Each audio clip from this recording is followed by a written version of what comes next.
Bai Lufeng could only wish that Lu Bian would quickly refine the purified pill sooner, to cure this sickly stinky brat. In this way, Stinky Brat had no reason to continue monopolizing his daughter. Bai Lufeng had wishful thoughts, and moreover, this day also came quickly. Originally, Lu Bian estimated that he needed 5 days to refine the purified pill. But in actual fact, on the 4th day's afternoon, the small courtyard room which was Lu Bian's temporary pill refining room was suddenly opened with a blast. The sound of the door opening shook everyone. Even Huang Yueli also temporarily left Li Moying, who was lying in bed, to run out and have a look. Behind the courtyard door reflected Lu Bian's figure, but the only thing was, as compared to his usual distinguished and accomplished casual and unruly image, the current him appeared much more disheveled by multiple times. He didn't look much better than a beggar, and there were multiple scorched marks on his clothes, and his face was even smeared with the dregs of medicine. Huang Yueli excitedly rushed over as she held on to his tottering body as she asked urgently, "Senior brother, is the medication refined already? Is it successful?" Lu Bian nodded his head and pointed to the pill refining furnace behind him. "It's still in the pill furnace, and I've not taken it out yet. The medicinal effect of this pill is lost very quickly, and the minute we take it out, we have to let Li Moying eat it immediately." When Huang Yueli heard that, she immediately threw him aside and ran towards the pill refining furnace. Lu Bian was pushed aside by her without any warning and almost stumbled onto the ground, and if it wasn't for Tsang Pahan who supported him by the side, he would have made a fool of himself. Seeing that Huang Yueli didn't even turn her head, Lu Bian's lips twitched. What the? She only has Li Moying inside her heart. Her senior brother I had tirelessly helped her refine the pill, yet I totally could not even earn half of the treatment how she treats that fellow. Song Puk-jun sniggered silently. Divine Dr. Lu, be resigned to it. What's a senior brother like you considered as? These few days, even Grandmaster Huang's biological father was almost drowned in vinegar. Huang Yueli carefully opened the lid of the pill refining furnace, and at the bottom of the furnace laid a dark green pill, which resembled a jadeite quietly. This pill was only the size of a thumb, and moreover, there was only one piece. As compared to the usual times when they refined medicinal pills, there would readily be 8 or 10 pieces of pills, and this was a totally different scenario. It was exactly because of this, which reflected the value and difficulty of refining this kind of pill. Huang Yueli took out a jade box from the Sky Phoenix ring, which was used specially to store pills, and placed the purified pill in it. Later on, she hurriedly ran back beside Lu Bian and urged him, "Senior brother, what are you waiting for? Let's hurry back and let Moying take this pill.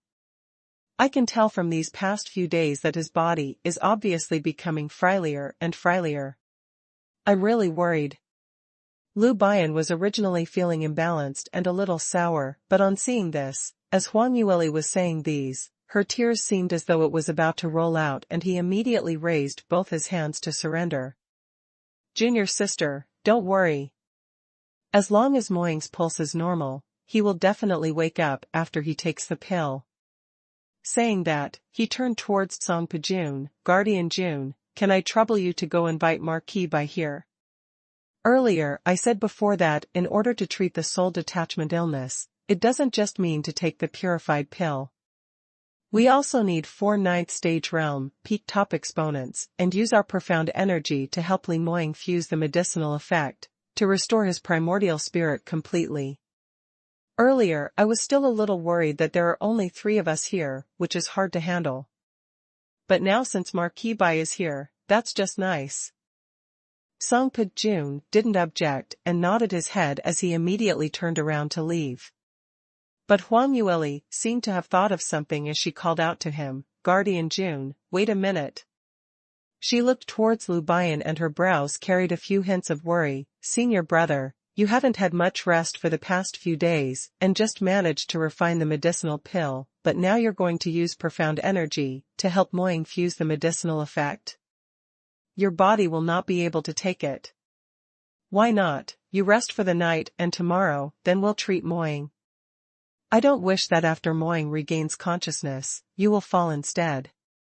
Lu Bian shook his head and said, rest for a night? Then won't you have to live with the fear for one more night? Since the medicinal pill is already refined, let's strike the iron while it's hot and treat Li Moing earlier, so that you can rest your heart. For a moment, Huang Yueli couldn't say a single word as she could only look gratefully at Lu Bian. To tell the truth, just 2 months ago, when Lu Bian abducted her, and even used the knockout drug to seal her memories, Huang Yueli really hated him very much back then. But now, she was filled with gratitude towards Lu Bian. This man, he was simply outstanding. Although he had once struggled, hesitated, but at last, he still chose to sacrifice himself, to grant other people happiness. Right until now, he was still considering it on her behalf, not bearing for her to worry for an extra night. Lu Bian saw her not talking and a hint of impish smile surfaced on his lips. Why? Too moved? Decided to abandon Li Moing and give your heart to me instead? Huang Yueli's feeling vanished in an instant and she rolled her eyes at him, fat hope. Lu Bian lazily waved his hand, hurry, go invite Marquis Bai and then let's all gather in Li Moing's room. I must show all of you how incredible this continent's #1 divine doctor's medical skills are. Song Pejun hurriedly headed over to Bai Liufeng's courtyard and invited him over. When Bai Lufeng heard that it was to help treat Li Moing, he agreed readily. Although he wasn't quite ready to marry his daughter to this stinky brat, but he didn't intend to hurt him. After all, the stinky brat seemed to really have saved Lastly's life before this. When Bai Lufeng arrived, Huang Yeli, Lu Bian and Song Pehun were already waiting in the room.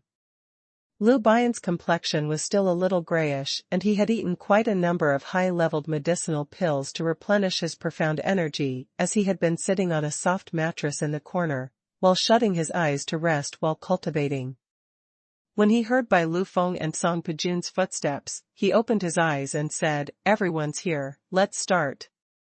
Saying that, he walked to the side of the bed and indicated to Huang Yueli to help prop up Li Moing, placing him in a cross-legged standard posture, then asking everyone to surround Li Moing while sitting down according to the 4 directions north, south, east and west. Later on, after Li Moing takes the purified pill, roughly around 10 over breaths over, the medicinal effect will enter his meridians. When I say start, the few of you just follow what I said earlier, to inject profound energy into his body in succession to help him absorb the medicinal effect. Otherwise, the purified pill's medicinal effect might be overly strong and based on the current intensity of his primordial spirit now, he would not be able to take it. Saying that, he looked towards Huang Yueli, junior sister, now I must help Li Moing opened up his meridians and in this way, I will not be able to do acupuncture for him so later on, you will be doing the golden needle acupuncture for him alone. This mission, originally I wanted to pass to Master to complete, but alas he is currently far away in Sky Emperor City, so I can only depend on you. Huang Yueli looked at Li Moing's almost translucent complexion and nodded her head firmly, senior brother, don't worry. Earlier when Lu Bian went into closed-door seclusion, he had already given Huang Yueli an acupoint chart, which stated all the fine details of the golden needle acupuncture procedure and things to take note of. These few days, other than taking care of Li Moing, Huang Yueli had been researching this piece of acupoint chart seriously and had long memorized the contents on it into her brain. But this was merely the second time for her to administer the acupuncture for patients, and it was such a complicated and difficult illness, which was filled with challenges. If it was any other ordinary doctors, they probably would not dare to take the risk and nor did they have the confidence to do it well. However, Huang Yueli totally didn't hesitate at all. Not only was this so, now there were no other choices, and because of this, she had total confidence in herself. Even Bai Lufeng also couldn't help but take a few more looks at Huang Yueli. After spending the past few days with Huang Yueli, he had finally discovered just how talented this daughter was, and how incredible she was. Her innate talent was very high, simply surpassing his imagination. She was already a 7th-stage realm practitioner at such a tender age. Moreover, she was even a 9th-ranked pill master Daiboki's disciple, and he heard that she was an extremely talented armament master. If it wasn't for the fact that he had witnessed it for himself, he wouldn't dare to believe that there was such a genius under this heavens, and this person was his daughter. Lu Bian was confident of Huang Yueli, and on hearing her guarantee, he nodded his head slightly and instructed, "All right, then you can feed the pill to Li Moying." Huang Yueli heard that and immediately opened the jade box in her hand, as she took out that piece of dark green pill and stuffed it into Li Moying's mouth. Li Moying's deadly pale lips shook a little as though he was about to spit out the pill. Huang Yueli hurriedly lowered her head and used her lips to seal his lips as the tip of her tongue pushed against his teeth, forcing him to swallow it down. Bai Lu Feng was watching from the side and felt out of sorts, almost couldn't stop himself from separating the both of them forcibly. However, just at this moment, Lu Bian's voice was heard from his right side, "Everyone take note, the purified pill's medicinal effect has already started to spread. Everyone be prepared to inject your profound energy, starting from Marquis Bai, whose cultivation is the highest." Pinpointed by Lu Bian, Bai Lu Feng could only clench his teeth hard to swallow his anger and started to follow Lu Bian's instruction to take action.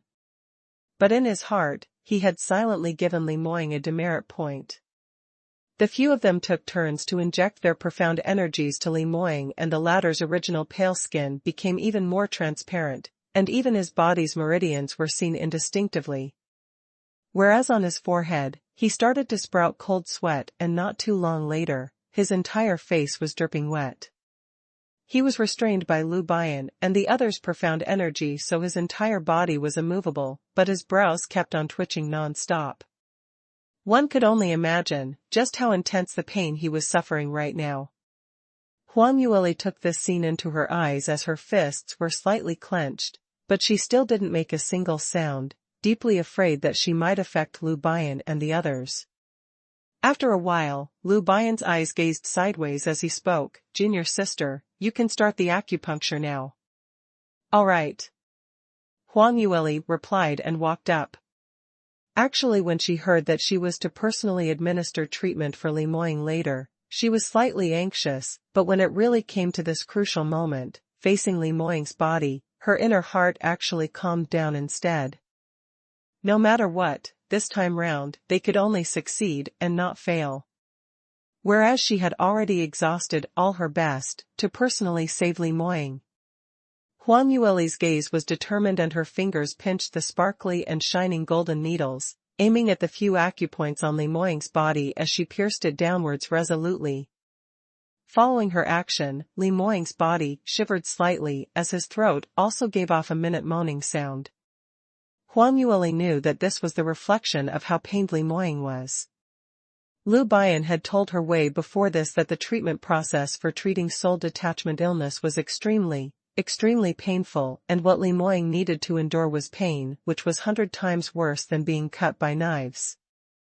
Ordinary people would probably not be able to wait until the treatment process was over before they went insane from the extreme pain.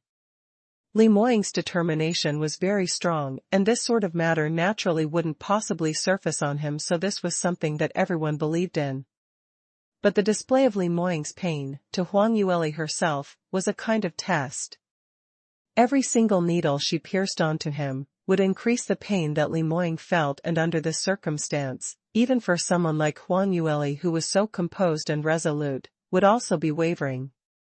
Looking at the sweat which had profuse on Li Moying's forehead, her actions indeed took a pause. Lu Bian's eyes were half opened as he looked towards Huang Yueli's direction.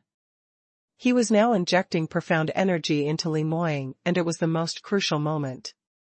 In order to guarantee both of their safety, he couldn't even say a single word, in case profound energy leaked outwards. But Huang Yueli's hesitation in her eyes made him extremely worried. Lu Bian's heart was suspended as he looked at her, worried that she might not be able to control herself and ruin the entire show. However, the thing that Lu Bian was worried about did not happen, as Huang Yueli stopped for a few breaths and immediately held on to another golden needle, piercing down onto the second acupoint on Li Moying. Her action was still resolute and determined. Following that was the third needle, fourth needle.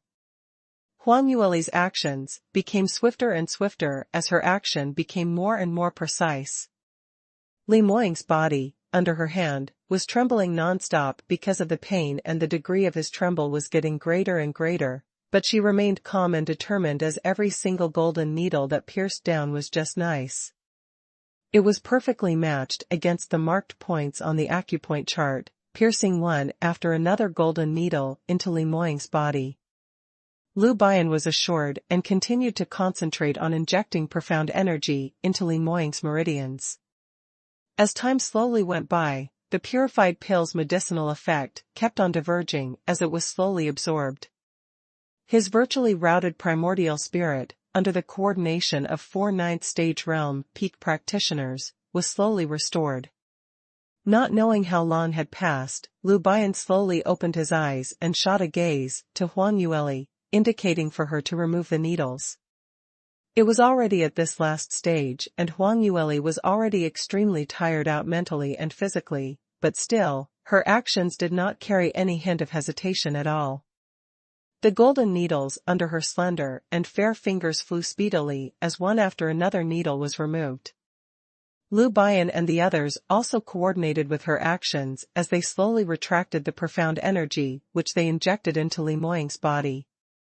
It took another long period of time when Huang Yueli finally pulled out all the golden needles. She kept away the last golden needle and heaved a sigh of relief, only to discover that the back of her clothes was soaked through in sweat, and she had already exhausted all the profound energy within her meridians. Earlier, she had already displayed her attributed innate talent to its best. Lu Bian and the others also completed retracting their profound energy completely. Following that, they all got up and Li Moying's body slanted to one side as he slid towards the side of the bed. Moying. Huang Yueli could not even be bothered to wipe the sweat off her forehead as she rushed towards the side of the bed and supported Li Moying, helping him lie flat on the bed once again. Li Moying's sweat on his body was not any lesser than hers, and the corners of his lips even seeped out some blood. All these happened while he was in extreme pain and were all responses which were done without any consciousness. Huang Yueli felt an extreme heartache, and while she wiped his sweat, she asked Lu Bian, "Senior brother, Moying he. How is his situation exactly? Why hasn't he regained consciousness yet?" Lu Bian got off the bed and immediately took out a piece of profound energy replenishing pill as he swallowed it, but his complexion was still deathly pale. It was obvious that the exhaustion of his profound energy was simply too huge. Even so, he still remembered to comfort Huang Yueli, "Junior sister, no need to worry. Li Moying's primordial spirit and the medicinal effect had fused very well, and the administration of your acupuncture was done perfectly as well. But the restoration of one's primordial spirit is a long process, and not something that could be restored perfectly at one go. So he will still be unconscious for a while, and until his primordial spirit has restored to around 80% or so, he will then regain consciousness." Huang Yueli frowned slightly. 80%? How long will that take? Lu Bian said, "At least 7 days, at most slightly longer than 1 month, which are all possibilities. As long as he regains consciousness, he will be able to cultivate as per normal in future, and his illness will not act up. But if he wants to restore to his previous powerful primordial spirit, that would take a long time to slowly nurture it. Last time, haven't you said that you have plenty of Spirit Saint spring water? Feed him a little every day, and it will be advantageous to him." Huang Yueli was finally assured as she nodded her head, "Senior brother, this time round, we really have to thank you. We are indebted to you, and in future, if you need me or Moying's help, we will go through water and thread on fire without any hesitation." When Lu Bian heard that, his gaze seemed to dim a little. What he wanted was not Huang Yueli and Li Moying's favor. Moreover, hearing Huang Yueli putting herself and Li Moying as "we," and placing him as an outsider who needed to be thanked, made him feel a strange sour feeling in his heart. However, after a while later, Lu Bian started laughing, with your words, I am assured. You in Moying's favor. It's extremely priceless. First, refine a god relic for me to play around with. Huang Yueli was stunned and immediately started laughing as well, keep wishing. Just wait for it slowly, you. Due to Lu Bian's joke, the earlier melancholic atmosphere finally became a little relaxed.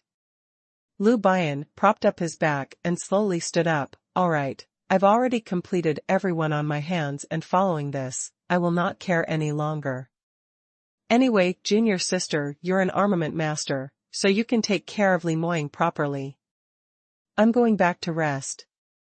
Lu Bian's face was green and pale, as though his energy had been totally depleted. Huang Yueli was deeply worried that he might fall on his way back as she hurriedly instructed Song Pijun and the others, Guardian Jun, Guardian Hun, can the both of you send my senior brother back to his room? Let him have a good rest.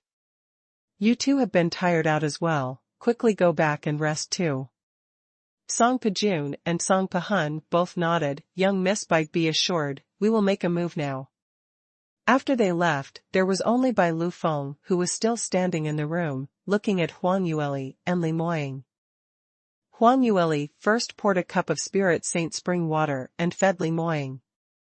Looking at his pale cracked lips, being nourished by the spring water, slowly gaining some color, her lips curled. Turning back, she saw Bai Lu Feng who didn't speak a single word and had a shock. Father. Huang Yueli's eyes opened wide. Why haven't you gone back to rest? Luckily we managed to get your help today, otherwise. We don't know where to find someone to help Moying treat his illness. Bai Lu Feng gave a cold humph. I'm your father and you still need to say thank you to me. To this lad you used we, is your surname Bai or Li? This.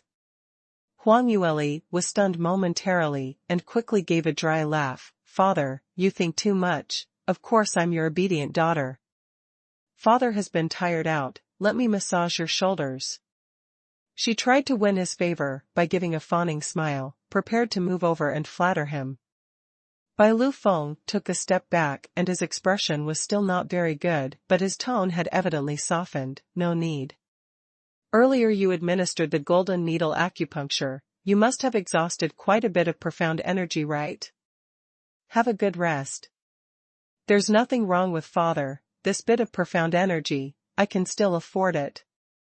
This wasn't boasting because Bai Liufeng's ability was originally much higher than Lu Bian and the others, whereas the four of them had exhausted the same amount of profound energy during the treatment, so Bai Lu Feng was naturally affected the least.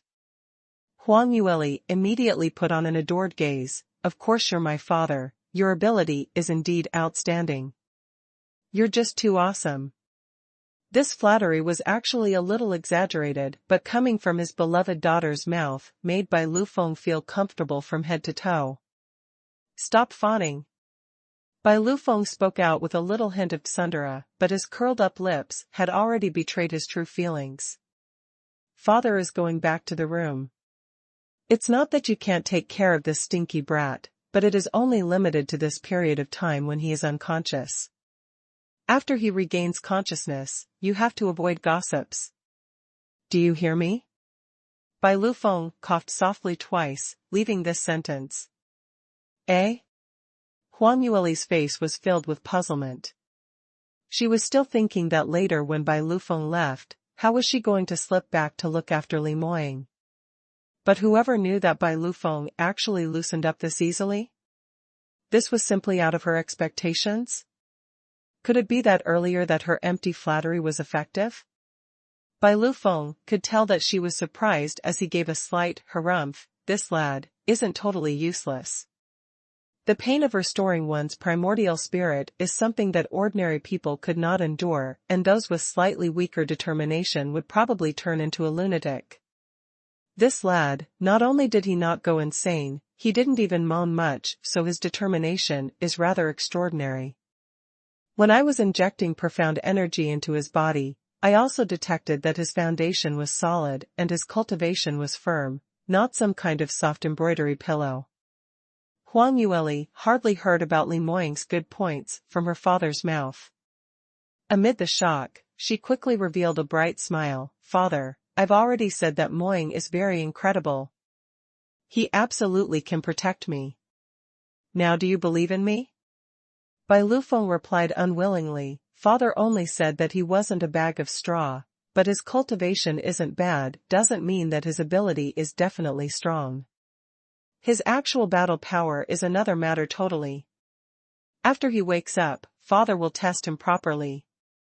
And also, this lad has some evil intentions, abducting you from South Yu Kingdom and deceiving you into being engaged while Father isn't around. I cannot just let it go like that." Huang Yueli's face immediately sunk down. "Father, how can you be so unreasonable? I've already said that this marriage is something that I have agreed to myself."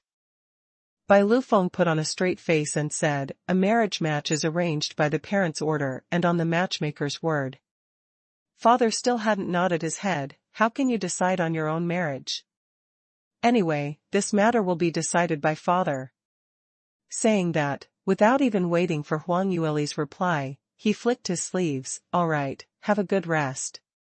If there's anything you want to say, wait for this lad to regain consciousness first and let him say it personally." Bai Lufeng turned around and left, leaving Huang Yueli looking at his departing figure speechlessly. After a while, she turned back again to look at the man lying on the bed.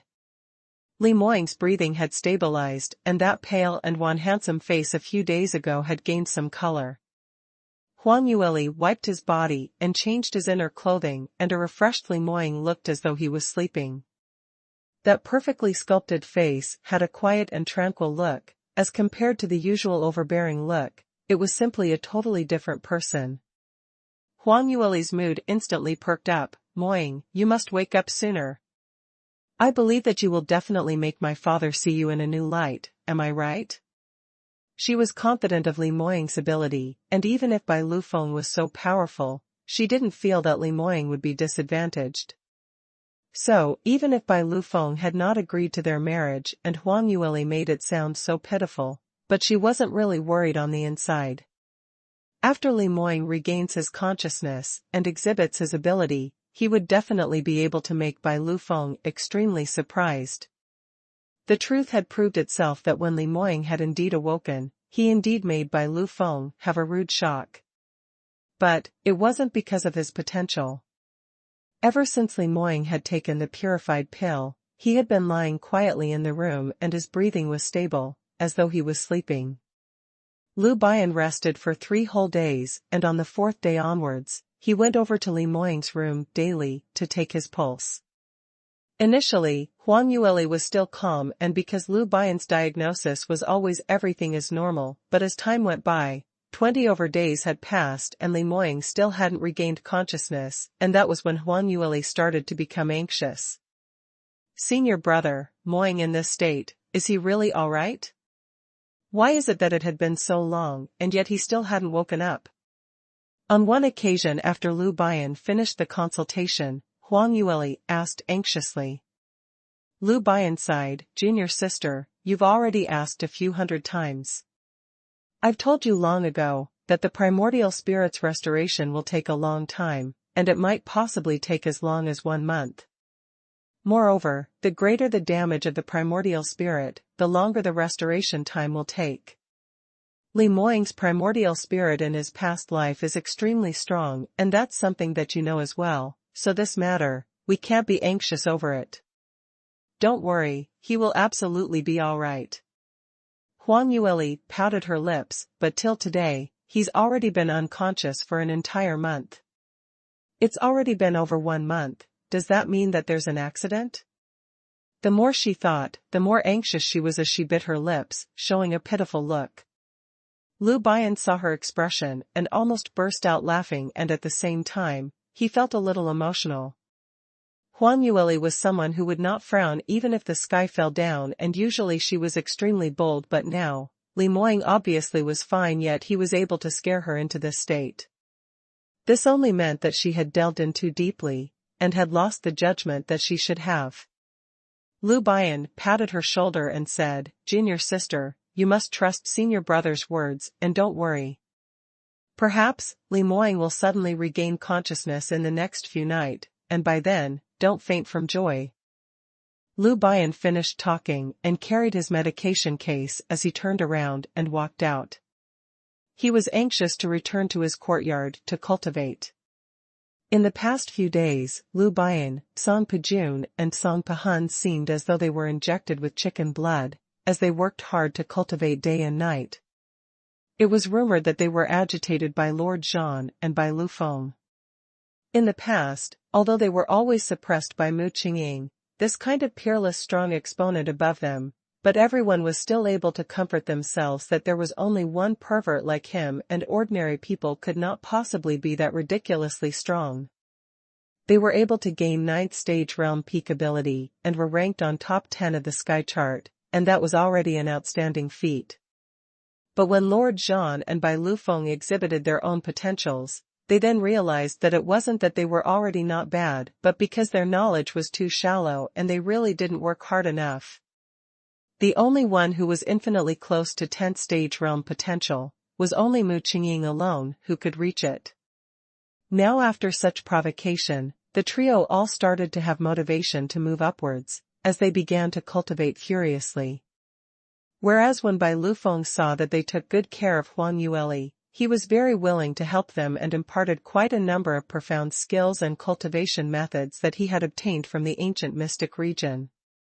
Adding on to the fact that northern ice fields heaven and earth profound qi was much denser than the other places in the continent, so in this period of time, everyone had made some improvements. Of course, Bai Lufeng passed on even more manuscripts to his own daughter, but Huang Yueli still had to take care of Li Moying, so her cultivation time wasn't as much.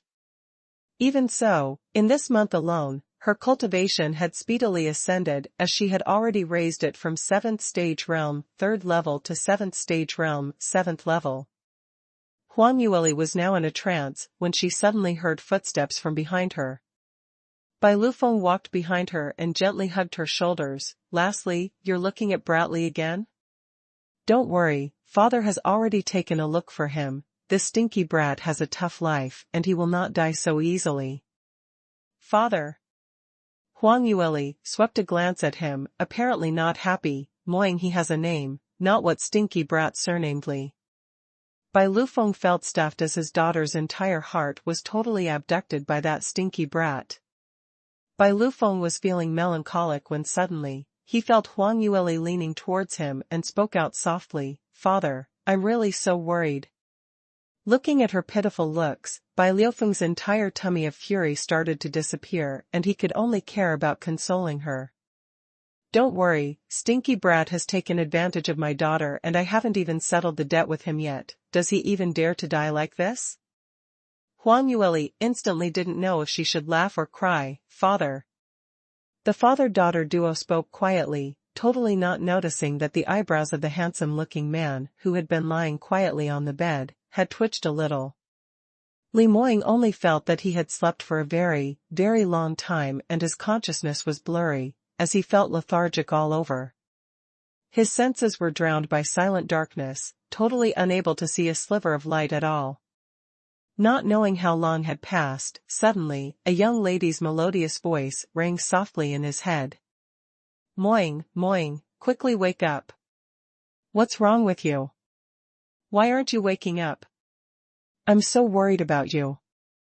The young lady's voice was filled with a slight tinge of choking, which made his heart twitch in pain. Even though he couldn't remember where he heard this voice from, but a tiny voice in his brain was telling him to quickly wake up and not make her upset any longer. Hearing her miserable voice, it was much more painful than killing him. This thought kept surfacing in his mind and Li Moying used all the strength in his entire body and finally, for that one instance, he realized that he seemed to feel something. He started to feel that the place where he was lying was a little cold, but the profound energy was extremely abundant. Moreover, there seemed to be someone who was speaking softly by his ear. This voice was the same young lady's voice that he heard when he was unconscious. It was Lier. Following this name which surfaced in his mind, Li Moying's senses instantly became clear. He opened his eyes in a second. Right now, Huang Yueli was still speaking softly with Bai Lufeng. In order to coax Huang Yueli into a happy mood, Bai Lufeng told her plenty of interesting stories when she was young. They had to admit that when Bai Ruoli was young, she really led a fortunate life, which was even better than a princess. Everyone adored her, and even the crown prince was able to gain glory by playing with her. Moreover, back then her parents were still by her side, and she was well taken care of. She was intelligent, quick-witted and lively, and everyone thought that she would definitely inherit her parents' innate talent, to become a top-rated practitioner. Alas, things were unpredictable. Huang Yueli was attracted by the contents that Bai Lufeng said, and the two of them got closer and closer. Just at this moment, suddenly, a bolt of penetrative lightning flashed past the sky, directly attacking Bai Lufeng's back. This bolt of lightning was enveloped with pure and sharp thunder, attributed profound energy, and moreover, it came extremely sudden. However, Bai Lufeng's potential was right there, and even if he was snuck an attack, he managed to come around it at the first moment, as he immediately hugged Huang Yueli, bringing her to avoid the attack. Following that, he turned around and swept his sleeve as he was about to counterattack. Huang Yueli instantly had not realized what had happened, and it was right until Bai Lufeng was about to take action when she turned her head back and saw Li Moying, whose eyes had already opened up. He was seated up on the bed. Just at this moment, she detected the surrounding profound energy fluctuations and hurriedly held on to Bai Lufeng. Wait a minute, don't strike. Bai Lufeng had actually discovered that Li Moying had awoken the minute he turned around. But he had already disliked that stinky brat from long ago, and he wanted to take this chance to first beat him up, then talk. After beating him up, he was still able to act dumb. Anyway, it was Li Moying who started the attack first. Such a good opportunity for revenge, this was not commonly seen. Alas, Huang Yueli's reaction was also very quick, as she immediately jumped out to stop him. His daughter had already said that, so he could no longer act dumb, if not, lastly would blame him later on. Bai Lufeng's mind started racing, and he unwillingly retracted his attack. However, Li Moying's side wasn't that easy to settle. He forcibly propped his weak and lethargic body, as his gloomy gaze fell onto Huang Yueli and Bai Lufeng, who were engaged in an embrace, especially when his vision swept past Bai Lufeng's hand, which grasped Huang Yueli's shoulder. His eyes practically spewed fire. Let go of her.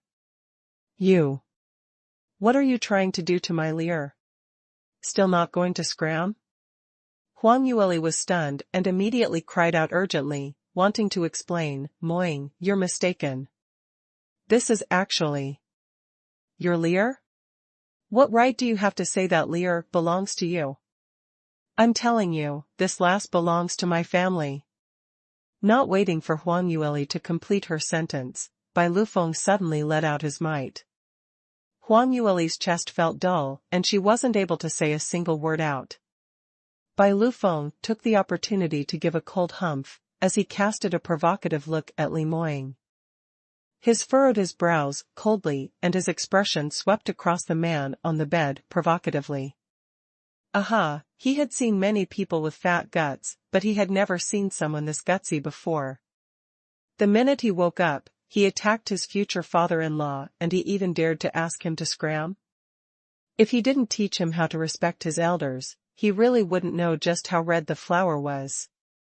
Li Moying had apparently not noticed it at all, as Bai Lufeng's words were filled with traps, totally failing to notice that Huang Yueli's eyes were exactly the same as Bai Lufeng's. He had just awoken from a long period of unconsciousness, and his senses had yet to fully awaken.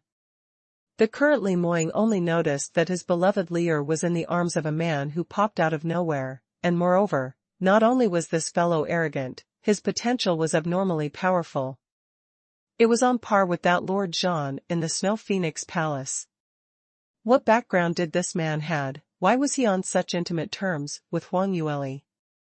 Had Lear been bullied by him? The more Li Moying thought, the angrier he became, and he couldn't even care about the fact that his body was frail, as he instantly leapt out of bed. Looking for death? Warning you one last time, let go of Lear, otherwise. Otherwise, what? The threatened father-in-law gave a cold laugh as he had no restraining fear at all. Little guy, could I be afraid of you? Do you still wish to marry Lastly? However, even before he had finished laughing, a bolt of penetrative lightning had already descended from the sky, directly crashing down from the top of his head. This bolt of lightning was much stronger by several times than his sneak attack earlier, and the rampaging thunder attributed profound energy pierced through the roof, as it advanced courageously, attacking towards him. Bai Liufeng's expression suddenly underwent a change. He had already thought that he might be attacked by Li Moying, but he had not expected Li Moying's attack to be so strong. Even for a peerless exponent like him who was nearing 10th stage realm, had no choice but to perk up his senses, to deal with him carefully. Bai Lufeng hurriedly pushed Huang Yueli aside and at the same time, gathered a bolt of wind blade to meet with Li Moying's lightning. Two bolts of extremely powerful profound energy crashed against each other in midair and gave off an earth-shattering explosion, as the ice pieces above their heads kept dropping down, like a hailstorm. If it wasn't for the fact that there was an ancient array being set up around the surroundings, this block of ice mountain that they were hiding in would probably have been torn apart by the both of them. Li Moying gave a dull oof and took a few steps backwards.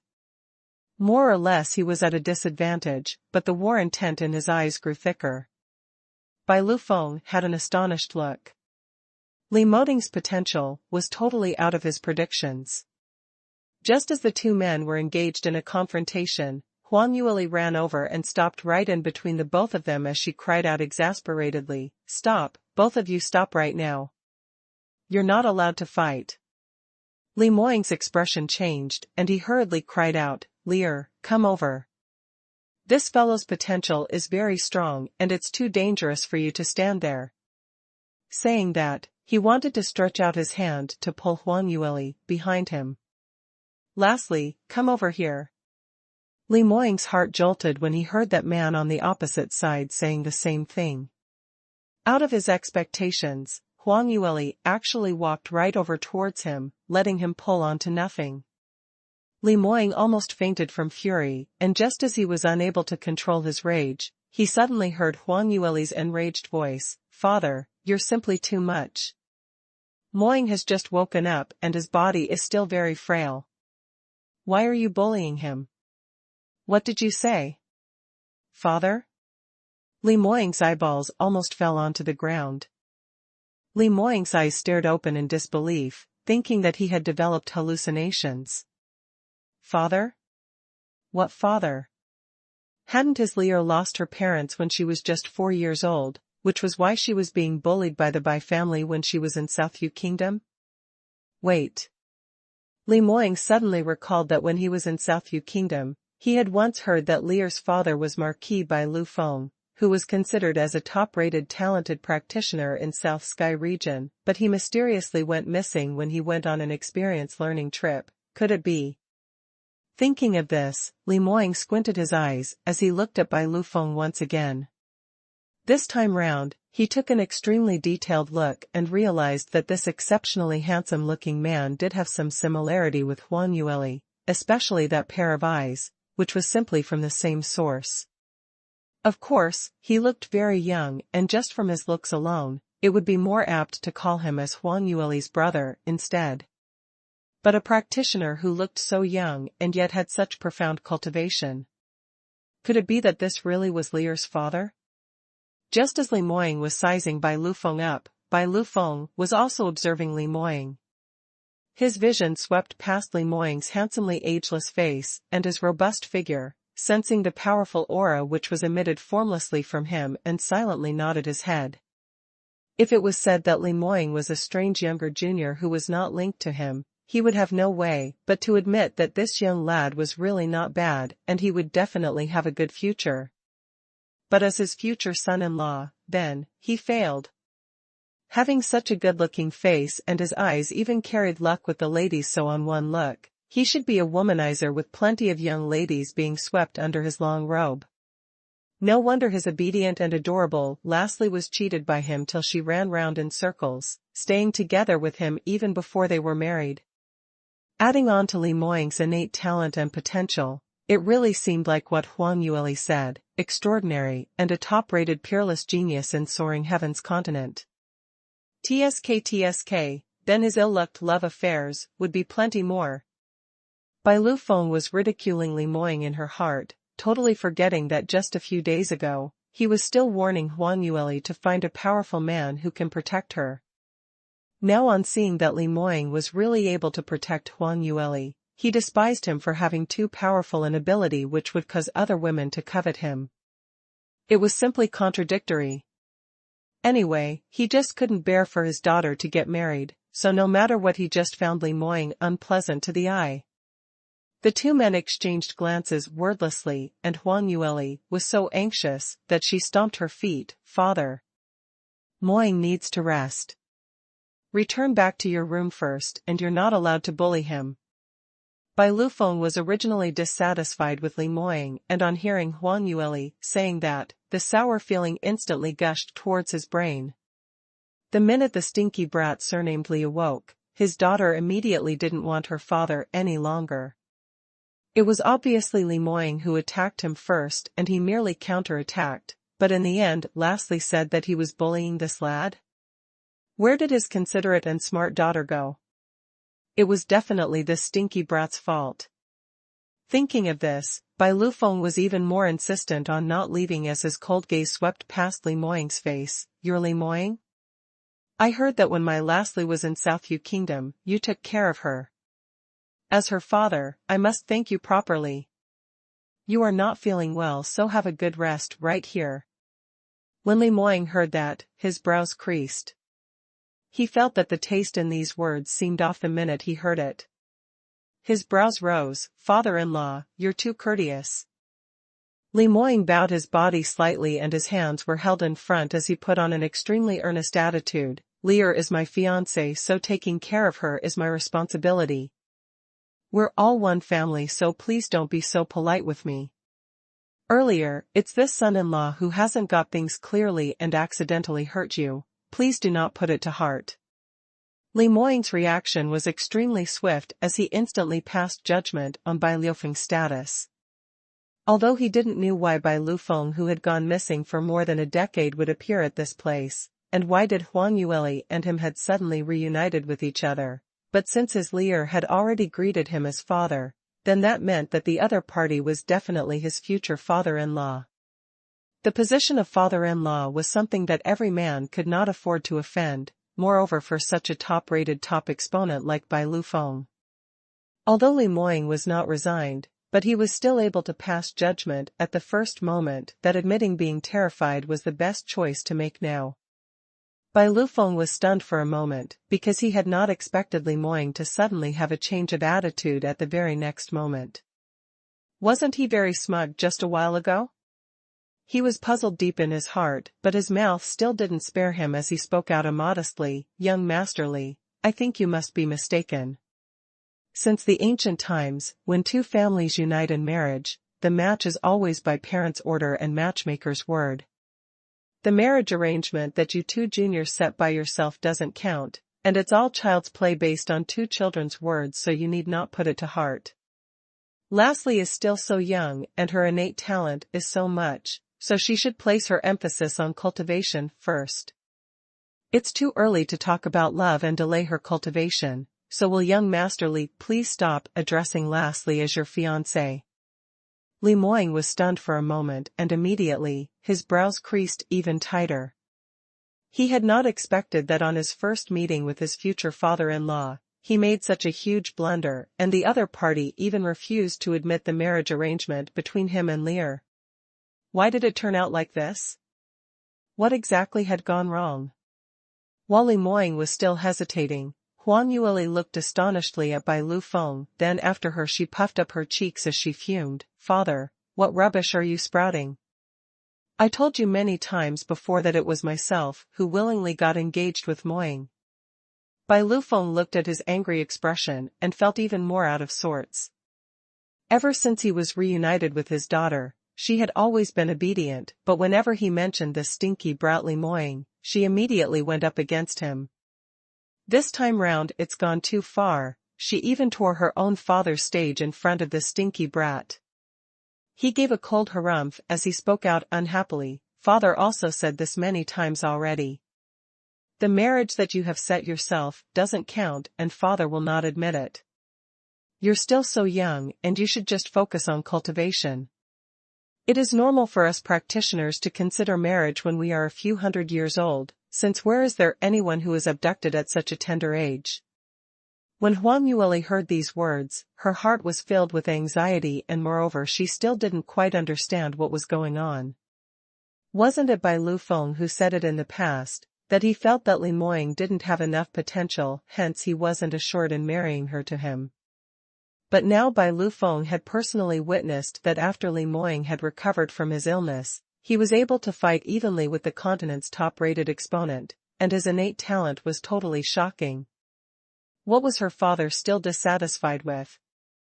Huang Yueli's lips pouted as she said in dissatisfaction, "Father, how can you go back on your words? You were the one who said it yourself, that as long as Moying's potential was powerful enough, you would consider agreeing to our marriage?" Bai Lufeng coughed and spoke out boldly and confidently, "I only said to consider, and now the result of the consideration is, I don't agree." If it wasn't for the fact that she knew that Bai Lufeng loved her deeply, Huang Yueli would simply have assumed that he was intentionally tricking her. But Huang Yueli was still naive.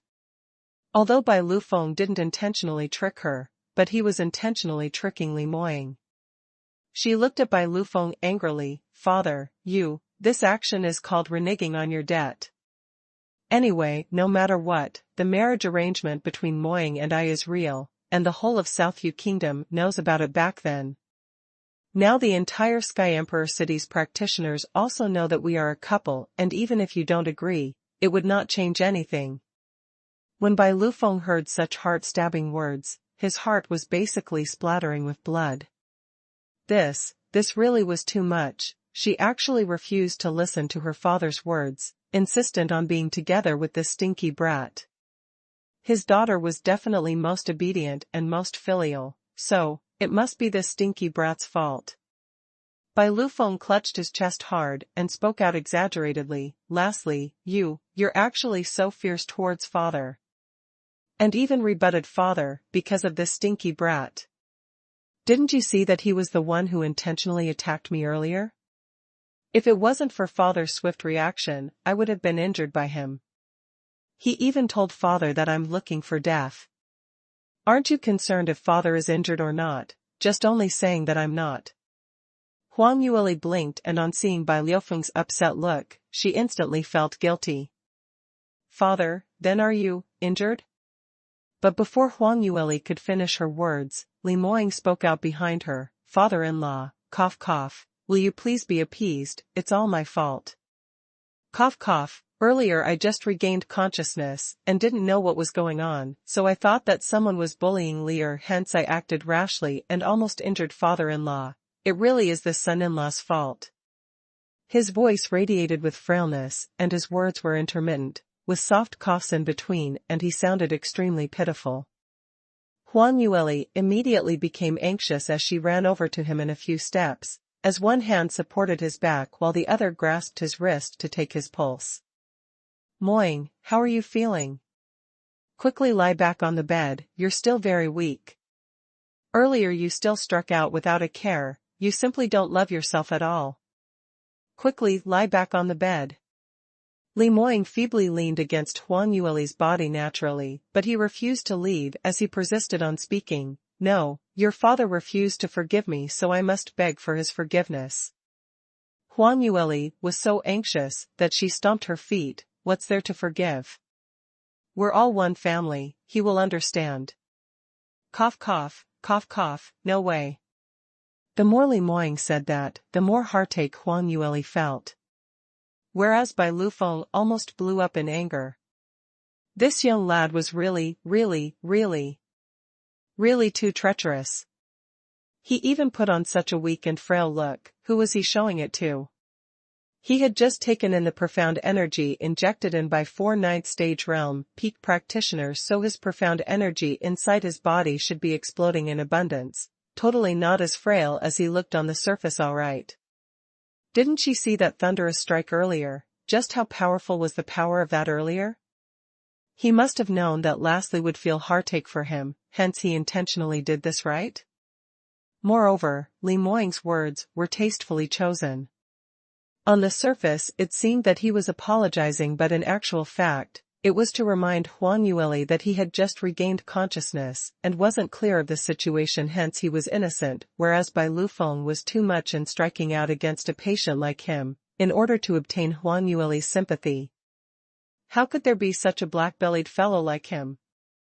Bai Lufeng was feeling extremely suffocated, especially when he saw Huang Yueli preparing to carry Li Moying in a princess hug, and he felt extremely out of sorts all over. He hurriedly coughed out, "Lastly, all right then. Since this young lad has sincerely apologized, it's not as if I'm unreasonable, so I'll just forgive him." When Huang Yueli heard that, she smiled happily. "That's great. Moying, I already said father is very nice, and will not really blame you." Bai Lufeng lifted his chin, apparently complacent. Amen, his daughter felt that he's very nice, so this was considered as a praise. But why was that stinky brat's dog paw still on Lastly's waist? Was he trying to secretly take advantage of her? Bai Lufeng immediately added on, "But since he's already regained consciousness, then he should be alright now, and you should be assured, right? His complexion doesn't seem very good, so just let him rest properly here. Follow father out for a minute." Huang Yueli's action took a pause as she said, "Father, if there's something that we need to talk, then let's talk about it tonight. Moying's condition still isn't very good, I must personally take care of him." Bai Liufeng's expression revealed displeasure. "Lastly, what did you promise me some days ago? You said after this young lad regains consciousness, you will not personally take care of him anymore, not intending to fulfill what you promised father? Father is doing this all for you, an unmarried young lady, sticking together with a man every day. That's not very good, isn't it? Moreover, you haven't been practicing those profound skills that father had imparted to you, right? Since this lad is much better now, then you should start cultivating with father." When Huang Yueli heard these words, she was a little hesitant, but, Moying he. Bai Lufeng said, "You're worried that there's still problems with his body? Isn't your senior brother around? His medical skills are much more incredible than yours, let him come and have a look and that will do." Huang Yueli looked at Bai Liufeng's determined look and was even more hesitant. Bai Liufeng's concern towards her came from his heart, and if it was possible, she didn't want to disappoint her father. But Bai Liufeng's potential was so powerful, and if he really felt disgusted with Li Moying, she was worried that the latter would be bullied. Why not? It would be better to be like what happened a few days ago, to first listen to Bai Liufeng's words to leave first, then slip in at night. Huang Yueli was thinking about this as the hand she supported Li Moying loosened slightly. Just at this moment, Li Moying's body suddenly swayed and suddenly lost consciousness as he fell down towards the back. Huang Yueli had a huge fright and immediately stretched out her hand to hold on to him.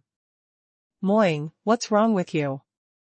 She took a look at him to discover that Li Moying's face had turned pale again and his eyes were tightly shut as he lost consciousness once again.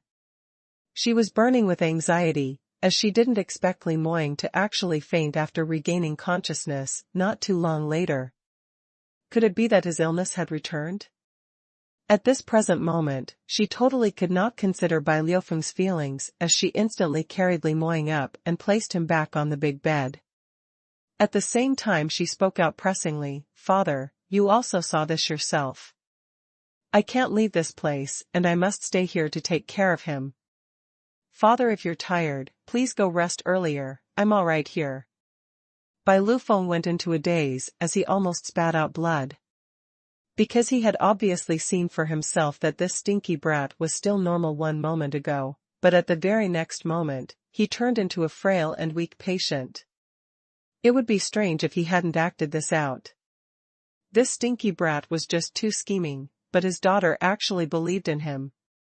Just how much bewitching soup had the stinky brat been feeding her? Is the handsome male scheme that good to use? You. Lastly, Bai Lufeng still wanted to struggle. However, Huang Yueli's attention had already shifted onto Li Moying and only casually gave a response, then ignoring him later on. Bai Lufeng was extremely melancholic, but he also knew that Li Moying had already used the lowly trick of pretending to faint, then it was practically impossible for him to bring Huang Yueli away today. Even though he was extremely discontented, but he had no choice but to admit that the stinky brat was really very important in Leslie's heart. But if he wanted to scheme him in this way, the stinky brat was still too naive. Bai Lufeng's lips curled upwards, and he made up his mind to turn around and leave. When Li Moying heard his departing footsteps, his eyelids sneakily lifted a small slit and a smirk of light flashed past his eyes. HNG, want to tear apart him and Lear? Even if he was Lear's father, it was still impossible. Before Li Moying could even finish feeling delighted, he suddenly felt a pain from his arm, and lowering his head, he discovered that Huang Yueli had pinched hard on his arm, and her strength was extremely huge, turning that part red instantly. Li Moying was in so much pain that his brows twitched, but still remember that he was an unconscious patient. He shut his eyes and pretended to faint without moving at all. However, immediately following that, he heard his Lear's melodious and sweet voice ringing by the side of his ear. "All right, stop pretending. I know you haven't fainted, isn't all because you want me to stay behind and accompany you? I've already coordinated with you, and father has already left, stop pretending." When Li Moying heard that, his lips curled into a smile. Indeed, he can hide nothing from his Lear. He slowly opened his eyes, and that pair of peach-blossomed eyes radiating with brilliant light revealed tenderness, and that was enough to drown anyone in it. "Lear, I missed you so much, even if I was unconscious, I had always been hearing your voice." Before he could even finish his words, his arm was pinched again, and that little fox wrinkled her nose as she stared at him angrily. "You're good, you've already heard me calling out to you, but you still refuse to wake up, and for such a long period of time. You are intentionally bullying me, trying to scare me to death, aren't you?" When Li Moying saw that she was really angry, he pretended to be in pain as he groaned, "Ugh, little fox, your strength is so big, stop pinching, it's so painful. It's almost about to bleed." Huang Yueli knew that he was pretending, but the action on her hand started to loosen, and she stared at him angrily. "You deserve to die of pain." She took a step back, and Li Moying immediately leaned forward as he clasped onto her slender waist to bring her into his arms while laughing softly by her ear. "If I die of pain, wouldn't you become a widow?" "Oh, not right, we're not married yet, so you will remain unmarried for the rest of your life after the death of your betrothed. You still dare to spout rubbish? If you say one more death word, I will pinch you to death." When Huang Yueli heard this word, she felt that it was simply too inauspicious, as she instantly covered his mouth in an utterly discomfited manner. Li Moying almost couldn't breathe from being gagged by her, and kept making muffled sounds, but she didn't loosen her grip. It was obviously Lear who first said he deserved to die of pain. Why did she push it onto him now? Li Moying struggled for half a day, and Huang Yueli then finally let him off, and at the same time pushed his chest. "All right, you're not allowed to sprout rubbish, do you hear me? Seeing your brother and I spent a huge amount of effort to save you, and if you dare to use your life as a joke, I will absolutely not let you off." Seeing Huang Yueli's sparkly eyes, Li Moying didn't believe that she could bear to do anything to him. But he also wasn't willing to let her be upset because of him, so he immediately nodded his head obediently. "Lear, don't be worried, I know what I should do." Li Moying looked straight into Huang Yueli's eyes as he spoke out slowly and firmly. This lifetime, it was because of Huang Yueli's hard work which allowed him to continue living, so for the rest of his life, he would only live to protect his little fox. Huang Yueli didn't know what he was thinking in his heart, but seeing that his attitude was still conforming, so she nodded her head in slight satisfaction. She lifted her chin and spoke in its undertone, "It's good that you know. Now just lie down obediently, and I'll help you take your pulse to see how your recovery is." Li Moying didn't have any objections, and quickly laid down flat on the bed.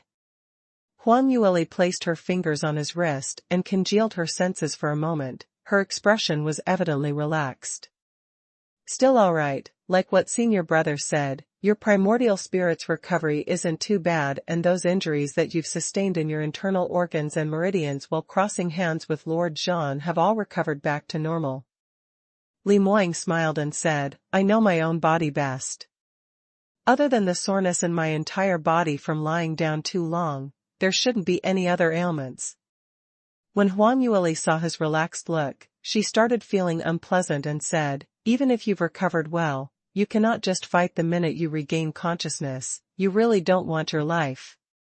Moreover, haven't you checked what kind of cultivation my father has? His potential is no different from Lord Jean, and you actually didn't even think about it and just attacked him." Li Moying put on an innocent look as he cried out in grievance, "This isn't it because I absolutely had no idea who he was? I thought he was seizing you. If I knew that he was father-in-law, how would I dare to even strike him? I'm not silly, eh?" When she heard the term father-in-law, Huang Yueli's face surfaced a faint shade of red as she spoke out in ridicule, "We haven't even got married officially, so don't call out randomly. Haven't you seen that my father's face had already turned green? He is already not seeing eye to eye with you since long ago, wanting me to cancel the marriage arrangement with you, and you still dare to attack him, and even provoked him." Li Moying's brows rose up in dissatisfaction. "What do you mean? Why does your father not see eye to eye with me?" Before Huang Yueli could answer, he asked again, "Right, I haven't asked you. After I lost consciousness, what exactly happened? How did you meet with your father?" "About this, that day we were in a precarious situation and luckily my father suddenly appeared and saved us." Huang Yueli's brows creased when she recounted the situation back then. She was sitting in front of Li Moying's bed and explained in detail how everyone was stumped by Lord Jean's scheme and was trapped in the Blood Moon Great Array. Later on, the process of being saved by Lu Feng was narrated in detail to him. Following her description, Li Moying was first astonished and later on he was terrified, and right until he heard that they were saved, it was then when he finally heaved a sigh of relief. But the expression on his face was much graver. After Li Moying crossed hands with Lord Jean in the secret room, his soul detachment illness acted up and he lost consciousness. At that time, when Lu Bian and the others had joined hands to suppress and injure Lord Jean, whereas Huang Yueli was about to succeed in activating the mechanism. So at that time, he thought everyone was able to escape from the Snow Phoenix Palace easily, but they had totally not expected so many things to happen after that. Huang Yueli and the others even fell into such a dangerous array, with everyone almost losing their lives. In this way, I really ought to thank father-in-law properly. If it wasn't for him, we would probably once become another pair of lonely souls who died together in the name of love. Li Moying was speaking halfway when he subconsciously pursed his lips as he swallowed half of the sentence that he was saying. Because he recalled that little fox had warned him earlier, not to say anything inauspicious related to death. He hastily changed his words, so to speak, after father-in-law saved us, he brought us to this place? Where is this place? Even though Huang Yueli warned him once and again, but Li Moying apparently still hadn't kept it in his heart, still calling out father-in-law delightfully. Huang Yueli was listening and she was too lazy to correct him. Anyway, sooner or later he had to start greeting this, so it was better to get accustomed to it earlier, as long as Li Moying himself wasn't afraid of Lu Feng fixing him up. It had nothing to do with her. She smiled and said, "This should be a cave dwelling near Lone Sky Summit, and this is the internal part of a block of ice mountain. Lord Jean doesn't know of the existence of this cave, so father had been hiding here in seclusion for several years. The minute we reached the cave, senior brother immediately went to refine the purified pill while father, senior brother, Guardian June and Guardian Hun worked together to help you stabilize your primordial spirit. But after the treatment, you remained unconscious for a month's time and just woke up. Li Moying asked in surprise. In that case, I've already been unconscious for over a month? Huang Yueli nodded her head. He frowned slightly, finally understanding why his body was sore to such a point. No matter who it was, lying on the bed for an entire month would definitely feel uncomfortable everywhere. Li Moying suddenly recalled something as he looked at Huang Yueli again. Right, then father-in-law had always been in the northern ice fields for the past 10 over years? What is he doing here? Why hadn't he been back to South Yu Kingdom to look for you? And why did he suddenly appear in Snow Phoenix Palace? Huang Yueli kept away her smile when she heard his question and shook her head. I've been trying to probe father on this some time ago, but he always diverted away from the topic, refusing to say much on it. I placed all my emphasis on your illness back then and didn't continue asking him. Li Moying nodded his head and following that, his face surfaced with an ambiguous smile. At the same time, his hand secretly snuck under the blanket and while Huang Yueli was caught off guard, he locked onto her wrist and pulled her backwards. Huang Yueli wasn't prepared and fell forward from his pull, falling nicely onto his chest. Although he had laid down for an entire month in a frail state, but with the nourishment of Spirit Saint spring water and the revolving profound energy in his body, Li Moying's muscular lines on his body were still beautifully retained. Huang Yueli banged against his chest and even her nose turned red from it. Hey! You, what are you doing? She pushed herself against the man's chest wanting to sit up, but however, Li Moying clasped onto her waist, as her arms were tightly wound around her, refusing to loosen his grip. He lowered his head and his warm breath sprayed against her sensitive ear. Lear, it's been tiring for you in the past few days. I know that I'm the most important to you in your heart, hence you placed all your emphasis onto me, am I right? This posture was just too ambiguous, and what Li Moying said was just too ambiguous as well. All she could see was the man's exposed chest from his open lapel, and the ringing by her ear was his sexy and deep man's voice. Huang Yueli felt a slight scorch on her face and pursed her lips as she couldn't help but speak out from the bottom of her heart, that's enough. My father doesn't agree for me to marry you, so don't think too much. Li Moying's brows rose when he heard that and asked, that reminded me. Lear, you still haven't answered me. Why does father-in-law dislike me so much? Huang Yueli blinked her watery big eyes. This is probably because when father saved us from that place, you were still unconscious, and he assumed that you were a sickly dude with inadequate potential, hence he's not willing for me to marry you. Li Moying nodded his head, feeling that this reason was plausible. After all, if it was him who had such a beautiful and adorable little princess, he would definitely select very carefully to find a husband who had the potential and loved her very much. But immediately after that, he frowned again. I can understand father-in-law's consideration. But today he should have seen my potential already. Although it isn't the same as in my past life, but my cultivation speed in this lifetime is much faster than in the past, and we share such deep feelings for each other, so what reason does he have to object to us now? Huang Yueli lifted her eyes and took a look at him as she replied faintly, probably, because you attacked him earlier, and even scolded him? Li Moying was stunned as his face turned black immediately. Isn't your father a little too petty? I've already said it was a misunderstanding. Amen, that's right. You attacking him is a mistake. Huang Yueli nodded her head and added on immediately, but, you acting pitiful to force him out of this, surely isn't a misunderstanding, right? When Li Moying heard that, he laid stunned for several breaths, apparently rather melancholic. Huang Yueli stretched out her hand while beaming at him as she patted his handsome face. So, in order to make father happy, your attitude towards him will have to be much better in future. The two of us don't have any other closer relatives, and I wish that father will be able to agree to our marriage, to take part in our wedding. When Li Moying heard that, his lips suddenly curled upwards as he gave a slightly evil smile. Lear, actually, to make your father agree to our marriage isn't that difficult. Huang Yueli somehow felt that his smile was a little strange, as though he was up to no need, and instantly widened her eyes alertly. Really? What ideas do you have? Wait for me to sit up and let's talk. Li Moying sensed that she was about to escape and decided immediately to flip around. Huang Yueli felt the world turning around and their positions instantly switched around, where Li Moying was now on top of her. Right until this moment, if she really didn't know what this man was thinking of, she would really be a sweet, naive young woman. Huang Yueli herself didn't have much objections towards Li Moying getting intimate with her, but she took a slightly nervous glance at the covered-up door and later pushed Li Moying's chest. What are you trying to do? Quickly get up.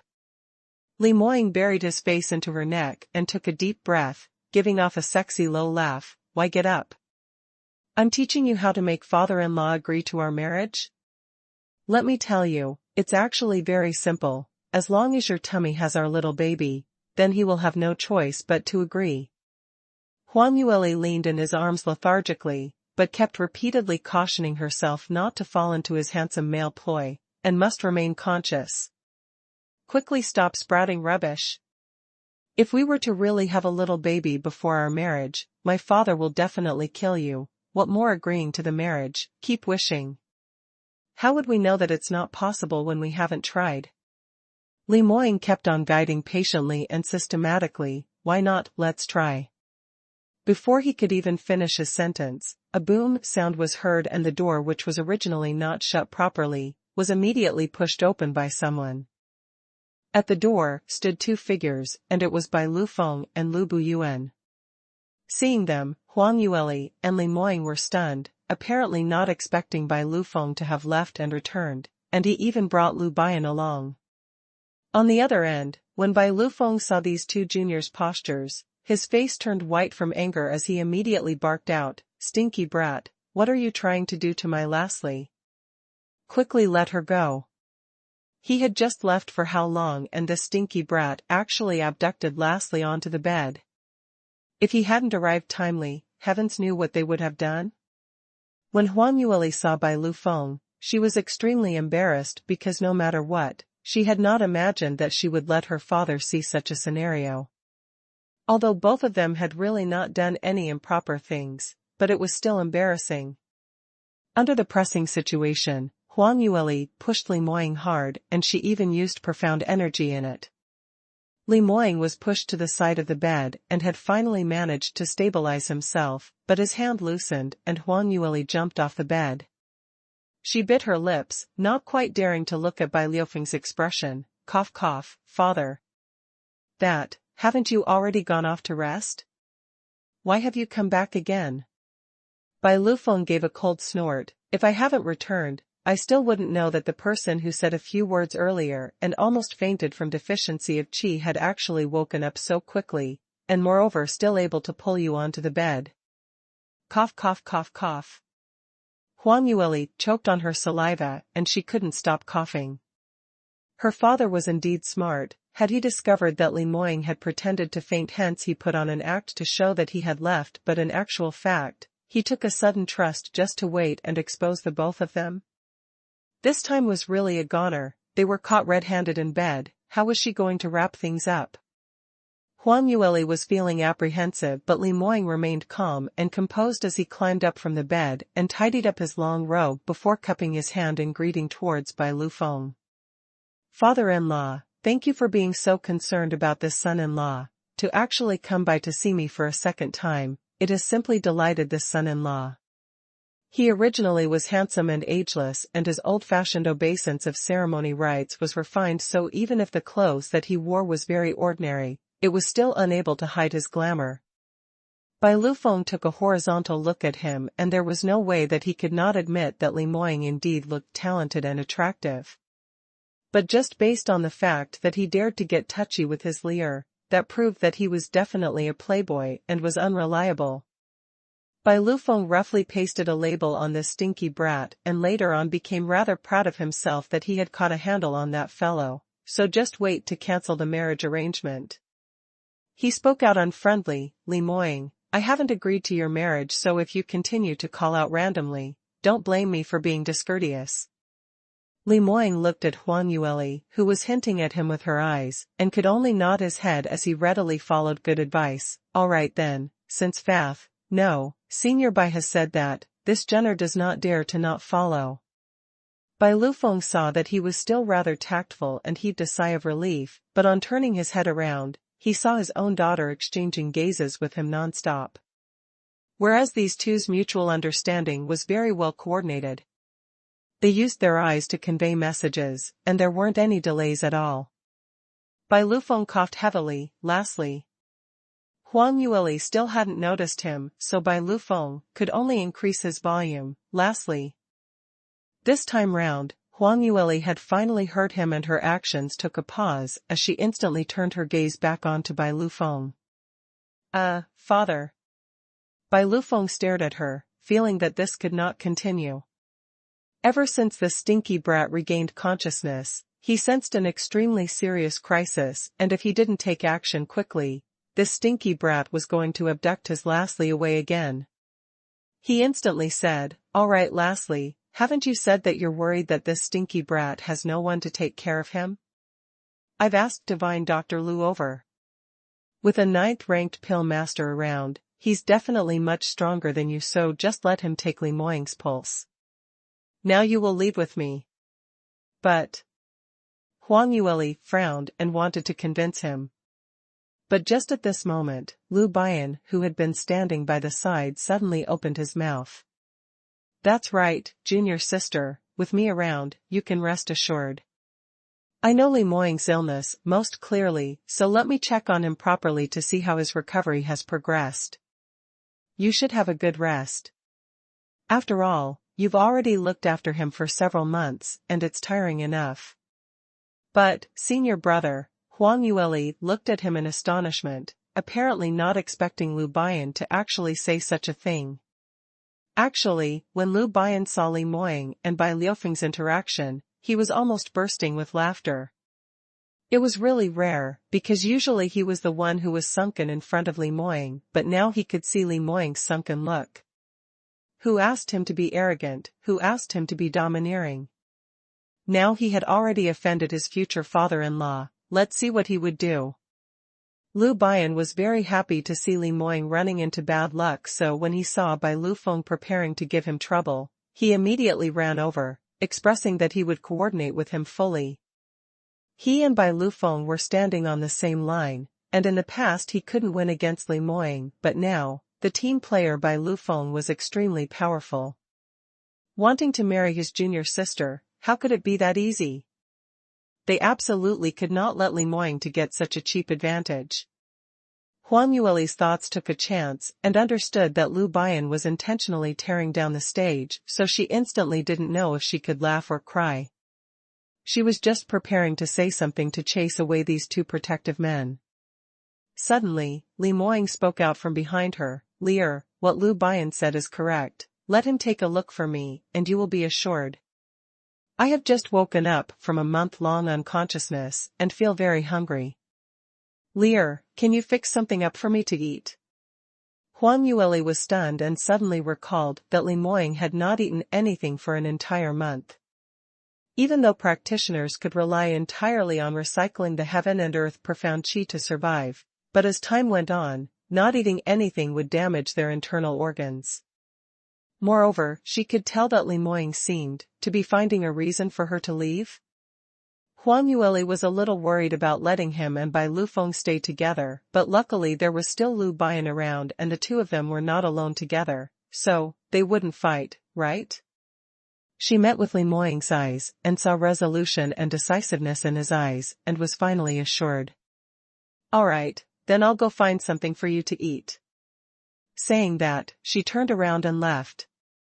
Seeing Huang Yueli walking away, Bai Lufeng's face finally revealed a sliver of a smile. Finally, his Lastly was willing to leave this stinky brat. But moments later, his thoughts underwent a change, feeling that something was amiss. Lastly left, to cook for this stinky brat. Cook! As her father, he had never eaten the food that his daughter cooked, yet Lastly was going to serve this stinky brat. Thinking of this, Bai Lufeng instantly felt out of sorts. But before he could even express his dissatisfaction, Li Moying suddenly spoke out again, "Divine Dr. Liu, haven't you mentioned before that when you're doing consultation, all surrounding people must leave with the patient around only? My father-in-law is here, will it affect you from the consultation?" When he said this, the both of them were stunned. Lu Bian was slightly surprised, but immediately following that, he seemed to have thought of something as he nodded his head. "Indeed so. This is the first consultation after you regained consciousness, and I have to use the golden needle to check on your internal breathing, so it is indeed best not to have anyone else present." "But Senior Bai." On hearing that, Bai Lufeng instantly spoke out kindly, "Since that's so, I will not interrupt Divine Dr. Liu, I'll make a move first." He could tell that the both of them were trying to send him away, but as long as Lastly left this stinky brat, he wasn't very concerned about the other matters. Moreover speaking, his Lastly was going to cook. He could hurry over to the kitchen and snatch the opportunity before the stinky brat, to taste Lastly's culinary skills. It would be best to eat everything. Wasn't the stinky brat feeling frail? Just have some porridge and that will do. The moment Bai Lufeng left, Li Moying's expression turned solemn and the gaze he shot onto Lu Bian became much abstruse than before. "This time, many thanks to you." Lu Bian was stunned and instantly spoke out with a smile that wasn't quite like a smile, "This is indeed rare. This is the first time in this lifetime that I've heard the word thanks from you."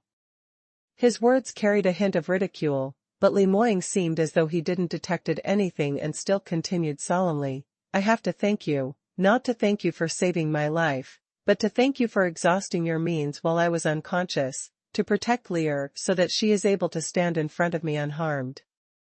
Hearing that, Lu Bian kept away his smile and shook his head slightly, "No need to thank me, I didn't do that for you. No matter if it wasn't to treat you or to battle to death, I did it all for Junior Sister." These words were something that Li Moying originally didn't like to hear, but now with Bai Lufeng as a comparison, he actually felt nothing about it. Li Moying leaned back onto the pillow on the bed and shrugged, "All right then, since you said no need to thank, then I really don't need to thank you. By then don't say that I'm petty and refuse to give me my thank you gift." Lu Bian gave a cold snort, "If I really wanted your thank you gift, I'm afraid that you will not be able to afford it. Your treatment is the most complicated and most difficult to treat among all those cases that I had treated. Alright, enough of the rubbish, quickly pass your hand to me, and let me see how your recovery is coming along." Li Moying stretched out his hand and Lu Bian locked onto his wrist as he shut both eyes, and started to check his pulse. The time he took to check his pulse was much longer than Huang Yueli's. It was right until after a quarter of an hour, he still hadn't said anything and the expression on his face seemed a little grim. If it was any other ordinary patient, on seeing this, they would most probably go into a fluster. But there wasn't much expression on Li Moying's face, and right until Lu Bian finally let go of his wrist, he asked in an unhurried fashion, "How is it?" Lu Bian took a look at him and said, "That's one good news and one bad news, which one do you want to listen to first?" Li Moying looked at him in a "it doesn't matter" look, then, "Good news I guess." Lu Bian nodded his head. "The good news is, the treatment this time round is very successful and the purified pill's medicinal effects are displayed very well. Your primordial spirit damage is already restored to around 80% and the remaining 20% will slowly regenerate within these few years." Hearing this, Li Moying took an astonished look at him. According to what Lu Bian said, his illness should be completely healed then. Since the good news was this good, what bad news could there be? Then. Bad news? The bad news is. Lu Bian paused and looked straight in Li Moying's eyes, as though he was trying to penetrate into his inner heart. Your primordial spirit in this lifetime is not complete. Not only because of the injury, but because in your past life, you had to forcibly split it up into half. No matter how awesome the medicinal pill is, it can only treat injuries and not come out with that missing part of your primordial spirit. Li Moying shook all over and he looked at Lu Bian as he couldn't say a word momentarily. After a long time later, he found back his voice, so your meaning is.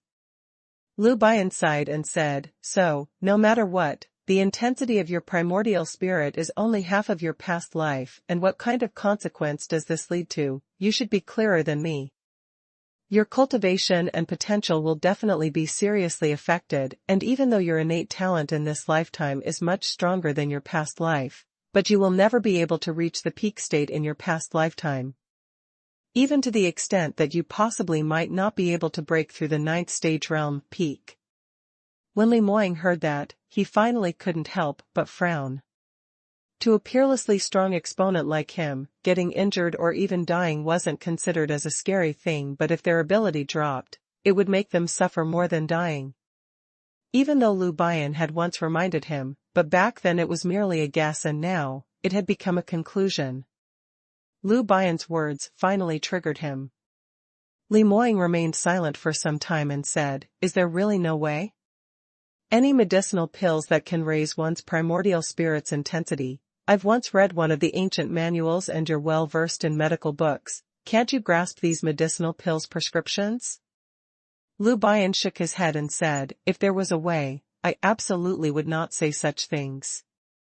That's right, there are some pills which can raise one's primordial spirit's intensity, but these pills are actually very weak. If your primordial spirit's damage is not only less than half, then it is possible to recover after eating it continuously for 8 to 10 years, but now. He had not completed his sentence, but the underlying meaning was more obvious than it could be.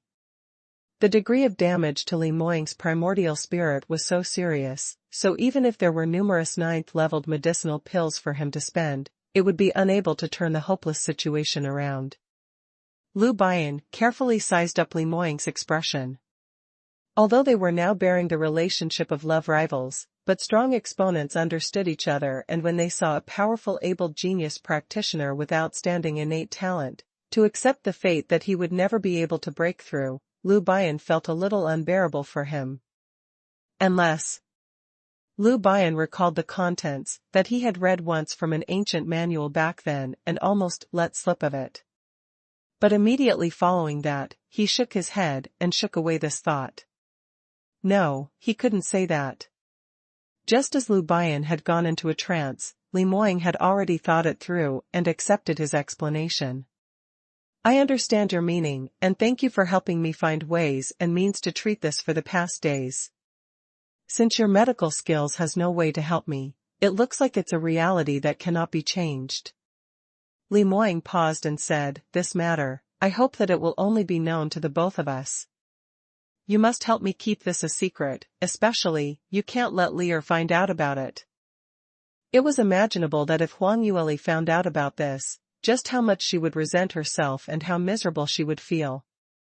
She happily thought that he was totally cured, but in the end, she found out that the matter was totally different from what she had thought. Of course, if it was said that Li Moying's illness wasn't cured, that wasn't so. At least now, no matter if it was cultivation or battle, he had already recovered to the same as an ordinary practitioner and would not have the illness acting up just because of a little accidental situation or even to face death.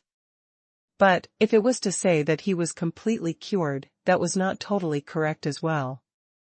Lu Bian remained silent for a moment and said, about this, you don't need to worry. Ever since you were young, when I first did the consultation for you, I already knew that this would most likely end up in this, but have I ever leaked a single word out? Now you're already no different from any ordinary person, and it's already none of my business, so all the more I wouldn't trouble myself by doing this extra move. Li Moying nodded his head and thought for a moment, then asked again, right, there's another matter. Lier's father, that Bai Lufeng. Is he trustable? Even though he trusted Huang Yueli's judgment very much, but this Bai Lufeng was filled with plenty of suspicious points. Someone who had already gone missing for 10 over years suddenly popping out, and just happened to save them? He was a little worried that Huang Yueli would be overly excited from seeing her own blood kin and was deceived by others, hence he specially avoided her to secretly find out the truth from Lu Bian. Lu Bian naturally understood his meaning and muttered, "From what I see, Marquis Bai's status shouldn't be a problem and he knows everything about junior sister when she was in Southview Kingdom. Moreover, he's been very good to junior sister and he had been imparting many god-grade cultivation methods to her in the past few days. Even the few of us have also received pointers from Marquis Bai and our abilities have increased greatly. Previously when treating your treatment, Marquis Bai had also come out with a huge amount of effort. From the looks of it, he genuinely pampers junior sister. But..." Lu Bian paused and said, "But Marquis Bai indeed has some secret hidden from us." Junior sister had asked him several times, but there was no news about it. Li Moying nodded, "I know already." "Bian, thank you." Lu Bian's lips curled, "Thank me for what?" "Thank me for coming up with a lie to deceive my junior sister? Thank you for allowing her to stay happy, to do everything she wants to do." Li Moying seemed as though he didn't hear the ridicule in his words, as he remained composed while thanking him earnestly. Lu Bian's brows rose, apparently a little not accustomed to the fact that the usual overbearing Li Moying could even sprout such words from his mouth. "Since you are so grateful to me, can you promise me one other thing?" Li Moying replied, "What?" Lu Bian giggled and was evidently rather scheming. "In future when junior sister cooks for you, you must share with me." This divine doctor had long not been accustomed to seeing you eat alone. His words just landed and Li Moying still hadn't had time to express his attitude when a knock on the door sounded out, as though it was premeditated. Huang Yueli knocked on the door and, not waiting for those people inside to respond, she already pushed the door open and walked in on her own. She was holding a serving tray in her hand and on it was some hot white porridge and 6 small plates of side dishes. Huang Yueli placed the serving tray on the table in front of the bed and wanted to pass the porridge over to Li Moying. Whoever knew that she hadn't even moved and Lu Bian had conveniently walked towards a plate of sautéed prawns. Without using chopsticks, he directly used his fingers to pick it up and started eating. Huang Yueli was stunned. "Senior brother, that's for Moying. If you want to eat, I'll make some more for you?" It wasn't that she was unwilling to part with her dishes, but rather she was worried that Li Moying would be unhappy. This man had always been easily jealous, and usually he couldn't wait to monopolize all the dishes that she made, moreover that it was Lu Bian, someone whom he could not stand seeing. Now that Lu Bian snatched away a dish, would he fly into a rage on the spot? Lu Bian's brows rose as he replied complacently, "Young sect master Li is extremely generous and wouldn't be unwilling to part with a dish, am I right?" Huang Yueli looked at Li Moying and thought that he would be angry, but in the end, Li Moying merely shot a glance at Lu Bian and didn't say anything else. Although his eyes were filled with frost, but he did not sweep Lu Bian out of the door. Huang Yueli's mouth turned into an O shape. Just what was going on? These two had finally buried the hatchet? Before her astonishment had ended, she heard Li Moying raising his chin and spoke out in its thunder tone, "Feed me." Huang Yueli's eyes opened wide as she spoke out in surprise, "What? Feed you? Haven't you already recovered? Could it be that you're not feeling well anywhere? Senior brother, what's going on?" She threw the question back towards Lu Bian. Earlier when she left the room, wasn't Li Moying perfectly fine? Just how much time had passed? Could it be that his body couldn't take it again? Lu Bian was very clear that Li Moying was plainly taking revenge. Trying to show off their love in front of him? Lu Bian laughed and said, "How could he not be feeling well? I think he's feeling too well. Otherwise, where would he find the mood to show off his love?" Having been exposed by Lu Bian mercilessly, Li Moying's expression did not change, and neither did he show any awkwardness at all. On the contrary, he took it for granted as he tugged Huang Yueli's sleeve and pointed out to her, I want to eat that.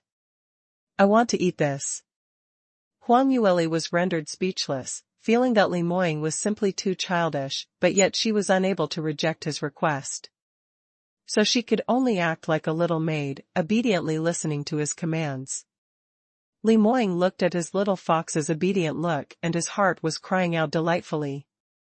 He even took some time to shoot a provocative look at Lu Bian, and the meaning in that was clearer than ever. You have the ability to snatch the food that Liers made, but you will never be able to get Liers' care like this. What's there to be delighted about? Lu Bian felt that it was an eyesore and couldn't help but stand up.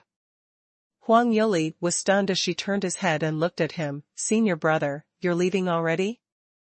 Lu Bian controlled the rush to want to place his fist onto Li Moying's handsome face, as he tried to tug out a smile and nodded to Huang Yueli.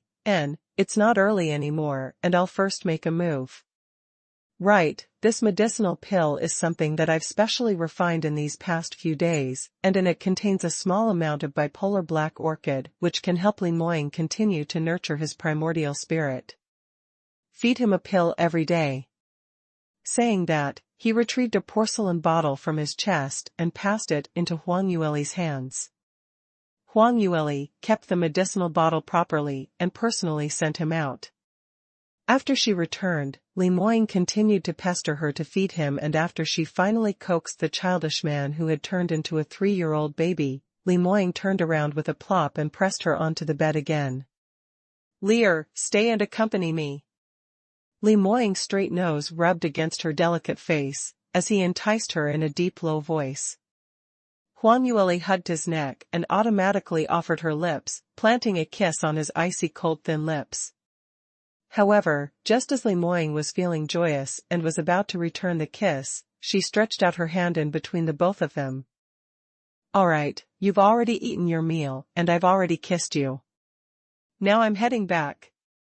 Li Moying frowned as he lowered his head and gently blew into her ear, attempting to use his manly charm to seduce her. Why are you returning back for? I'm not going to do anything bad, just wanting you to accompany me. If you don't accompany me to sleep, I will have nightmares at night. Huang Yueli decisively pushed away his handsome face. No way, my father will be angry. I have finally managed to lure him away so that I can accompany you to have dinner, and if he catches us lying on the same bed together, he will definitely punch you. Moreover speaking, your soul detachment illness has already recovered, so you shouldn't have any nightmares at night. Shouldn't? What if I'm still having nightmares?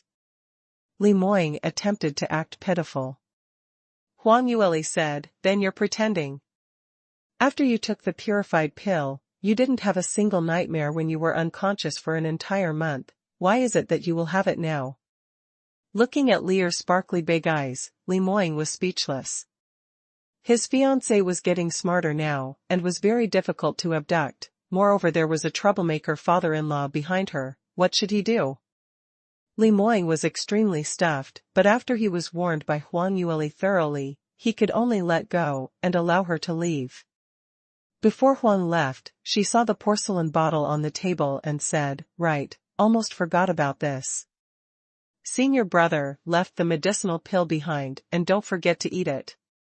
Senior brother told me that your primordial spirit is recovering well, and in future, your cultivation speed will be much faster, your ability will become stronger. Don't you dare not eat the medication just because you're afraid of it being bitter. Huang Yueli looked at Li Moying as she showed a straight face, instructing him seriously. Right from his past life, Li Moying had never liked to take medication, and Huang Yueli thought that he was deceiving her, just trying to cheat her into feeding him personally. But later on, when she asked Song Pajun, she realized that he had been like this since young, and the reason was even more ridiculous. Sovereign had always been afraid of bitterness since young, and if there was bitter gourd in the food that he ate, he would immediately spit it out. When Song Pajun said these, his shoulders were shaking badly as he tried his best not to laugh out loud. Thinking of this, Huang Yueli's footsteps took a pause and she said, I'll pour you some water. Take the medication first before I leave. Li Moying watched her handing him the medication pill and fell silent for a moment. Actually, whether he ate this pill or not, To him it wasn't much of a difference because it was determined that he would not be able to return back to his past life's ability, and he might not even be able to arrive at the 9th stage realm peak. Just a few mere medicinal pills, to strengthen his primordial spirit, was like a cup of water on a burning cart of firewood. When Huang Yueli saw him not moving, she assumed that he was afraid of the bitterness, hence he was trying to act as though he didn't agree to eat it.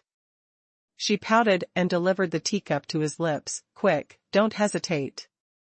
Shut your eyes, and swallow it in one mouth." Li Moying turned his head around trying to avoid it, but Huang Yueli changed the direction of the cup, sending it over. Li Moying asked, "Will there be a reward if I finish eating it?" Huang Yueli was stunned and instantly growled, "Yes, yes, yes, I'll give you a sweet, all right?" She really didn't dare to believe it. Just how old was Li Moying? He had such obvious ability, and was such a tall and handsome man. Why was it that when he fell ill, he instantly turned into a little baby? Hearing that, Li Moying finally nodded his head as he took the teacup and swallowed the pill. That tightly creased brows and that tangled expression, those who weren't clear of what had happened would definitely have thought that he was being forced to eat a lethal poison. Huang Yueli took back the teacup, not knowing if he should laugh or cry.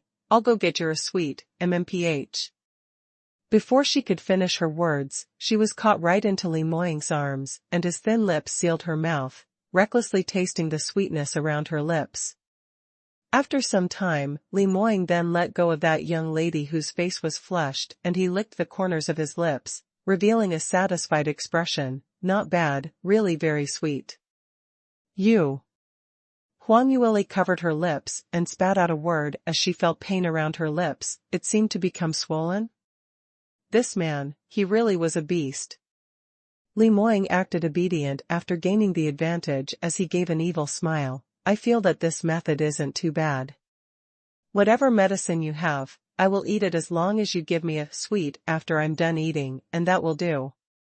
Saying that, his eyes revolved round Huang Yueli's red lips, which he had kissed earlier. Huang Yueli was totally dumbstruck by this man's shamelessness as she gave him a fierce stare. "Keep wishing. Finish up your medication and rest earlier. I'm going back to cultivate and will not accompany you any further." Seeing his little foxes fleeing back, Li Moying's lips slowly surfaced a smile. To be able to be like this now, really, was very nice. They were humans in both lifetimes, and had paid the price using their lives, and what they hoped for was merely the current scenario. Lu Bian thought that he had lost half of his primordial spirit, never to break through the 9th stage realm peak, and he would feel disappointed and upset. Actually, to him, nothing was more important than Huang Yueli, and as long as she was by his side, he could pay any price for it. Moreover speaking, so what if he didn't have enough ability? He could still be a gigolo? His wife's innate talent was so high, and she was so good at making money, he could be a ready-made gigolo. Just that his father-in-law's ability had surpassed his imagination, and he was a little hard to deal with.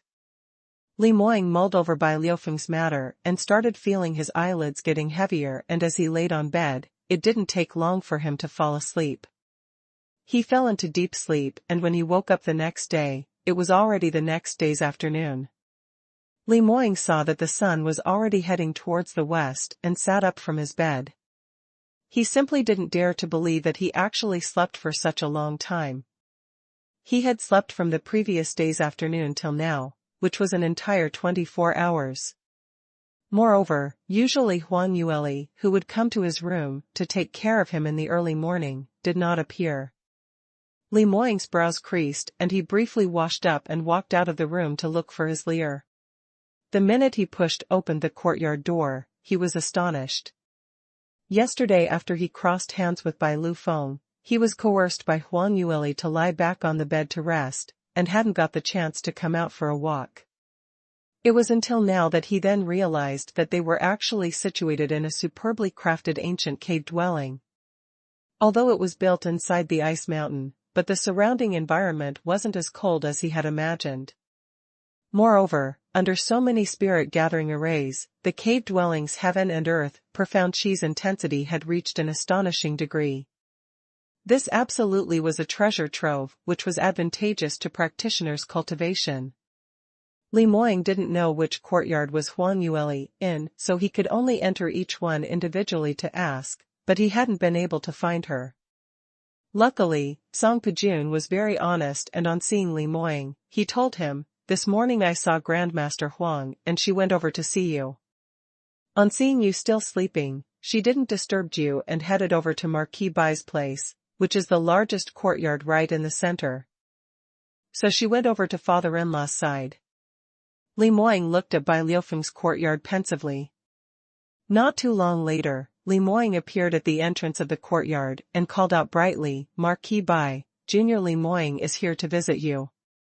Some days ago, it was all thanks to you for helping to treat this junior, so I've came especially to thank you." As the #1 sacred land sovereign in the continent, it had been many years since he acted so humbly. But Lier's father was indeed someone whom he couldn't afford to offend, hence he could only lower his stance a little. He had originally come, expecting to be put into a difficult position by Bai Lufeng. However, out of his expectation, Bai Liufeng's voice swiftly echoed outwards, "Young sect master Li, please enter." Li Moying walked inside and the first thing he did was to look around, wanting to see what Huangyueli was doing. But the main hall was empty with only Bai Lufeng seated on the main host's seat, and there wasn't anyone else there. Li Moying hadn't even spoken yet when Bai Lufeng opened his mouth first, "Young sect master Li, what are you looking for?" Li Moying then recalled that he had forgotten his manners, and hurriedly cupped his fist into the other hand as he said, "Greetings to Marquis Bai. I heard that Lier was right here, so I came specially to look for her. I wonder where she is right now." Bai Lufeng didn't reply to his question, but rose his brows as he spoke out immodestly, "Young sect master Li, I seem to have said this yesterday, that the marriage arrangement between the both of you cannot be counted, and now that you came, the first thing you asked is where my daughter is. Isn't that a little too disrespectful?" Li Moying frowned slightly as he turned silent. Bai Lufeng thought that he was choked until he couldn't say a single word and was silently feeling delighted. But he heard Li Moying continuing, "Father-in-law, what you said makes no logic. If you're worried that I cannot take good care of Lier, you can raise a request or test me, this isn't a problem at all. But if you just cancelled our marriage arrangement for no rhyme or reason, then I want to ask, for the past 10 over years, you had never been concerned about Lier, and when she was being bullied by her uncle and cousin in South Yu Kingdom, when she was being humiliated by the crown prince, where were you? Now that she has finally relied on herself to become powerful, and she also has a partner who is also in love with her, you suddenly appear and just want her to do as you wish?" Bai Liufeng's complexion turned greener and greener when he said these words. Towards this daughter, whom he had not met for 10 over years, Bai Lufeng naturally felt guilty towards her.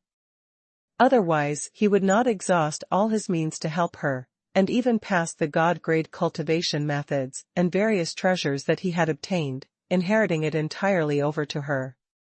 But even Lastly didn't voice out to berate him, yet this stinky brat, who was trying to snatch her away, dared to say such words. Shouldn't the stinky brat be most afraid of offending him? However, this wasn't finished yet. After Li Moying finished his crime, he even came out with a conclusion, "So although you're Lier's elder, but forgive me for saying this, you totally have no right to dabble in who she will get married to. You." Bai Lufeng pounded his fist onto the table out of fury and stood up, as the finger which he pointed at Li Moying shook. "You brat, you really have great guts. I have no rights? I am Lier's biological father. Why don't I have any rights? You dare to speak to me in this way, aren't you afraid that I will punch you so badly that you are not able to take care of your own life? You have just awoken, surely you wouldn't want to continue being bedridden after such a short period of time, right?" Li Moying shrugged as he spoke out calmly, "Of course I'm afraid that father-in-law will beat me up. But Lier spent too much effort to keep me alive, and if she found out that I sustained heavy injuries because of father-in-law, she might be very angry over this." Bai Lufeng gave a cold laugh, "You little brat still dare to threaten me? Could Lastly get angry with her biological father just because of an outsider like you? Li Moying retained an unhurried look on his face. That is hard to say. After all, father-in-law, you had not appeared for 10 over years, whereas I am the one who accompanied Lear by her side daily, so make a guess to see who is more important inside Lear's heart. You, what did you say? Bai Lufeng didn't expect Li Moying to be so bold, and he was angered badly by him. Moreover, the most crucial part was that what Li Moying said had exactly poked right through the terror in the abyss of his heart. He and Lastly had not met for 10 over years, and although the both of them were getting along very well currently, but if he were to really punch this stinky brat, he wasn't sure if Lastly would flip tables with him. From the various signs, Lastly was totally devoted to this stinky brat, and no matter what she did, she would always place Li Moying in first place. Bai Lufeng was so angry that he couldn't say a single word, and he even unleashed powerful profound energy might, hoping to use his strength to make Li Moying submit to him. Although he couldn't punch the stinky brat in the open, but letting him taste some stuffed disadvantage, surely Lastly wouldn't be able to tell right. With this thinking in his mind, Bai Lufeng increased the intensity of his might. However, Li Moying's expression was as per normal and his back was upright as he stood firmly rooted in front of him. Not only did he not back down or throw up blood, there wasn't even any change in expression on his face. Bai Lufeng didn't believe in such absurdity, hence he increased his might as a powerful aura was emitted, so much that even the walls of the rooms all started to shake. But, Li Moying still didn't have any reaction, and he even started to laugh. Father-in-law, I think you must have really misunderstood me. I don't know why, but since yesterday when you saw me, you must stand on the opposing end. Actually, we are all very concerned about Lear, so we should have a mutual topic to converse in, isn't it? If you don't mind, I can have a chat with you on what Lear experienced in the past few years. You should be very interested, right? On hearing this, Bai Lufeng started to waver. Li Moying struck the iron while it was hot and added, Father-in-law, I heard that you loved wine, especially those spiritual wines which were brewed using spiritual grass. I have a few jars here, and these are brewed by Lear personally. She used the water from Spirit Saint Spring to brew it, and it's virtually impossible to purchase this even with 10,000 gold. Today I've specially brought it over, preparing to share it with father-in-law you. Saying that, he retrieved a few urns of wine from his interspatial ring. These wine jars' caps were totally sealed, but the aromatic fragrance of the alcoholic content started to spread, filling the entire room. Bai Lufeng was someone who loved wine, and on the first smell, he knew that this was an extremely expensive good grade of wine, and his fury instantly dropped several points. Thinking again, he originally couldn't do anything to Li Moying. He couldn't beat him up, and even if he scolded him, he would be relisted, and moreover, it was all pinpointed at his sore points. Now since this lad had automatically tried to fawn on him, then he might as well use him and first get these few jars into his hands. After that, it wouldn't be too late to chase him out. Thinking of this, Bai Lufeng nodded his head forcibly as he said, All right then, you've specially come to pay me a visit, so if I were to chase you out like this, it is a little too disrespectful. I'll have a drink with you then. Young sect master Li, have a seat. Bai Lufeng pointed to the seat in front of him. Li Moying's lips curled into a smile as he lifted his shirt tail and sat right opposite him. His beautiful slender hand tore open a slit on the mouth of the jar and carried the wine jar as he directly poured it into a cup on the table. The mouth of the wine jar was very big, and if one were to pour it into a small cup, it would spill easily. But under Li Moying's precise control, not a single drop of wine fell onto the table. Moreover, these actions were originally meant to be rather rough, but when Li Moying did it, it appeared extremely elegant, which carried a natural noble temperament to it. After Li Moying finished pouring the wine, he raised up the cup. Father-in-law, I offer this to you. Bai Lufeng held up the wine cup and carefully tasted one mouth of it, but his gaze remained fixed onto Li Moying. He had to say that this man in front of his eyes was really agelessly good-looking, and although his age wasn't very old, but he had already revealed a strong practitioner's bearing, and even if it was he himself, he totally could not gain any advantage in front of Li Moying. Objectively speaking, Lastly's foresight was indeed not bad at all. Li Moying lifted his head and finished the cup of wine in one gulp as he followed up with a question, "Father-in-law, where exactly has Lier gone to? I've been looking for her everywhere, but I still haven't found her, so I'm a little worried." Bai Lufeng snorted as he disapprovingly replied, "On your left and right is only this cave dwelling, so what's there to be worried about? I'll tell you the truth then. Lier is cultivating in the rear courtyard. I've imparted her a set of sacred phoenix race's profound skills some days ago, but all she had on her mind was to take care of you, so she hadn't been cultivating wholeheartedly. Luckily, you slept well today, which is why she was willing to make time out to cultivate." A thought flashed by Li Moying's mind. "Yesterday, I ate the medicinal pill which Lu Bian gave, and later on, he suddenly fell asleep and slept that soundly?" When Bai Lufeng heard that, he chuckled as a delighted look surfaced on his face. "That's right, I'm the one who asked Divine Dr. Lu to help prescribe that medicinal pill, but it's all for your sake. Divine Dr. Lu also said that for primordial spirit injuries, if one wanted to recover, the best remedy would be to sleep and rest more, and that's advantageous to your body." Li Moying's brows creased and he just realized that he was schemed by both Lu Bian and Bai Lufeng together. These two fellows couldn't stand him monopolizing Huang Yueli's attention, so they actually thought of this dirty trick, but yet still marketed in a way that it was for his own good? Li Moying clenched his teeth, telling himself not to be rash. This was his future father-in-law, he absolutely could not make any mistake.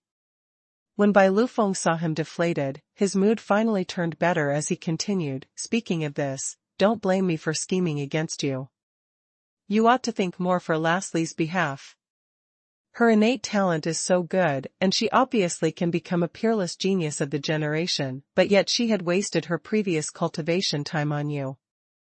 Previously you were unconscious, and she needed to take care of you, so we can forego that, but now that you've already awakened, yet you're still monopolizing her, this is considered as delaying her." When Bai Lufeng said that, Li Moying could say nothing against it as he had no choice but to nod his head. "What father-in-law said is right, it indeed is negligence on my part." Ever since he regained consciousness, gaining a new life after the tribulation, he naturally wanted to stick together with Huang Yueli always, but he had neglected the fact that Huang Yueli had not been able to cultivate for a long period of time just because she had to take care of him. Although Bai Lufeng looked as though he was out to scheme him, but he indeed was considering on behalf of Huang Yueli. Seeing Li Moying obediently being lectured, apparently slightly guilty, Bai Lufeng was rather satisfied. Finally, this stinky brat also knew how to feel sorry for his daughter, and even knew how to send wine over to him. Barely give him 60 points for starters. After they exchanged 3 rounds of wine, they started talking about Huang Yueli when she was in South Yu Kingdom. Towards this, Bai Lufeng was extremely puzzled. "Stinky brat, I heard from Divine Dr. Lu that when you were in South Yu Kingdom, you were second prince and not the crown prince? I remembered that Lastly was engaged to the crown prince back then? Where did you suddenly pop out from and even got engaged to Lastly?" Li Moying took a look at Bai Lufeng, and when he recounted the past, his complexion started to turn gloomy. "Father-in-law, you probably don't know, right? When you left South Yu Kingdom, you entrusted Lier to your younger brother Bai Lujing, but because you left South Yu Kingdom for such a long time, many of them thought that you had passed on, and that good younger brother of yours quickly bared his greedy and sinister true face. What happened? What did he do?" Bai Lufeng became agitated. "Didn't Lujing like Lastly very much back then? How is that possible? Moreover, no matter what, Lastly is his biological niece. One may know a person for a long time without understanding his true nature. You have trusted the wrong person." Li Moying gave a cold laugh and recounted everything that happened to Huang Yueli when she was in South Yu Kingdom. Especially the times when Huang Yueli was schemed against by her biological uncle and cousin, almost losing her life during then. Whatever he knew, he basically spelled every single big and small thing out. The more Bai Lufeng heard, the angrier he got, and he almost flipped the table over. Outrageous. When I was in South Yu Kingdom back then, I treated them very well. Before I left, I had even passed all my savings to second brother. I didn't have any other request, only wanting them to take good care of Lastly, to allow her to cultivate properly, then marry into a good family. They actually tried to harm Lastly's life. When I return to South Yu Kingdom, see how I will take care of him. Saying that, he turned his head and looked at Li Moying. From this, it's no wonder that Lastly fancies you so much, you have indeed helped her a lot. Li Moying replied humbly after gaining Bai Liufeng's praise, I don't deserve this praise. I treat Lear as my future wife so naturally, I cannot allow her to suffer even a single bit. These words made Bai Lufeng extremely satisfied. The son-in-law whom he wanted to find, was merely someone who would pamper Lastly, and not allow her to suffer any grievances. But he didn't reflect that out, merely asking about their lifestyle after they left South Yu Kingdom. After Huang Yueli started to cultivate, everything was smooth sailing for her, and her advancement was even easier than having a meal. Even though she met with several dangers, but it was inevitable when they were out on experience learning, and Bai Lufeng understood this clearly. After listening to their experiences, Bai Lufeng originally wanted pick on him, but now he could not help but to admit that this lad Li Moying towards his Lastly, had simply nothing for him to pick on. It was indeed difficult for him to find a better son-in-law than Li Moying. But he had just acknowledged his own daughter not long ago, and if he had to give her up to this lad, he was simply not resigned to do so. Just as Bai Lufeng was feeling torn, Li Moying poured another full cup of wine, and suddenly as though he was casually chatting, he asked, Father-in-law, where have you been for the past 10 over years? Why is it that you seem to have vanished and had never once returned to South Yu Kingdom? When Bai Lufeng heard this question, he frowned and subconsciously wanted to evade. Of course I have some unspeakable difficulties. Bai Lufeng sighed as he waved his hand, forget it, let's not talk about this. He wanted to skim over this topic. Li Moying's brows rose, not expecting Bai Lufeng to be so non-conforming, and moreover, he was still extremely alert. He intentionally used Lear's story to make Bai Lufeng loosen his alertness, thinking that under such a happy atmosphere chatting about casual matters, Bai Lufeng might just unintentionally say out some things that had happened back then, but in the end, the other party actually refused to divulge anything at all.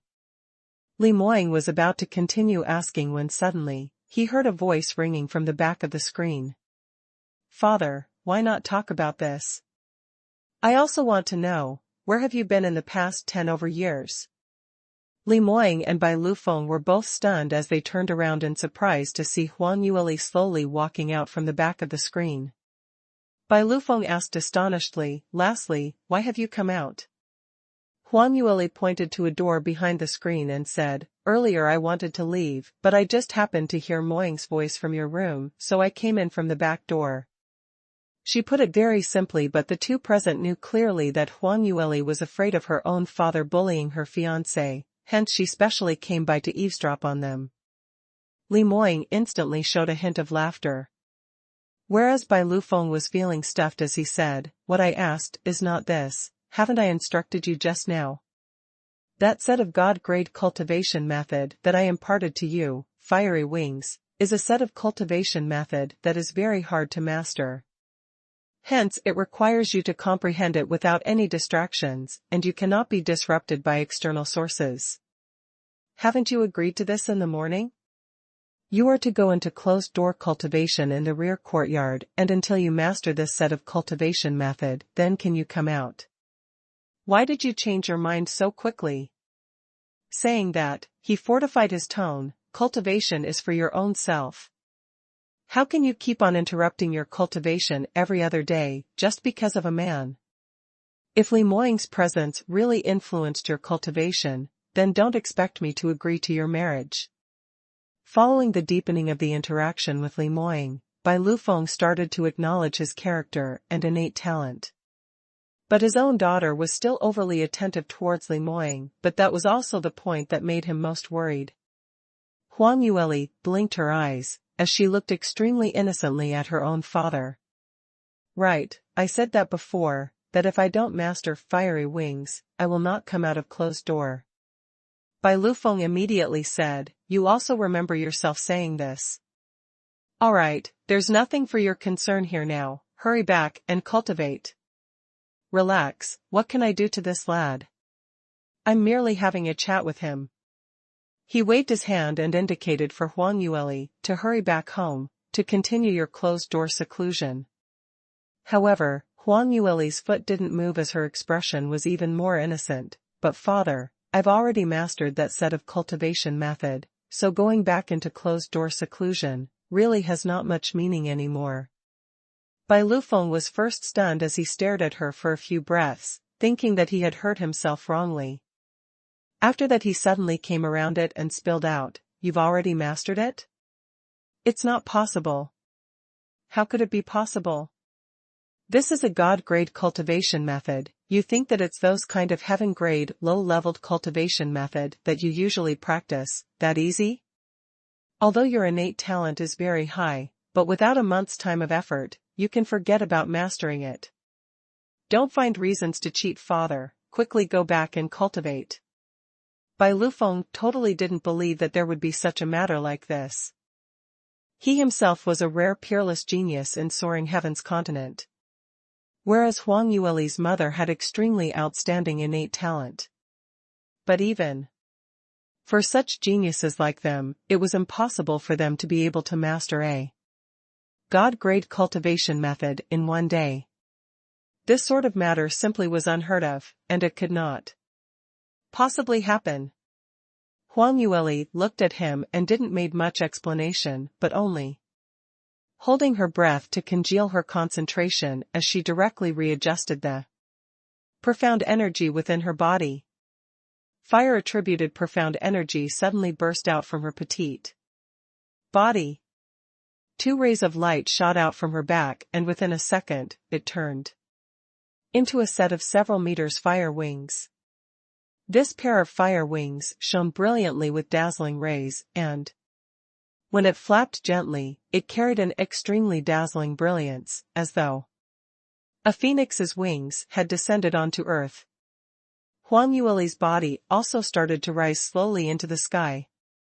Bai Lufeng's lower jaw almost dropped onto the ground, as his eyes were fixated straight in front, as he was in a daze.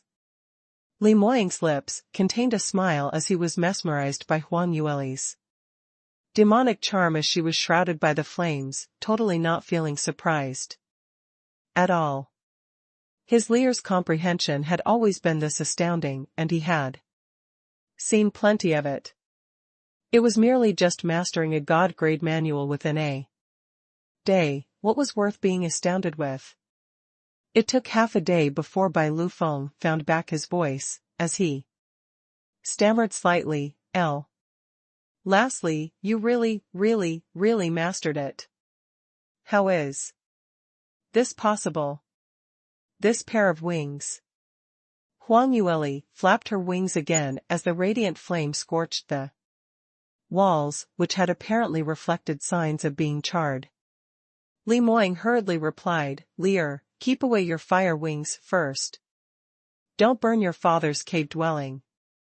Huang Yueli pouted her lips but obediently kept away the wings as she walked beside Li Moying. Li Moying lowered his head and swiftly gave her a peck on her face as he smiled. Lear is really incredible. Bai Lufeng was still in shock that even when his daughter was being taken advantage of, he couldn't be bothered to haggle over it and asked anxiously, lastly, this. How did you do it? Earlier the fire wings that I saw you showing was not only mastering the cultivation method, but moreover it had already reached the small realm's first stage of fiery wings. Huang Yueli smiled and said, actually, I've already reached a big realm.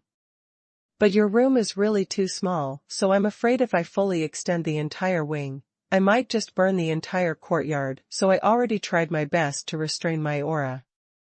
Bai Lufeng didn't expect to hear this kind of answer and was stunned. What? Big realm? I heard you wrongly? I definitely heard you wrongly. Seeing his deadly pale face, he was apparently excessively startled and he felt ill at ease. Huang Yueli hurriedly ran over to support him. Father, please calm down a little. You're one of the top exponents in Soaring Heaven's continent, don't be so easily scared like this. However, Bai Liufeng's butt was planted on the chair and he raised his head to down an entire cup of tea, then having a short rest before he regained his composure. He turned his head to take a look, to discover that Huang Yueli was seated next to Li Moying again. Li Moying was personally pouring her wine and Huang Yueli smiled sweetly, as she looked at his handsome side face, apparently in a good mood. Bai Lufeng coughed hard several times, interrupting the two's tender gaze. Cough cough. Lastly, what on earth is going on? Why is it that you are able to master the god-grade cultivation method so quickly? Quickly tell father. Huang Yueli blinked her eyes and said, Father, how do you want me to explain to you? Anyway, I already know how to and have already mastered it, isn't it? How do you want me to explain? When Bai Lufeng heard her, it was indeed because of this reason. To a genius with extremely high power of comprehension, mastering a set of cultivation method was akin to water forming at a canal naturally. This was a process which happened naturally, so there is simply no way to describe it clearly with mere words. After some time, he heaved and sighed with emotions. Indeed, lastly. Your innate talent has even surpassed your mother. If Siluo finds out that our daughter is so intelligent, she will probably be like me, so happy that she's just short of fainting. When Huang Yueli heard that, she immediately asked, Siluo? This name is really nice. Is that my mother's name? Bai Lufeng was stunned, totally not expecting her to switch the topic to this, but he still nodded his head. That's right, it's not only your mother's name that's beautiful, she's even prettier, and you look exactly like her. Innate talent is also as outstanding as her. As he spoke, Bai Liufeng's gaze turned slightly dazed as he had apparently fallen back into reminiscing. Huang Yueli turned her head and secretly exchanged a gaze with Li Moying as she asked, Father, my mother's name is Siluo, then what's her surname? Her surname is... Bai Lufeng was just about to answer, following her question when suddenly, he paused. Why are you asking you this for? Huang Yueli said, I don't even know what my mother's surname is, why can't I ask? This? Bai Lufeng was stumped, apparently realizing that what she said wasn't reasonable at all. But he didn't want to tell Huang Yueli these things. Just as Bai Lufeng was hesitant, Huang Yueli opened her mouth again. Father, don't hide it from me.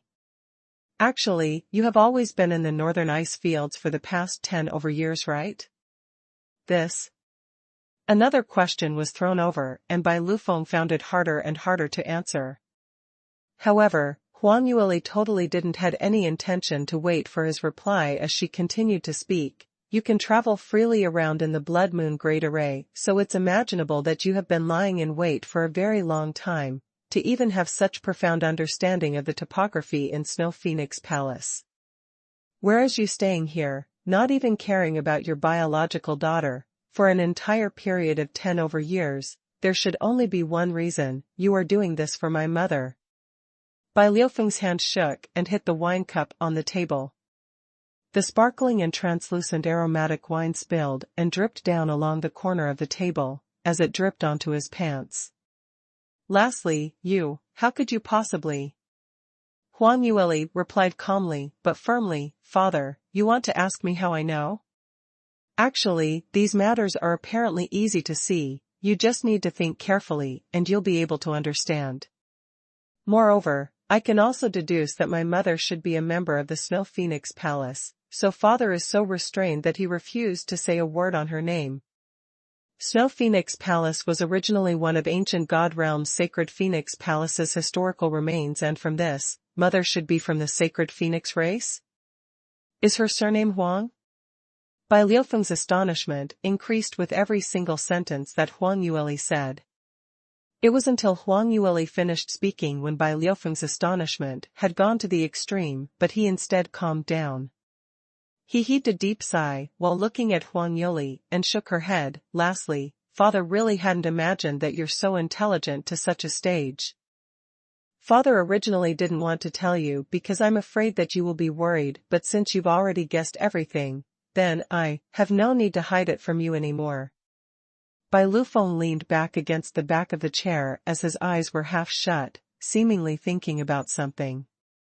Huang Yueli sat beside Li Moying as she felt this man's silent support, and her heart felt at ease as she peacefully waited for Bai Lufeng to open his mouth. After a while later, Bai Lufeng said, "Actually, this matter isn't complicated. You should have seen the letter that father left behind in Valiant Martial Manor, right? Your mother is a member of the sacred Phoenix race, and because her innate talent was extremely high, she had always been holding a special position in the clan. For a clansman like her who had noble bloodline and with outstanding innate talent, according to sacred Phoenix race's regulations, they must be paired with the clan's geniuses. However, your mother fell in love at first sight with your father, me, when she went out on an experience learning trip. She didn't tell me the truth, but chose to head back to Southview Kingdom with me secretly, and we got married officially. After we got married not too long later, your mother was pregnant, and 9 months later, you were born, and you were especially cute and adorable. Although I couldn't sense your spiritual root, but your mother said that you have inherited her innate talent and will definitely be a peerless genius in future. That was the moment when I felt the most fortunate in my entire life." Bai Lufeng started off slowly as he recalled the beauty whom he traveled along to various major mystic regions as his eyes revealed a tender expression. Although he was Huang Yueli's father and his status wasn't low, but to a practitioner, Bai Lufeng was still extremely young. This kind of gentle and peaceful look, paired with that extraordinary good-looking face, made Huang Yueli deeply understand why her mother had chosen to elope with her father. Bai Lufeng paused for a rather long period of time, and Huang Yueli couldn't bear to interrupt his reminiscing. However, Li Moying acted like a wet blanket as he butted in. "What happened after that?" The father-daughter duo turned back and stared at him. Li Moying shrugged and said, "I'm only worried about father-in-law recollecting his memories, and later on he will forget about the official matter again." Bai Liufeng's face stiffened. Earlier, he had indeed wanted to lead the topic astray, but after being said by Li Moying in such a way, how would he possibly still have the face to play such trickery in front of his juniors? He could only cough out and said, "What rubbish are you saying? Am I that kind of person?" He thought over it and said, "Anyway, joy had gushed through my head back then, and I totally didn't notice that ever since you were born, your mother's face had often expressed a worrying look and would even wake up in shock at night often. I thought that this was the after effects of giving birth, so I only thought about accompanying her well, not expecting that what she was worried about was something that was more terrifying. On your 100th day, our entire family were originally very happy and wanted to celebrate it for you. Whoever knew that your mother and you had not appeared for a long time? I was very worried and quickly ran back into the room to have a look, only to discover that your mother had gone missing, whereas you were wrapped up in the swaddling clothes, and there was a letter placed beside you. The letters explained that she had met with her foes who came to pursue after her, and she was afraid of implicating us, hence she left. She asked me not to look for her, and to raise you up properly. Of course I couldn't possibly allow her to leave, and I started searching for her in the entire capital. I searched for an entire 3 days and 3 nights, before I finally saw her together with an evil ghost-masked man in the outskirts of the city." When Huang Yueli and Li Moying heard this, their faces revealed a shocked expression as they exchanged glances. There was a 99% chance that this evil ghost-masked man was Lord Zhan. The only thing was that the both of them had not thought that this man actually went over to Southview Kingdom and even interacted with the Bai Lufeng couple. Thinking of the scenario back then, Bai Liufeng's expression went a little stiff and he paused before continuing to speak. I dashed up, immediately wanting to save your mother, but your mother's expression was so badly terrified on seeing me, asking me to quickly escape. Back then I was already able to tell that the ghost masked man's ability was shocking, and he was a super exponent whom I have no way of winning. But how could I possibly abandon her and leave on my own? Hence, that man struck out towards me. At that time, my cultivation was only at the 7th stage realm, whereas the other party was a 9th stage realm exponent, and just one move and he would be able to kill me. It was your mother who threw herself in front of me to block it, without regarding her own safety, before I luckily managed to save my own life. When I regained consciousness, your mother and that ghost-masked man had already gone missing, whereas for me, I was saved by the golden-scaled guards who were patrolling the outskirts where I had fainted, and they sent me back to Valiant Marshall Manor. Later on, I tried means and ways to find out who was the man who brought your mother away, but there were no leads at all. You grew up day after day and looked more and more alike to your mother. Moreover, you were so intelligent and adorable, and that somehow eased the pain in my heart. But I still hadn't given up, as I had been looking up on your mother's whereabouts. When you were 3 years old, a friend came by to Southview Kingdom and paid me a visit, and he incidentally mentioned that some days ago when he was on experience learning in the freezing zone in northern ice fields, he met with a ghost-masked man with unfathomable ability there. From his description, he sounded exactly like the man whom your mother left with that year. I finally managed to find a clue after so many years, so back then I immediately decided to head over to northern ice fields immediately. Speaking to this point, Bai Lufeng stopped again. Huang Yueli was anxious as she pressed on. What happened later on? Father? After you came to northern ice fields, what happened? Based on your ability back then, it was impossible to win Lord Zhan and save Mother, right? Bai Lufeng basically had deduced all these earlier when Bai Lufeng was saying this. What really made her unable to guess was what happened to Bai Lufeng after he left Southview Kingdom. Whoever knew that after Bai Lufeng said to this point, he just stopped again. Bai Lufeng swept her a glance and didn't continue, seemingly thinking of how he should continue from here. Huang Yueli had been observing his expression when she suddenly spoke out, Father, you promised to tell me the whole truth, so don't you regret it? Bai Lufeng was stunned as his face blushed red. This lass had exposed his thoughts once again. If he knew, he shouldn't have given her such intelligence. Bai Lufeng coughed and said, cough cough, why would I? What kind of person is your father? How could I possibly regret the matters that I promised you? Following Huang Yueli's not very trusting gaze, he swiftly rearranged his thoughts and continued, anyway, I have first entrusted you to your second uncle and said that I'm going on experience learning, then left Southview Kingdom and entered northern ice fields. When I first reached the northern ice fields, I was not familiar with the situation here and I had not been able to find Lord Zhan's whereabouts for a very long period of time. I loitered around the freezing zone for more than a year and thought that my friend had seen wrongly and was just prepared to leave. Suddenly one day, I saw a group of black-robed men, transporting a group of detained practitioners appearing on the ice fields. Bai Lufeng was recounting the scenario back then. The leader of the black-robed men was wearing an evil ghost mask and his figure and aura was the same as what I met back then, so I was able to recognize him immediately. But I didn't rush out to take action, because that group of detained practitioners, which they were escorting, their identities were simply out of my expectations. From their dressing, these people were actually disciples from the 7 sacred lands and moreover, each of them had extraordinary abilities, and they were at least 7th stage realm top exponents. When Huang Yue heard that, she let out, these should be those sacrificial lambs who are trapped in the Blood Moon Great Array, whose profound energy and blood essence are being sucked out. Bai Lufeng nodded his head, exactly so. But back then I didn't know about all these, only feeling that this scene was just too strange. So many high-level practitioners had all landed into Lord Zhang's hands, so it was imaginable that the forces behind him were extremely powerful, whereas I am alone with a cultivation of the 8th-stage realm only, so what can I use to go up against him? I could only execute with care. Luckily, I had been a mercenary when I was in South Sky region and had specially learned a heaven-grade body movement, profound skill, and using that I was able to conceal myself scarcely.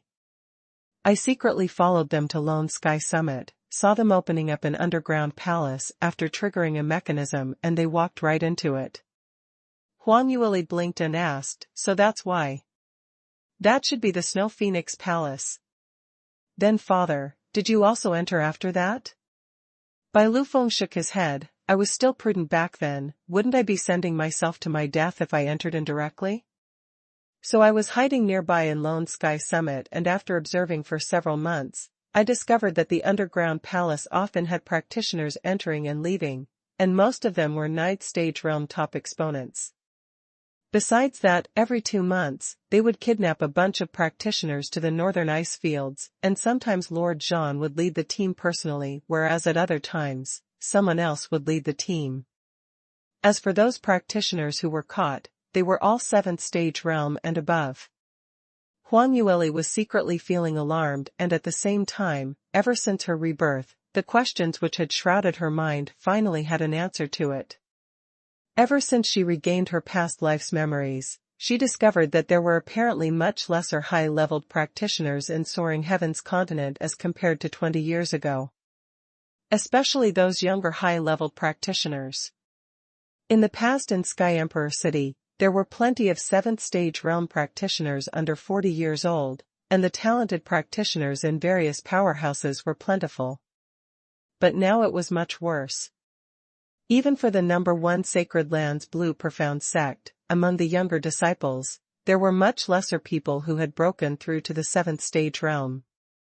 Li Moying couldn't help but open his mouth. According to father-in-law's saying, there would be a fresh new batch of practitioners who are sent in every 2 months, and 1 year there would be 6 batches. So 10 over years had passed, so there would be at least a few hundred people? Bai Lufeng nodded his head. "That's right. Initially I didn't know why Lord Zhang had captured them for, only discovering the Blood Moon Great Array's secret later on. Now there are only a few hundred practitioners being trapped in the array. Those remaining people whose blood essence and profound energy had been sucked dry, had their spiritual roots sucked away by those demonic soul-red scorpions, would all turn into blood water in the blood pool." Huang Yueli's lips twitched as she recollected the fact that she had once been soaked in that blood pool, and her body instantly felt uncomfortable. Luckily Bai Lufeng didn't continue on this question and headed back to the main question. "Anyway, I've finally found a regulated pattern, and once when Lord Zhang was out, I secretly infiltrated the Snow Phoenix Palace."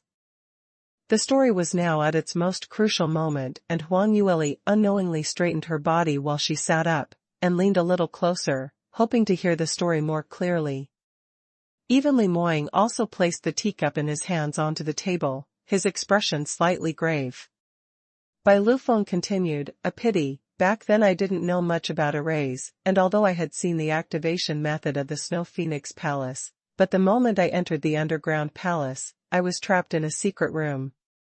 Not only so, I even triggered some mechanisms in the secret room and attracted the attention of the sacred Phoenix race, and was instantly pursued after." Huang Yueli and Li Moying looked at each other in dismay, totally not expecting to hear this turn of events. They had thought that after the brilliant and awesome Marquis Bai entered the Snow Phoenix Palace, he would definitely have done something huge, but in the end, this was an unfavorable start?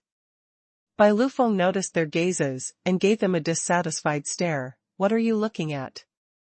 What do you mean by this? Back then, my cultivation was only at an 8th-stage realm peak, and my ability wasn't adequate. Moreover, I had grown up in South Sky region, unlike the both of you who had joined a large sect to cultivate high-grade cultivation methods. I charged in abruptly, so of course the result would not be pleasant." Huang Yueli gave an awkward smile and diverted the topic. "Father, you're mistaken, we are just, casually looking. Quickly tell us, what happened after that? Were you caught by them? Bai Lufeng harumphed, if I was caught by then, I would have become a puddle of blood in the blood moon great array, how could I possibly meet you now? But as I had totally no knowledge on Snow Phoenix Palace's mechanisms and topography, there was no way for me to escape. On seeing that the number of people who were chasing after me increased and I was going to be caught sooner or later, when I was almost despondent, suddenly the mechanism on top of my head was activated again. Ah! Such a coincidence. What happened then? Huang Yueli already knew that she had done wrong earlier, so this time, she quickly coordinated by asking a question so that she could make her father continue telling the story. Bai Lufeng nodded his head in satisfaction. You couldn't imagine that Lord Zhan had just captured a new batch of sacrificial lambs back. I took the opportunity to scurry out and wrested control to escape.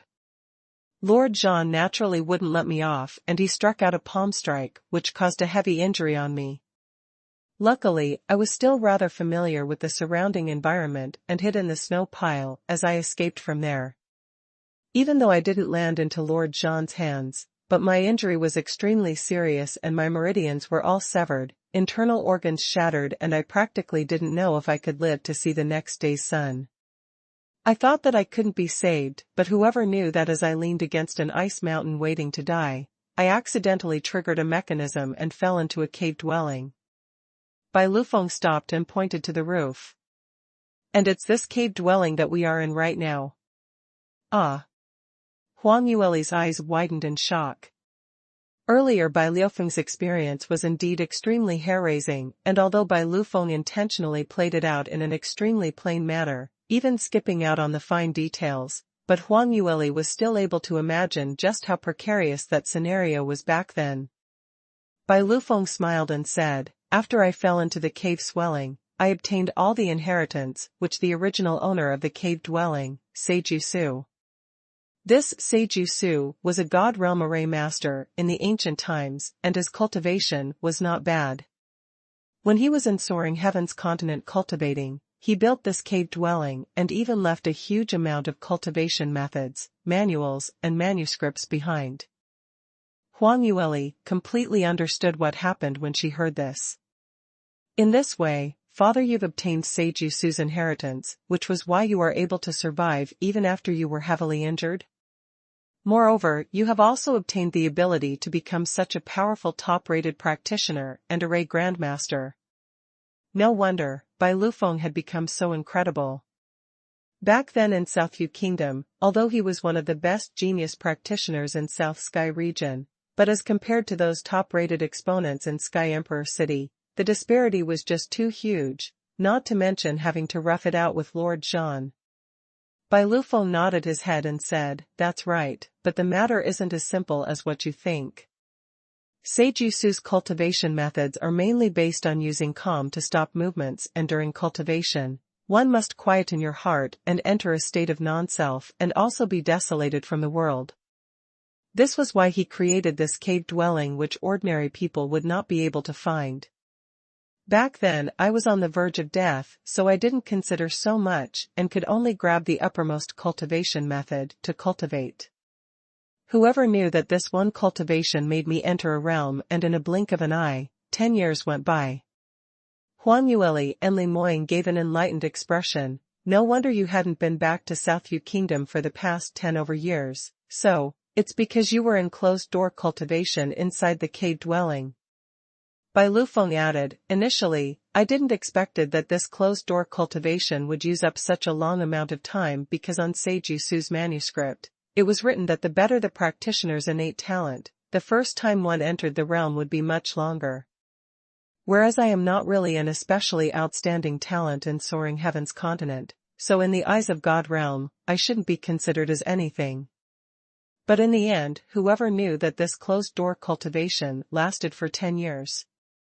Huang Yueli smiled when she heard that. This means to say that Father's innate talent is still very strong. Only thing is that the cultivation methods and inheritances in Soaring Heaven's continent isn't able to display your advantages out well. Bai Lufeng smiled, I'm afraid it is so. Suddenly at the next moment, he kept away his smile, when I woke up again, my potential had increased greatly and I had broken through to 9th stage realm peak, raising an entire large realm. But I wasn't happy for too long because I was terrified to find out that my hair and beard was a few meters long, entirely looking like a barbarian from the Eastern Ocean archipelago. I instantly realized that the closed-door cultivation that I had gone into had been extremely long. He looked at Huang Yueli. I didn't know how many years had gone by and was afraid of how you were in valiant martial manner, so I immediately headed back to Southview Kingdom. But I didn't manage to find you. Your second uncle said you were engaged to the Emperor's second prince, and even said the second prince's innate talent was excellent, which was extremely compatible with you. The both of you even joined South Sky Region's #1 sect, Celestial Light Sect. I also went over to Celestial Light Sect to find out, but Celestial Light Sect's disciples said you had gone on experience learning and had not returned.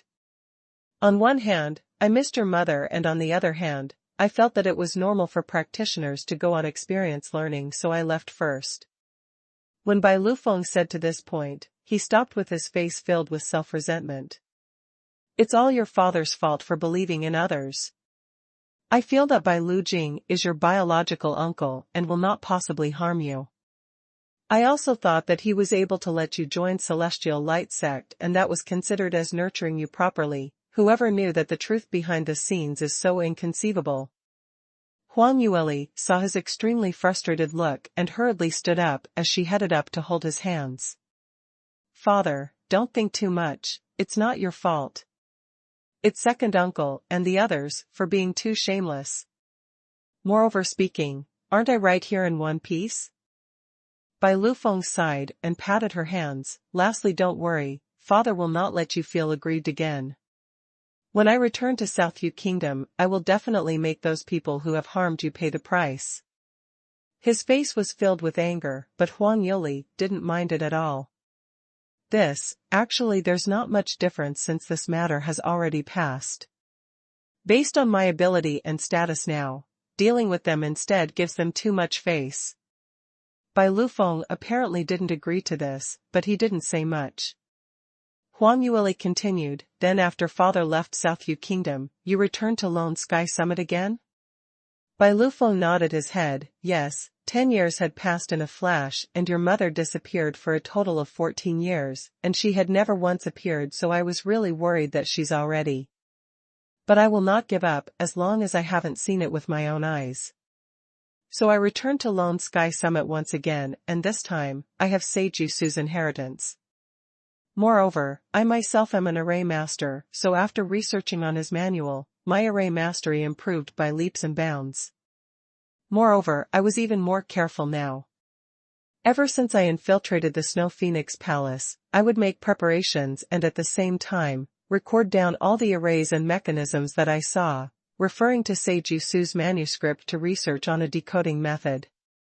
I have been in and out of Snow Phoenix Palace multiple times, and this time I gradually understood the topography and at the same time, discovered the Blood Moon spell in the deepest abyss of the underground palace. But I tried many ways to find out where your mother was locked up in, but I was still unable to locate her position. Saying that, he frowned slightly, apparently feeling slightly troubled. Li Moying's right hand clenched into fists and his finger tapped on the table as he muttered softly and said, Father-in-law, have you ever considered the fact that, had mother-in-law met with some kind of danger?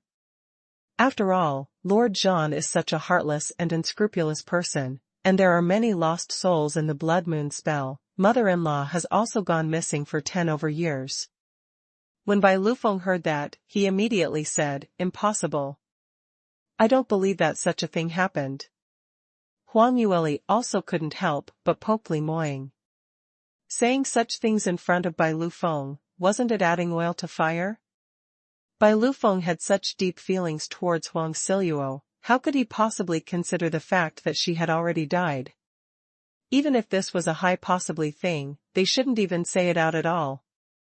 Li Moying saw his little fox baring her fangs, and instantly shut up his mouth.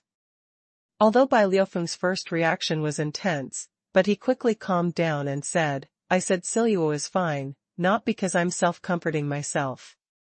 It is because I had once overheard two sacred Phoenix race's clansmen's conversation, saying that after your mother was captured, she had been placed under house arrest and could not leave Snow Phoenix Palace. But from what they said, she didn't seem to have suffered much torment physically. Huang Yueli also heaved a sigh of relief when she heard that, but at the same time she was puzzled. But why did Lord Zhan show Mother mercy? Mother's innate talent is so high, there's no reason why he would let her off?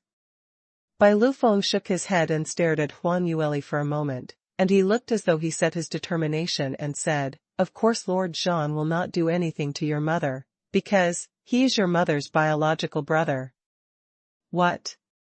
Huang Yueli almost fell down from the chair. Today, Bai Liufeng's story was filled with unexpected turns around each new peak, but what truly left her astounded was this sentence. Lord Zhan was her mother's biological brother? How was this possible? Didn't that mean to say? Huang Yueli looked at Bai Lufeng in disbelief. Bai Lufeng nodded his head gradually. That's right, Lord Zhan is actually your biological uncle. How? How could there be such a thing? Huang Yueli's lips twitched as her words were a little incomprehensible. Bai Lufeng said, when I first found out about this, I was also very surprised, but later on I thought about it, it was just reasonable, but there were many small traces that I had previously neglected. Your mother was one of the sacred Phoenix race's branch clan leader's daughter in Soaring Heaven's continent, so her bloodline was exceptionally noble and with an extremely high innate talent, she had an excellent position in the clan. Hence when she eloped with someone, the entire sacred Phoenix race spared no effort in searching for her. When Huang Yueli heard that, her thoughts underwent a change and she also thought it through. No wonder her blood was so useful and she could enter the sacred Phoenix race's inheritance tower as she wished, and even activate many secret paths mechanisms in Snow Phoenix race. So, it was because her mother's status was extremely high. All this was because of heredity. She was letting her thoughts run wild, but she immediately shook her head. I don't dare guarantee that Lord Zhan would even resort to using such an evil method like the Blood Moon Great Array to draw out a practitioner's spiritual route to refine medication. This kind of person, will he really care for his blood relatives? Hearing this, Bai Liufeng's body shook, as a cold glare flashed past his eyes. But very quickly, he controlled himself. This kind of cold and harsh expression only lasted for less than a second, so even Huang Yueli or Li Moying had not detected it. When he recollected his senses, Bai Liufeng's voice was still as peaceful. Anyway, you don't need to worry. Based on the leads that I have enough faith that Lord Zhan will temporarily not injure your mother, but it's not an easy matter to try and save her. Snow Phoenix Palace's interior is so complicated that it has surpassed your imagination, and I've spent several years' time, but still haven't been able to grasp it totally. Huang Yueli suddenly thought of something as her eyes shone. Right, father, the last time when I accidentally entered the Snow Phoenix Palace, I had once chanced upon a mechanism distribution map, and although it's just a portion of the map, but it should be of use, right? As Huang Yueli was speaking, she retrieved a piece of lambskin scroll from her interspatial ring, which was the same one that she had passed to Lu Bian some time ago. Bai Lufeng received it and took a brief look, and a smile instantly showed on his face. This is indeed very useful. After all, I'm just an array master and don't really understand the mechanisms very well, and there are some places which I totally couldn't understand, but if we combine it with this map, it will reap great rewards. The only unfortunate thing is that this only has maps on the upper levels of the underground palace. Underground palace's upper levels? Huang Yueli was stunned and instantly understood, so, the place where we entered was only the upper level of the underground palace. No wonder I somehow feel that the Snow Phoenix Palace's structure is a little strange. So this means that the Blood Moon Great Array is in the lower level of the underground palace?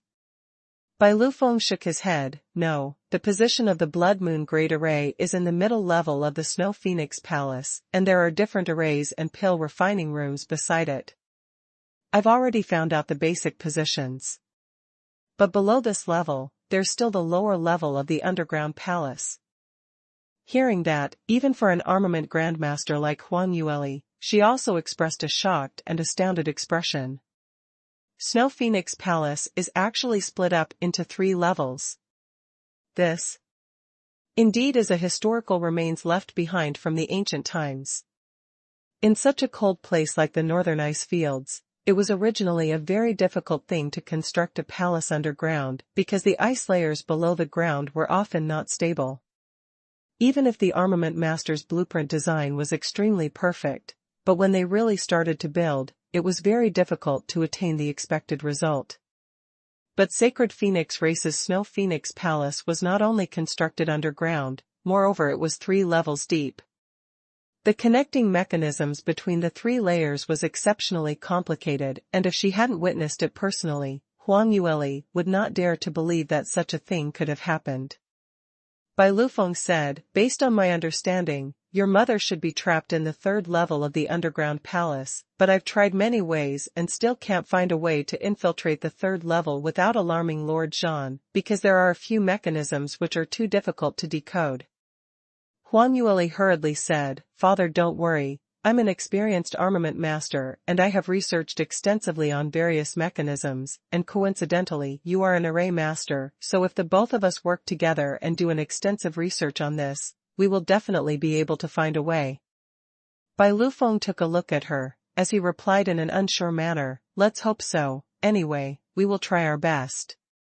It wasn't that he didn't trust his daughter, but Huang Yueli had already displayed her excellent cultivational innate talent and moreover, she was an extremely talented pill master. To be able to attain these 2 points simultaneously, it was already shocking enough. Now she actually said that she was an experienced armament master? From what Bai Lufeng thought, no matter how talented Huang Yueli was, at most she was only versed in rough armament refining skills, but to attain to 8th or 9th rank, or even decode mechanisms in a historical remain like Snow Phoenix Palace, that was purely thinking too much. Huang Yueli knew that he didn't believe in her and didn't make any extra explanations. Anyway, facts speak louder than words, so by then, her father would understand. After Bai Lufeng finished talking about the whole sequence of events, his expression apparently was much more relaxed. These matters had been kept in father's heart for many years, and I don't know who I can tell, so this time I am able to say it all out. I feel more relaxed.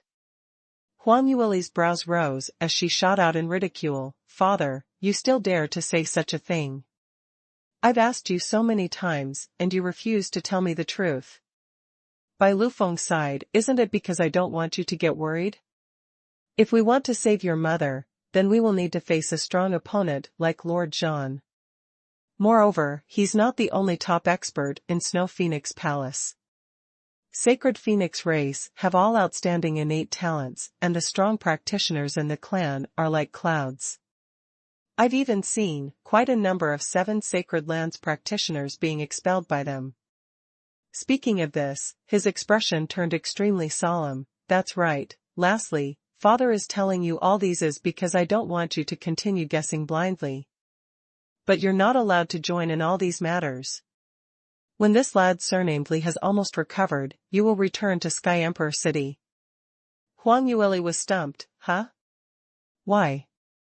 Father, my mother is still trapped in Snow Phoenix Palace. How can I possibly leave like that? No way, I want to stay here and help you save mother together. Preposterous. Bai Lufeng banged the table and gave her a fierce stare as he unleashed his profound energy, his aura pressuring them. Snow Phoenix Palace is not a place where a young lass like you can fool around. You've already seen how scary that Blood Moon Great Array is, hurry on and return back. However, Huang Yueli wouldn't possibly be scared by this. Her expression remained extremely peaceful as she spoke out respectfully, Father, don't treat me like a child. I am also a practitioner, and moreover I am not a practitioner who has low ability. The experiences that I've been through these few years are much more than you can imagine. It's merely a Blood Moon Great Array, it's totally nothing. Including her past life, the experience learning trips and experiences were probably much richer than what Bai Lufeng had encountered. Moreover, to back out once she met with difficulties was not her style. No matter what, the one trapped in the Snow Phoenix Palace was her mother, and the one working out a strategy on the outside was her father. If she were to run back to Sky Emperor City on her own like this, what kind of person would she become? Bai Lufeng raved, I said no means no. What does a young lass like you know? Moreover, you're only in the 7th stage realm now. This bit of ability, even if you enter with me, you'd only drag my feet. Can't you just let your father be a little less worried?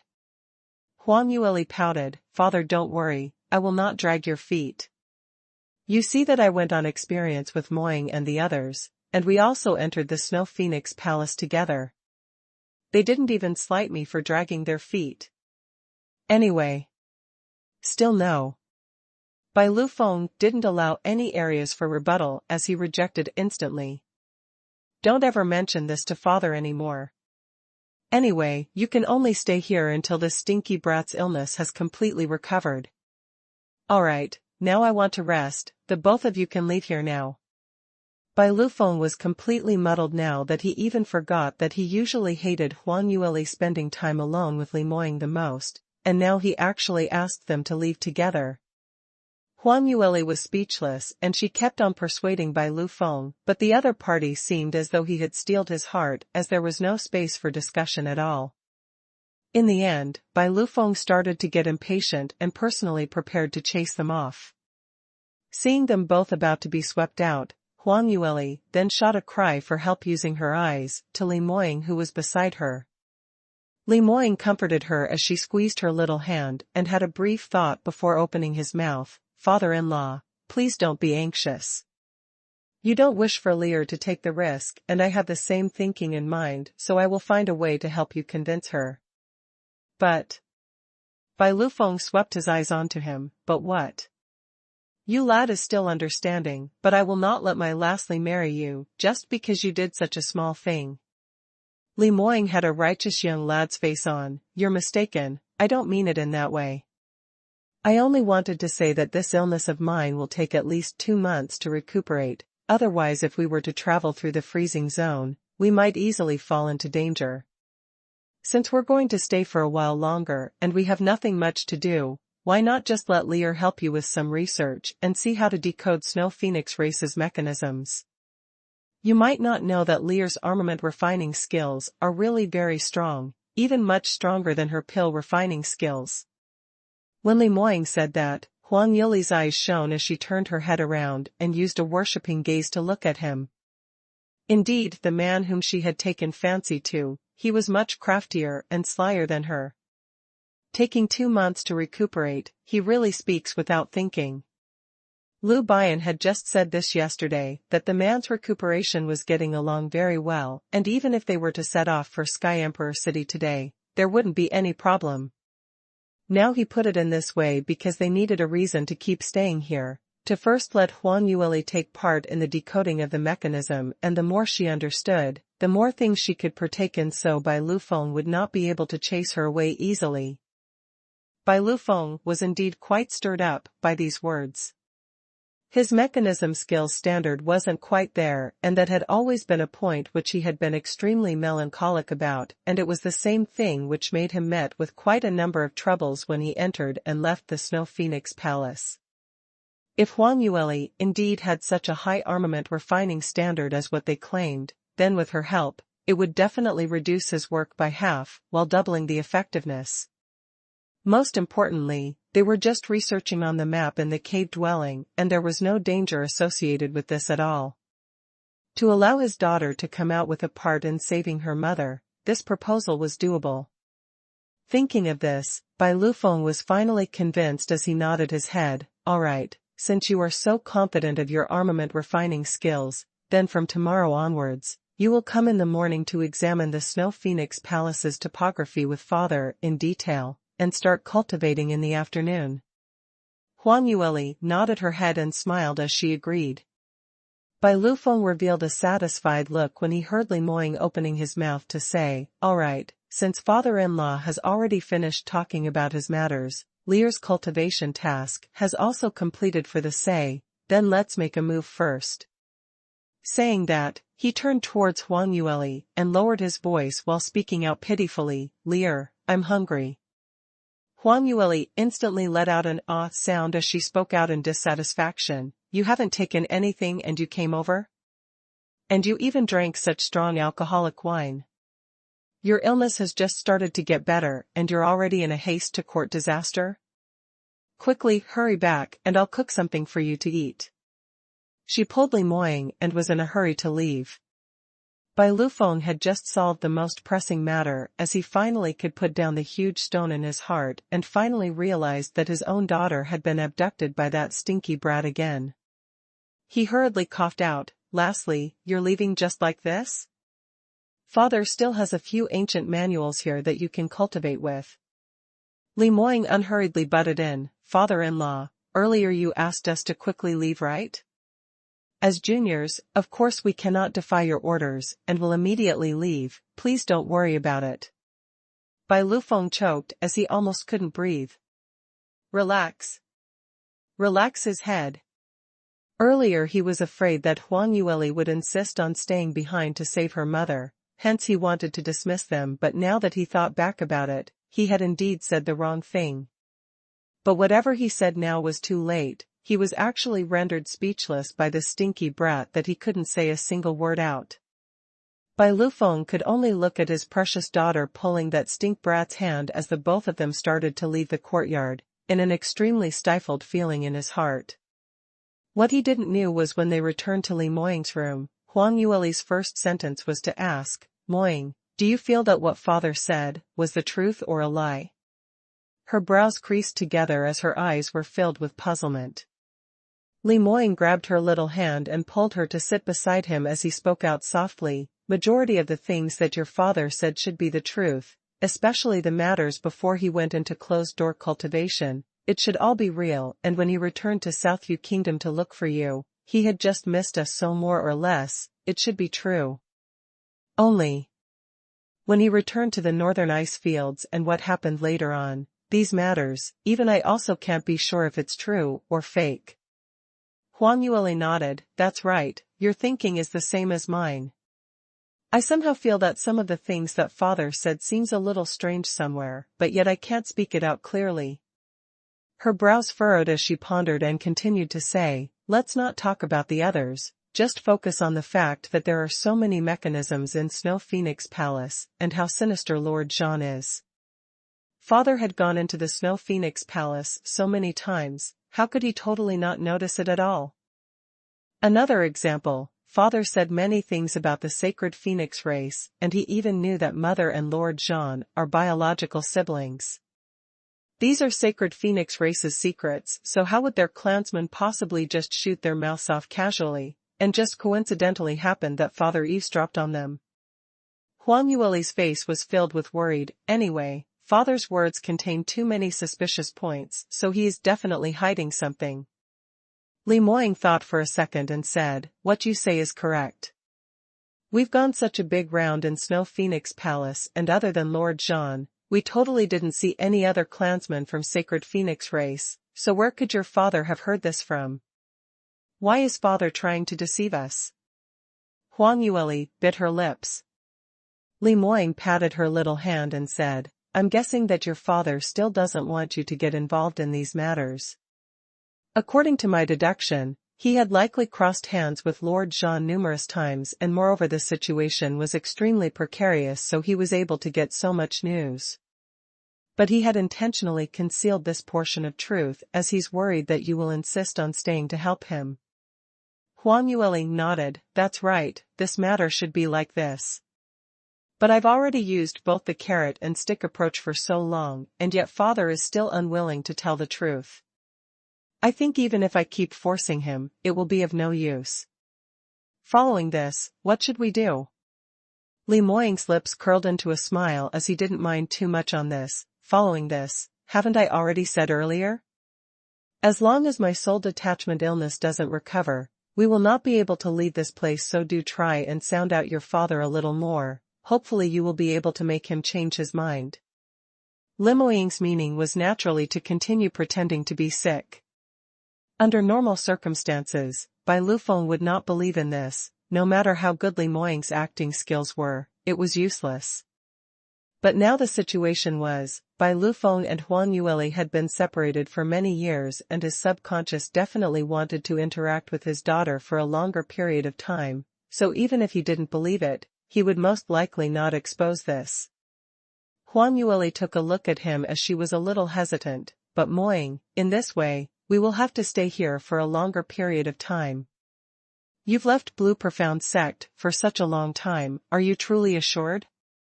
Why not? You head back first and I'll try to think of a way to convince my father. Li Moying shook his head firmly. No, I will stay and accompany you. Don't worry, Blue Profound Sect's matters. I have already made arrangements, and it's just nice that I don't want to go back too early. Saying that, his eyes flashed past a cold glint which made one felt silently alarmed. Huang Yueli jolted as she seemed to have thought of something and didn't continue. On the second day, Li Moying's illness started to recur. Lu Bian was shocked by them and hurriedly ran over to do a consultation for him, but in the end he discovered that everything was just a false alarm. There was totally nothing wrong with Li Moying. Lu Bian's face has a ghastly expression. Li Moying, what are you trying to play at? Trying to injure yourself to gain sympathy? I'm telling you, don't you even think of tricking my junior sister. I will definitely expose you. Who are you trying to expose? Senior brother? His words just ended and Huang Yueli walked out behind him with a beaming smile. Lu Bian was stunned, totally not expecting her to know about this. Momentarily, he totally didn't understand what they were trying to do. Huang Yueli gave a simple explanation to him and he understood what was going on. Moreover, Lu Bian also expressed his own doubts. I was saying, although your father indeed treats you truly, but something seemed off somewhere. He paused and continued, I've been pondering over this for several days. Now that I hear you saying these, it all links up now. Have you ever thought of the day when Marquis Bai saved us? Why did he need to enter the Blood Moon Great Array? Why had he gone there for? That kind of place, even for a strong practitioner like him, would also cause injuries, and if there's no motive, he would absolutely not run about recklessly. Huang Yueli and Li Moying both nodded their heads, acknowledging what he said. Then in this case, my father must have some important matter to settle on that day, but because of saving us, it interrupted his plan. Moreover, these few days he had also been staying in the cave dwelling and not left at all, as though he had totally forgotten about the matter that he didn't settle on that day.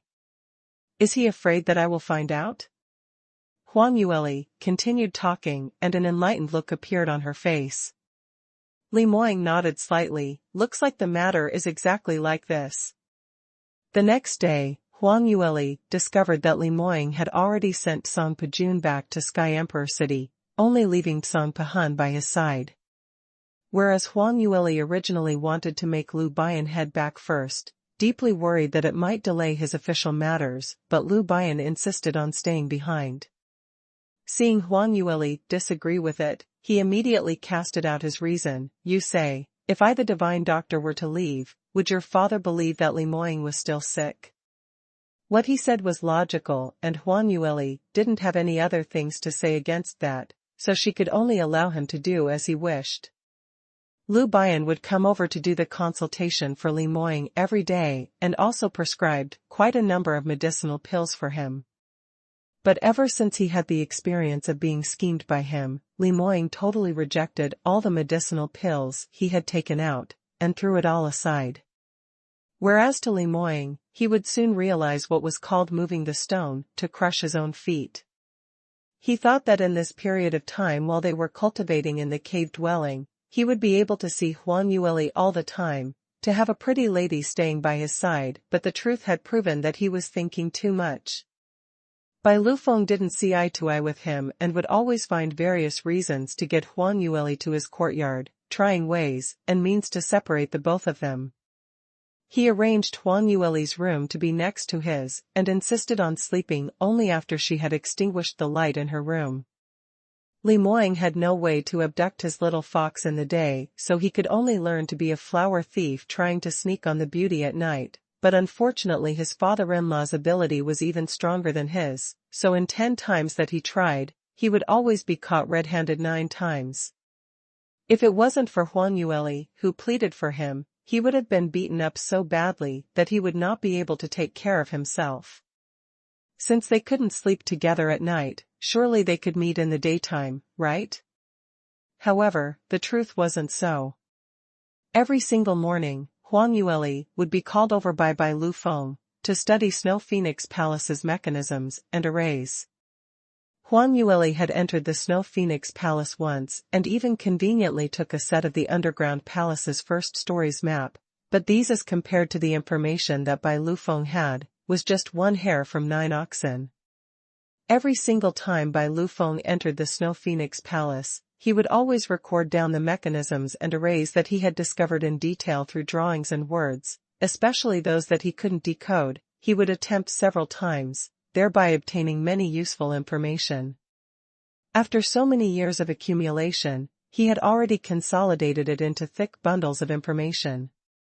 Huang Yueli had always been interested in abstruse and novel ancient mechanisms. The only thing was she rarely could get such detailed information. Now that she had obtained Bai Lufeng's drawings, and was overjoyed as she spent so much time on researching these mechanisms and arrays until she forgot to eat or sleep. Bai Lufeng was again deeply shocked by her profound knowledge of armament refining. Other than that, every afternoon, Bai Lufeng would still draw out time specially to impart various sacred phoenix races cultivation methods that he had stolen from Snow Phoenix Palace to Huang Yueli. These cultivation methods and profound skills naturally couldn't be compared to Huang Yueli's 9 phoenix transformations, but they were all suited for sacred phoenix race to cultivate.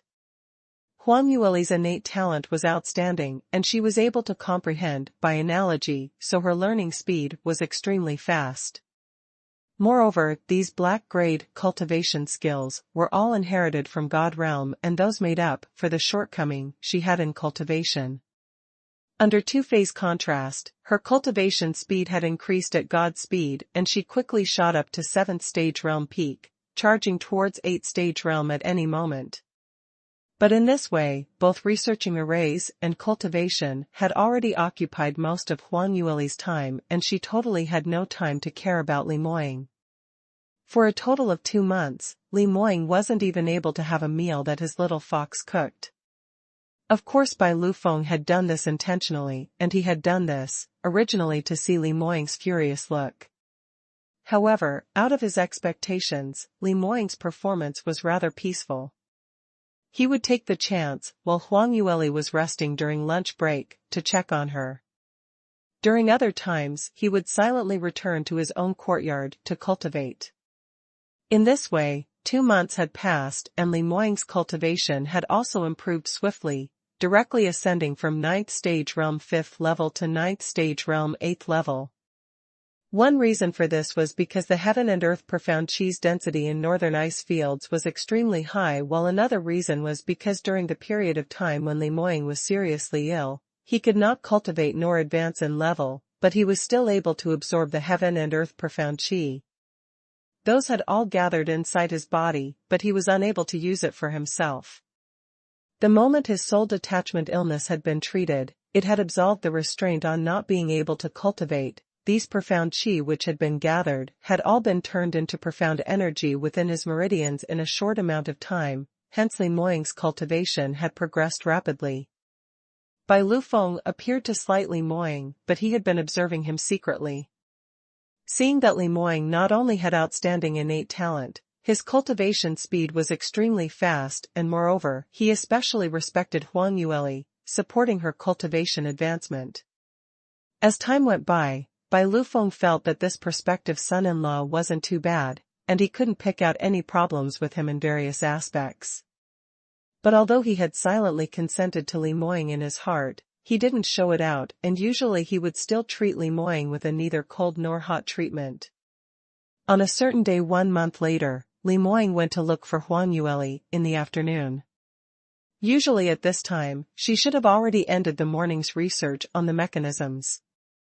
But that day, when Li Moying just entered the room, he heard the father and daughter arguing. Father, I feel that your analysis here isn't correct. This array's use doesn't seem like what you deduced, otherwise the last time you went to Snow Phoenix Palace, you wouldn't have triggered the array and had no choice but to escape. Huang Yueli's crisp voice was heard. Bai Liufeng's voice was filled with puzzlement. I also suspect that this part of the array patterns has a problem, but, if it isn't used for concealment, what else can it be used for? I've thought over this for several months, but still couldn't find a way to decode it. Lastly, you also have no idea?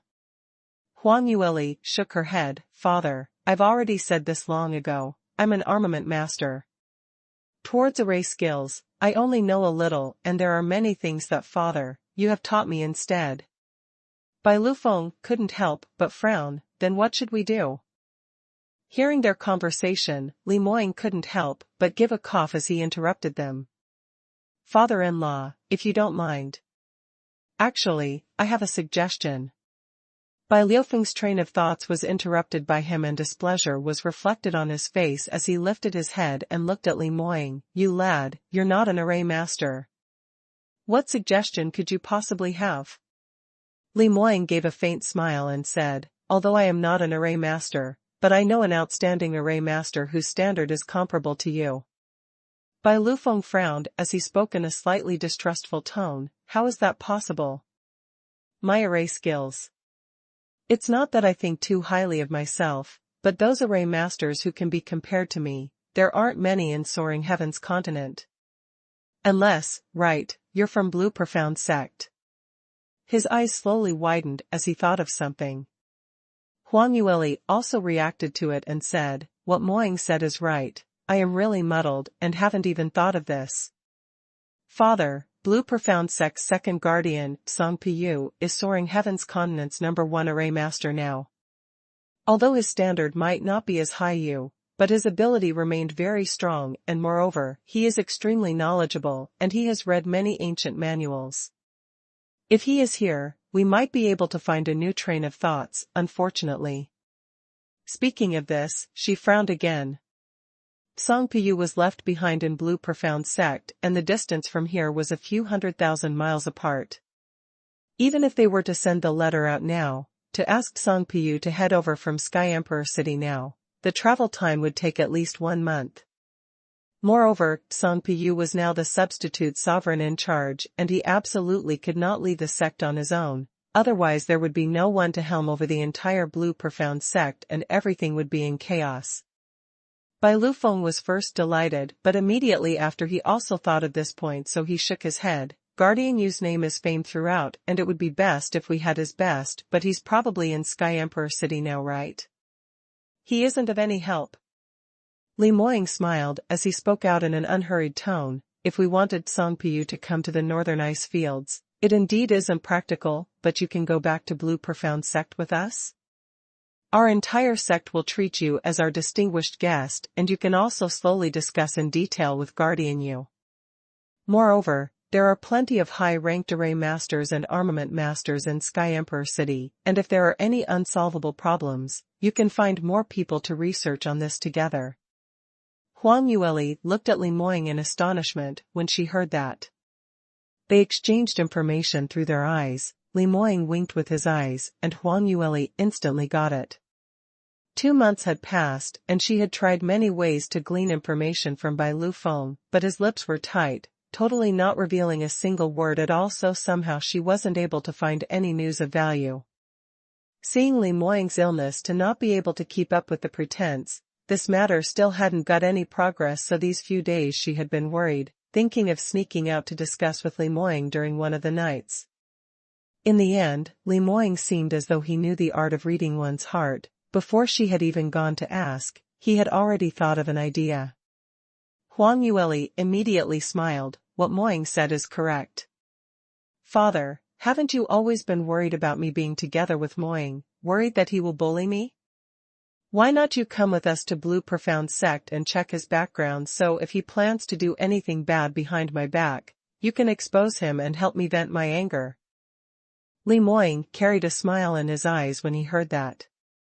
Indeed, his little fox, always able to maintain the same wavelength as him at any time. Since he could no longer put up a pretense to be ill, and they were about to be chased away by Lu Feng to Sky Emperor City. In that way, rather than he and Huang Yueli returning together, why not bring Bai Lu Feng along? In this manner, they would disrupt Bai Liufeng's original plan, and in order to successfully reach his aim, he probably had no choice but to tell them the things which he was concealing. Bai Lu Feng heard their entreaties and started to slightly waver.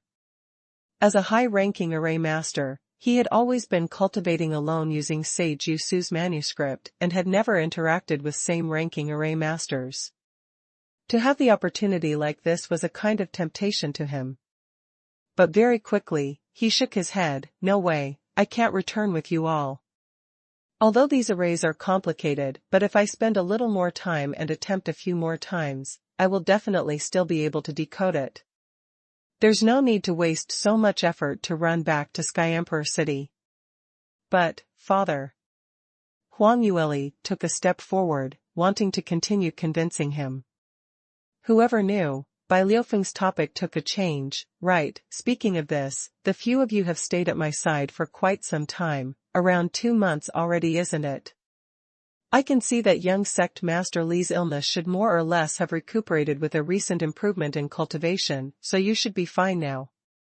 Since that is so, you all should start making preparations and set off to Sky Emperor City within these few days.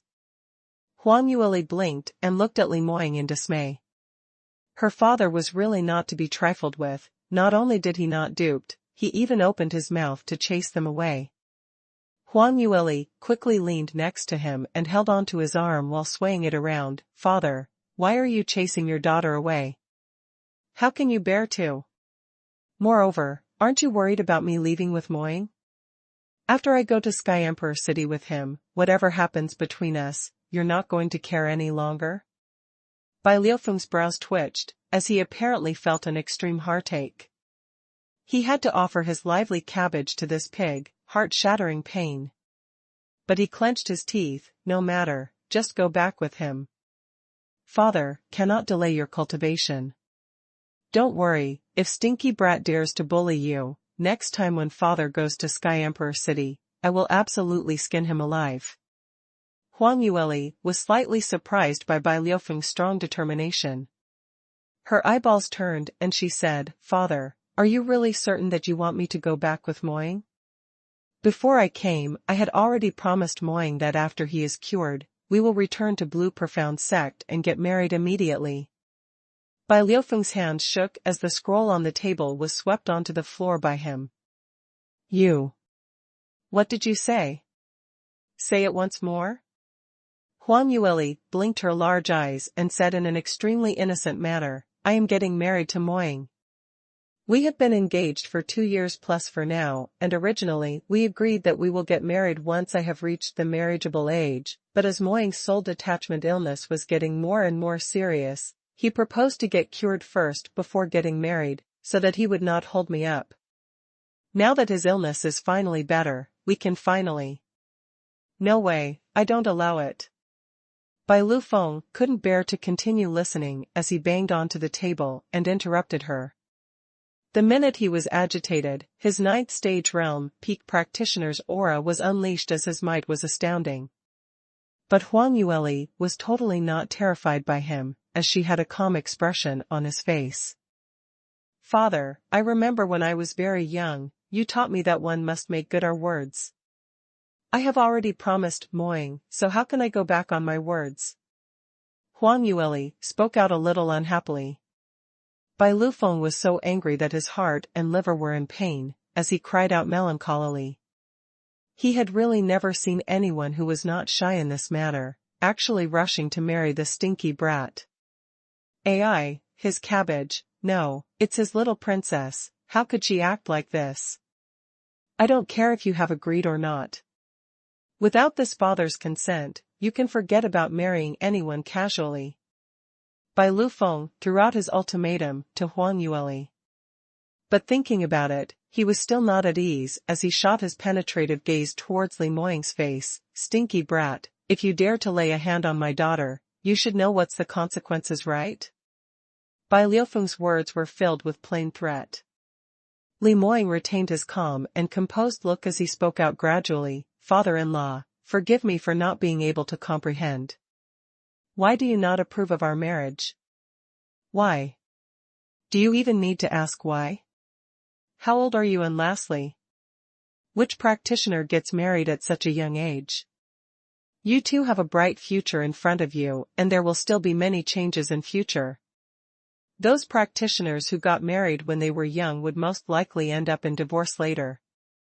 Because after there is a disparity between your abilities, you will start to feel that the partner whom you found when you were younger is not suitable." Bai Lufeng spilled out all his worries in his heart at one go. Li Moying said, "What you said is very reasonable, but there's something that I don't understand." "What do you not understand?" "I heard that you and mother-in-law were acquainted at a very young age, and later on you got married when you were 20+ years old. So if we go according to your logic, you and mother-in-law now definitely had." "Had what?" "Simply a load of rubbish." Bai Lufeng interrupted him exasperatedly, "My feelings towards Silua will absolutely not change. Heaven and earth are our witnesses.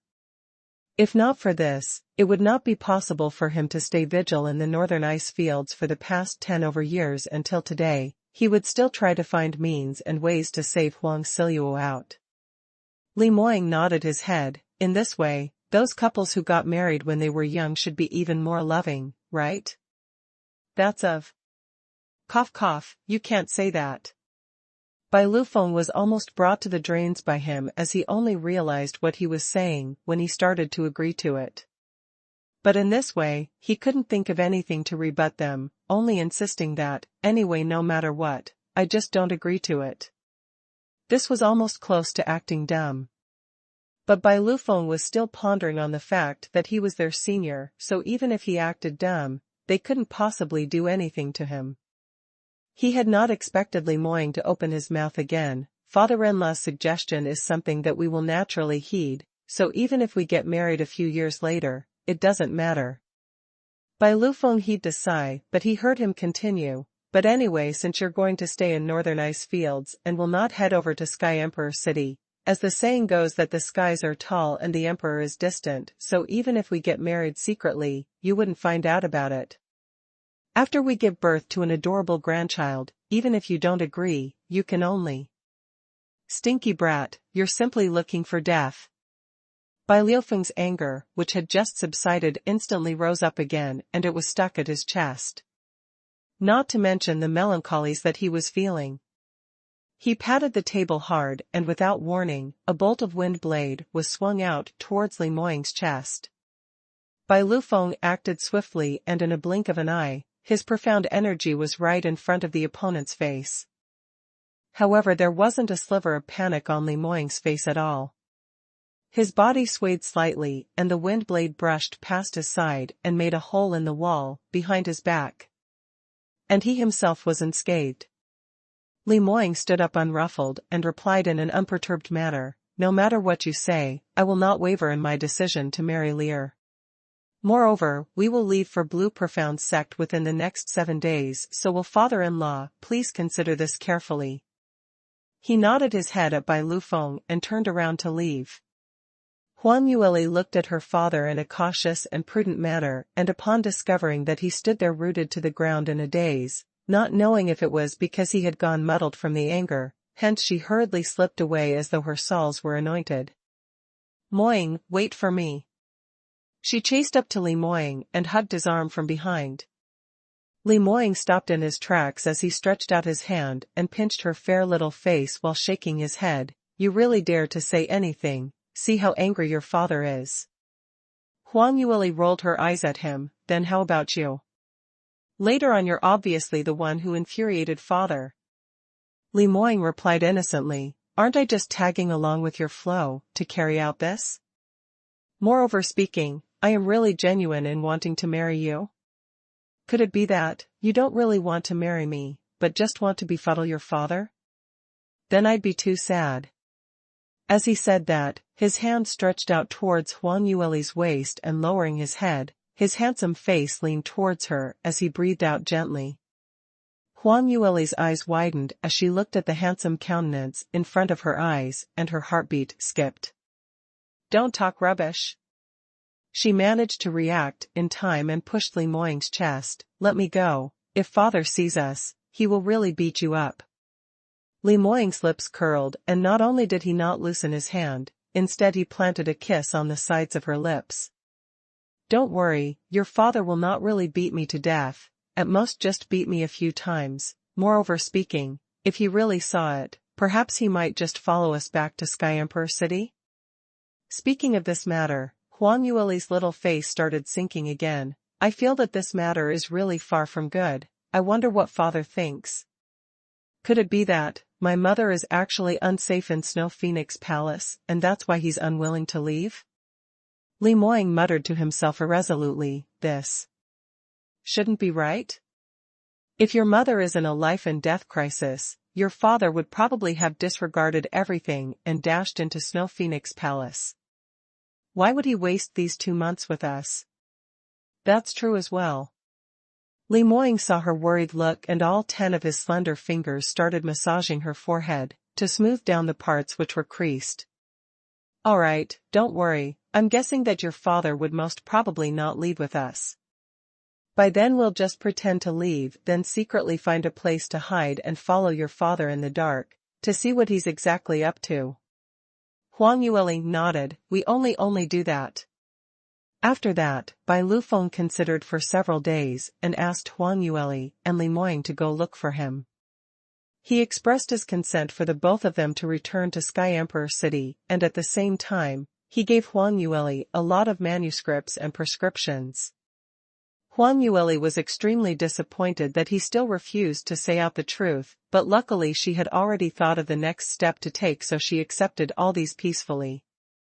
Bai Lufeng even asked Li Moying over alone, not knowing what he told him. Everything seemed as though it was already fixed up. However, no one expected that just on the night before they left, an accidental incident suddenly happened. That night, Li Moying went to bed very early and did not jump over the wall to look for Huang Yueli. Anyway, after the both of them left the cave dwelling tomorrow, he would be able to monopolize Lier, so at this moment, it was still better to let the father-daughter duo spend more time with each other, and not agitate his father-in-law. Huang Yueli accompanied by Lufeng for a couple of drinks and reluctantly returned back to her room to rest. Not knowing why, she somehow had a bad premonition and her emotions were hard to settle down, so she kept flipping around in bed as she finally started to sleep in a daze. She had just slept not too long later when suddenly, she felt the bed under her starting to sway. Moreover, the shaking became more and more intense. Huang Yueli opened her eyes abruptly, only to discover that this wasn't a dream. The entire cave dwelling was shaking non-stop, and the roof kept emitting fragmented and uninterrupted sounds. Apparently some icicles on the cave dwelling's roof were swayed so much that some of it dropped on the roof. Luckily, the rooms and furniture inside the houses were fixed on by an array, so although the swaying was very strong, but it did not collapse. Huang Yueli's expression changed abruptly, and she jumped up from the bed and ran out. Her first reaction was to run next door, to check on Bai Lufeng's situation. However, as she cried out "Father" along the way, she saw the door open wide and there was no one inside. Apparently Bai Lufeng had already left. Huang Yueli's footsteps took a halt and she immediately turned around to run out of the courtyard. The transportation array flashed a gold-colored ray, and Bai Lufeng's figure had just vanished right in front of her eyes. Huang Yueli frowned and was just about to head over to take a look when Li Moying's mellow and anxious voice rang from behind her back. "Lier, are you all right?" Huang Yueli quickly turned around to see Li Moying's tall figure running towards her. When he reached her, he opened up his arms and without any explanation, he took Huang Yueli into his embrace, and his hands were fidgeting up and down to check and verify that she wasn't injured. Huang Yueli saw Lu Bian and Song Pahan running out from her peripheral vision and pushed him away with a slightly awkward manner. "Moying, I'm not injured at all, don't worry." Li Moying heaved a sigh of relief and immediately asked, "Lier, what happened? Where's father-in-law?" Huang Yueli shook her head. I don't know either. Earlier I wanted to go ask my father, but I only saw him leaving from the transportation array. Looks like something has happened on the northern ice fields. Saying that, she paused for a moment and said, I'm really worried about father, and I want to go take a look at the situation. Li Moying immediately nodded, all right, I'll accompany you. He held Huang Yueli's hand and was just about to leave when Lu Bian and Song Pahun chased after them. We're going as well. This cave-dwelling's surroundings are set up with complicated arrays, so by right, even if it was a snowstorm, it should cause such a huge commotion, so I wonder what has happened. If I don't see it for myself, I just can't be assured. Sovereign, this subordinate must follow you. Huang Yueli nodded, all right then let's go together. Everyone stand closer a bit, I'll activate the array. These few days, Bai Lufeng had already imparted all the knowledge regarding the mechanisms and arrays in the cave dwelling to Huang Yueli. She hit out some hand gestures and activated the array's eye, as the transportation array flashed a golden light. When the group opened their eyes again, they were already outside the cave dwelling. Outside the cave dwelling, rampaging wind was howling and the degree of the earth shaking was much more intense by several times as compared to inside the cave. Countless snow mounds were shaken so much that it started to fly, and several blocks of snow mountains in the surroundings had even suffered a serious avalanche. The skies were originally dim, and adding on to the flying snow which blocked one's sight, the entire world seemed to have turned into a state of purgatory. Huang Yueli had just landed on the ground, was shaken so much that she couldn't stand still, and almost fell. Be careful, you are really a young lass who makes one worry. Li Moying pulled onto her in time, allowing her to stand firmly. Eventually, he brought her into his arms and used the cape to cover her head, blocking the whistling blizzard. Huang Yueli gently lifted a corner of the cape, attempting to search for Bai Lufeng in the dim and dark snowfields, but she just simply couldn't see him at all. Where has father gone to? Why can't we find him? Moying, let's walk up a little more to take a look. Li Moying replied with an "Mn" and pulled the cape once more to cover up her face. You're not allowed to prop your head out, otherwise you will return to the cave dwelling to wait. But, Huang Yueli frowned slightly. Li Moying interrupted her, there's no but. We three men are taller than you, so we will definitely have a better view, so when we find him, we'll let you know. Huang Yueli wanted to say, I don't agree, but alas, Li Moying's strength was just too strong as he clasped around her waist, not allowing her to move recklessly. She struggled for a few times, then she stopped as she could only listen to him obediently. Taking a few steps, Li Moying seemed to feel that her short legs were just too slow on the snowy grounds, hence he just carried her and walked upwards in huge strides. Li Moying and the other two were top-rated exponents with extremely strong abilities, hence although the outer world had a terrible environment, but there wasn't much effect to their movements at all. The few of them used profound energy to cut open the snow and wind as they trudged on ahead. Not too long later, they heard Lu Bian giving a quickly look, that man's figure in front, that's Marquis by right? Hearing that, Huang Yueli twisted around, wanting to take a look.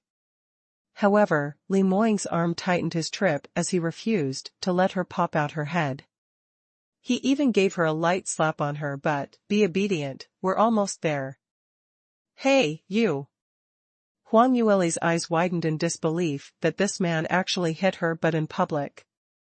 Huang Yueli gritted her teeth and looked at the man's opened collar, which slightly revealed his collarbone. She just wanted to bite him there. But before she could even have the chance to bite him, Li Moying stopped and his arms also loosened a little. Father-in-law, what are you doing here? Hearing Li Moying's words, Huang Yueli swung her head and pushed the cape behind as she struggled out of Li Moying's arms and jumped out. Turning around to take a look, Bai Lufeng was indeed standing at a position a few steps away. He apparently was in a rush to come out, hence he didn't put on any cape like Li Moying or Lu Bian and the others. All he had was a thin shirt and his hands were placed behind his back as he raised his head and stood upright, looking extremely broken and lonesome in the frigid cold wind. Li Moying's voice was not soft and Bai Lufeng had apparently heard his question, but he didn't turn back. Huang Yueli slipped away and ran towards him. Father, what are you doing here? The blizzard outside is very big, let's hurry and head back. When Bai Lufeng heard her voice, he went into a blank and turned around to look at her, his brows suddenly creased together. Lastly? Why have you come out? The freezing zone snowstorm's power is extremely huge and it's not something that a 7th stage realm practitioner like you can handle. Quickly go back.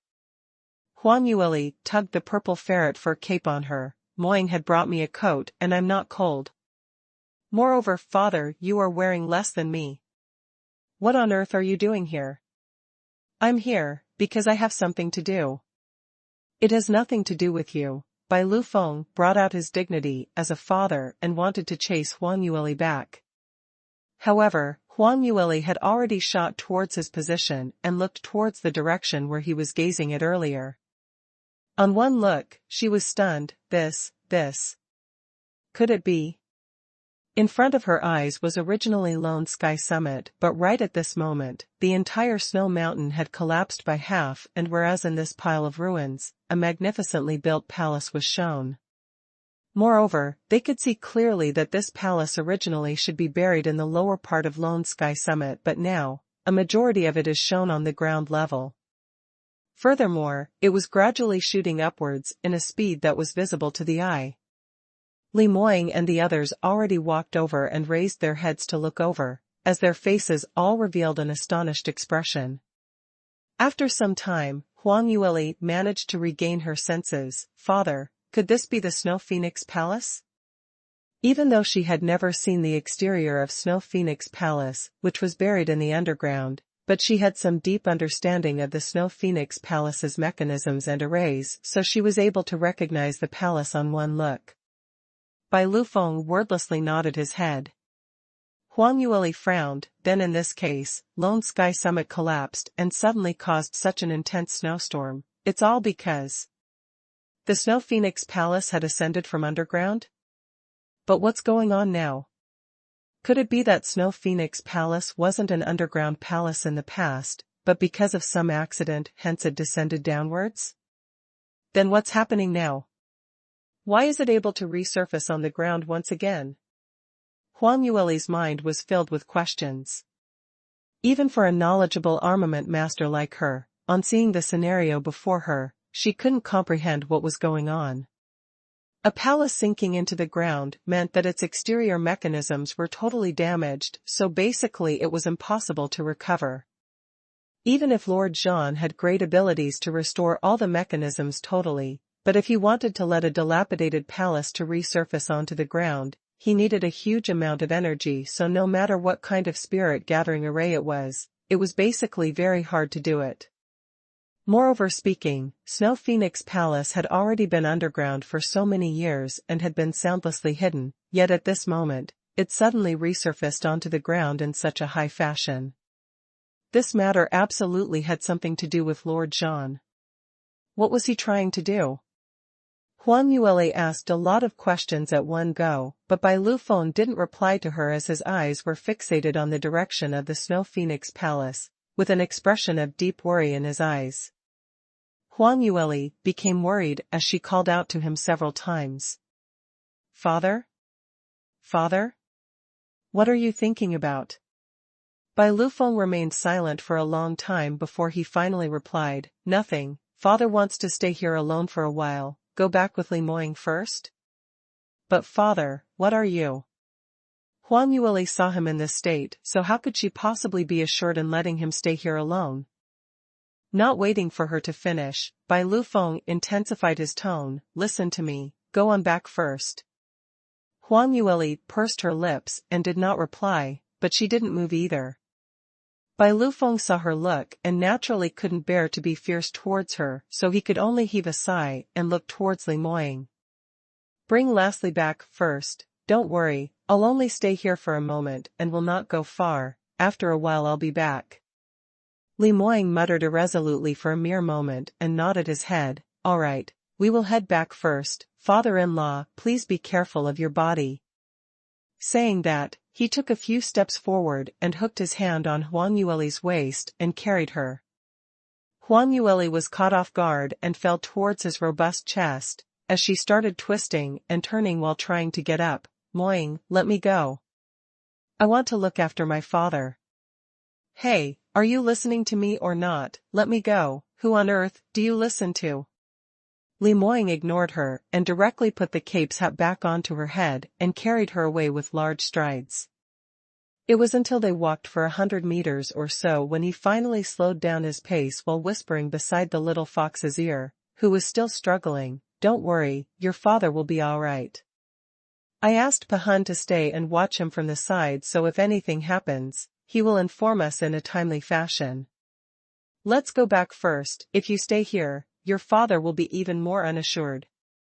Huang Yueli heard these words and quietened down, as she obediently allowed the man to carry her back. But although she was back inside the cave dwelling, her heart was still filled with worries, and she kept pacing around in anxiety. Li Moing knew that he couldn't persuade her, hence he didn't say anything much, just sitting opposite Lu Bian to accompany her. Another 4 hours plus passed and Huang Yueli was about to create a hold in front of the courtyard entrance when the transportation array lit up once again. Bai Liufeng's apparently tired figure reappeared in front of everyone. "Father!" Huang Yueli jumped up in joy and ran towards Bai Liufeng. "Father, earlier you." However, she hadn't even finished a sentence when Bai Liufeng had already walked to his room door quickly and left the words, "Father is tired, all of you rest earlier too." After that, he shut the room door with a bang and isolated Huang Yueli on the outside. Huang Yueli's eyes opened wide as she simply didn't dare to believe that she was swept out of his door. Li Moing and Lu Bian looked at each other in dismay. After a short while later, Song Pahan returned as well and everyone surrounded him. Huang Yueli asked anxiously, "Guardian Hun, quickly tell us, what did father do earlier when he was outside? Why did he shut himself in the room immediately once he came back?" Song Pahan shook his head, as his face was filled with puzzlement. "Marquis Bai he didn't do anything? He just stood in that earlier position, not moving at all as he stood there for 2 hours and more alone, then later on he came back. Oh, that's right. He discovered that I was spying on him and when he came back, he even beckoned for me to return back together and asked me not to get chilled." Hearing this, everyone frowned. Bai Liufeng's abnormal reaction was definitely related to Snow Phoenix Palace's sudden ascension, but they didn't know the situation that was going on inside the Snow Phoenix Palace. Huang Yueli thought over for a moment and muttered, "Somehow I have a bad premonition. Father is acting like this, could it mean that my mother has met with some danger?" Li Moing said, "This might not necessarily be so, but there must be a serious incident happening in Snow Phoenix Palace, and your father apparently knows the inside story." Huang Yueli nodded her head and affirmed his point of view. "I also feel the same way, looks like we can only wait till he thinks it through first before we question him in detail." Li Moing saw that she appeared extremely worried as he spoke out softly to comfort her. "If we think along the good way, at least today's incident was still considered as timely, which happened just on the night before we left, so now we will have a reason to stay behind. Otherwise, if we had already left, then we wouldn't know anything at all." Huang Yueli knew what he meant and immediately said, "What you say is right. Tomorrow, let's ask your father about this clearly." "Yes, tomorrow morning's matter, let's talk about it tomorrow. Now, I'll accompany you back to your room first, and I'll accompany you for a good rest."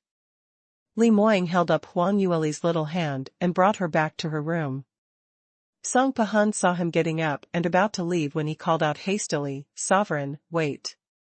However, Li Moing merely threw a faint glance at him but did not stop and it didn't take long for them to step out of the room. Song Pahan's brows were creased, apparently extremely anxious. Lu Bian was looking at him from the side as he butted in, "Guardian Hun, what's wrong with you? Could it be that there's something that you want to say but forgot to just now?" "Sigh, Divine Dr. Lu, there's something that you don't know." Song Pahun was a little hesitant, but thinking over it, he still said it out. We've left Blue Profound Sect for close to 3 months, and it's been such a long time, but we don't know the situation in the sect. You must know that Sovereign had left the sect for 16 years, and the current Blue Profound Sect is no longer the same. Neither is it an iron plate, so without Sovereign to subdue the stage, I'm simply a little worried. Lu Bian took a while and frowned. I've said this long ago, Li Moying, this kind of man who's being dragged down by having a family to feed only makes one worried. Unlike me who's alone, I can go wherever I want to and need not worry about all these, but Guardian Hun, you need not worry too much. After all, hasn't Guardian Jun already gone back to Blue Profound Sect? With him around, there should be no problem. However, Song Pahun still had a worried frown on his face. Lu Bian could tell that he had unfinished words, but it wasn't nice to interfere with another sect's internal affairs, so he didn't ask too much. Whereas on the other side, Huang Yueli and Li Moying returned to the room and were still pondering over the matter which happened today. She had many different guesses on her mind, but no matter how she analyzed, she was still lacking the crucial evidence, and if Bai Lufeng refused to open his mouth, she would not be able to confirm the truth. Li Moying poured her a cup of tea, and she subconsciously received it, but when she brought it to her lips, she didn't drink it. Li Moying saw her in a dazed state and couldn't help but frown as he walked over and took away the cup in her hands. Huang Yueli then realized what had happened as she gave a soft ah and raised up her head. My tea. She subconsciously looked towards Li Moying's side, and on one look, she was stunned. She stared blankly at the agelessly handsome man who raised his rays, and his thin lips were slightly pursed as he took a mouthful of hot tea, and his slender neck raised up towards the back, tilting to an angle, and that posture was so perfectly beautiful that it touched one's soul.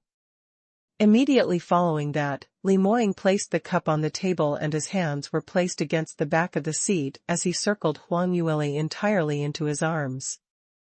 Moying, you. This posture finally made Huang Yueli feel slightly anxious.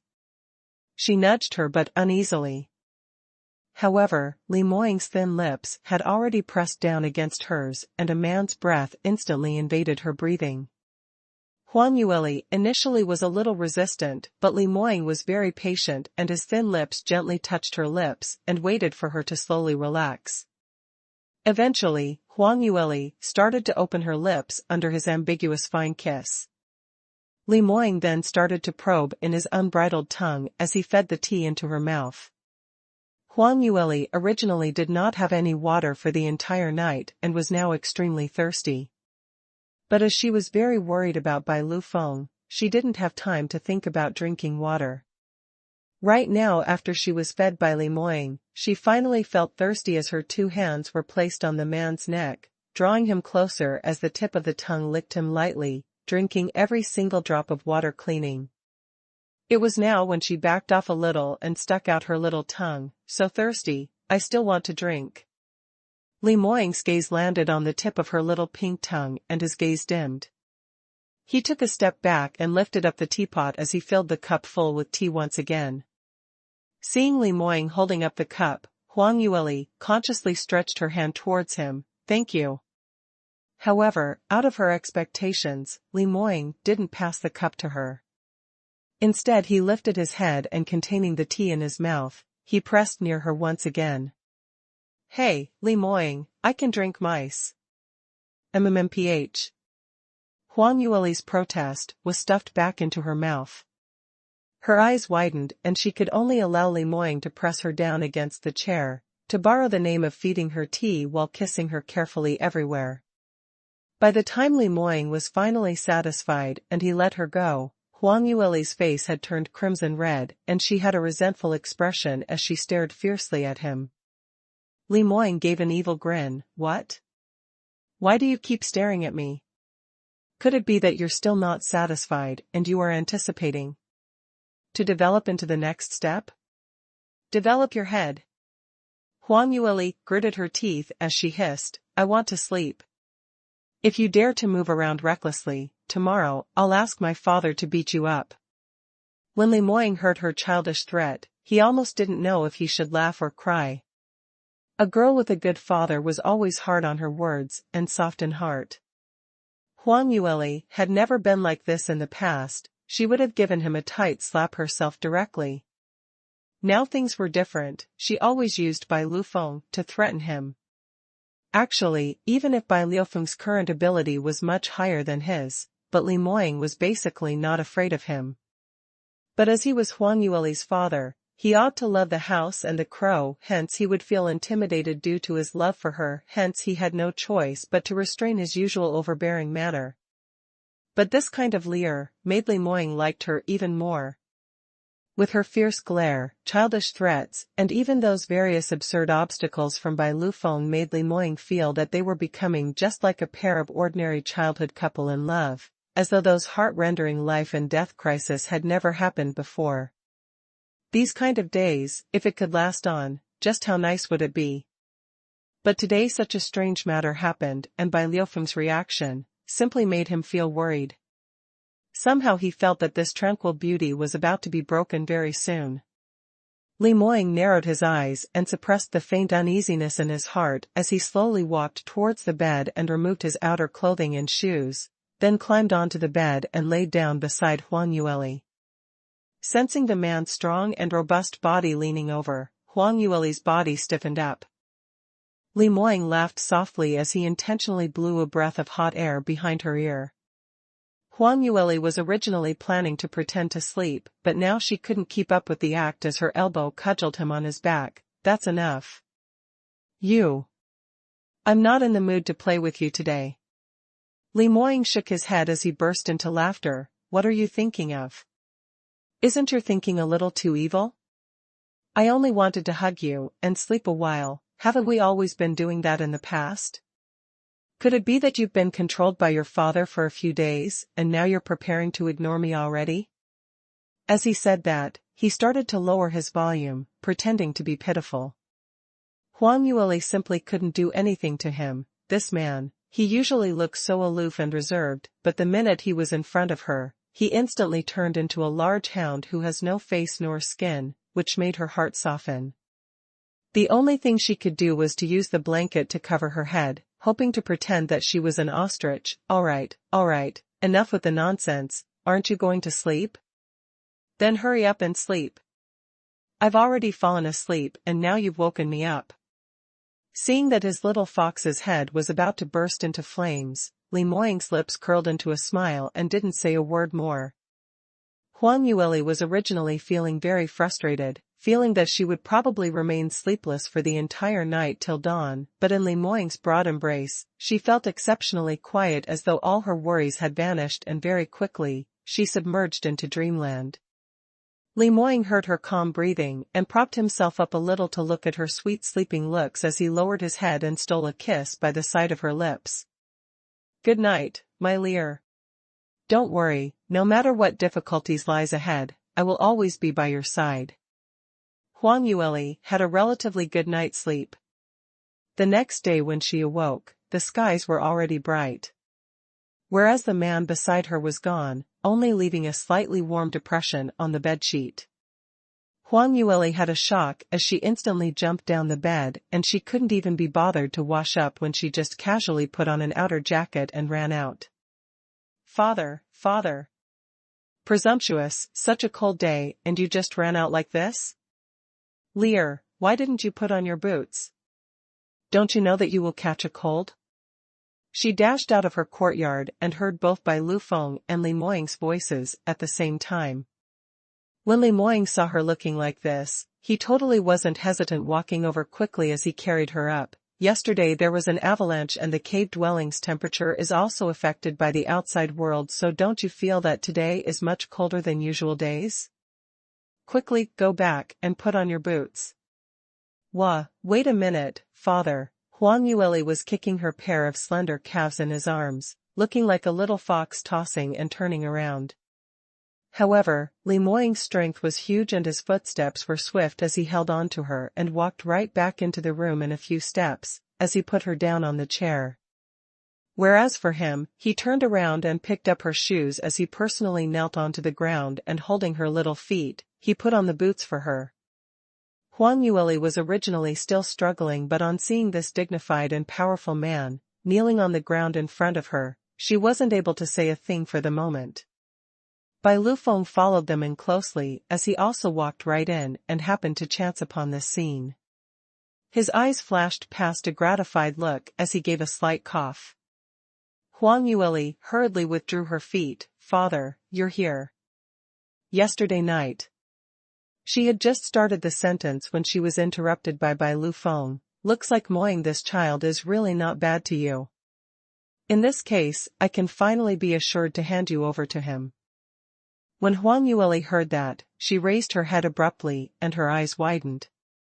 What? What did her father just say? Had she still not woken up, and was having a dream? Her father actually said Li Moying wasn't bad. Moreover, from that tone, he seemed to agree for the both of them to be together. What show was he putting on now? She was definitely developing hallucination. Lack of sleep would easily cause problems. Huang Yueli was thinking as she pinched Li Moying's arm hard. The man's shoulders muscles were hard like stone, and no matter how she pinched, she wasn't able to grab anything, and moreover, there wasn't much expression on Li Moying's face, nor did he cry out in pain. Huang Yueli nodded her head thoughtfully. Indeed, a dream.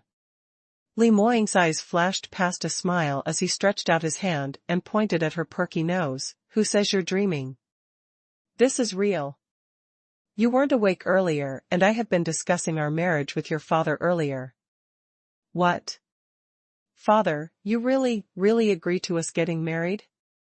Huang Yueli was really not able to recollect her senses until now. Because this matter was simply too miraculous. Huang Yueli originally felt that it would be very good if Bai Lufeng was able to acknowledge the marriage agreement between Li Moying and her, and in future, they would definitely need to drag a few years, with their persistence and hard work, before they could hold their wedding as they wished. Whoever knew that Bai Lufeng's stand actually changed that quickly? Why was it that it just took a night and he directly agreed to them getting married? It was simply a 3-grade jump? Wait, last night. Huang Yueli suddenly recalled the matter that happened the night before and linked the two matters up together as she slightly pondered over it, and suddenly felt that something was amiss. She turned her head and took a look at Li Moying. Li Moying naturally knew what she was thinking and winked at her while Bai Lufeng wasn't watching as he opened his mouth. "Father-in-law was just discussing with me, to prepare returning back to Blue Profound Sect with us and attend our wedding." What? Huang Yueli had just regained a little composure, and now she was struck by lightning. Today was really filled with surprises. Although it was a joyous matter, but she was really shocked by this. Bai Lufeng actually was going to return back to Blue Profound Sect with them, and personally witnessed her getting married? "Father, is this true?" She looked at Bai Lufeng, who was just behind Li Moying. Bai Lufeng looked at her, then looked at Li Moying, and with a slightly complexed feeling, he still nodded his head and said, "Indeed so. Father had thought through this yesterday. Young Sect Master Li is indeed a promising junior and has a respectable status. His innate talent is compatible with yours as well, and what's most important is that he indeed is true to you. I think, even if you get married 100 years later, you might not be able to find another partner as compatible as him again." Huang Yueli agreed with this from the bottom of her heart as she kept nodding her head.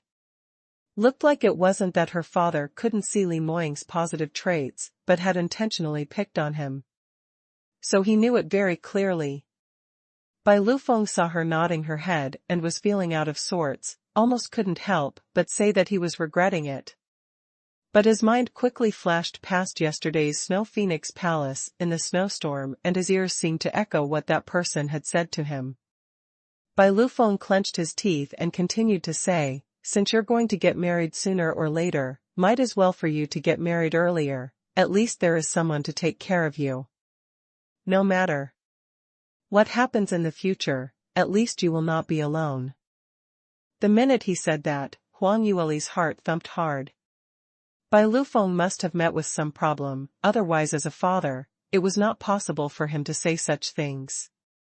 Could it be that Bai Lufeng really knew what happened in Snow Phoenix Palace last night? Could it mean that her mother was in danger? Huang Yueli's heart was going round and she hesitated for a moment, but she still asked the question, "Father, yesterday night, if I didn't see wrongly, the Snow Phoenix Palace had suddenly risen from the underground to the surface, hence that caused a few ice mountains nearby to collapse. What on earth is going on? My mother will she be affected?" She was expecting Bai Lufeng to reject replying to this question. However, the truth was different from what she thought. Bai Lufeng seemed as though he was long prepared, as he totally didn't hesitate when he opened his mouth. "Yesterday's situation was indeed so, but your worries are unfounded.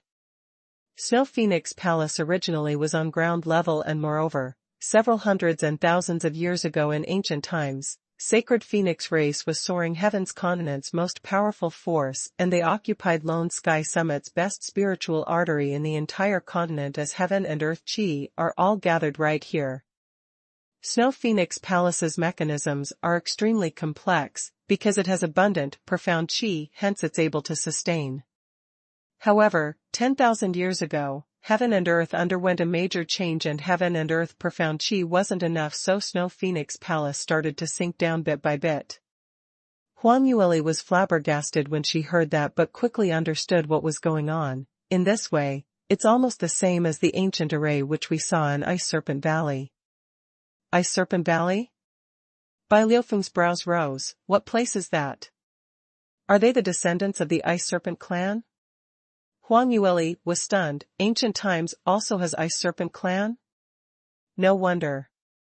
Ice Serpent Valley is a large powerhouse in the boundary of the northern ice fields, and it's rumored that they have many ancient times historical remains and inheritances.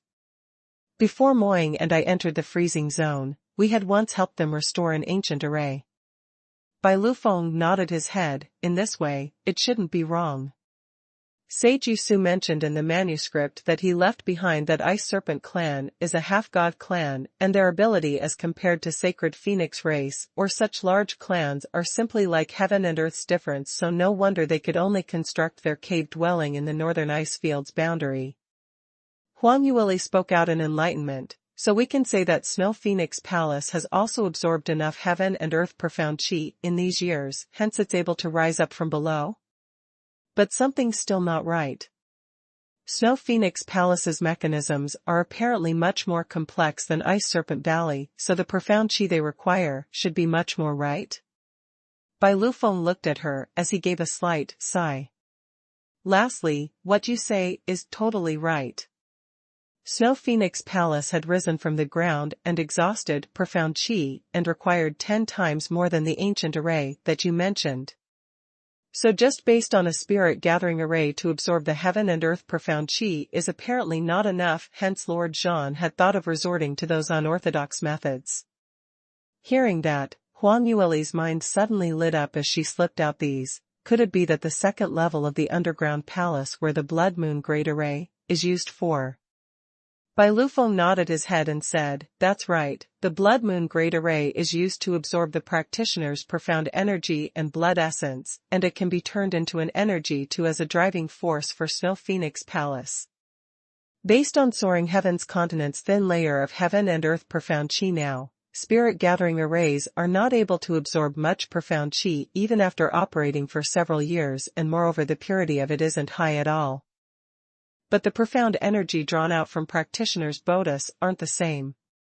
Those have been refined by each practitioner personally and are much purer by 100 times compared to heaven and earth profound energy.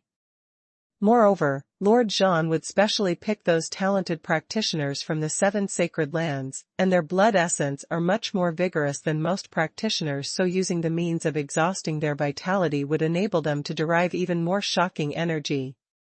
Bai Lufeng spoke out slowly as he unfolded all the truth that he knew, one after another. Although Huang Yueli had made some guesses earlier, but when she really heard Bai Lufeng saying these, her goosebumps all started to raise. Heavens, that Lord Zhan is really sick in the mind, to be able to do such a thing. Drawing a practitioner's profound energy and blood essence, just to supply energy to a palace? That's a living person's life. Moreover, they are all talented practitioners who are nurtured by various large powerhouses with all their hearts, and they are entrusted with so many people's hopes. He simply doesn't treat them as humans. Bai Lufeng scoffed, what did you think? In Lord Zhan's eyes, those ordinary practitioners are of course not humans. Lord Zhan himself boasts that he is from an ancient god clan and he's not the same from ordinary people.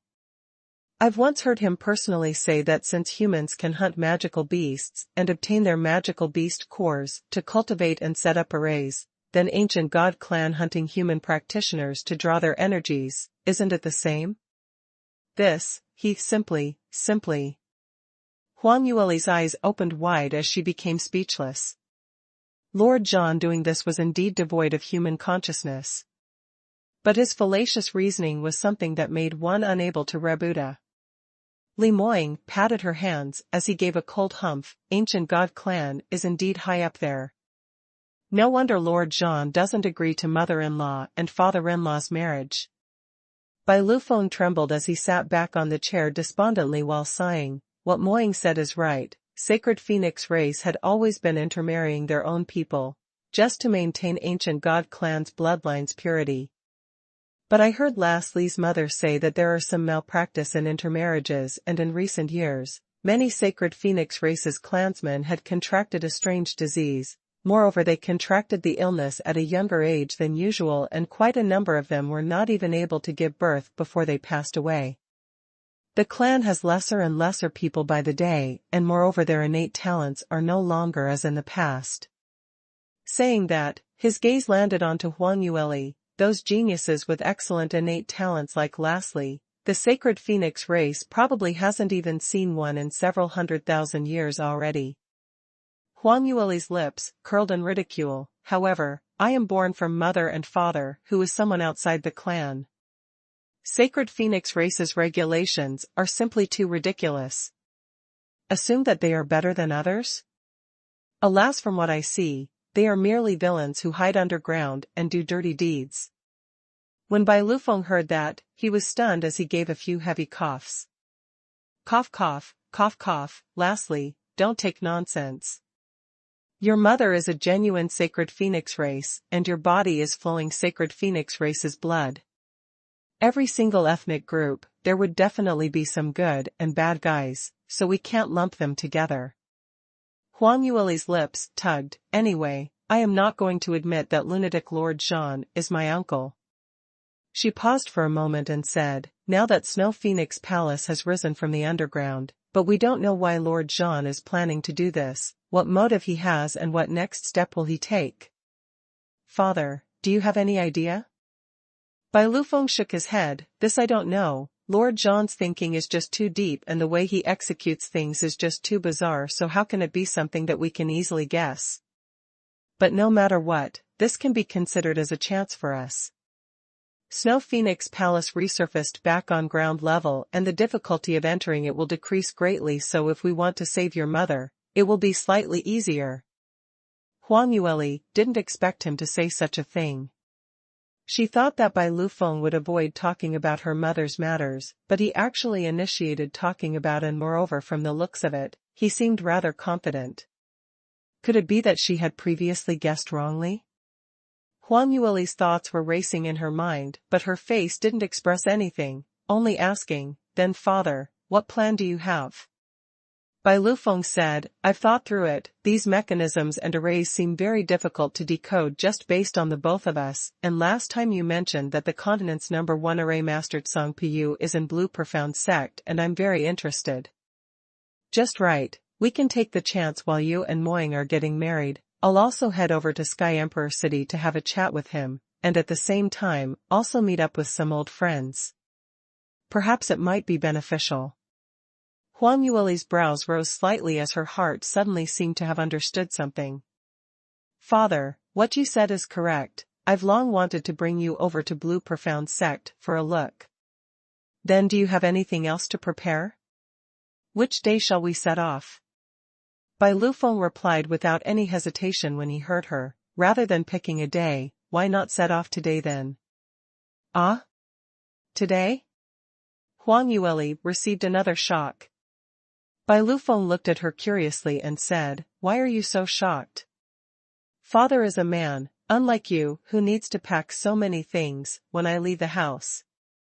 Last night, I have already packed up slightly and have also arranged the information related to the arrays and mechanisms so I don't need to bring anything more. Father is in a hurry to save your mother, so we can't afford to waste any time. Let's go earlier and return earlier." Since Bai Lufeng had already said so, Huang Yueli didn't find any reason to object as well. "All right then, father, let's set off this afternoon." Saying that, she turned sideways and looked at Li Moying. "Moying, what do you think?" Li Moying's lips curled upwards as his peach blossom eyes radiated a warm smile. "Will do as you say." That afternoon, the few of them teleported out from Sage Yusu's cave dwelling and set off on a return journey to Sky Emperor City. Before they left, Huang Yueli stood in the snowfield and turned around to gaze afar at the direction of Lone Sky Summit. This once majestic and lofty snow mountain had collapsed by a huge chunk because of yesterday night's unforeseen event. Whereas at the foot of Lone Sky Summit stood an exquisite and magnanimous palace, which was glistening with crystal-like brightness under the sun's rays. Snow Phoenix Palace was like a huge magnet, absorbing the surrounding heaven and earth profound qi. Huang Yueli was able to feel the strong energy which was emitted from Snow Phoenix Palace even from where she was standing. This is the last homeland which sacred Phoenix race had in soaring heaven's continent. Huang Yueli took a deep breath and her heart suddenly sighed with regret. No matter what, her body was flowing with sacred Phoenix race's blood, and this was something which she could not deny. With a top exponent like Bai Lufeng leading the way, the amount of time spent in leaving the freezing zone was much shorter than when they first entered this place. On the third day, they were already out of the freezing zone and found their way to where the snow cloud skyship was parked at. Blue Profound Sex men had always been on the ship, waiting for their return. The few of them boarded the flying ship and the snow cloud skyship ascended into the air and soared forward into the skies. They were finally on the path of return. These few months spent in the northern ice fields, to everyone present, was a long and arduous test. Especially those few days in the Snow Phoenix Palace, their lives were practically hanging on a thread and they almost thought that they would lose their lives at that place. However, luckily the heavens was watching over them. Not only had they all managed to leave in one piece together, moreover Li Moying's soul detachment illness was successfully cured. Huang Yueli sat on the deck as she sat opposite Li Moying, who was reading a book, and sighed softly. Li Moying raised his eyes to take a look at her. "What's the matter? Why are you putting on such a bitter expression? We're going to be married very soon and you're still so unhappy. Are you unwilling to marry me?" Huang Yueli pursed her lips. "How could that be? Of course I'm willing." She subconsciously opened her mouth and saying that halfway, she realized that she almost said something and quickly shut her mouth. Li Moying didn't manage to hear what he wanted to hear, but he didn't appear to be very disappointed. He stood up and walked towards Huang Yueli as he lifted up her chin with his hand gently and spoke out seductively in a low voice. "What are you willing? Anne? Why aren't you talking? Saying things halfway is a bad habit." Huang Yueli stared hard at him and her eyeballs rolled as she suddenly let out a smile. "I'll speak. What's the big deal about it? Lean over closer a little." Li Moying obediently leaned neared, as he put on an expression to show that he was all ears. Huang Yueli coughed as she said, "My father said that I'm the daughter of the ancient god clan scared Phoenix race, and our Huang family's daughters will normally recruit son-in-laws. Since you're crying to say that you must marry me, then you must know our Huang family's rules. First rule, your wife is always right. Second rule, you must listen to all of your wife's instructions. Third rule." Li Moying felt that the more he heard, the more it wasn't quite right as his brows rose. "Little fox, you really have a lot of rules." Huang Yueli delightfully raised her chin. "That's of course." Li Moying's lips curled. "All right, I can listen to you on all matters, whether it's big or small matters I'll listen all to you, but in bed, you have to listen to me. Huang Yueli was shocked by his shamelessness as she stared at him and said, "What rubbish, I'm not listening to you." "Not listening to me? Then I have to teach you our family rules properly." Li Moying gave a low chuckle as he slowly leaned towards her. Huang Yue had a shock and she quickly covered his mouth. You. Don't do anything reckless. This is the deck. There are so many disciples and corvée who are responsible for driving the ship. Don't fool around, I have some proper matters to tell you. Li Moying knew that this wasn't a good place to be intimate and he acted in that way earlier because he merely wanted to tease her. Hearing Huang Yueli say that, he absent-mindedly licked her fair slender fingers. What proper matters? Huang Yueli wanted to draw her hand back, but he held her on tightly and she wasn't able to struggle free. Helpless, she could only give up. Do you feel that something isn't very right? Li Moying's brows rose. You're referring to your father? He had been shutting himself inside the cabin for the past few days, so it's apparent that he has something on his mind. He suddenly agreed to our marriage. Obviously he wants to settle you down first, then go over to Snow Phoenix Palace to take the risk alone. The matter regarding saving your mother is definitely not as simple as what he said. Huang Yueli shook his head and said, Father's matter, I somewhat have an idea. I'm not talking about him, but Guardian June. Hearing this, Li Moying was apparently a little surprised. He let go of the young lady in his arms as he frowned. You've noticed it as well? Huang Yueli gave him a stare and spoke out angrily. Such a serious matter like this, how would I not notice it? Do you really think I'm blind? I've already seen you sneaking to look for Guardian Hun and my senior brother to discuss about this, but you kept it from me only. Li Moying had not expected himself to be exposed and instantly felt slightly embarrassed. In this way, you've already found out about it? Huang Yueli glanced sideways at him. Is Guardian June in trouble? Still not going to report honestly? Li Moying lowered his head and looking at his little fox's fierce expression, he knew that he wouldn't be able to hide from her, hence he could only speak out honestly. Actually, I don't have any intention to hide it from you, but seeing that you're worried about father-in-law these few days, hence I didn't wanted to let these matters trouble you. Previously when I asked Pajun to return to Sky Emperor City, I instructed him to use the secret arts of information transmission to inform me about Blue Profound Sect's situation, but 2 months had passed and we didn't receive any information from him. Previously when we were in the cave dwelling, I was guessing if father-in-law had used an array to isolate the outside world's information, hence we weren't able to receive any information. But now, we have already left the freezing zone for so many days, and there's still no news from Pajun. When Huang Yueli heard that, her brows creased slightly. Guardian June had always been reliable in handling matters and his character is steady. Since you were the one who instructed him, logically it is impossible for him to not do it seriously. Could it be that Blue Profound Sect is in trouble? Or has he met with some trouble on the way back? Li Moying shook his head. I have discussed with Pahun and your senior brother, and we have already researched on all the possible scenarios, and specially let someone off the ship to go over to Blue Profound Sect's branches to find out about Pajun's whereabouts. Those who were asked all said that Pajun had already passed by this place 2 months ago, and headed back to Sky Emperor City directly. When Huang Yueli heard this, her heart suddenly arose with a bad premonition. Surely not right? Could it be that the sect really? Her brows creased tightly as she showed a worried expression. Li Moying stretched out his hand and caressed her furrowed brows. No matter, don't be overly worried. Before I left, I had already arranged everything in the sect. If someone really tried to do anything while I'm not in Levitation Sword Palace this time, I will absolutely not let them off. Huang Yueli nodded her head and met with the man's pitch-black pupils. All the worries in her heart were all cleared.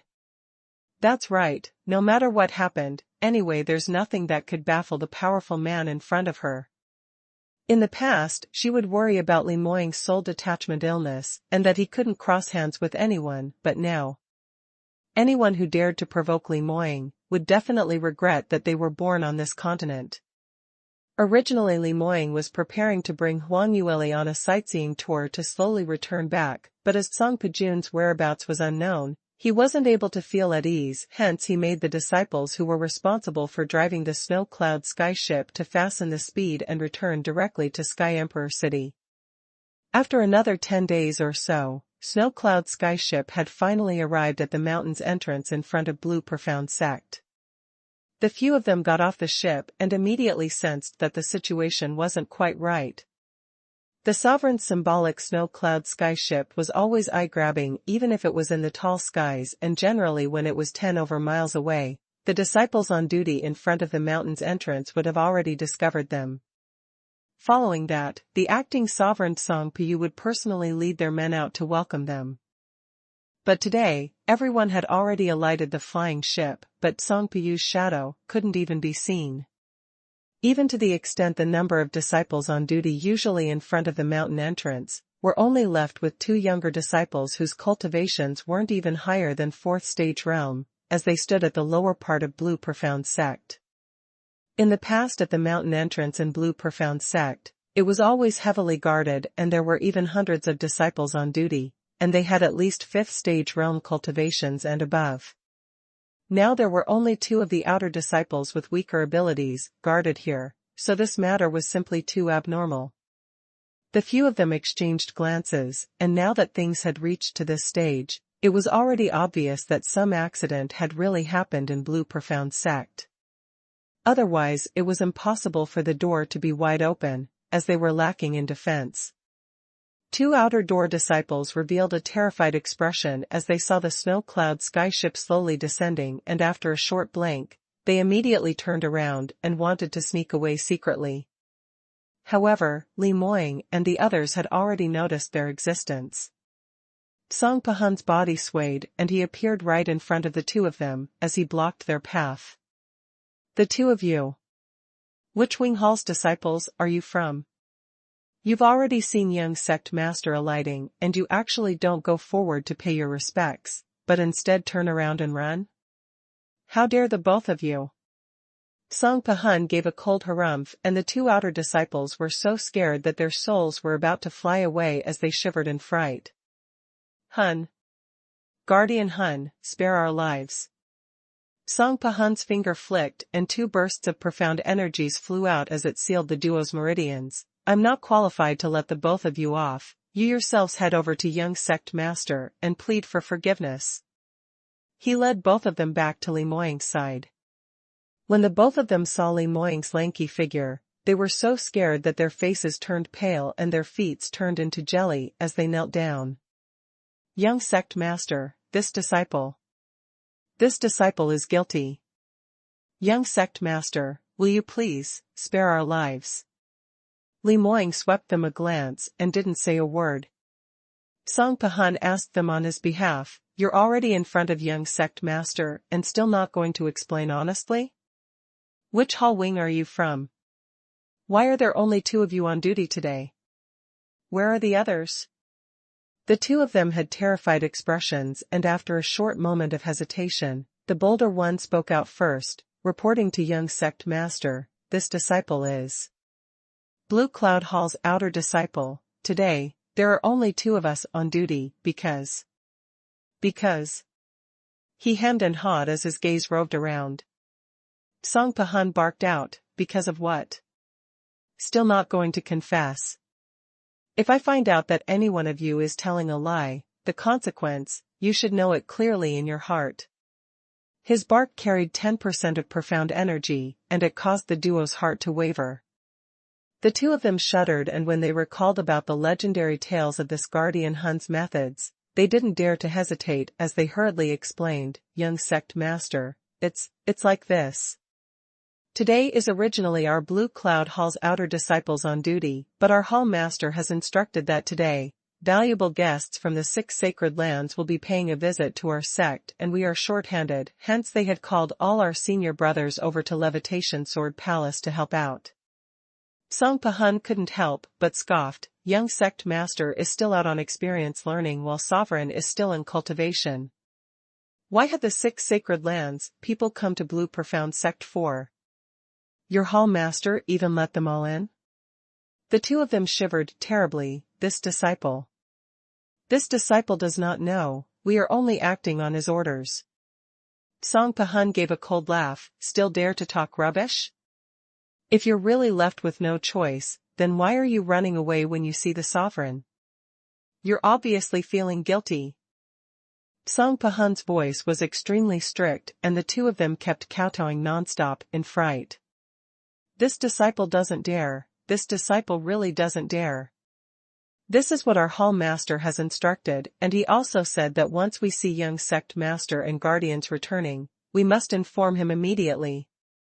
This disciple's family's lives are all in the hands of hall master, and we don't dare to defy his command. Young sect master, please spare us. The two of them were kowtowing furiously as their heads knocked against the ground, giving off a pong pong pong crisp sound. Not too long later, the ground turned red. Apparently their heads were already broken from the kowtow as blood started to drip. Huang Yueli frowned and waved her hand as she said, "Men, drag these two fellows down and lock them up. After we've taken care of the others who are creating havoc in the sect, we'll punish them all together." Snow Cloud Skyship's disciples were all Blue Profound Sect's direct disciples, and not only were their abilities high, moreover all of them were totally loyal to Li Moying. On hearing the command, instantly someone headed up and dragged these two outer disciples who were scared until their feet turned into jelly. Song Pahun turned around to look at Li Moying and said anxiously, "Young sect master, let's hurry on it. Looks like Big Brother, they hadn't been sending us any news. It's all because the sect has undergone a major change. 6 sacred lands have long wanted to find trouble with us, and this time round, they must have found out that our sovereign's top exponents have already left and there's only second brother around, hence they took advantage of this void space to invade us. Second brother and the others are probably in danger." However, Li Moying was apparently extremely composed as he muttered to himself, "Blue Cloud Hall's hall master, is Wei Zhongguang? He was already placed in an important position since 20 years ago and was positioned as the hall master. I've really not expected this." He paused and said, let's go in and take a look. But there's no need to hurry. Let's slowly head up from the mountain path and don't alarm anyone. There's probably still a good show that hasn't been played yet." Huang Yueli and the others exchanged glances and followed Li Moying's footsteps. Just as Li Moying and the others were secretly heading up the mountain, within Levitation Sword Palace, the lights were all turned on and the doors were wide open. In the front hall, lines up several 9th stage realm peak practitioners. Taking a detailed look, they were actually all the first 20 top experts in the sky chart, and every single one of them were famous in Sky Emperor City. Moreover, all of them were from the 6 sacred lands. When Songpiu saw them coming, he abruptly stood up from the main seat and his face initially revealed a shocked expression, but following that, his face turned cold. "Various elders, what do you mean by this? I don't seem to recall having invited you over to Blue Profound Sect. You have come uninvited. So many I ask, what can I do for you?" One of the elders took a step forward and said, "Guardian Yu, the few of us have come naturally, because we have our reasons. Recently, our disciples from 6 sacred lands have been disappearing in the surroundings of northern ice fields, and coincidentally, someone happened to see that your distinguished sect's young sect master Li Moying and direct disciple Huang Yueli had once appeared in the vicinity. Now we're suspecting that the 6 sacred lands disciples' disappearance are related to Li Moying, so may I trouble Guardian Yu to ask him out to give us an explanation." When Songpiu heard this, he instantly understood that these people had come intentionally to find trouble, and his expression turned colder still. "Few elders, this matter definitely is some kind of misunderstanding. Our young sect master and young Miss Bai had always moved around on their own, and it's not possible that they would initiate any trouble with the other sacred lands disciples, so what evidence do you have to say that of them?" If there's no evidence, speaking casually like this without thinking is plain slander. Elder Chen, who opened his mouth earlier, gave a cold laugh. Evidence? Of course we have evidence. We 6 sacred lands do not just send out 1 or 2 practitioners on experience learning, and quite a number of them saw Li Moying and those people who disappeared having a conflict. It's not up to Blue Profound Sect to deny this. Stop telling us this rubbish and ask Li Moying to come out. We want a direct confrontation with him. Song Piyu knew that this was only an excuse and the other party was just here to find trouble, so he absolutely would not give way like this. Moreover, Li Moying wasn't even around, so no matter what, it was impossible for him to make him appear. In addition, Song Piyu seemed to have other worries. Li Moying left Blue Profound Sect for 3 months already, and before they left, Liu Bian had already came out with this conclusion, saying that if he wasn't able to refine the purified pill for Li Moying within a short period of time, then Li Moying's soul detachment illness might possibly act up again, with his demise unconfirmed. Whereas now, there was totally no news of the few of them, and such a long period of time had already passed. Song Piyu was already very worried if the few of them had met with an accident in the northern ice fields. These 6 sacred lands elders came knocking on their door. Not only did they say that they were looking for Li Moying the minute they came, moreover they even mentioned the location of mishap, which was exactly the northern ice fields. This made Song Piyu have a bad premonition. Could Sovereign really have a conflict with the 6 sacred lands? Where was he right now? Just as Song Piyu was in deep contemplation, the few elders had already lost their patience as they all started to urge him. Guardian Yu, what are you still hesitating for? Quickly ask young sect master Li out. That's right, he's the young sect master from the number 1 sacred land, and now that he has done something, he actually doesn't dare to come out for a confrontation. Is he trying to be a tortoise? Dare to do but don't dare to own up. Where has the past bearing of Blue Profound Sect of yesteryear gone to? One pays with their life after they kill someone, and this is only right and proper. Ask him to come out and explain clearly. If the missing disciples are really killed by him, he must give each and every one of us an explanation. The few of them were speaking out aggressively as they all started to lose control of their profound energy. The few sky chart's strong exponents might were unleashed at the same time, so even for Song Piyu, they all sensed the huge pressure. But he didn't reveal any fear, and instead his expression turned icy cold. What do the few of you mean by this? You can't even show me any evidence, so are you thinking of using violence to pressure Blue Profound Sect to hand him over? To tell you the truth, our young sect master had left Blue Profound Sect 3 months ago to go on experience learning. Until today, he has not returned yet. I also want to ask you all, our young sect master still hasn't returned after such a long time. Did your people from the 6 sacred lands kill him? Why aren't you giving Blue Profound Sect an explanation? Elder Chen retorted angrily, Guardian Yu, I'd advise you not to be too much. Li Moying had what kind of cultivation, and which one of our younger generation disciples from the few sacred lands are his match? You are throwing the target back at us. Do you treat us as idiots? Stop with the nagging and quickly ask him out. Song Piyu spoke out coldly. I've already said this clearly, young sect master isn't in the sect. Will the few of you please return back? Men, send the guests off. He flicked his sleeve heavily as he showed them the door. Actually, Song Piyu was very worried that Li Moying would be in trouble, but he knew clearly that now wasn't the time to ask for an answer. Blue Profound Sect's top exponents basically had all left with Li Moying to northern ice fields, and although the rest of the outer hall masters had not bad abilities, but they didn't know that Li Moying was actually Mu Qingqing. Moreover, Song Piyu had been suspecting that there was some traitor whom Lord Zhan had stuffed in at one of the outer doors, so these people's loyalty were worth suspecting. Under this circumstance, Song Piyu was equivalent to the only top exponent stationed at Levitation Sword Palace. Facing 7 to 8 sky chart's top exponent's coercion, based on his ability, there was no way for him to fight against the others. Right now, Li Moying had left the task to him before he left, and that was to take good care of Blue Profound Sect, and this was his most important mission, so for safety's sake, he had better drive these people away first before he could investigate further. However, even after Song Piyu's command, no one responded to it. His brows twitched slightly as he said, "Men. Are those at the entrance all dead?" The entrance remained dead silent. Song Piyu's heart thumped hard, and he just realized that facing these people, it was probably not just as simple as finding trouble with Li Moying.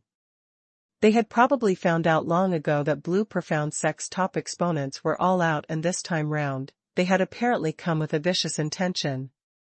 Song Piyu's heart was filled with alarm, but he tried his best to maintain his composure. "What do the few of you mean by this?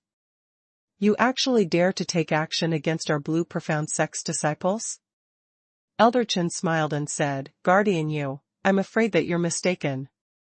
We as outsiders, how can we possibly touch your distinguished sect's disciples? It's those few disciples at the entrance who don't know the rules and have offended your distinguished sect's Hall Master Wei, hence Hall Master Wei taught them the rules out of kind intentions." Hall Master Wei. Wei Zongguang? Song Piyu's brows rose, as his heart was extremely astonished. Wei Zongguang had already assumed the position of Blue Cloud Hall's Hall Master since 20 years ago, and moreover his cultivation had reached 9th stage realm peak, and in the entire Blue Profound Sect, he was considered as an experienced and capable person in the top management. Not only Wei Zongguang himself, even his disciples and grand disciples, many of them had already assumed duties such as managers in Blue Profound Sect. This kind of person actually betrayed the Blue Profound Sect? Just at this moment, a middle-aged man walked in from the door. His slightly plump figure with even more fats on his face, with even a triple chin, had a friendly face when he smiled. On seeing Song Piyu, he cupped his fist in his other hand in greeting as he spoke out not too respectfully, "Greetings to Guardian Yu." Song Piyu stared angrily at him and said, "Wei Zongguang, you have indeed betrayed Sovereign. How dare you?" Wei Zongguang gave a careless smile and said, "Guardian Yu, your words are really too serious. Of course I am naturally loyal towards Sovereign Mai. But Sovereign is currently in cultivation, and as the sect's managers, surely we can't ignore Blue Profound Sect's reputation, right? The elders from the 6 sacred lands have already found their way to our door personally with hard evidence, and moreover, they didn't say anything much. They just wanted to meet with young sect master, to have a confrontation with him. Guardian, you can't even agree to this, isn't this a little too much?" Song Piyu looked at this greasy smile and felt his stomach turning as he felt like retching. He wasn't considered to be on close terms as Wei Zongguang, but this person had an honest and loyal look and he appeared to be loyal usually, so Song Piyu had never suspected that he had ill intentions. Whoever knew that today he actually took the opportunity, while Blue Cloud Hall was responsible for keeping guard, to let all the 6 sacred lands people in. Blue Profound Sect's mountain protection array had a total of 7 bolts, and each one of them was formidable. Even if it were Skychart's top exponents who wanted to barge in forcibly, it was practically an impossible thing. But now, because of Wei Zongguang's betrayal, Elder Chen and the others had directly jumped over the 7 bolts of the mountain protection array and invaded right into the more important core area of the entire sect, Levitation Sword Palace. Whereas within Levitation Sword Palace, although it had the strongest sword array, but that required the Sovereign to activate it personally. Even if Song Piyu was the #1 array master in the continent, it was not possible for him to casually use these ancient arrays. If Elder Chen and the others' motives were really to occupy Blue Profound Sect, the possibility of him stopping them from doing so was practically equivalent to 0. Song Piyu's mind started racing swiftly, but his feet didn't back down at all. He spoke out coldly, "Hall Master Wei, aren't you asking the obvious? 3 months ago, young sect master and young Miss Bai left the sect together in the Snow Cloud Sky ship, and you were also present while respectfully sending them off, so you should know that they haven't returned at all. Where do you want me to find them?" Wei Zongguang still had a proud smug on him as he spoke out immodestly, that's right. I didn't see young sect Master Li entering from the main entrance, but he had offended everyone from the 6 sacred lands at one shot, and if I were him, I wouldn't dare to use the main entrance when I return as well, right? Moreover speaking, even if young sect master really isn't around, if such a huge thing happened, Guardian, you will surely have to inform Sovereign Mu, right? Let Sovereign come out personally to settle this, which is the most appropriate action to do. When Elder Chen and the others heard this, they instantly echoed in agreement. Isn't that right? Invite Sovereign Mu to personally come out. Li Moying is his only direct disciple, and if we can't find Li Moying, finding Sovereign Mu is the same. If Sovereign Mu is able to give us an explanation, that's not impossible as well. Invite him out to meet all of us. This matter isn't something that a guardian like you can make decision on. We want to meet Sovereign Mu. The crowd all started speaking out and casted the target towards Mu Qingqing. Song Piyu's gaze was icy cold as he had already understood what was going on. The matter was directed towards what he had guessed in the worst possible scenario. They were really directed at the entire Blue Profound sect. Moreover, they probably already knew the truth that Mu Qingqing had not come out from his closed door. Song Piyu laughed coldly. Sovereign is currently cultivating, so what identities do you bear, to even have the qualification to invite him out to meet you? I'd advise you not to continue hooting. Levitation Sword Palace isn't a place where you can behave atrociously, and if you don't scram from this place, the minute you alarm Sovereign, beware that your lives cannot be saved. He was still carrying his last hope, to use Mu Qingqing's name to scare them off so that they would not dare to continue being rash. But alas, Wei Zhongguang quickly dashed his hopeful thinking. Guardian Yu, everyone here are intelligent people, so don't use these words to fool us. I've long wanted to say that you and Guardian Jun had always been saying that Sovereign is already out of close door, and moreover his ability had increased greatly. But other than you guys, who else has seen Sovereign Mu himself? Instead, it is this Li Moying, the so-called Sovereign's direct disciple, who had been self-assuming the identity of young sect master, who even dares to order us old-timers around. To tell you the truth, I've already sent someone to keep watch on Levitation Sword Palace for many days now, and this place totally doesn't have Sovereign's aura, and there isn't anyone who can verify that Sovereign is really still alive. This makes me suspect that the so-called Sovereign coming out from closed door is only a scam which you few guardians had come out with together, with the aim to let Li Moying, that fellow, to get into the position of young sect master. Wei Zhongguang looked at Song Piyu's unconcealable astonished expression as his face was filled with a delighted smile. Guardian Yu, I'm very clear on the scheme that you guys are planning. Li Moying is young and immature, and you few guardians are able to nurture him into your puppet, to use the authority for your own use. This is really a good scheme to plan. Saying that, he pointed at those sky chart top exponents who were eyeing them just behind him. Your despicable action is something that I simply can't stand, and today, I've invited Elder Chen and the others here to help uphold justice. Either you get Sovereign Mu over clearly, and let everyone be a witness, otherwise I will represent the entire Blue Profound sect to get rid of you and Song Pijun, these two vermin. When Song Piyu heard him mentioning Song Pijun's name, he suddenly felt terrified. Big brother. What have you done to my big brother? Hadn't he gone to the northern ice fields? Hearing that, the few elders all started to laugh as they said, this is just too coincidental. The few of us were having a major discussion, and it just happened that Guardian Jun bumped into us.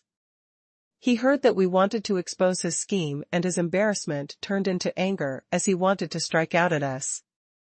But no matter how overbearing his ability is, he still isn't Sovereign Mu, that kind of peerless top exponent, so how is he able to deal with all 8 of us? You all actually. Song Piyu's face instantly turned gloomy. Wei Zhongguang hurriedly said, Guardian, you don't worry. We didn't wanted Guardian Jun's life, and as long as you're willing to coordinate with us to hand over Sovereign's seal, then pledge your allegiance towards us, I will naturally let you two brothers reunite. How about this? This business isn't a loss, right?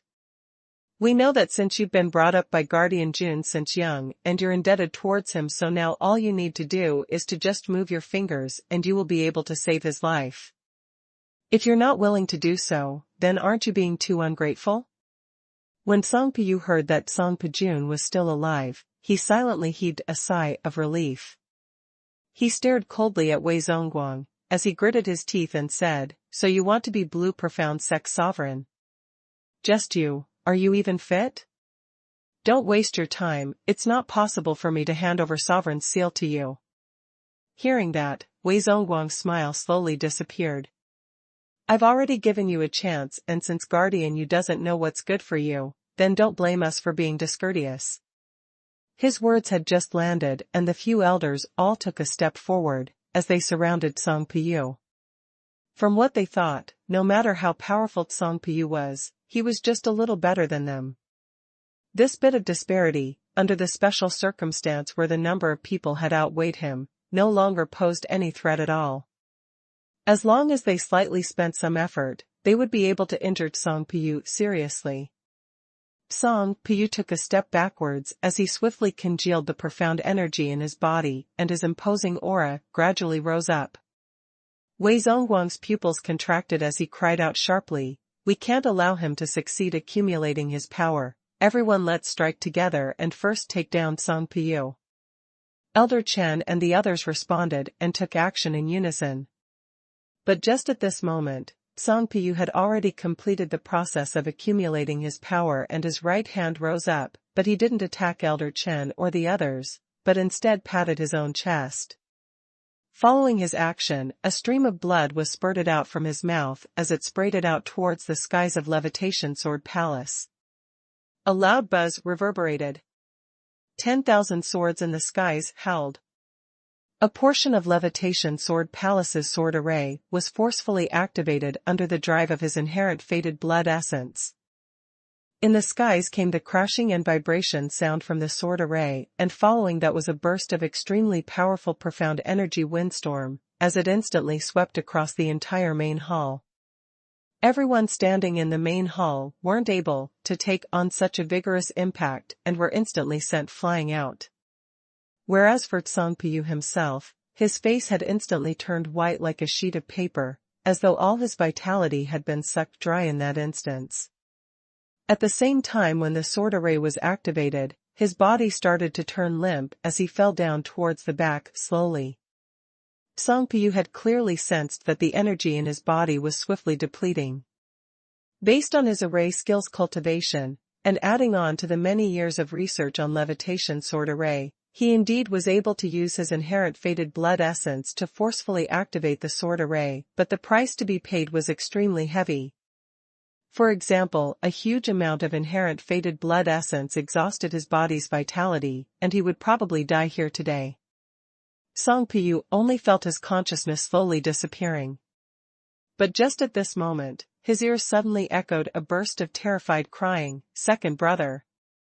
Immediately following that, Song Pahun suddenly pounced towards his body and held on to him. Second brother, what's wrong with you?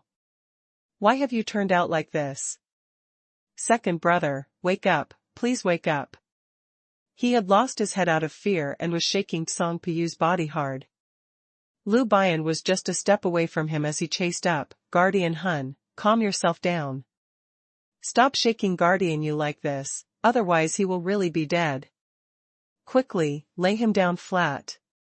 Song Pahun then put him down in a fluster and anxiously said, "Divine Dr. Lu, you must save my second brother." Lu Bian took out a medicinal pill and fed it to Song Piyu. "Don't be anxious, with me around, I will definitely be able to reclaim his life, but first of all, you must not shout again." Whereas on the other end, Wei Zongguang, Elder Chen and party had all been sent flying out from the sudden explosive sword array. Although Song Piyu tried all his best, but he was only able to display 10% of the sword array's energy, but this wasn't something that Wei Zongguang and party could take. The few of them landed on the ground and all of them suffered heavy injuries. Not only had their bones shattered into several parts, moreover their meridians were all seriously damaged. 4 of them with slightly weaker abilities had fainted on the spot, and they gave out more air than taking it in. Apparently they were most probably not able to stay alive. As for the remaining 4 living people, they also panted for half a day, and all started to take out their life-preserving medicinal pill as they just swallowed it without a care before they could barely move. Wei. Hall Master Wei, what should we do now? Song Piyu, that fellow, actually has a way to activate Levitation Sword Palace's 1,000-sword array. Elder Chen's eyes turned black. Wei Zhongguang's eyes flashed past with a cold glint. I've heard that the sword array that he cultivates uses inherent fated blood essence to drive all the arrays, but that's only his last fight. Now even if he's not dead, he's probably almost there. We must grab this opportunity to enter Levitation Sword Palace once again to kill him, then search for the Sovereign's seal. Seeing Elder Chen still in a shocked look, he persuaded again, hurry on and get up. We must use Li Moying's incident to seize the Sovereign's authority. Once this chance has passed, there will not be a second chance anymore. However, Elder Chen suddenly stared towards the back of Wei Zhongguang, revealing an extremely terrified expression. What's the matter? Wei Zhongguang asked, puzzledly. Just at this moment, he heard a mellow and familiar voice coming from his back. Hall Master Wei, I heard that you wanted to criticize this seat. Wei Zhongguang's entire body shook, as his brain buzzed, and for that one instant, he thought that he had heard wrongly. His entire body turned icy cold as he turned around. Under the impact of the 1,000-sword array, the entire Levitation Sword Palace had suffered a sizable amount of damage, and the entire ground's dust flew upwards. The wall had grains of sand as it had not been totally settled by the profound energy hurricane, as it continued to swirl in midair. Smoke and dust slowly subsided, and a blurry figure walked out slowly from the direction of Levitation Sword Palace. Wei Zhongguang's eyes widened as he stared in disbelief at the incoming person, Li. Young sect master? Li Moying's eyes were gleaming with a cold and harsh bitter gaze, and his expression was icy cold as he looked down at those few people who had not managed to climb up. Aren't you all trying to confront this seat? Don't you need this seat to give you an explanation? Now that this seat is back, you can now ask whatever you wanted to ask. However, at this moment, who dared to speak up in front of him? Wei Zhongguang, Elder Chen, and the others were seriously injured and were half kneeling on the ground. Under Li Moying's overbearing and imposing manner, they felt a burst of bitter coldness from head to toe, as it ran through their entire bodies. Seeing Li Moying's pair of dignified peach blossom eyes, everyone's hearts were suddenly distracted, thinking that the person they had seen was not Blue Profound Sect's young sect master, but Mu Qingqing himself. Li Moying laughed coldly, what's the matter? Nothing to convey? Since there's nothing to say, then don't blame this seat for not giving you a chance to appeal. Men, drag them all down. Behind him, Li Moying's guards had all responded by replying vehemently with a yes, and they all started to walk up to pull them away. Wei Zhongguang had long heard that Li Moying's methods were much harsher than that year's Mu Qingqing, and he knew that if he really was caught by Li Moying, his outcome would be incomparably miserable. He immediately grabbed a cultivation-raising hardcore medication as he stuffed it into his mouth. In a moment, the profound energy in his body started to burn at a self-destruction speed, and his surrounding imposing manner also raised swiftly. Under this kind of medication's agitation, he was already unable to feel the pain on his body, and at the same time, he was able to sense his own ability doubling in an instant. This medication could double his battle power, but the side effects were too scary. In just 2 hours, his cultivation would at least drop by 3 levels. To most practitioners, this was a price which they could not accept. But Wei Zhongguang was now doing this to save his life, hence he naturally could not be bothered about other matters. Wei Zhongguang stood up in an instant, and he glowered with a fierce stare, as he gave a cold smile at Li Moying. Li Moying, I've not expected that you would really dare to appear right here. If I were you, I'd have tucked my tail and escaped long ago. Although Tsongpiyu used his inherent fated blood essence to activate the Thousand Sword Array, but he's almost about to die now. Although the few of us are seriously injured, but we are all top exponents on the sky chart. Just based on your cultivation, you still dare to come and throw your life away? Li Moying swept him a cold glance as he spoke out in disdain. Just based on you, think that you can kill me? Wei Zhongguang gave off a hoarse and terrible laughter from his throat. Ha ha ha ha, young lad, who doesn't know how high the heavens are or how thick the earth is. Did you really think that you are Mu Qingqing? Let this hall master teach you what's called a genuine sky chart top exponent. Saying that, he didn't waste any time as he directly accumulated power in his palm and a burst of powerful profound energy swept across towards Li Moying's chest. Although Wei Zhongguang spoke out exaggeratedly, but he didn't dare to slight his actions as he directly used 100% of his power. Everyone don't hesitate, hurry, and let's all attack him together. Let's capture Li Moying. Wei Zhongguang was making his move as he cried out loudly. He knew that Li Moying had returned to Blue Profound Sect, and just based on those few people under his Blue Cloud Hall, he totally couldn't fight against the real-deal young sect master Li Moying at all. Moreover, Li Moying had most likely obtained Mu Qingqing's inheritance, and he was able to control Levitation Sword Palace and Blue Profound Sect's Outer Mountain's 7 blocks of mountain protection array. Based on Wei Zhongguang's ability, he could not break through this heavy obstacle and successfully escape. So his once lifeline was to heavily injure Li Moying at the first moment, then hold him captive. As long as he had young sect master this important hostage in his hands, the other people totally wouldn't dare to injure him. Wei Zhongguang's heart was planning this scheme, assuming that he was a 9th stage realm peak practitioner and his ability was originally much higher than Li Moying, and now under the invigoration of the potential pill, he had more than enough power to crush Li Moying. Under his full power, Li Moying would definitely be heavily injured and throw up blood on the spot. However, at the next moment, he suddenly felt that something was amiss. Li Moying's body swayed slightly in front of him and immediately following that, he disappeared without a trace. Wei Zhongguang's pupils contracted abruptly, and he knew that something was amiss as he hurriedly wanted to retract his profound energy to turn around, but however, it was all too late. A burst of huge impact attacked on his back and Wei Zhongguang totally could not control his body as he flew out entirely, and at the next moment, he crashed onto the ground heavily. His body felt as though he had been crushed by an elephant, and not only was it abnormally in pain, moreover he totally could not move as he laid on the ground like a lump of mud, but unfortunately, his consciousness was extremely clear-minded. After Wei Zhongguang landed on the ground, he heard several loud consecutive pong-pong-pong sounds and a few more figures fell beside him on the ground, who were exactly those 3 elders who were still alive. Earlier under Wei Zhongguang's encouragement, they knew that catching Li Moying was their only way out, so they also worked up the remaining profound energy in their bodies, coordinating with Wei Zhongguang to strike out. In the end, their ending were exactly like Wei Zhongguang.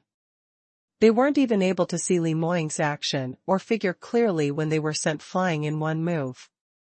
After that, 3 more lumps of mud appeared on the ground. Wei Zhongguang was in so much pain that he was seeing stars, and he wanted to turn his head around to see those few people next to him, only to discover that he wasn't even able to move his pinky. From afar, Li Moying's icy cold voice was heard, "Drag these 4 people to 10,000 Serpent Hole. Be a little more careful, their injuries aren't light, so don't accidentally kill them. This seat will head over in a little while to interrogate them." 10,000 Serpent Hole. Hearing this name, Wei Zhongguang's entire body turned icy cold as he was so scared that his heart almost stopped beating. He was one of the older people in Blue Profound Sect, so of course he was clear on what place the 10,000 Serpent Hole was. That was a part of Blue Profound Sect's mountain protection array, and numerous lethal spiritual snakes were reared there. Usually there would be exclusive disciples who fed and reared the snakes in there, but once a traitor of the sect was caught, they would be thrown into the 10,000 Serpent Hole as feed.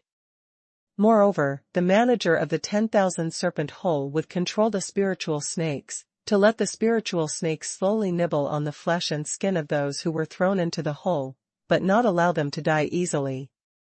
Thinking of himself about to be bitten into a skeleton by tens of thousands of spiritual snakes, Wei Zhongguang couldn't wish more than to bang himself to death on the wall.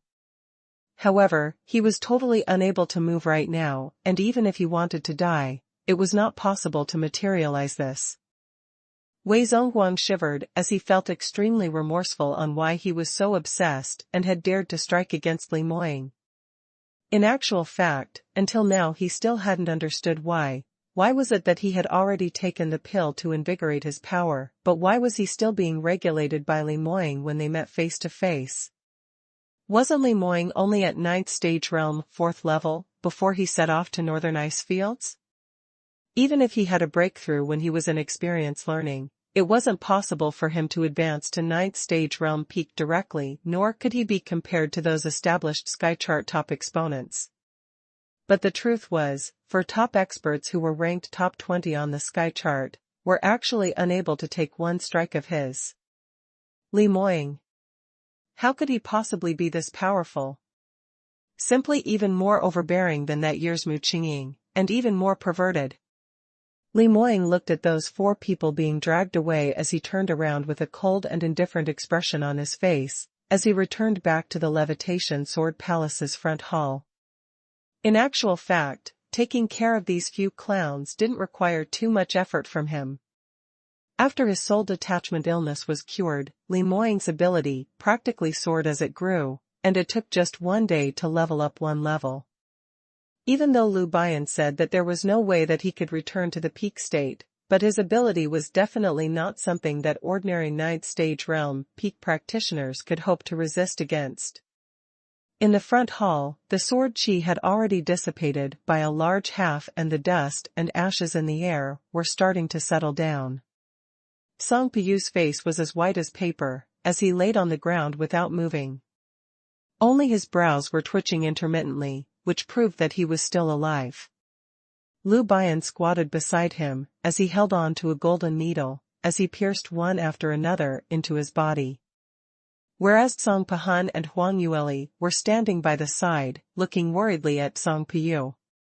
Huang Yueli occasionally helped Lu Bian with a hand.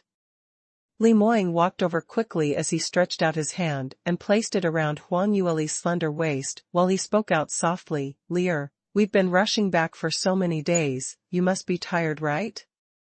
Quickly go back and rest, I'll take care of things here." Huang Yueli shook her head as her little face was filled with solemnity. Senior brother said that Guardian Yu used a secret technique to force his own inherent fated blood essence out, so his situation is extremely critical and he must be treated immediately. He might need some help, so it's better for me to stay around and watch over a little. Li Moying's brows creased slightly, but he didn't say anything much.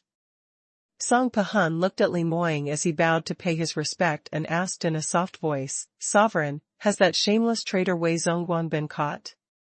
Li Moying nodded his head and said, "Earlier those 8 fellows, 4 were directly killed by the tremor from the 1,000 sword array while the remaining 4 have been thrown into the 10,000 serpent hole.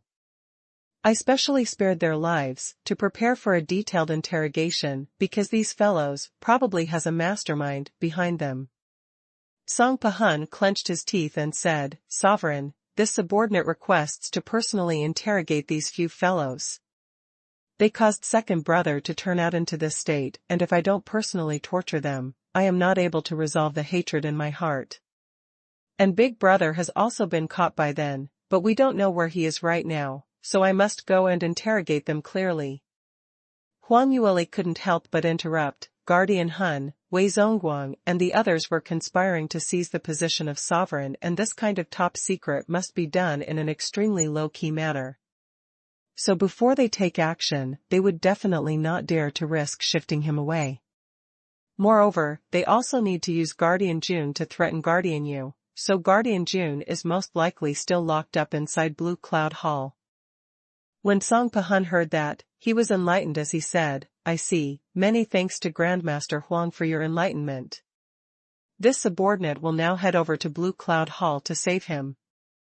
Song Pahun turned around and was about to leave when Li Moying called upon him again. Wait, this sovereign has no objections to how you wish to deal with those few people, but you absolutely cannot let them die. These few people will probably come into use in future. Song Pahun bowed as he cupped his fists. Sovereign, please be assured, this subordinate understands. After Song Pahun left, Li Moying also stood by the side for a while as he looked at Lu Bian using the golden needle acupuncture on Song Piyu's body. Lu Bian was fully concentrated as he had nothing to worry about. Even if Li Moying was speaking to Song Pahun by his side, it totally didn't affect his speed of piercing the needles. Not too long later, he finished his consultation as he pulled out the golden needles, one after another. Li Moying valued this subordinate's life very much and instantly asked, Lu Bian, how's his condition? Lu Bian was keeping the golden needles, as he said, with this divine doctor around, what's there to worry about? Although forcing out his inherent fated blood essence is an extremely dangerous matter, luckily the treatment was administered in time, and adding on to the fact that this divine doctor's medical skills are outstanding, so his life is currently not in any danger. But he had after all injured his fundamentals, so if he wants to recover totally, it will probably take a long period of time. This divine doctor still had to administer acupuncture, consecutively, for half a month, before deciding on the next course of treatment to take. Huang Yueli heaved a sigh of relief, luckily, all thanks to the fact that senior brother is around, otherwise Guardian Yu's life would probably really end right here, and we will regret this for life. Lu Bian lamented, isn't that so?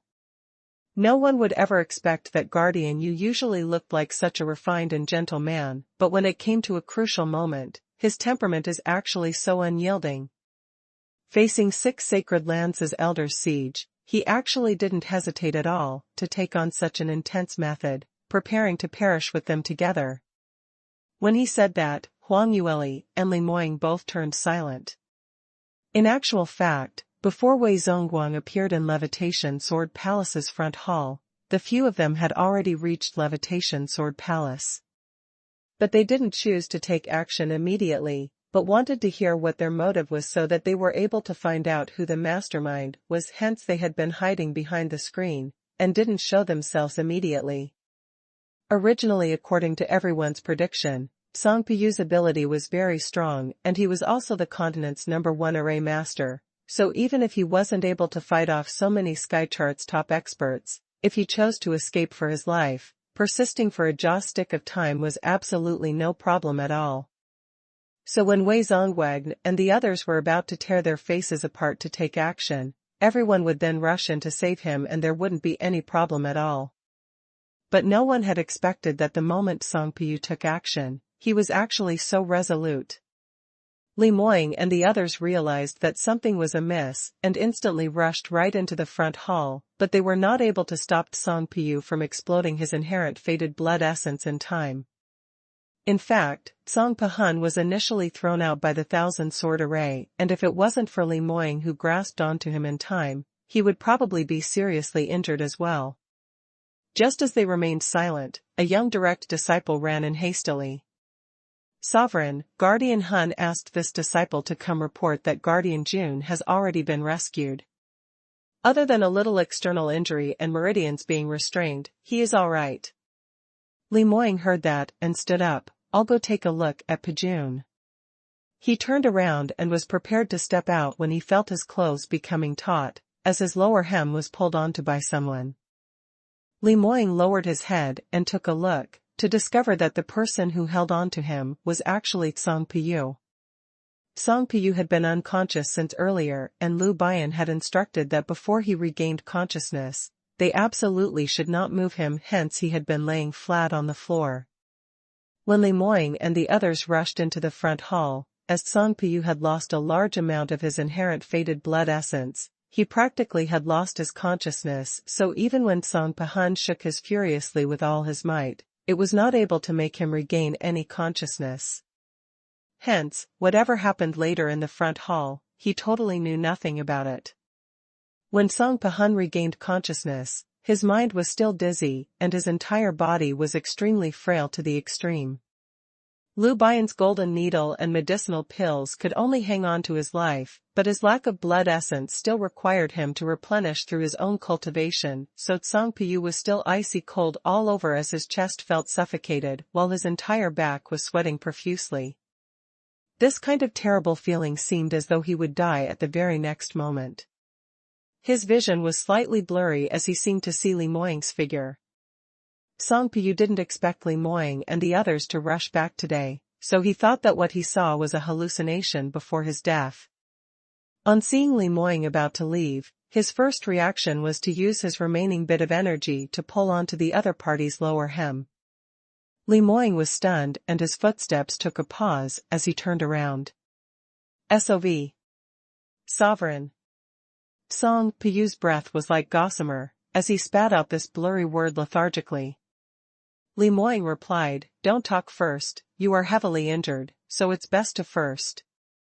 However, Tsang Piyu totally didn't hear what he was saying, as he continued to utter on, "Sovereign, this subordinate has something to tell you."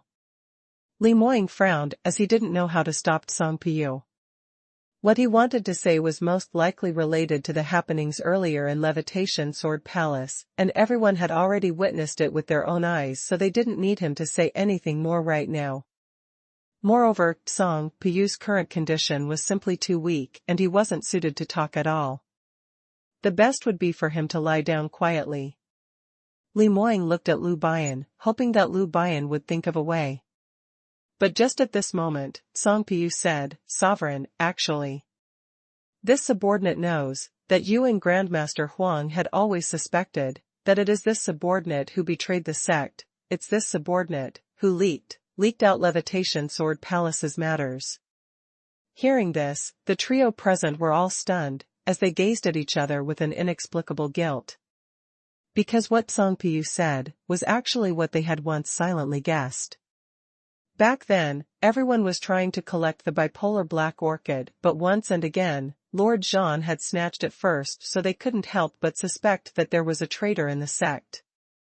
Moreover, those who were able to find out such top secret, there was a 99% chance that it was someone beside Li Moying. Levitation Sword Palace's men practically were all indebted to Li Moying and all of them swore their allegiance towards him, so it was not possible to betray him, so no matter who they suspected, it was practically impossible to let it pass. Hence, among so many people, Tsang Piyu became the most possible suspect. Because his fiancée Tsang Ningyu had died because of Huang Yueli. Everyone in Sky Emperor City knew that Blue Profound Sect's two guardians, Tsang Piyu and Tsang Ningyu, were once a couple whom everyone envied a lot. Although Tsang Piyu's character was cold and he was neither warm nor heated, but he was the one who initiated to ask Mu Qingqing for permission to marry Tsang Ningyu. He had already followed Mu Qingqing since he was only in his teens. For so many years, the only request that he raised was to ask to marry Tsang Ningyu. So from what everyone thought, Tsang Piyu should like Tsang Ningyu a lot. But the woman whom he liked for so many years had been personally disposed of because she had offended Li Moying's fiancé.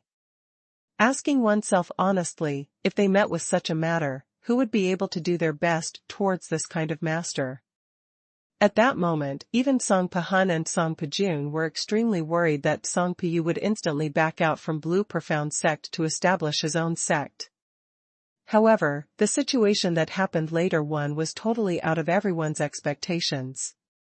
Tsang Piyu seemed as though he had no feelings at all towards Tsang Ningyu's death, as he still followed next to Li Moying to help him deal with his stuff in a cautious and conscientious manner, meticulously without making any mistakes at all. This kind of situation was simply a little too strange. If Tsang Piyu created a huge din, perhaps other people might still say that he was a tough man. But he was totally indifferent towards his fiancée's death. If it was said that Tsang Piyu was pressurized by Li Moying's might, it probably wasn't so, because based on Tsang Piyu's #1 array master status, even without Blue Profound Sect's backing, he was still able to do well. Whereas Li Moying felt guilty towards him, hence, he would not force him to continue staying in the sect. This matter was something that everyone could not understand why, hence, in this way, Song Piyu became extremely suspicious. The crowd would easily link to the fact that he restrained himself to stay beside Li Moying because of other ulterior motives. Perhaps he had already secretly betrayed him, hence he would endure the humiliation as part of the important mission, just to wait for a chance to give Li Moying a fatal blow. Although Li Moying didn't want to suspect his own capable subordinate who had followed him for so many years, but after all, he knew what was called to guard against those who tried to hurt you. From that day onwards, he intentionally didn't let Song Piyu take part alone in overly secretive matters, so that he wouldn't give the latter any chance to betray himself. Li Moying looked at Song Piyu's pale face as he spoke out softly, "Piyu, I don't mean in that way, don't think too much." "No." Cough cough. "Sovereign, you don't need to lie to me, I know it, this time." Cough cough, "That you brought so many people to northern ice fields, but you didn't bring me." "I, cough cough." "Understood." Song Piyu's chest felt more and more suffocated as he kept coughing, but still tried his best to continue speaking on. Li Moying didn't know how to rebuke him momentarily, and only replied to him after some time, "Piyu, I don't mean it in this way. If all the top exponents in the sect have all left, that will certainly not do and someone has to stay behind. I only feel that your character is the most stable hence." In actual fact, these words weren't a lie. Blue Profound Sect definitely required someone under Li Moying with 9th stage realm peak cultivation to keep vigil, and this candidate, Li Moying had practically subconsciously chosen Song Piyu, as he didn't even consider anyone else at all. This was because his consciousness realized that the matter of going to northern ice fields was just too important, and he needed to leave the person with the most possible capability to stay back in Sky Emperor City, just in case. But this kind of top secret, originally was not to be exposed. Even if the others also had such guesses, they knew this clearly, but who would say such things in front of their faces? But, Song Piyu thought that he was about to die and Li Moying and Huang Yueli in front of him were all his hallucination, hence he just voiced out every single thing that he had stuffed inside his heart for the longest time yet. "Sovereign, you don't need to lie to me. Cough cough, I know that all of you suspect me, feel that I'm too cold-blooded. Song Mingyu died but I had no reaction at all, cough cough. This kind of person, either his innate tendency is cold-blooded and abnormal, or, cough cough, his heart is set on taking revenge. You all suspect me, I have nothing to say to that, cough cough." Song Piyu's cough grew worse and worse. Li Moying couldn't bear to listen more as he swiftly said, "Enough, stop talking. Don't treat your life as nothing. I already know that you are absolutely not a traitor, so there's no need to talk anymore." Song Piyu did not hesitate in forcing his inherent fated blood essence out today, sacrificing his own life to protect the entire Blue Profound Sect, and this action had already explained itself clearly. Moreover, in actual fact, even if the incident had not happened in Levitation Sword Palace's front hall today, Li Moying and the others no longer suspected Song Piyu anymore. Because when they met with Lord Zhan in the northern ice fields, they had already found out the truth behind the scenes from the other party. Lord Zhan had his eye on them long ago, and he also had the ancient manual, Drifting Cloud Scroll, in his hand, so that was why he was able to guess their plan. It wasn't because they managed to obtain intelligence from Levitation Sword Palace, so in this way, this matter naturally had nothing to do with Song Piyu. But Song Piyu himself didn't know what happened in the northern ice fields, hence he tried his best to prove his own innocence. Li Moying hurriedly winked at Lu Bian, hoping that he could directly make Song Piyu faint instead. Lu Bian nodded his head in reciprocation and took a few golden needles out from his realm ring.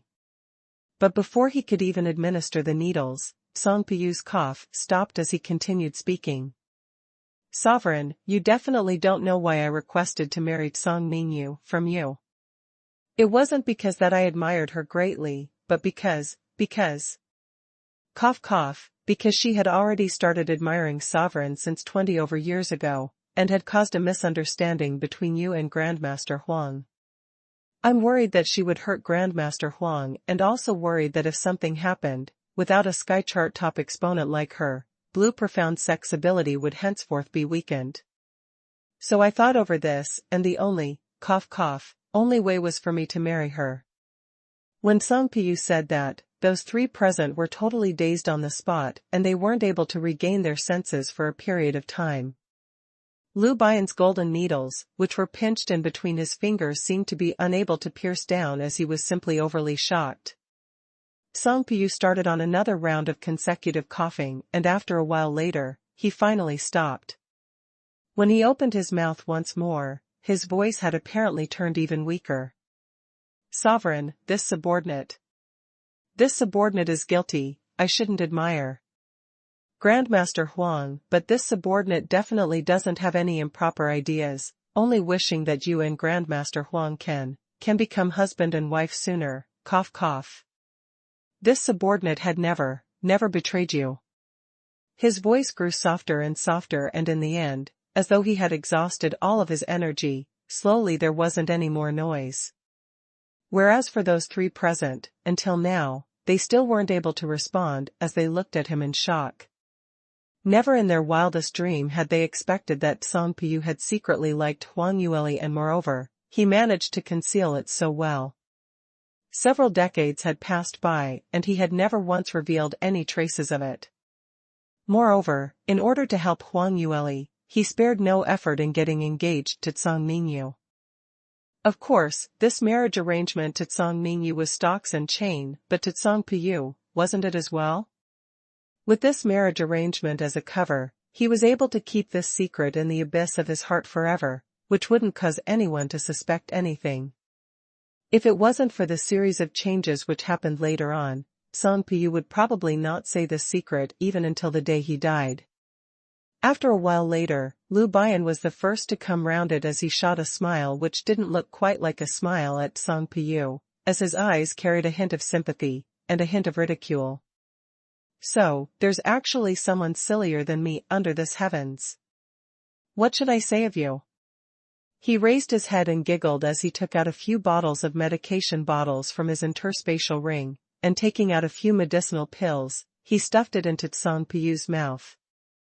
I think his senses are a little unclear, so it's best to feed him a few of these nerve-soothing medicinal pills to let him have a good sleep, and these are useful for recovery purposes. Lu Bian said that and raised his head as he looked at Huang Yueli and Li Moying, only to discover that both of them carried a profound look on their faces, and he couldn't help but shook his head as he got up and said, I'll go find someone to shift guardian you back to the room.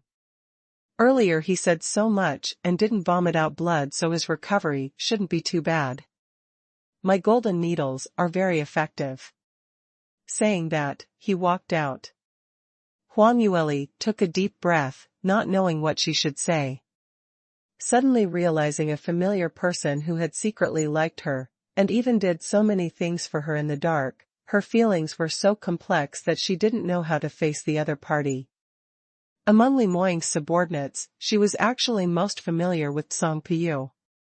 Because Song Piyu was Soaring Heaven's Continent's #1 array master. Moreover, array skills and armament refining skills were complementary, so every time Huang Yueli encountered some problems while refining profound armaments, she would always consult Song Piyu. Every single time she did that without any sophistication and had never put too much thought into it, but she had not expected that when he saw her, his feelings were totally different.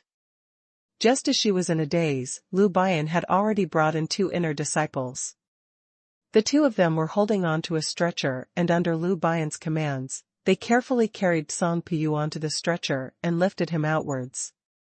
Lu Bian didn't forget to instruct them softly, hey, you have to be a little more careful. You must maintain your balance and steadiness, and not sway around. Walk a little slower. Huang Yueli abruptly woke up from her shock and wanted to follow out to have a look. However, she had just taken a step when Li Moying pulled her arm from behind. Lear, don't go, I'll go take a look and that will do. Return back to the rear hall first. Your father has just arrived in Levitation Sword Palace, and such a major matter happened. There's no one to entertain him, so he should be very bored behind there alone, right? Huang Yueli lifted her head up and met with Li Moying's profound and complicated gaze. She went into a slight blank, but as the person who understood Li Moying the most, she immediately understood his feelings. To Li Moying, the most important matter was Huang Yueli, and towards those love rivals who coveted her, he had always been suppressing them mercilessly. Today, although Tsang Piyu's confession was done unconsciously, but Li Moying was definitely jealous. However, Tsang Piyu was loyal to him, and not only did he dare to intervene between him and Huang Yueli, he even silently did so many things for Blue Profound Sect and for him. Li Moying was not only feeling touched, he even felt a little guilty because he had once suspected him, and he felt extremely remorseful over this. But even so, he still didn't want Huang Yueli to go over to Tsang Piyu's room. Huang Yueli took a look at him and silently sighed with emotions. She and Li Moying actually were very fortunate people, and although they had once lost many things, but later on they obtained even more. But even though she was very grateful to Tsang Piyu for his devotion, she didn't want to send any wrong hints to the other party. Since she had already made a choice to be together with Li Moying, she would not let the partner of her choice to feel any doubts or feeling of uneasiness.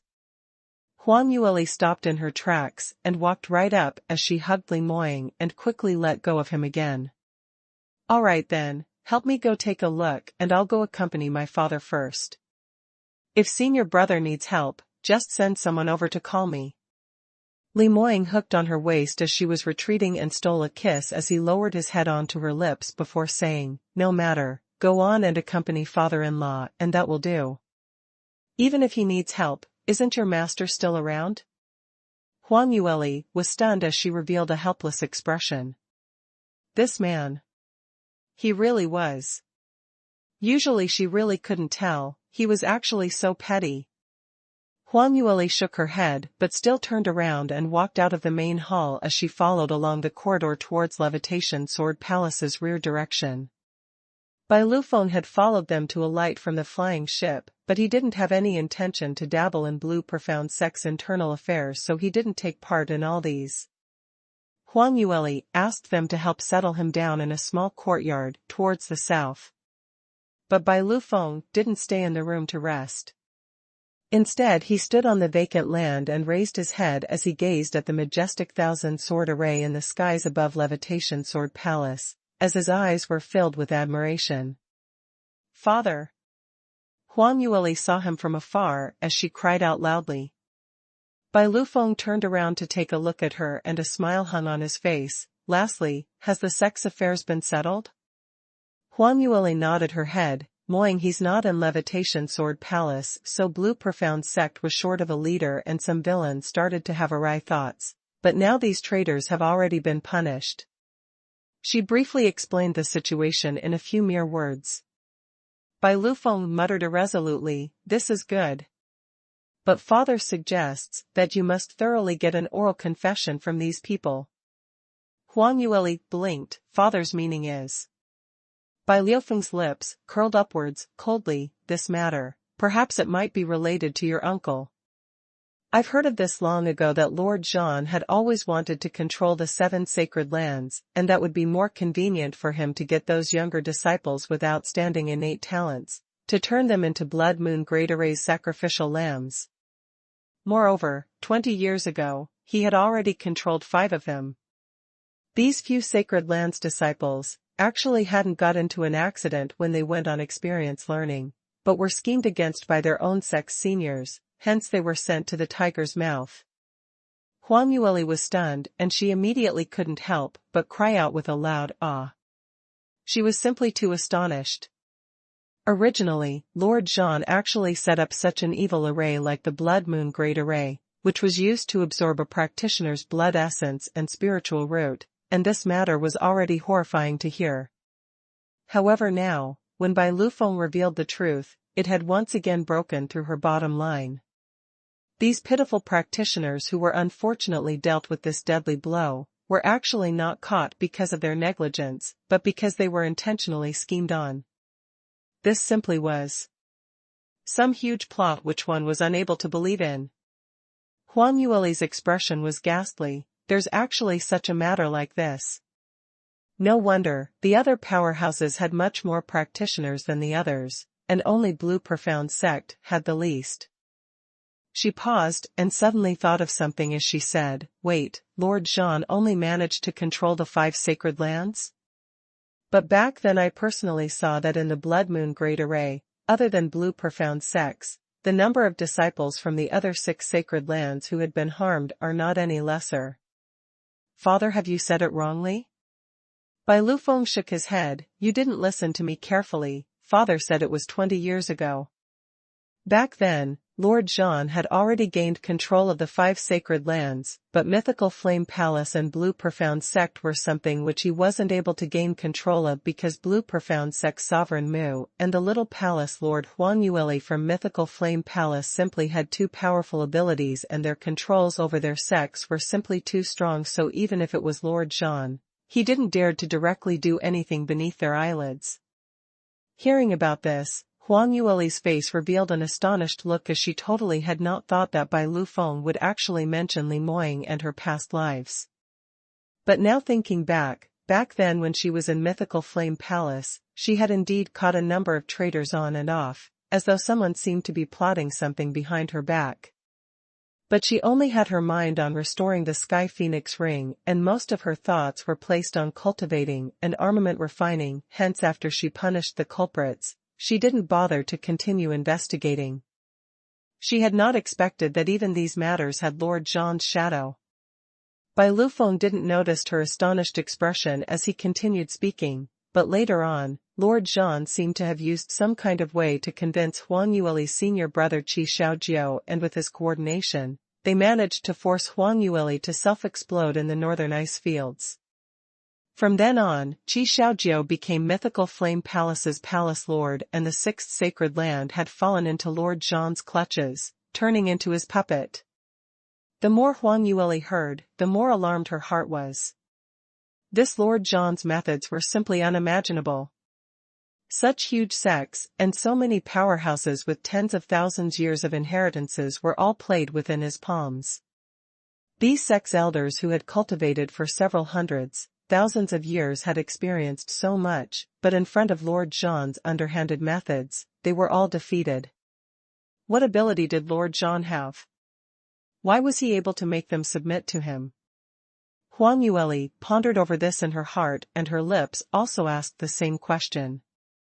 Bai Lufeng replied, "This isn't hard to guess. In Snow Phoenix Palace, there seemed to be some sort of ancient sacred phoenix race's exclusive prescription, which is able to raise the practitioner's cultivation and potential, and there were even some pills which could forcefully lengthen the practitioner's longevity. Haven't you mentioned this earlier, that the Hall Master who dared to rebel against the top also used some kind of medicinal pill, and later not only did his injuries all recover, moreover his ability increased dramatically? Have you ever seen this medicinal pill anywhere else? Should be no, right? This medicinal pill is refined based on Snow Phoenix Palace's prescription." Huang Yueli's brows rose in shock. "I've not expected that Lord Jean actually has this ability, to even be able to refine such a medicinal pill. Even my senior brother doesn't have this kind of ability." Bai Lufeng shook his head. "It isn't that Lord Jean's pill refining standard is too high, but these medicinal pills have such a miraculous effect, because the main ingredient used in it is the blood essence from those practitioners in the Blood Moon Great Array." Huang Yueli then understood what was going on as her face stiffened. This person, indeed, is sick in the mind. These large sex elders who are helming the fort, do they know or not if the medicinal pills they took are refined using the blood essence from their disciples from their wing? If they knew, how are they still able to swallow it down? Bai Lufeng shook his head. "This I don't know." Although he said that, hearing what Bai Lufeng said, Huang Yueli's heart had already understood the scenario by 90%. Although she had no evidence, but the miraculous effect of this medicinal pill definitely required some special and rare medicinal herbs before it could be refined, and this point was something that no one would not know about. Huang Yueli didn't believe that when these elders who helmed the fort took these medicinal pills, they had not ever considered how these medicines were refined. But they were merely pretending to act blur. Huang Yuli said in a cold voice, "I've long been seeing these fellows who look like humans, but are actually dogs unpleasant to the eye. There will be a day when I throw them into the blood moon spell, to let them have a taste of the torture of what those innocent disciples had." Bai Lufeng stared at her for a moment and sighed. "Lastly, your character is really alike to your mother when she was young. But the 6 sacred lands aren't easy to deal with, and even if you have the Blue Profound sect behind you, you ought to be more prudent." Huang Yueli knew that Bai Lufeng was concerned about her, hence she obediently nodded her head. "I know, father."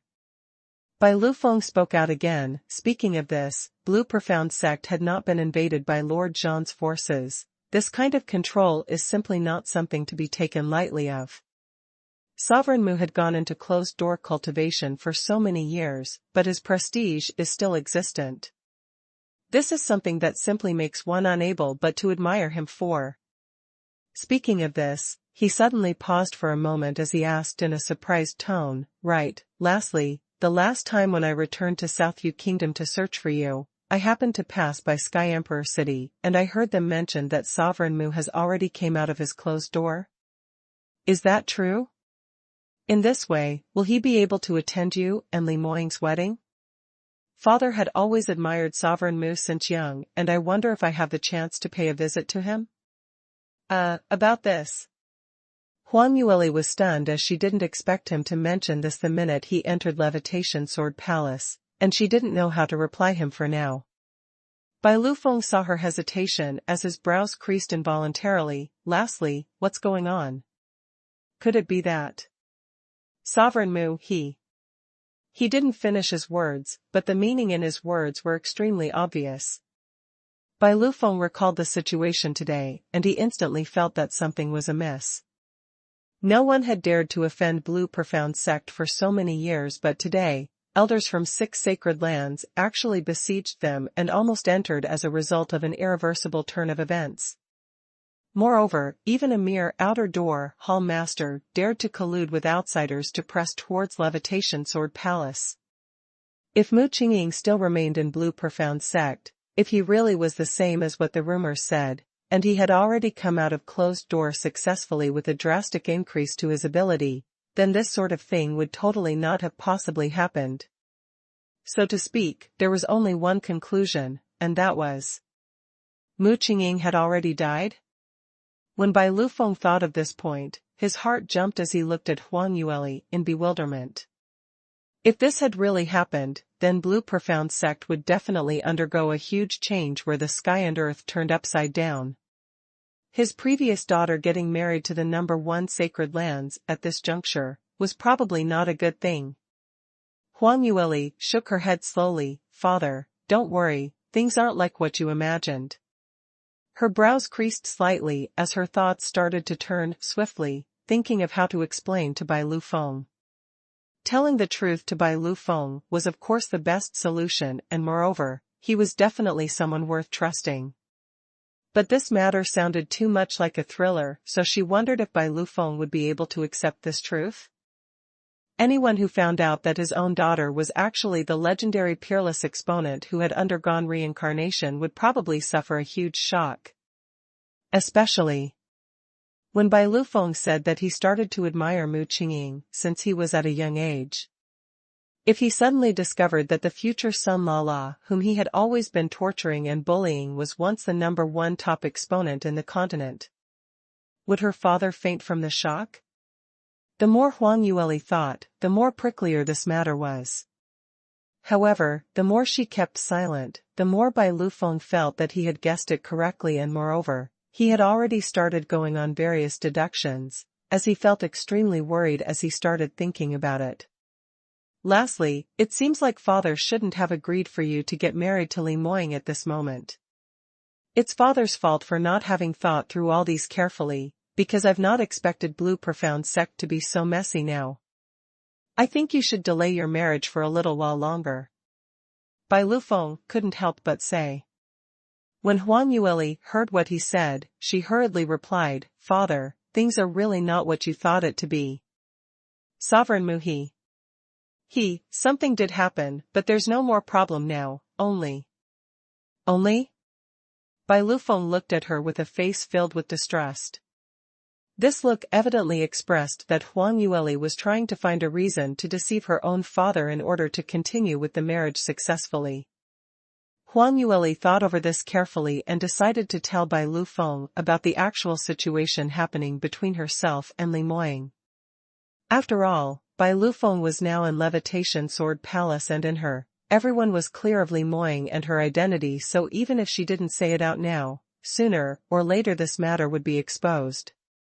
She gave a soft cough. Father, this matter is a long story, so let's head over to the guest hall to have a seat, and I'll tell you all about it slowly. Bai Lufeng followed her skeptically as he sat down. After that, he urged her in anticipation, you can tell me about it now, right? Don't even think of lying to father. Huang Yueli said, this matter, father, you may find it unbelievable, but please do try to listen to my story fully, and do not interrupt me in the middle of it. If you have any questions, wait till I finish before you ask.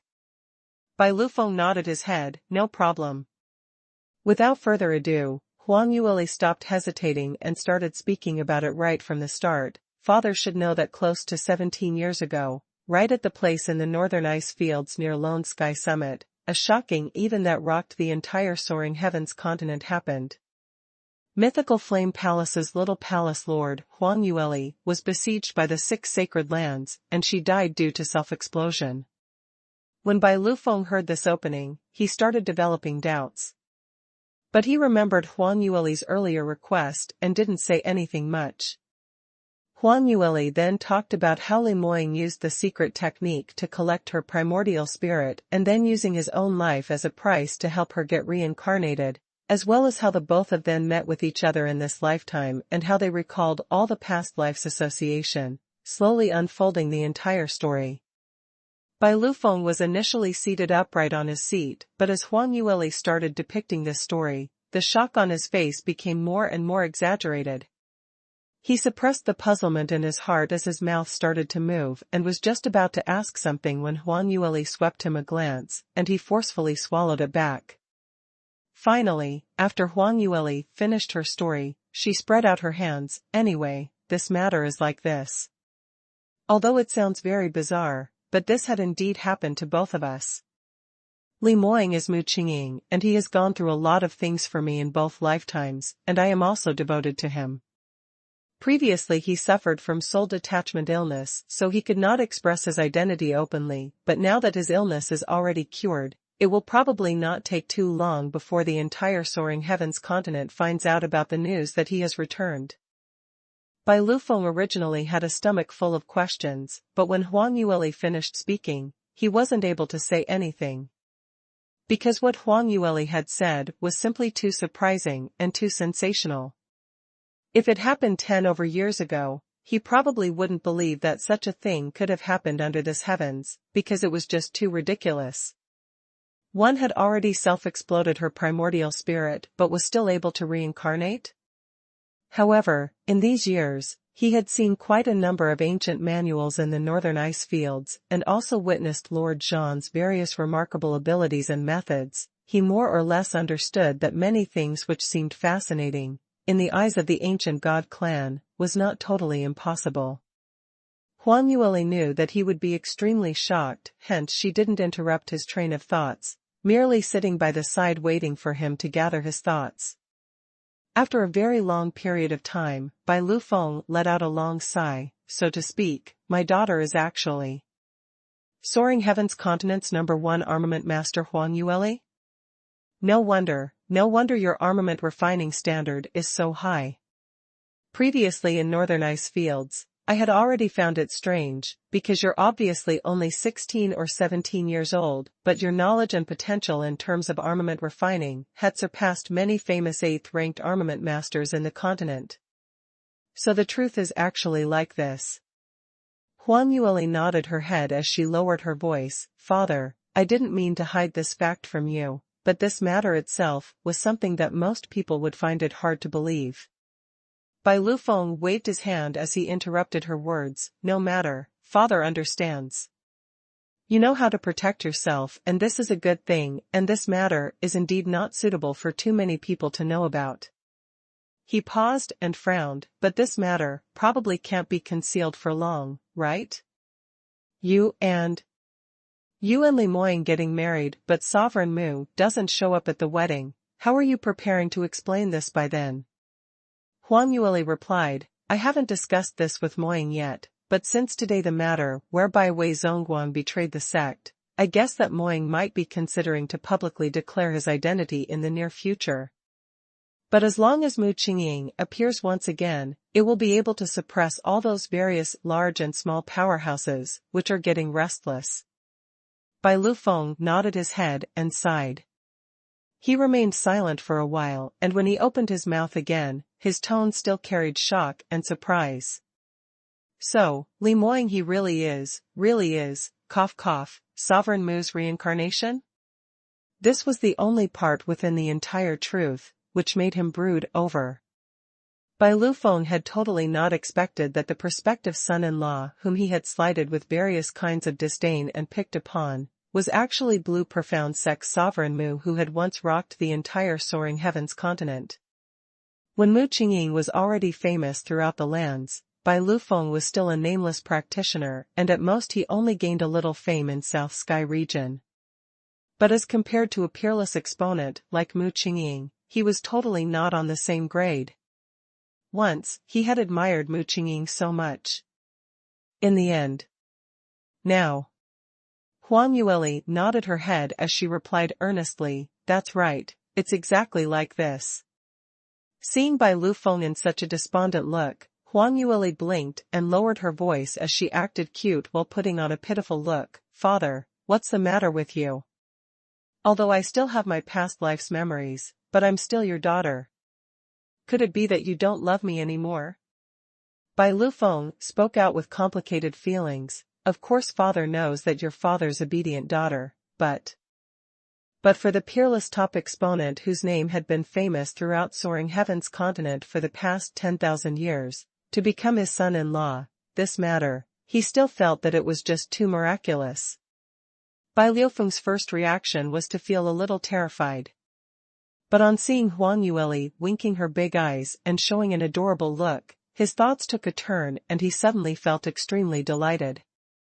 No matter how famous or well-known this young lad was in the past, wasn't he being well subdued by his lastly now? Speaking of this, to be greeted as father-in-law by Mu Qingqing, and to be fawned on by him just felt so great, because ordinary people would never get a chance to experience this. Just as Bai Lufeng was indulging in his imagination, suddenly a knocking sound was heard coming from the outside of the door. Lear, father-in-law, are you inside? Lemoyne's mellow voice was heard. Huang Yueli was stunned and instantly put on a smile as she bounced along to open the door. Moying, you're back. How is Guardian you?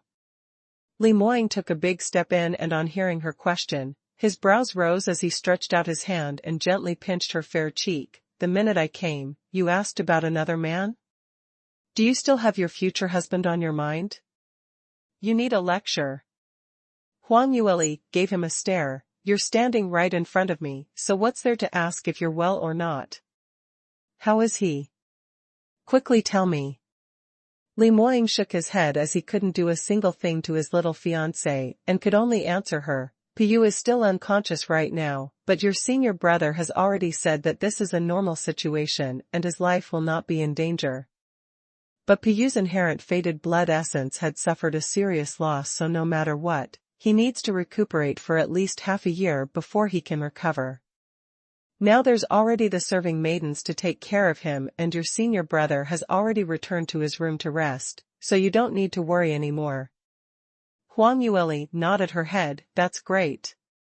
She was still feeling guilty towards Song Pu, somehow feeling that she should personally pay him a visit. But with such a huge urn of vinegar like Lemoyne around, she had best not say anything. She thought of sneaking along with her senior brother to take a look the next time, but it was best to not tell Lemoyne about this. Lemoyne didn't suspect anything as he pinched her little face again and turned around to face Bai Lufeng. Father-in-law, Are you still satisfied with staying here? I was in a rush earlier and had not been able to make preparations. Levitation Sword Palace's heaven and earth, profound cheese density cannot be compared to northern ice fields, so please don't despise it here. He spoke out in an extremely polite manner, no different from usual times. But this time, out of his expectation, when Bai Lufeng heard what he said, he didn't usually pick on the bones like usual. On the contrary, he actually appeared a little awkward. Bai Lufeng took a look at him and hesitated for a moment before he said, "This. Moing, come over. Have a seat." Sit? Li Moying's eyes opened wide as he wasn't able to react to him in time. His father-in-law had never been courteous to him, the stinky brat who was trying to snatch his daughter away, and he even asked him to have a seat. Every single time, he would always be the thick-skinned one to find a place to sit, because Bai Lufeng would always look as though he couldn't wait to sweep him out of the room. Today, his father-in-law had taken the wrong medication? Li Moying was finding it a little strange as he turned back and shot a questioning gaze towards Huang Yueli. However, Huang Yueli merely covered her mouth as she laughed secretly, with no intention to answer his question.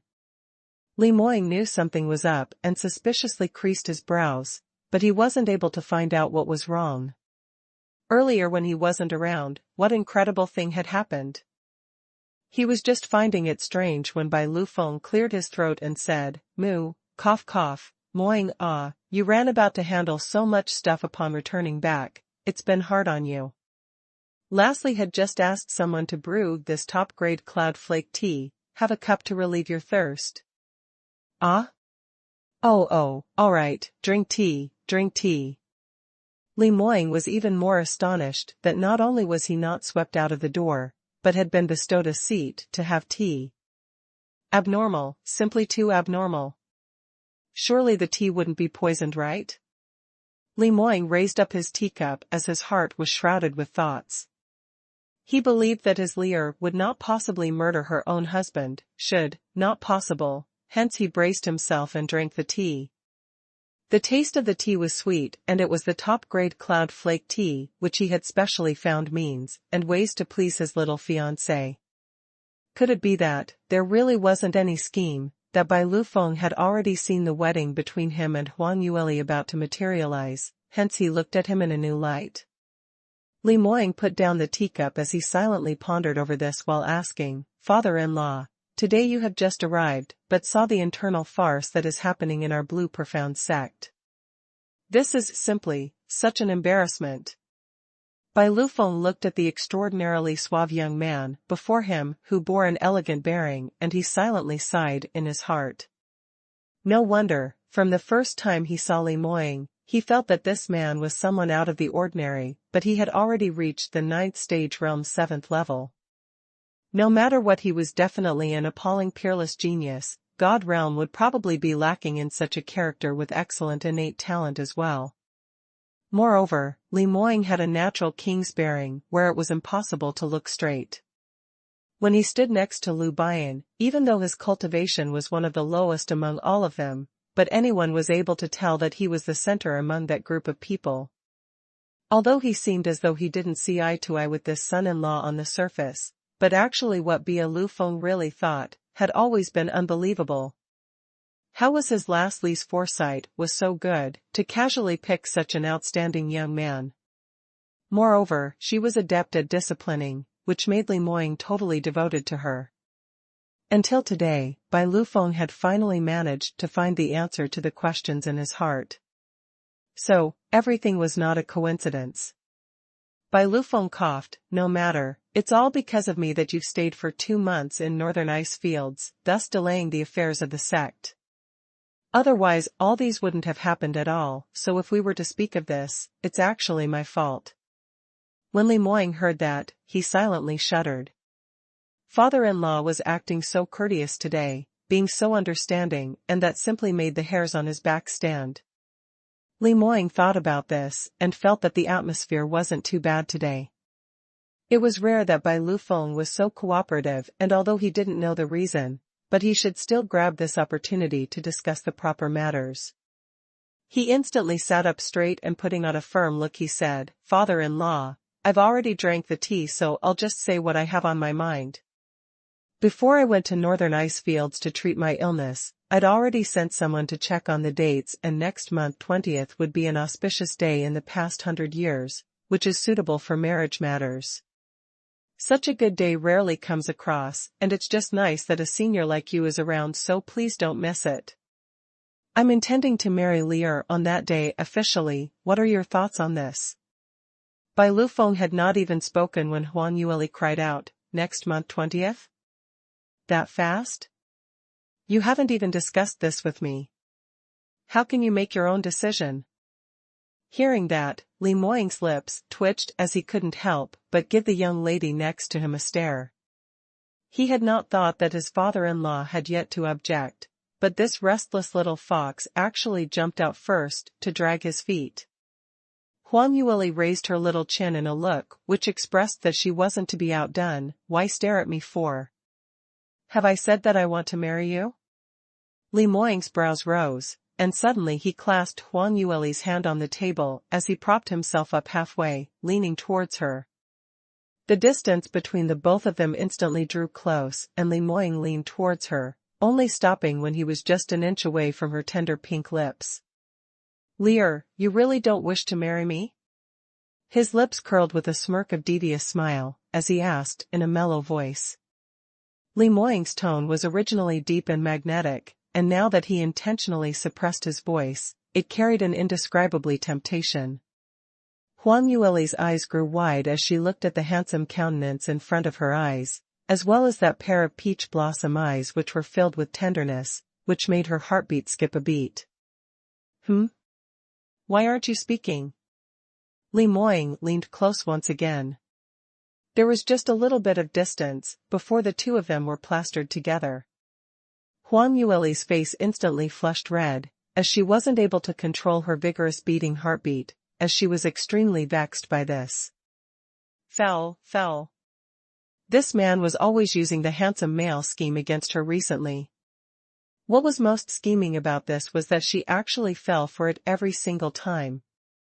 Woo. Why was it that she is now so outstanding, but upon looking at this agelessly handsome face, her mind would become gooey like glue? Li Moying looked at her erratic expression as he laughed silently in his heart, as he continued to tempt her in a low voice, "Be obedient, say I'm willing to marry you." Huang Yueli looked at him in a daze as she subconsciously repeated, "I'm willing to marry."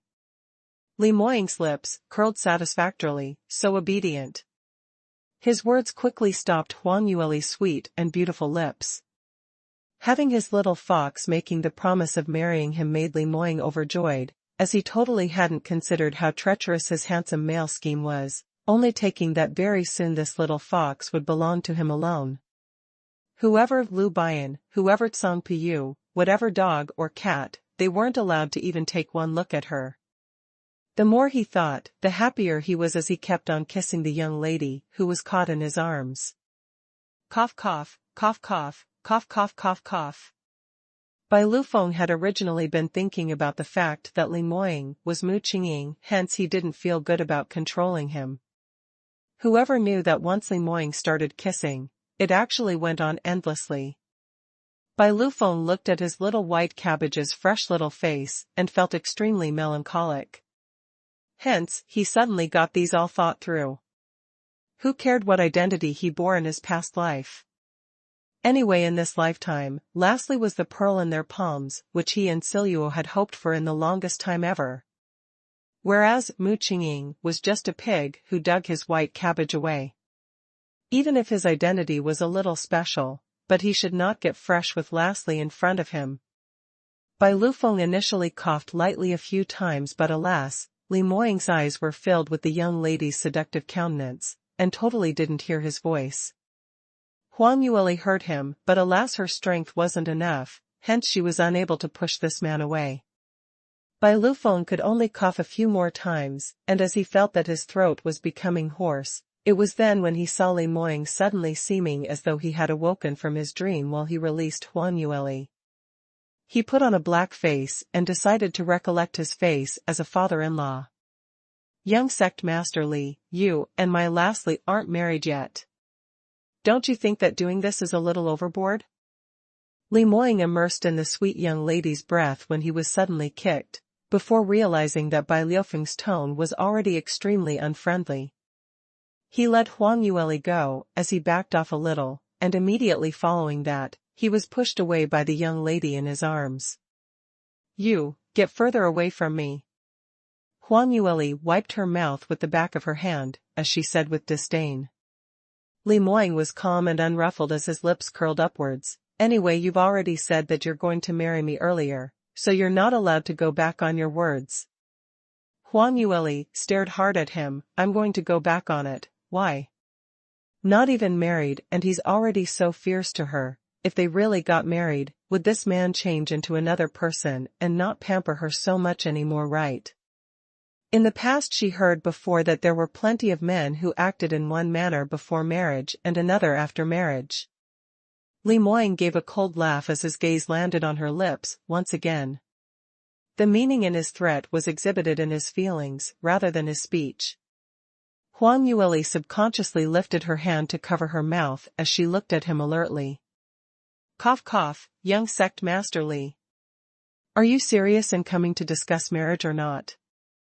Bullying lastly in front of me, you acting in this manner, I really suspect how much sincerity you have. I will not marry lastly to a man who does not respect her. Bai Lufeng couldn't take it any longer as his expression sank. Li Moying regained his senses, and upon turning his head, he realized that his father-in-law's face had already turned black.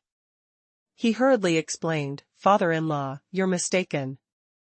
I'm totally true towards Lear, and it was because I was too happy, hence I lost my control over my feelings. Don't worry, before our big day, I will not offend her again. Bai Lufeng gave a cold harumph, is that so? But I hope that you are really able to do it. A young sect master of the number 1 sacred lands, if you acted like a rapist who has no skin and face, that would just be too terrible. Hearing Bai Liufeng's words, Huang Yueli was a little startled as she looked over in shock. Didn't her father say he admired Mu Qingqing? Earlier when this man walked through the doors, her father was rather courteous towards him. Why was it that he had turned as cold as ice water now? How would Huang Yueli ever know that in a father's eyes who had a problem of daughter control, when his own daughter was about to become someone else's, this tragedy was enough to suppress all his other emotions?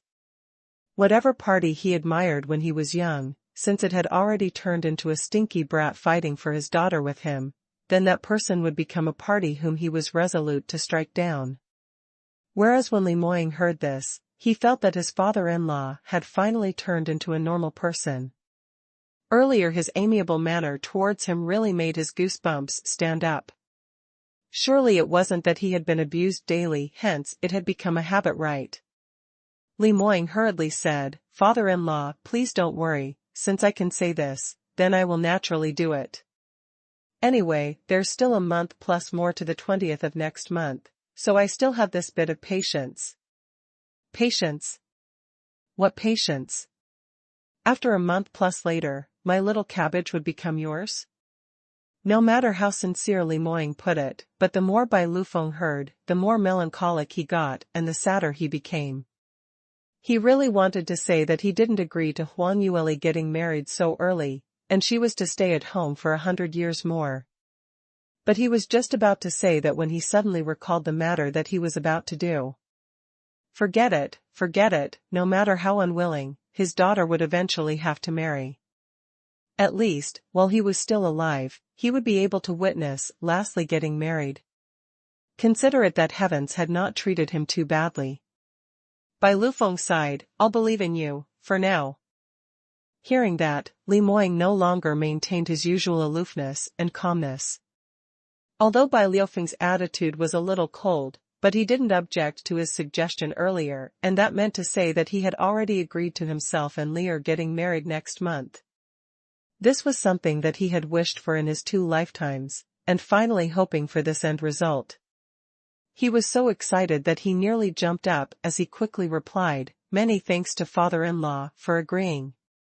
Bai Lufeng swept a glance at him as he spoke in an indifferent tone, since the marriage date is already decided, then let's discuss how much of a betrothal gift you are giving.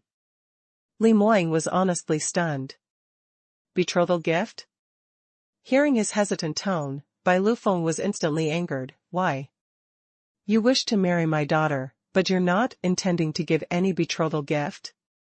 You're the young sect master of the #1 sacred lands, you can't even come out with the betrothal gift, and you wish to marry a wife?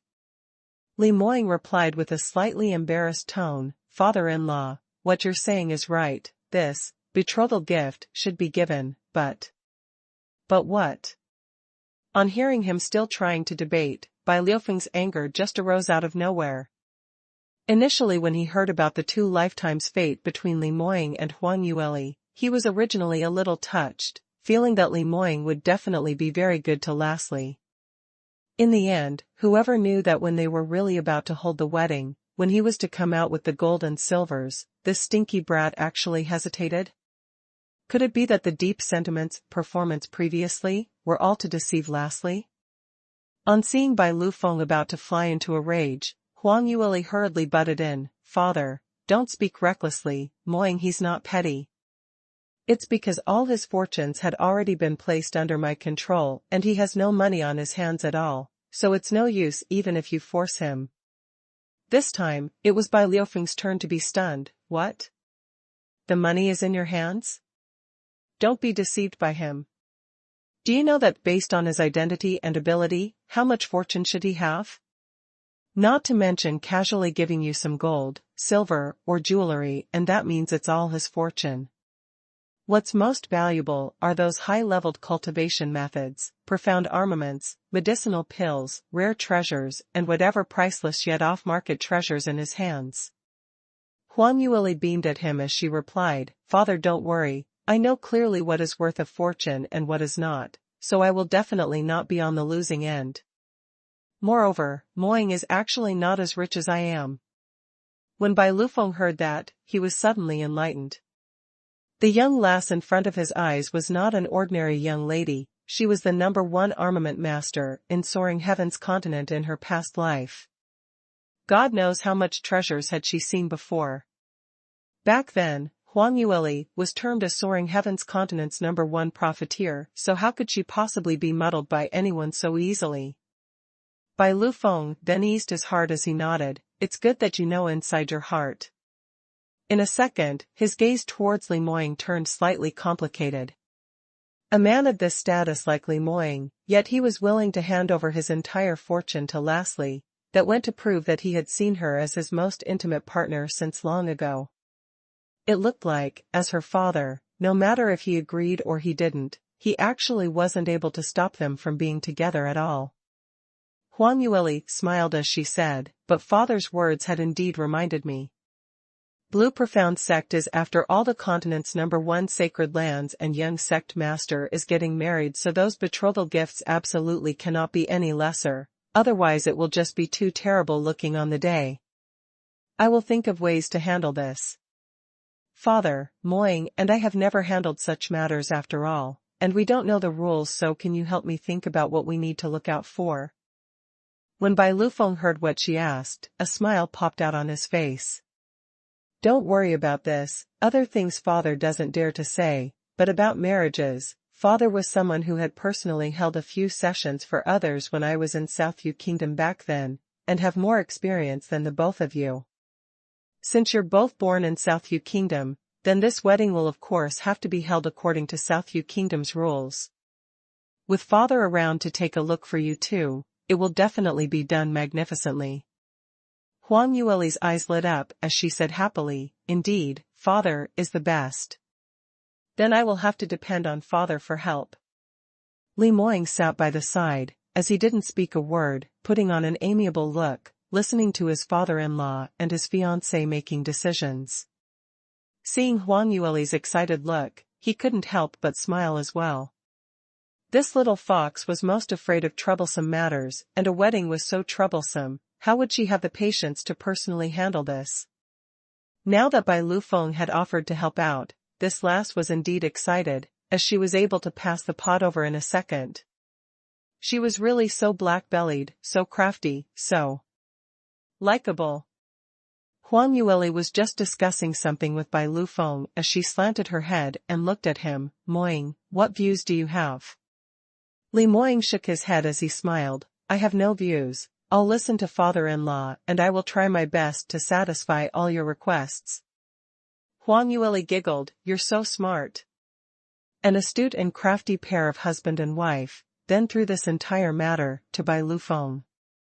But the both of them still had many other things to handle, so even if the wedding was passed over to Bai Liufeng's control, they didn't represent that they could relax and stay carefree. After the both of them left Bai Liufeng's courtyard, Huang Yueli then told Li Moying that she had already informed Bai Lufeng about the matters related to their past lives. Li Moying was then enlightened, so it's like this. No wonder your father's attitude towards me had changed quite a bit. But later on he seemed as though he didn't want to see me again? Why? Huang Yueli swept a glance at him, as she spoke out chillingly, it's probably because he felt that you're a little too shameless. Li Moying. Huang Yueli looked at his stiff handsome face as though he was rather unhappy over it as she couldn't help but burst out into laughter. She leaned over and tipped her toes, then swiftly gave him a peck as she smiled, I just like your shamelessness. Li Moying was stunned as he instantly retracted his arms, wanting to hold the little fox into his arms tightly. Such a light peck, how was it able to satisfy him? However, Huang Yueli had already guarded against him as she turned like a fluttering butterfly, as she flew out of his arms. What are you trying to do? Haven't you personally promised my father earlier that before the big day, you will absolutely not do anything to me? How can you forget about this so quickly? She delightfully stuck out her tongue at Li Moying. All right, quick, the day is turning dark soon. We still have to drop by to take a look at Guardian June. Li Moying looked at her fleeting back as he helplessly shook his head. This lass, she was simply playing with fire. The both of them first went to visit Guardian June. Song Put-jun's face was pale and he looked extremely frail. Although he had already changed into another set of clothes, but they were still able to faintly see the scars on his hands and face, so it showed that when he was captured, he must have had it tough. Seeing Li Moying and Huang Yueli walking in together, he immediately got down from bed as he was about to pay his respects. Sovereign, this subordinate wasn't able to complete the task which you had entrusted, and almost got caught, which allowed those villains to succeed, thereby causing such huge trouble. This subordinate deserves 1,000 deaths. Song Put-jun knelt on the ground with a guilty face as he furiously kowtowed. Li Moying frowned slightly as he flicked his sleeve, and a gentle but extremely robust, profound energy following his action was dispelled, and it propped Song Put-jun's body up just nicely, stopping him from the action of kowtowing. Enough, things have already passed and this sovereign has already understood. Although you were indeed not prudent enough, but you went up against 8 sky chart top exponents alone, it can't be said to be your mistake to have lost your footing and getting captured. These few days you've also suffered enough, so there's no need to blame yourself too much. When Song Put-jun heard that, he was so touched that his tears almost fell. Many thanks, sovereign, but this subordinate had committed such a serious mistake after all. If it wasn't for the fact that you made a timely return, the entire Blue Profound sect might have its thousands of years base ruined. This subordinate just cannot forgive myself. Li Moying's brows rose. Enough, stop thinking too highly of yourself. Just based on you, is it even possible to ruin Blue Profound sect's thousands of years of base? Wei Zongguang and the rest are merely just a few clowns, and even if an accident really happened today, I will take care of them when I come back. Enough, get up quickly, I have something to ask you. Li Moying was especially impatient to handle these matters, and other than having total patience in front of Huang Yueli, towards other people, it was totally not possible for him to speak softly to comfort them. So, towards what Song Put-jun said, he was considerably blunt. However, in Song Put-jun's ears, it made him feel much more comfortable. Li Moying increased a little bit of profound energy, forcing him to stand up. Song Pijun didn't dare to disobey his command and could only respectfully stand by the side, as he cupped his hands in greeting. "Sovereign, what do you wish to ask?" "This subordinate will definitely not hide anything that I know, and not stop before I have told you everything." Li Moying muttered quietly, "You've always had a steady personality, and this time you actually miscalculated and got captured, so this sovereign is extremely surprised. On your way of return, what exactly happened to you?" Song Pijun didn't dare to hide as he hurriedly spoke off everything that he knew. "This matter has to be blamed on my negligence to take extra precaution. This subordinate followed orders to rush back to Blue Profound Sect, and because we took the Snow Cloud Sky ship when we went over, in order to make it more convenient to rush on the way back, this subordinate borrowed a flying magical beast as a mount at various branches. Whoever knew that in this way, the news of this subordinate's return to Blue Profound Sect was passed to Wei Zongguang. He intentionally intercepted this news, not informing Piyu about it, then later gathering the 6 Sacred Lands' other sky chart top exponents to lay an ambush outside the sect. This subordinate was in a hurry to rush back, and when I met Wei Zongguang outside the sect, on seeing that he was a familiar face, this subordinate didn't take much precaution and followed him on the way back. Whoever knew that he led this subordinate into an ambush?" Li Moying nodded, "So that's why." "When did all of this happen?" Song Pijun said, "It is already something that had happened more than a month ago. They wanted to use this subordinate to threaten Piyu, so they had always trapped this subordinate in Blue Cloud Hall's basement." "Right, back then they felt that it was impossible for this subordinate to escape, so when they were conspiring in secret, they didn't quite guard against this subordinate. I heard that they seemed to have mentioned Lord Jean. This matter seems to be related to Lord Jean." Li Moying's brows creased, as he wasn't very surprised. "It's indeed like this. I had suspected that he would probably be involved in this. He really knows how to calculate, using a stock of bipolar black orchid to lure the few of us to northern ice fields, and secretly sending someone to launch a sneak attack on Blue Profound Sect while the inside is empty. It's really a good plan to kill 2 birds with 1 stone." Huang Yueli also revealed an enlightened look and added on, "Indeed, what my father said is correct. Lord Jean had already coveted the Blue Profound Sect for a very long time, and this time round, he finally couldn't endure it any longer." Li Moying turned his head as his brows raised and questioned, "Father-in-law? What did he tell you?" Huang Yueli told him about what Bai Lufeng said earlier, that Lord Jean had colluded with the 6 Sacred Lands and using medicinal pills to bribe various large sex elders, cheating those younger talented disciples to the Blood Moon Great Array, as she reiterated the entire story again. Li Moying listened to her narrating the story, and his expression turned graver by the minute. Song Pijun couldn't help but cry out, "This bunch of so-called elders, usually all look so sanctimonious, but I cannot imagine that they actually did such utterly heartless things out. Simply intolerable behavior." Li Moying spoke with a gloomy expression on his face. "Anyway, it was lucky that we managed to return back in time, and the younger disciples in the sect have all escaped this calamity.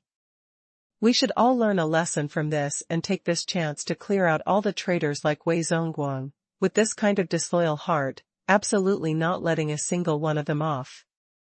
Song Pijun hastily responded, "Yes, this subordinate will try my utmost best to atone for my crimes, please don't worry." Li Moying nodded his head and said, "This matter doesn't require you to worry about it, I've already passed this to Pahun to manage this. Today there's another matter that I've come to you."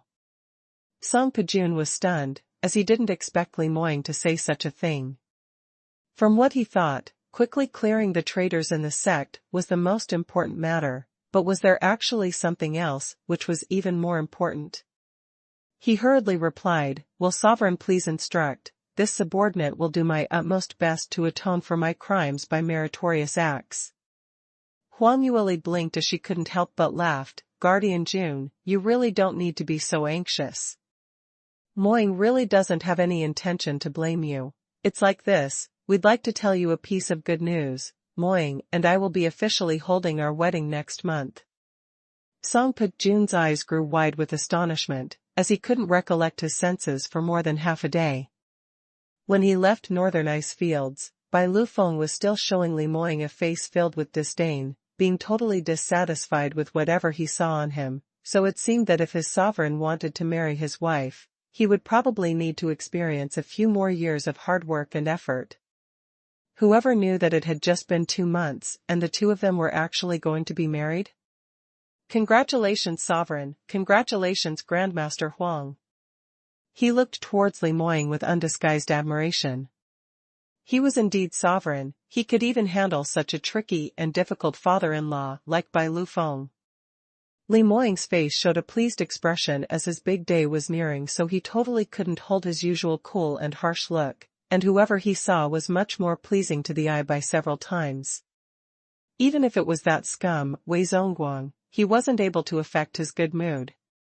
Pujun, this time, Pu had suffered a serious injury and Pujun had asked to personally investigate Wei Zongguang's matter, so you're the only one left who doesn't have much to do, so you'll be responsible for preparing for the wedding.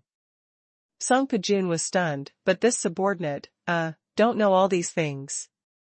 Li Moying replied, no matter what, you just need to coordinate with Marquis Bai, and listen to his instructions.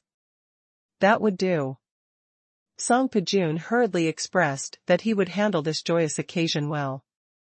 Li Moying then nodded his head satisfactorily, as he gave more instructions, before leading Huang Yueli away. On their way to the room, Li Moying simply could not out-talk Huang Yueli, so he could only accompany her to seat Song Pu. Luckily, Song Pu was still in an unconscious state and had not awoken, so even if Li Moying had a stomach full of vinegar, there was no way he could release it at all. Lu Bian, on the other hand, had not left, and when he saw Li Moying and Huang Yueli walking over together, his face revealed hints of ridicule as he looked at Li Moying. Not easy, eh? You're actually willing to let my junior sister come over? I thought that a vine-jar urn like you would directly assign guardian you to the border. When Li Moying heard that, he swept a neither cold nor warm gaze onto him as his footsteps took a halt, and he suddenly laughed. Why should I be jealous? I am Lear's husband.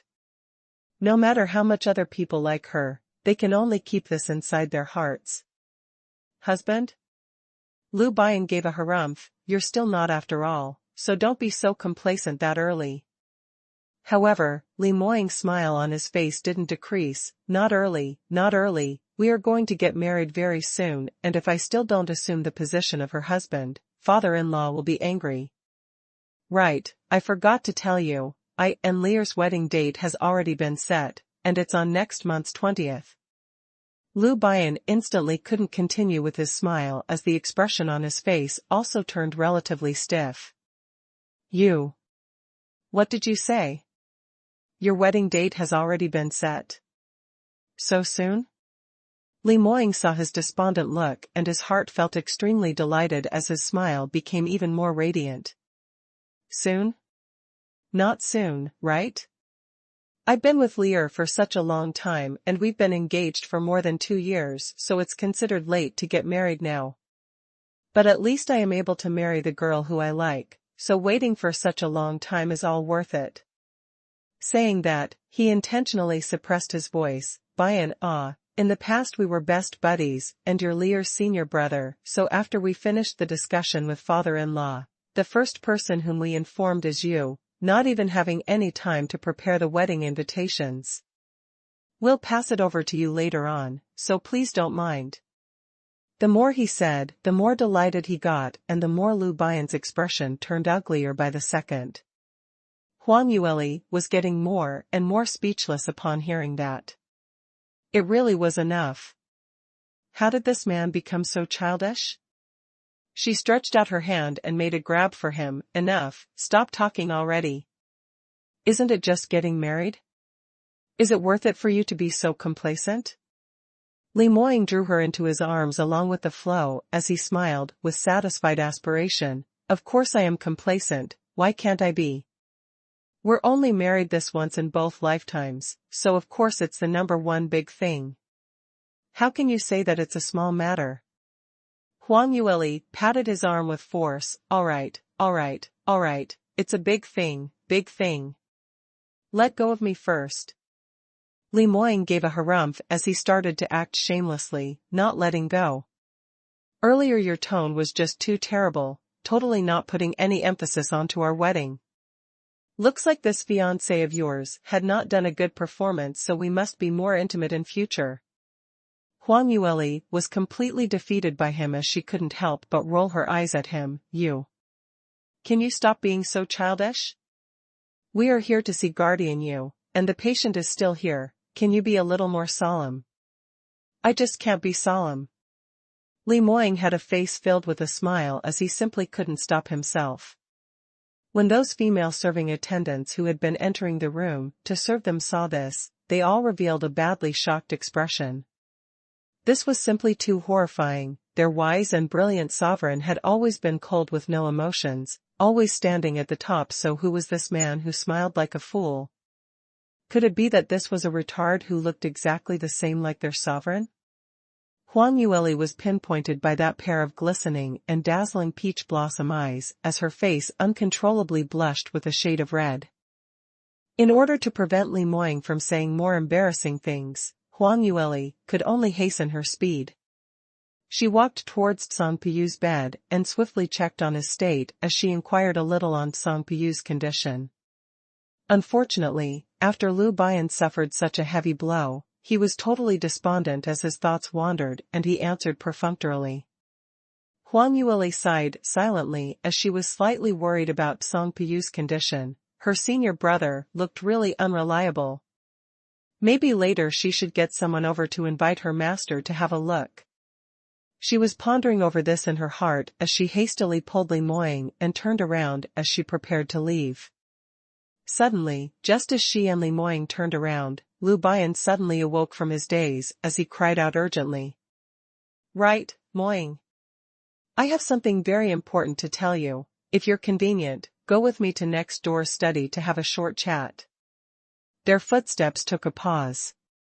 Huang Yueli turned her head around as her eyes blinked with curiosity. Senior brother, what matter do you have? Lu Bian nodded his head and replied, there is something.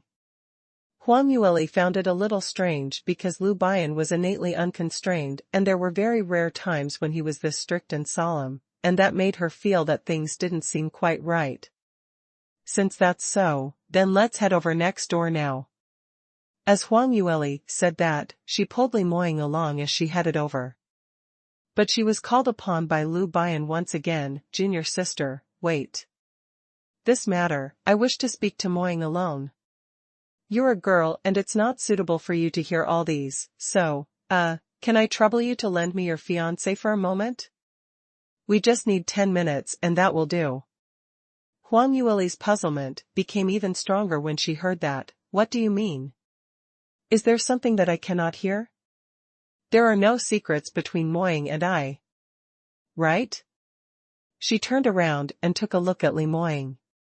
Whoever knew that Li Moying actually nodded his head instantly. All right, then we'll listen to you. He lowered his head and gave Huang Yueli a warm smile. Lear, head back first and I'll come over to have dinner with you later.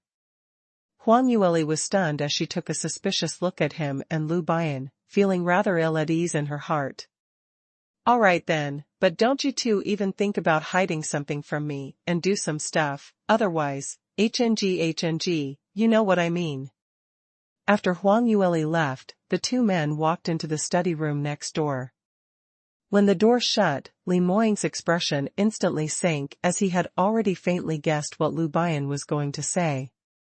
Between him and Huang Yueli, the only thing that he couldn't come clean about was related to his illness. As expected, the two of them had just stood still as Lu Bian opened his mouth. I had not expected that you'd be getting married to junior sister so quickly. So there's one thing that I haven't been able to tell you in time. What's the thing? Li Moying already had a bad premonition. Lu Bian apparently was rather hesitant. Previously, I haven't decided if I should tell you or not, but now that things have come to this pass, I'm afraid that it's not up to me to continue delaying this. I also don't know if telling you this is right or not. The more Li Moying heard, the stranger he felt, and suddenly an intense uneasiness gushed up in his heart, which made him lose his patience completely. What exactly is it about? Just tell me directly. A man should speak outright, why bother to hem and haw like this? Hearing Li Moying saying that, Lu Bian didn't drag it any longer. He took a deep breath and said, all right then, I'll speak directly. 20 over years ago, I had unintentionally once auctioned a few remnant pages of the Drifting Cloud Scroll in Soaring Heaven's Merchant Guild's auction once. On hearing the 3 words, Drifting Cloud Scroll, Li Moying instantly became anxious as he questioned closely, what's going on? You have a few remnant pages of the Drifting Cloud Scroll? How come I've never heard of you mentioning this before? No wonder Li Moying felt so discomposed. Because this ancient manual revealed simply too many secrets. Just because Lord Zhan had a complete set of Drifting Cloud Scroll in his hands, Huang Yueli and his secrets were exposed one after another, which led them to fall into his trap, almost losing their lives. So this ancient manual, in Li Moying's eyes, was the most evil book in the entire Soaring Heavens continent. As long as it was related to the Drifting Cloud Scroll, things would definitely not turn out right. Lu Bian said, haven't I said so already? These few remnant pages are something that I chanced upon unintentionally. Moreover, I totally didn't bother about these few remnants and broken pieces of paper at all, so I've never really taken a careful look at it. It was Lord Zhan who mentioned the Drifting Cloud Scroll the last time, hence I specially dug out these to research on it again. In the end, it made me find out a huge secret. What secret? Li Moying frowned. Lu Bian took a look at him as he dug out a few yellow and faded pieces of paper, but considered rather well-preserved pages. His slender, long, beautiful fingers held on to these pieces of paper as his actions took a pause, seemingly starting to hesitate once again. When Li Moying saw that, he simply couldn't continue waiting as he struck out directly, and picked out those few remnant pages from Lu Bian's fingers. Hey! Wait, how can you snatch it? Lu Bian frowned as he wanted to snatch it back. However, Li Moying had already moved back swiftly by 10 over steps and hid in one corner as he raised the remnant pages in his hands, reading 10 sentences in one glance. He had just taken a look when his body started shaking vigorously. Following that, he put those few pieces of paper in front of him, holding it tightly in his hands, as he took a careful look over and over again. The more Li Moying looked, the more astounded he was as his brows creased together tightly while muttering, how is this possible? Why is it like this? Lu Bian originally couldn't decide, but now that Li Moying had already seen the contents in these few remnant pages, he no longer needed to make a decision. He sighed silently as his heart felt extremely apprehensive, while staring at Li Moying. When Li Moying lifted his head once again, his complexion had turned extremely pale. Are these real? These few remnant pages, is it something that you found intentionally to trick me? Lu Bian shook his head, I wished that these are really something that I've spun to cheat you. Even if I wanted to trick you, I won't go and trick Junior Sister. Although I'm unresigned, but Junior Sister likes you, so how can I possibly come in between you two at this moment? I don't want to make Junior Sister upset. When Li Moying heard that, he also started to turn silent. Actually, he himself knew how dumb that question he asked earlier was. But he received a huge blow earlier, so his heart eventually had a wishful thinking, somehow feeling that this wasn't possibly true. But now that he had started to calm down, his thoughts took a turn and things were exactly as what Lu Bian said. Lu Bian no longer had the need to deceive him. Li Moying waved the paper in his hand and asked, Lier doesn't know about this matter, right? Lu Bian shook his head, how could I possibly tell Junior Sister about such a thing? Li Moying nodded his head, since this is so, then please help me to continue hiding this secret, and not reveal a single word to Lier. Right now, he had completely calmed down.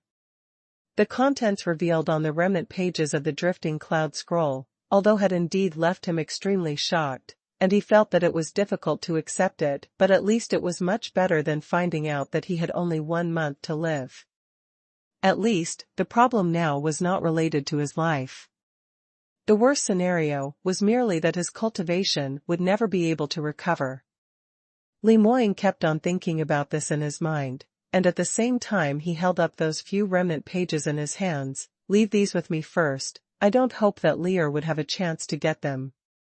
Lu Bian's expression became even more astute when he heard that and stretched out his hand to stop him. Moying, what are you planning to do from here? Give me a confirmed answer. Your wedding, are you still going to continue with it? Li Moying took a look at him with a composed expression. Continue, of course it has to be carried on. You.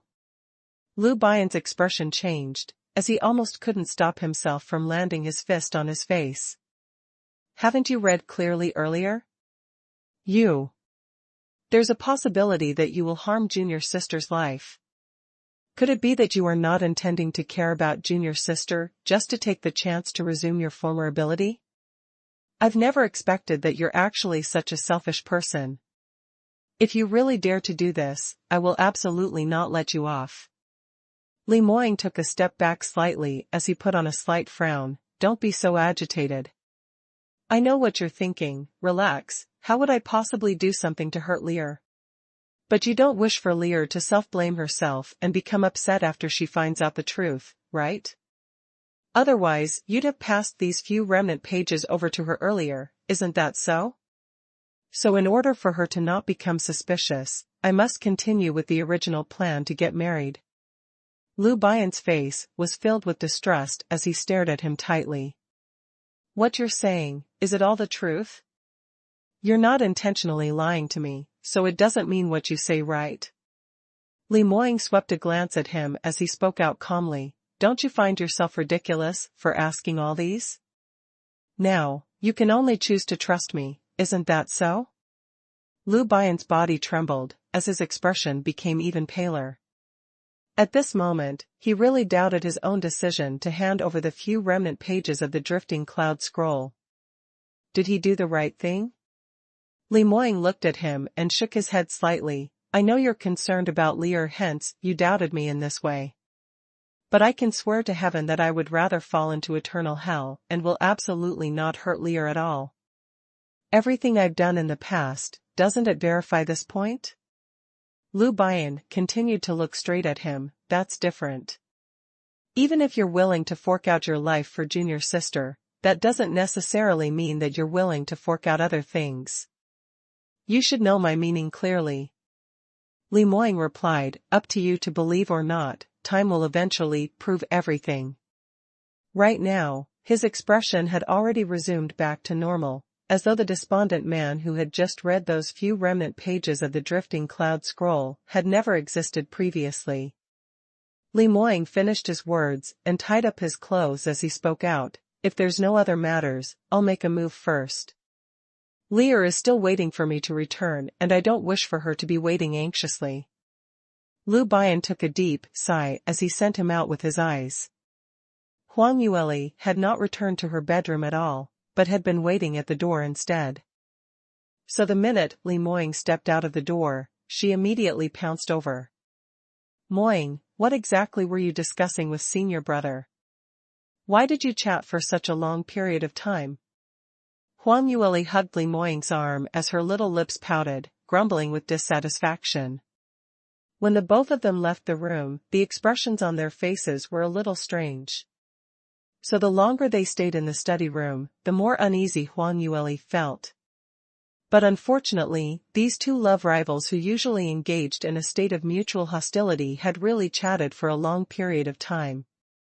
Huang Yueli waited outside until her tummy rumbled when she finally saw Li Moying's tall statue walking out from the door.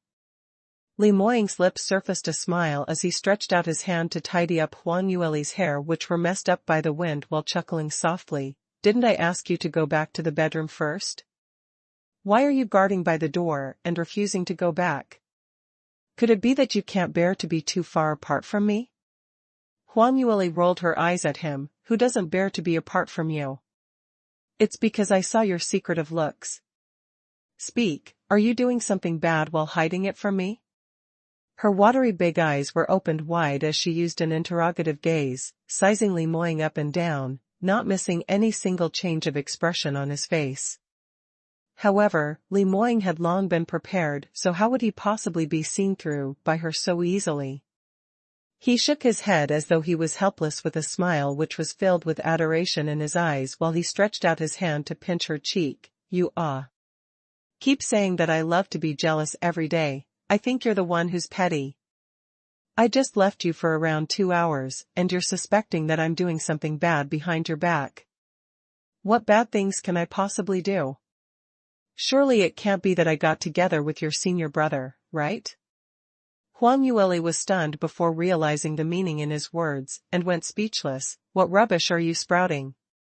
No way, don't divert the topic. Quickly tell me clearly, what were the both of you talking about inside earlier? Why must you hide it from me?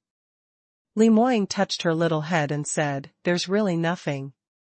Your senior brother is just worried about you, hence he called me over to give me a severe warning. He even said that if I don't treat you well, he will poison me to death. You tell me, why am I so miserable? There's so many people at your parental home and everyone is standing up for you. Why is there no one to ask, what if you bully me, what should I do? Huang Yueli clicked her tongue as she replied, Of course everyone loves me. Your skin is so thick and your cultivation is so high, how would I possibly have the ability to bully you? But don't worry, if senior brother really poisons you, aren't I still around?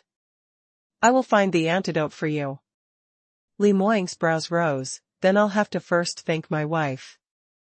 Seeing Li Moying leaning over to her side, Huang Yueli instantly stretched out her hand in alert, as she blocked her chest area and pulled some distance apart between the both of them. Wait, we're not done talking yet. The both of you went in for a total of 2 hours, in the end all you talked about are these? What else did you talk about? Li Moying absent-mindedly replied, You also know your senior brother, self-assuming that he's the only one who really cares about you, hence he can't stand me in any aspect. It's really a coincidence that I also can't stand him, so I used my body language to interact with him for a while. It took some time. What? You even started fighting? Why didn't I hear any commotion? Huang Yueli asked puzzledly. Li Moying replied, No, we didn't fight. Just a friendly interaction. Surely I don't need to tear Levitation Sword Palace apart, right?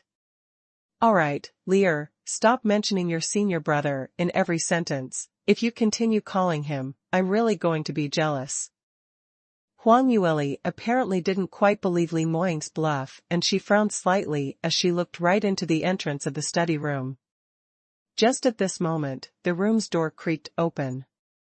Lu Bian appeared at the door of the study room with disheveled hair, and his clothes were also stained with traces of mud, with some bruises on his face. The both of you, can you stop showing off your love in front of me? He gritted his teeth as he hissed. His image had verified Li Moying's words, and Huang Yueli was stunned as she was dragged away while Li Moying found a chance to do so. On the second day, Blue Profound Sect officially distributed a notice, announcing the news that young sect master Li Moying's marriage with his fiancée by Ruoli. When this news was announced, it seemed as though it had been attached with wings as it was instantly spread throughout every single corner of Sky Emperor City. These few days, practically every single practitioner was discussing this matter, which sensationalized the entire Sky Emperor City. Practitioners getting married were originally not commonly seen because most practitioners would pursue the peak of cultivation without anything to hold them back, and not get married for the rest of their lives.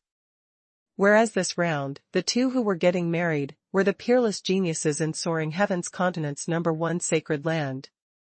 Li Moying as Blue Profound Sect's young sect master, his identity was valuable and moreover he had already reached to 9th stage realm 7th level at such a young age, so in future his achievements would absolutely be above Mu Qingying's. Whereas the female lead by Ruoli wasn't simple as well. Not only did she have outstanding talent in the art of cultivation pathway, she was also a high-ranking armament master, and she was also the disciple of divine Dr. Daiboki, as she started to learn pill refining skills. This kind of talented young lady was simply unheard of, which made one unable to imagine. This pair of newlywed not only had outstanding talents, what was most rare was that the both of them had extremely outstanding looks as well. Just standing there alone would be able to attract everyone's attention. The both of them were an ideal couple and were extremely compatible. Only thing was just how many young men and women's hearts would be shattered on their wedding day. Although ordinary practitioners envied this couple, and also had the self-awareness that their disparity was too far from them, other than being envious, jealous, and hatred, there was no other contents which they could talk about. But to the higher management of the 6 sacred lands, hearing this news was not just a bolt of lightning on a clear day. Because the elders whom they had sent over to Blue Profound Sect, till today were still missing, and their plans to control Blue Profound Sect secretly had no result as well. The few sect masters were originally feeling apprehensive, and at this moment, Li Moying's marriage news came at the same time. This time round, all of them were all disoriented. Celestial Heaven's Gate totally couldn't sit still as they sent Ling Qingyu at the first moment over to Mythical Flame Palace, to find out more news. Palace Lord Qi, do you know what's going on in the Blue Profound Sect? Has Mythical Flame Palace already received Li Moying's wedding invite as well? Ling Qingyu couldn't wait as she asked the minute she entered the secret room. Qi Xiaojiu's face was gloomy as he replied, Celestial Heaven's Gate has also received it? This Li Moying is really very arrogant and imperious. He obviously knows that we're finding trouble with him, and he actually dares to send his wedding invite to our doors. Ling Qingyu frowned as she replied, what do you think he means by this? Elder Chen and the rest have already gone to Blue Profound Set for more than a month, and some days ago, they even sent a secret transmission to say that they're preparing to make a move within those few days. Whoever knew that following that, there was no more news? Moreover, how did Li Moying suddenly return back to Blue Profound Sect? Wasn't he trapped in the northern ice fields by Lord Zhan? When exactly did he return? Has he discovered our plan? Qi Xiaojiu sneered, it's already at such a juncture, so what hopeful dreams are you having? Li Moying and the others are already seated in Levitation Sword Palace, so how is it possible that they have yet to discover the traitor in the sect? Ling Qingyu didn't agree with what he said as she creased her brows, and pondered over this a little while more as she shook her head, that's hard to say. Li Moying is after all not Mu Qingqing, and he's so young, how could he possibly be so astute and have such deep foresight? If he knew that we were plotting to seize the position of sovereign, how could he possibly remain so settled? Not only did he not find any trouble with us, he even sent his wedding invite over to invite us to attend his wedding? Qi Xiaojiu also delved into deep thoughts upon hearing that. What you say is not without reason, but why did Elder Chen and the others suddenly disappear without any news? Ling Qingliu said, isn't this reason very simple? Since Li Moying is already back, they want to send the news out would definitely be a difficult task. The elders whom we sent this round are all intelligent people, so they naturally know that it's better to conceal their strengths and bide their time, acting in low-key fashion, which is a much better choice. Qi Xiaojiu slowly nodded his head, since you put it in this way, it becomes much more explainable, but not knowing why, I just have a bad premonition inside my heart. Perhaps it's because Li Moying's return is really too swift. Moreover, this time round Lord Zhan actually hadn't given us any warning signs. Honestly speaking, when we received the wedding invite, this seat really had a huge shock. Hearing that, Ling Qingyu was also extremely puzzled. Speaking of this, it's really strange. Lord Zhan has not contacted us for several months now, and this is the first time in so many years. Could he be tangled up by some other matters? Lord Zhan's matters are something that we cannot afford to guess, but I somehow feel that Li Moying's wedding definitely has a problem. He's just 22 this year, right? And he's actually getting married? Which ninth stage realm practitioner gets married at such a young age? Ling Qingyu's face was grave, as she didn't make a sound. Qi Xiaojiu took a look at her and slowed down his tone. There's another point, which I find it strange. What else? Ling Qingyu asked, curiously, what else could there be? On the top of the wedding invite that Blue Profound Sect sent, the inscribed name is not Li Moying, but Mu Qingying himself.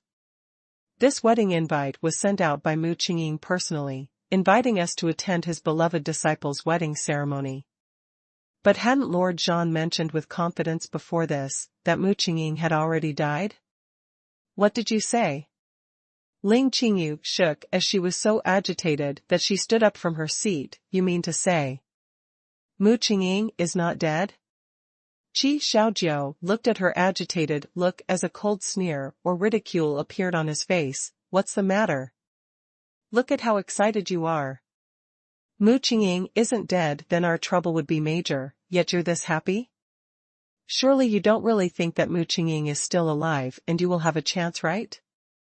Don't you forget, his beloved woman was pushed personally by you into the fire. Ling Qingyu's face instantly turned frosty. That's my own matter, and it seems to have nothing to do with Palace Lord Qi, right? It's related to me. Qi Xiaojiu laughed coldly. I only want to remind you that no matter if Mu Qingying is alive or dead, there's no way that you can take the return path. If Lord Zhan were to know that you betrayed him, you should know what consequence you will have to bear. All of us will also be dragged down by you. Ling Qingyu's expression on her face became a little twisted. She clenched her teeth and said, no need to trouble Palace Lord Qi to worry over this. I know what I'm doing. You don't need to worry about being dragged down by me. Qi Xiaojiu laughed coldly. I hope so. But even if you wish to betray Lord Zhan, I'm afraid that you won't have this chance. Since Lord Zhan already said that Mu Qingying has already died, then he had really died, because whatever Lord Zhan tells us, it had never been wrong. Just that we don't know what Blue Profound Sect is playing at, deliberately mystifying this whole thing? Ling Qingyu's expression wasn't too nice. That year when she colluded with Lord Zhan, to secretly cause Huang Yueli to die, she thought that her chance had come and she would be able to make use of the excuse of missing Huang Yueli to get close to Mu Qingying. The man had lost the love of his life and his feelings were at its most fragile state, so if she were to display her gentle and considerate side at this moment, there was a huge chance that she would be able to take advantage of this situation. However, what Ling Qingyu had not expected was that when Mu Qingying returned to Blue Profound Sect, he announced that he was going into closed-door cultivation. This closed door went on for a total of 16 years. Several months ago, Blue Profound Sect sent out the news that Mu Qingying had finally come out of his closed-door seclusion and had resurfaced in Levitation Sword Palace again. Ling Qingyu was silently feeling happy, feeling that she had waited for so many years, and she finally had the chance now.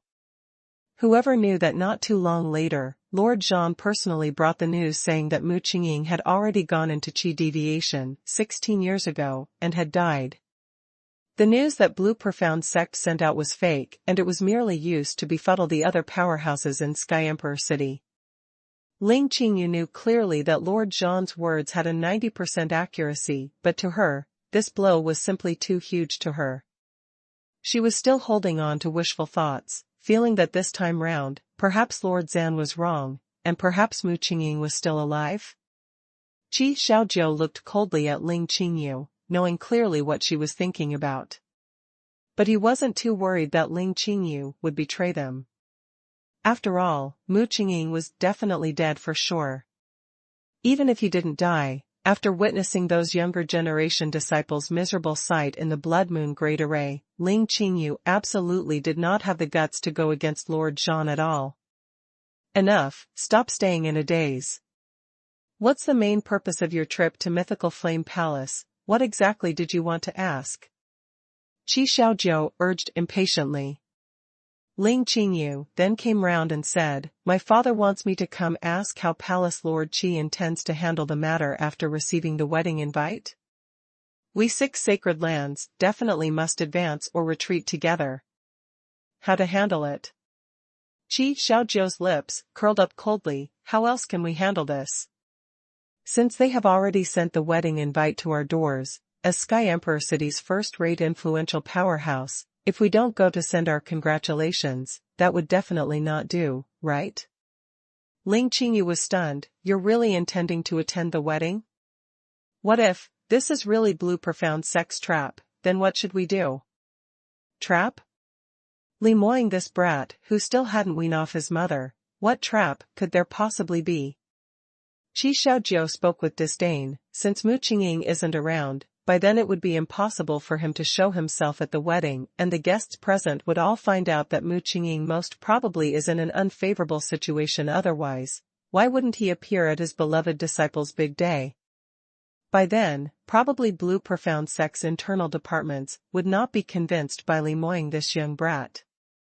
He would have enough troubles on his own, and definitely would not be able to fend for himself, so where would he find the excess strength to plot against us?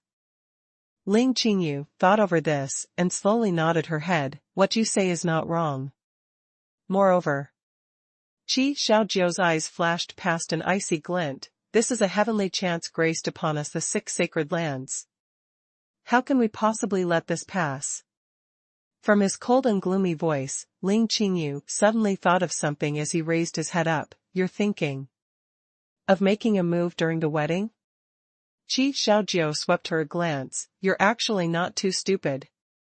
Blue Profound Sect has sent the wedding invite to the 6 sacred lands, which gave us an opportunity to walk into Blue Profound Sect openly. In the past, we had not been able to enter the Blue Profound Sect freely, but this time round, Lemoying is the one who invited us in himself. I really wonder if he has a brain or not, to dare to openly invite so many large powerhouses' top exponents to attend his wedding. It's not possible for Mu Qingqing to appear, and just based on Lemoying and Song Pujun and those measly few people, they are totally not our match at all. Moreover, we still have Elder Chen and the other few elders who are lying in wait in Blue Profound Sect to work with us from the inside. By then, we will coordinate outside and inside offensives, so even if Lemoying has the great talents, it's just not possible for him to deal with all of us. Qi Xiaozhou's analysis had already reflected the glow of his absolute determination. From what he saw, his plan was flawless and absolutely did not have any possibility of failure at all. Mu Qingqing was already dead, whereas Lemoying was only 22 years old, not even reaching 9th stage realm peak, so what ability did he have to resist against the 6 sacred lands? Ling Qingyu heard what he said and her heart was filled with extreme astoundment. Although she had already worked under Lord Zhan for so many years and had tried many times to lay their hands on Blue Profound Sect, but in her heart, there had always been a bias where she felt that Blue Profound Sect had been standing upright for so many years, and it seemed that they were really unable to conquer them at all. It was until now, hearing Qi Xiaozhou's plan, when she just realized. Following Mu Qingqing's disappearance, the Blue Profound Sect's glory seemed as though it was really coming to an end. Alright, we Celestial Heaven's Gate will fully coordinate with Palace Lord Qi's plans.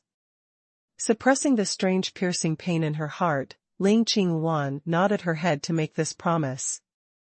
Qi Xiaozhou couldn't help but laugh out loudly. That's simply great. That's incredibly great. From today onwards, our mythical flame palace will be soaring heaven's continent's #1 sacred lands. As for Blue Profound Sect, by then, their so-called big day would probably become their doomsday. After some time, his laughter came to a stop and he turned around to summon his guard. Go invoke the Black Cloud Dove to send letters to Lord Chen and the others. This time round, we must absolutely catch Blue Profound Sect in one go. Black Cloud Dove was a kind of 7th-tier magical beast, and its size was petite where its entire body was pitch black and the flying speed was extremely swift. Moreover, it flew without any sound and was extremely adept in concealing itself. In the pitch-black night, even 9th stage realm peak top practitioners weren't able to detect its whereabouts and had always been sought by various large powerhouses to transmit their most secretive news. Mythical Flame Palace had reared one such breed, and it was the king of all the black cloud doves. Alas, even if for such a swift-flying magical beast, the moment it entered Blue Profound Sect, it was captured instantly. Huang Yueli removed the little bamboo tube casually which was tied onto the black cloud dove's leg, and without looking, she threw it towards Li Moying, while she only cared about caressing this entirely black feathered beautiful magical beast, as she stared to appreciate it in detail. TSK, TSK, so beautiful, this black cloud dove is in the 8th tier. There's only one in every few thousand birds. I wonder where Qi Xiaojiu got this from. But, since it flew to our turf, then it belongs to me now. Huang Yueli teased the black cloud dove while smiling from ear to ear, as she attempted to tame it. Whereas on the other side, Li Moying had already taken a quick look at the secret male and tossed it casually to Lu Bian, who was beside him. Lu Bian took a look and couldn't help but laugh. This Qi Xiaojiu really made such good plans. But thinking of coordinating outside and inside offensives to take down Blue Profound Sect? Why hadn't he even taken a mirror to see his own reflection, to see how big his face is? He looked at Li Moying's indifferent expression as he was suddenly enlightened. No wonder you made everyone in Levitation Sword Palace keep this secret, not allowing them to say a single word at all. So, you're just waiting for this gang of imbeciles to walk right into the trap? Li Moying didn't think much as he smiled. I've probably left Sky Emperor City for too long, that's why someone actually dares to set their designs on Blue Profound Sect.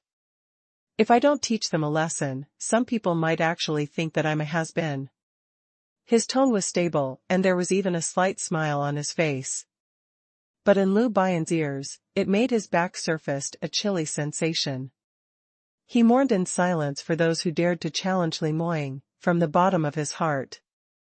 Probably only when those people had hit the iron board would they finally understand just what kind of ferocious beast had they exactly awoken. Lu Bian thought over it for a second and continued, then. Should we give Qi Xiaojiu a reply?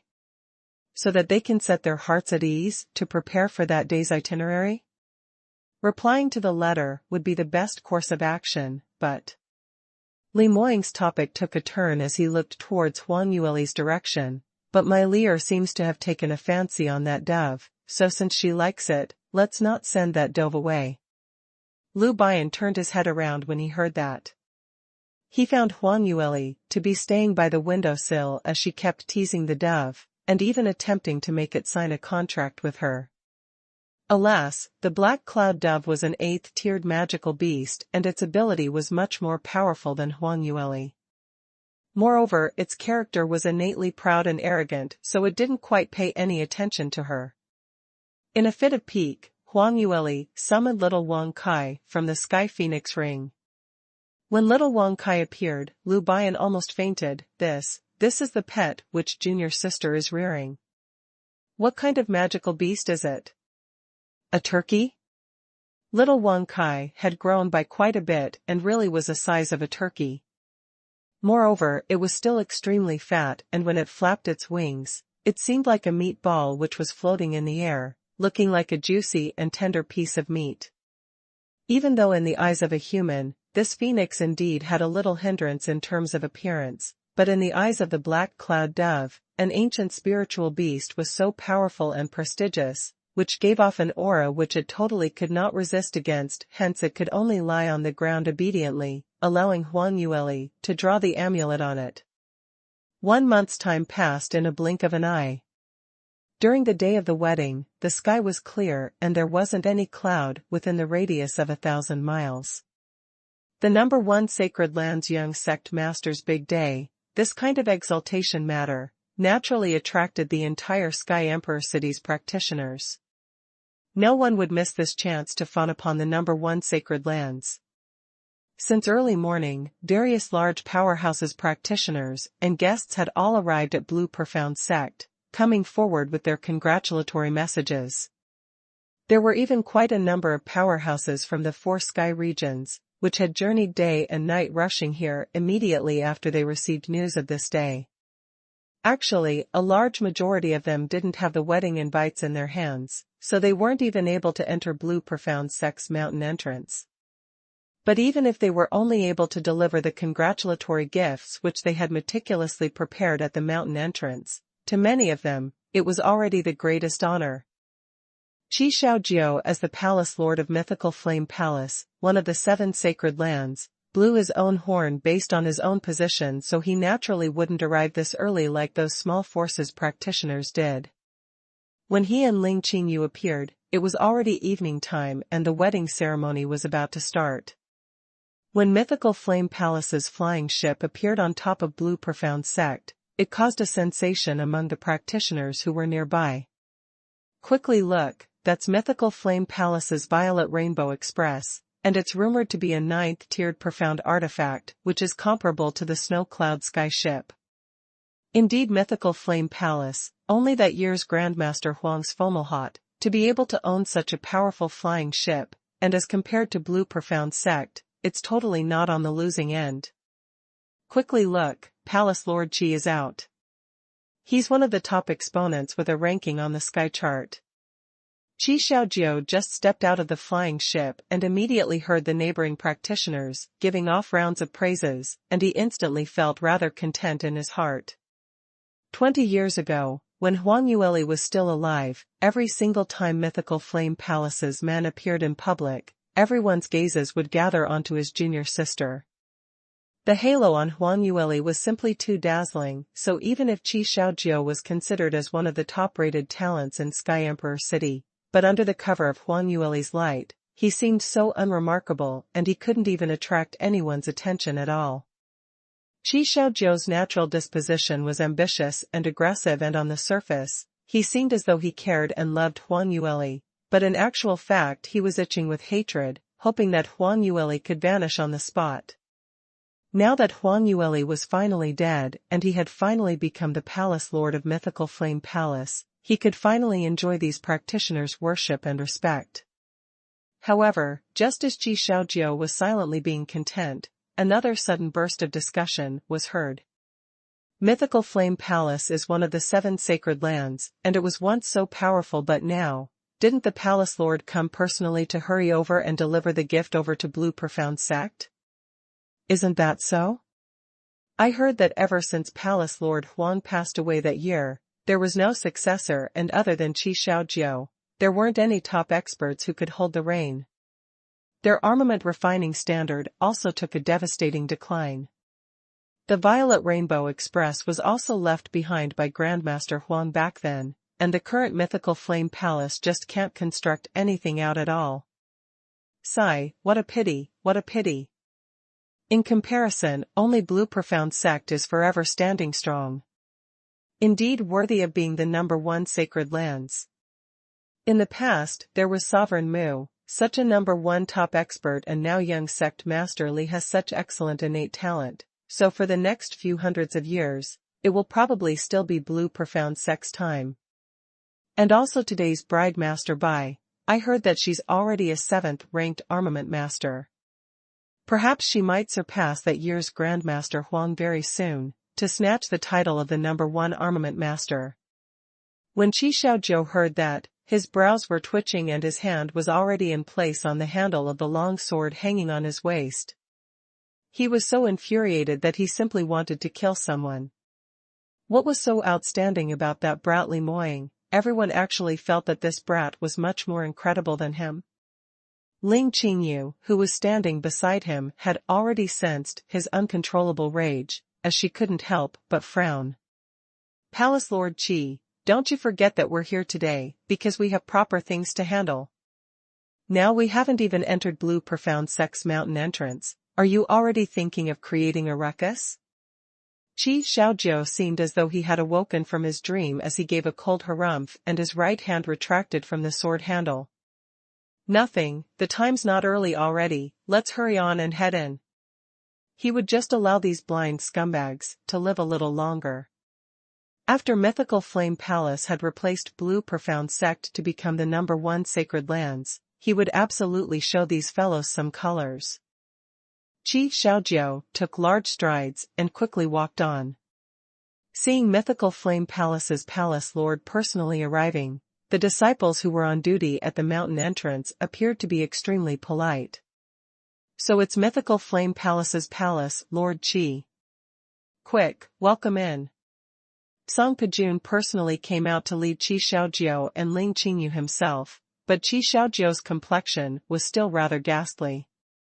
Today is a big day for Blue Profound Sect to celebrate, and there are so many respectable and valuable guests. Why haven't we seen Sovereign Mu out here? I've not met him for many years, and I do miss him. Qi Xiaojiu's eyes were sparkling, as he asked in an eccentric manner. These words of his sounded as though he missed his old friend, but everyone around him could tell that he felt that Mu Qingqing had not come out personally to receive him, and that was a sign of downplaying the face of Mythical Flame Palace's palace lord. Momentarily, the surrounding practitioners all pricked their ears, paying close attention to the situation here. Although Mu Qingqing was the continent's #1 top expert, but he had not appeared for 16 to 17 years. These few years, Mythical Flame Palace's Zai Xiaojiu had been glamorous, and whenever the other few sacred lands were rustling, it was practically always him who took the lead, and his limelight had almost covered over Mu Qingqing. Now, he even dared to express his dissatisfaction while attending Blue Profound Sect's wedding banquet. Everyone wondered how Blue Profound Sect was going to handle this. Everyone kept their watchful eyes on Song Pijun, waiting for his response. However, Song Pijun wasn't like what the others had imagined, to fly into a rage on the spot.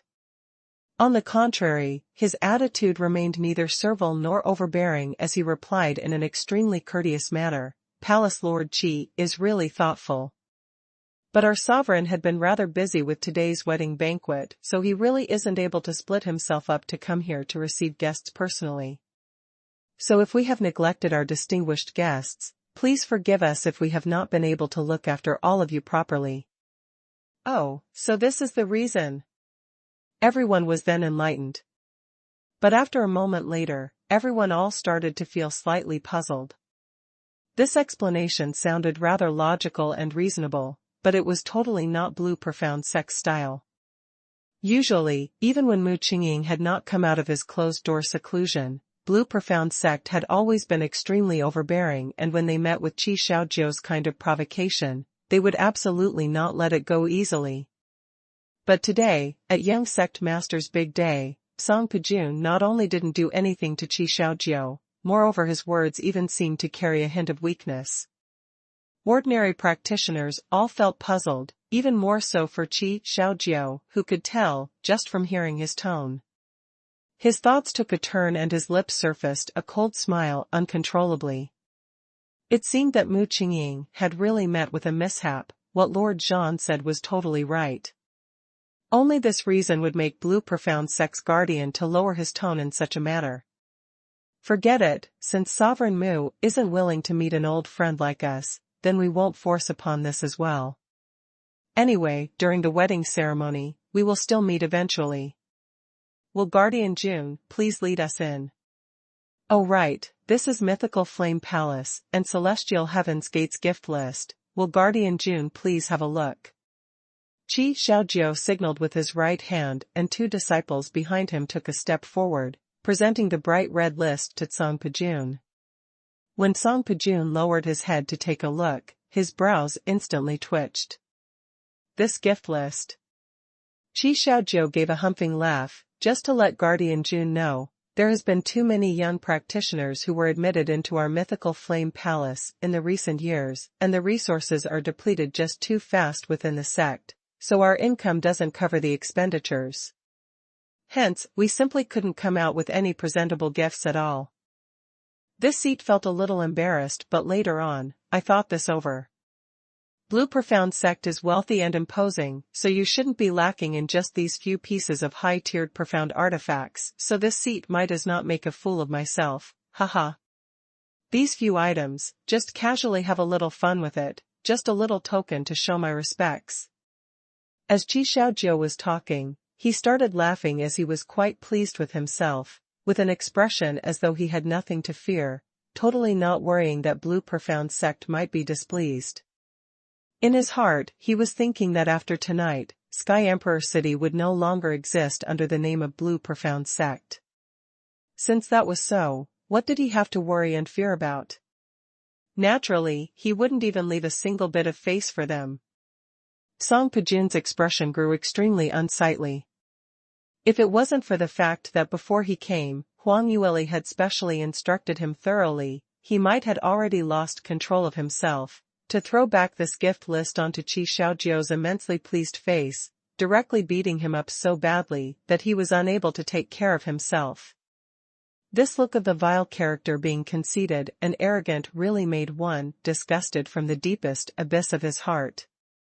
Wasn't it just because he betrayed his own sex's younger talents to exchange for excellent-grade medicinal pills from Lord Zhan, hence this trash was then able to break through to 9th stage realm peak? If not for the fact that he had indulged in such a shameless deal, just based on Qi Xiaojiu's innate talent, he would never be able to ascend the sky chart for his entire life. This kind of person actually dared to hoot in Blue Profound Sect's turf? Even for Song Pejun, who had always had a stable personality, was also angered by him this time round, as he entered a state of turmoil between man and heaven.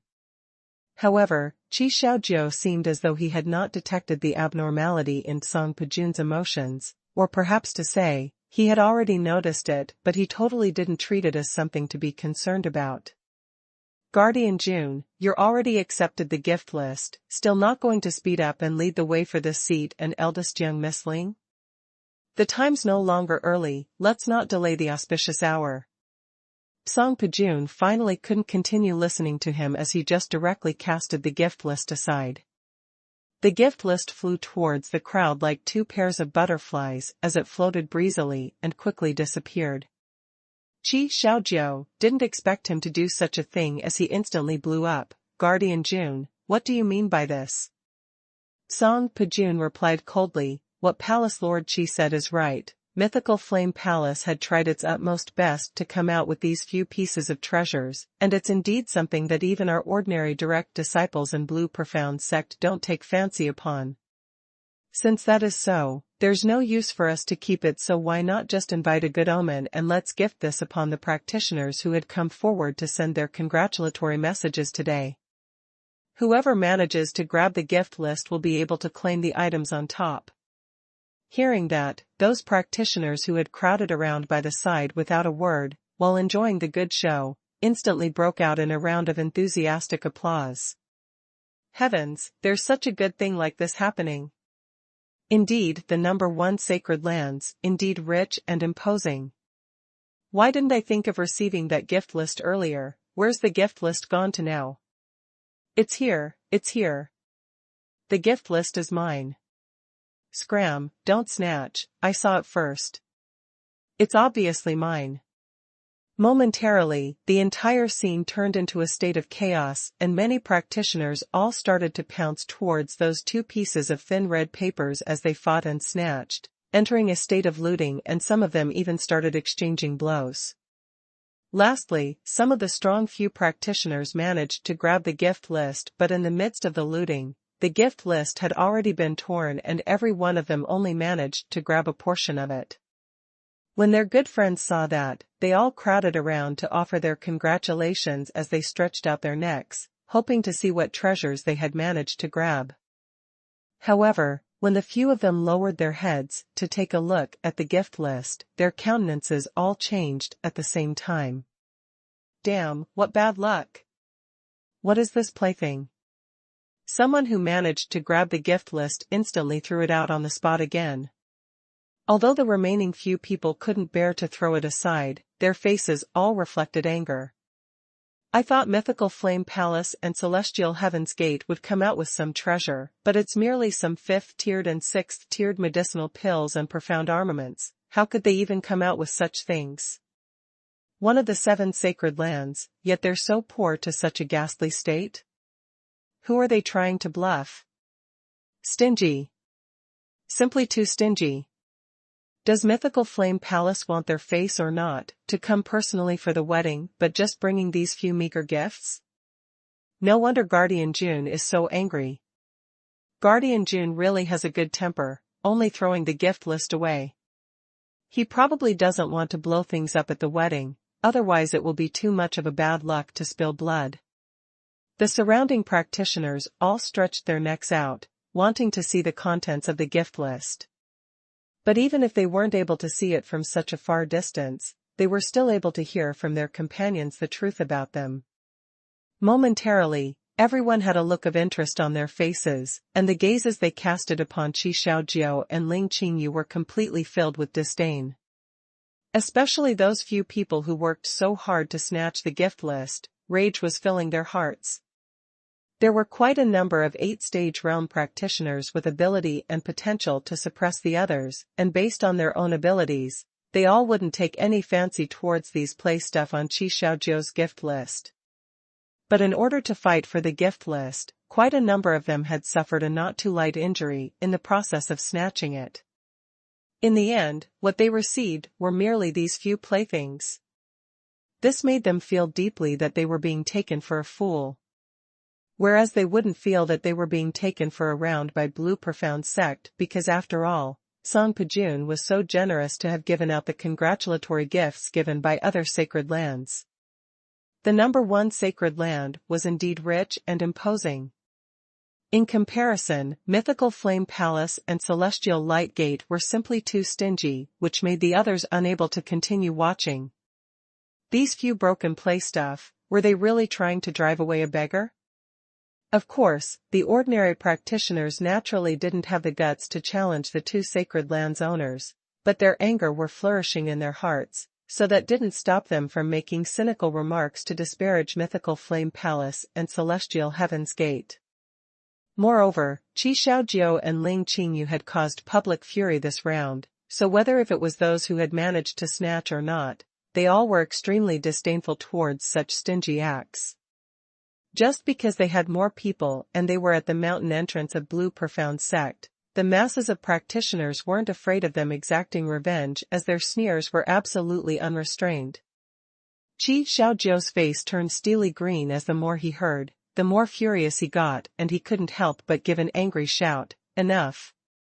Whoever dares to say one more word, this seat will absolutely chop him into 1,000 pieces."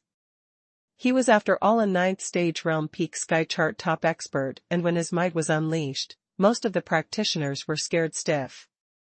The clamoring discussions all came to a halt for a moment. But just at this moment, Song Pajun, who had been watching silently by the side, opened his mouth slowly as he said, "Palace Lord Qi, what are you doing? Why are you so fired up?" Qi Xiaojiu turned his head and took an angry look at him. "Guardian Jun, you're simply bullying intolerably. We the 2 sacred lands have come forward to send our congratulatory gift, so forget it if you don't take fancy to it, yet you actually just threw it casually to the other practitioners? This is simply an insult to Mythical Flame Palace and Celestial Heaven's Gate." A cold glint flashed past Song Pajun's eyes. "Insult?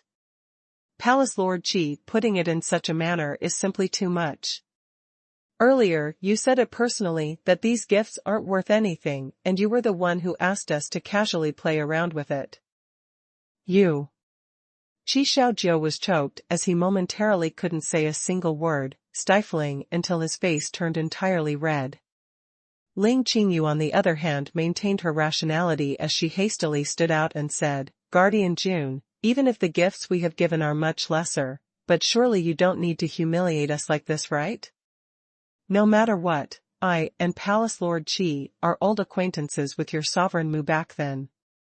"Old acquaintances?" Song Pajun's lips curled slightly. "That's right too, back then when Grandmaster Huang was still alive, the both of you then got to become acquainted with our sovereign through her." On hearing Huang Yueli's name, Qi Xiaojiu and Ling Qingyu both shivered. Huang Yueli's death had always been the most guilty thing that they had done.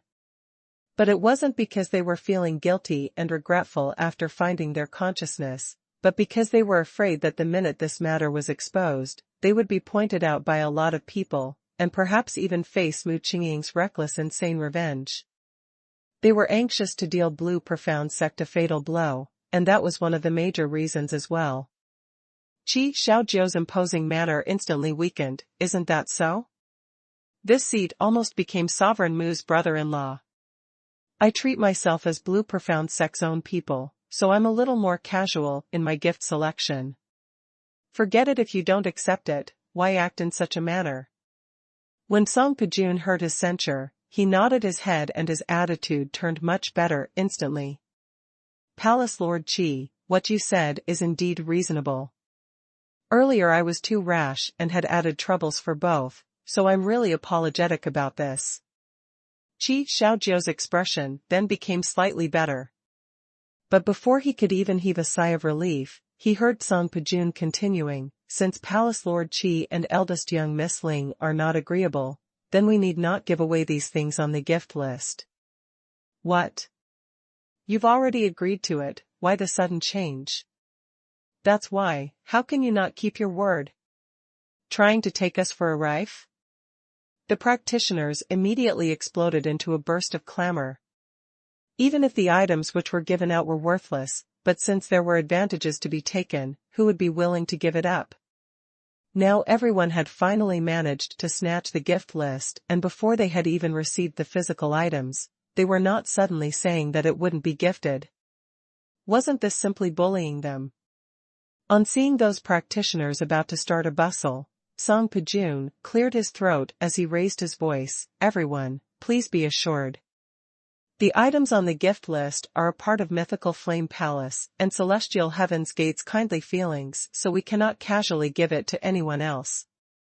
But Blue Profound Sect will definitely make compensation to those who had managed to grab the gift list, and everything that is on the list, we will exchange using 7th-tiered medicinal pills and profound armaments.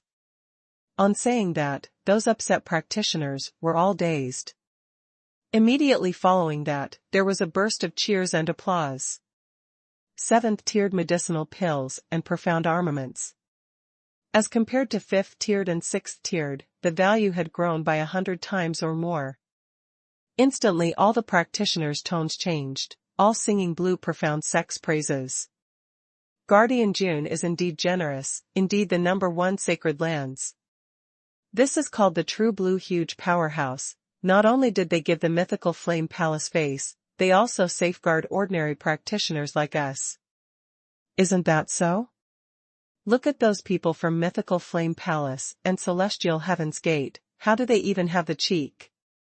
Bringing out such a gift list like this, and even saying that other people are humiliating them, simply big-time shameless.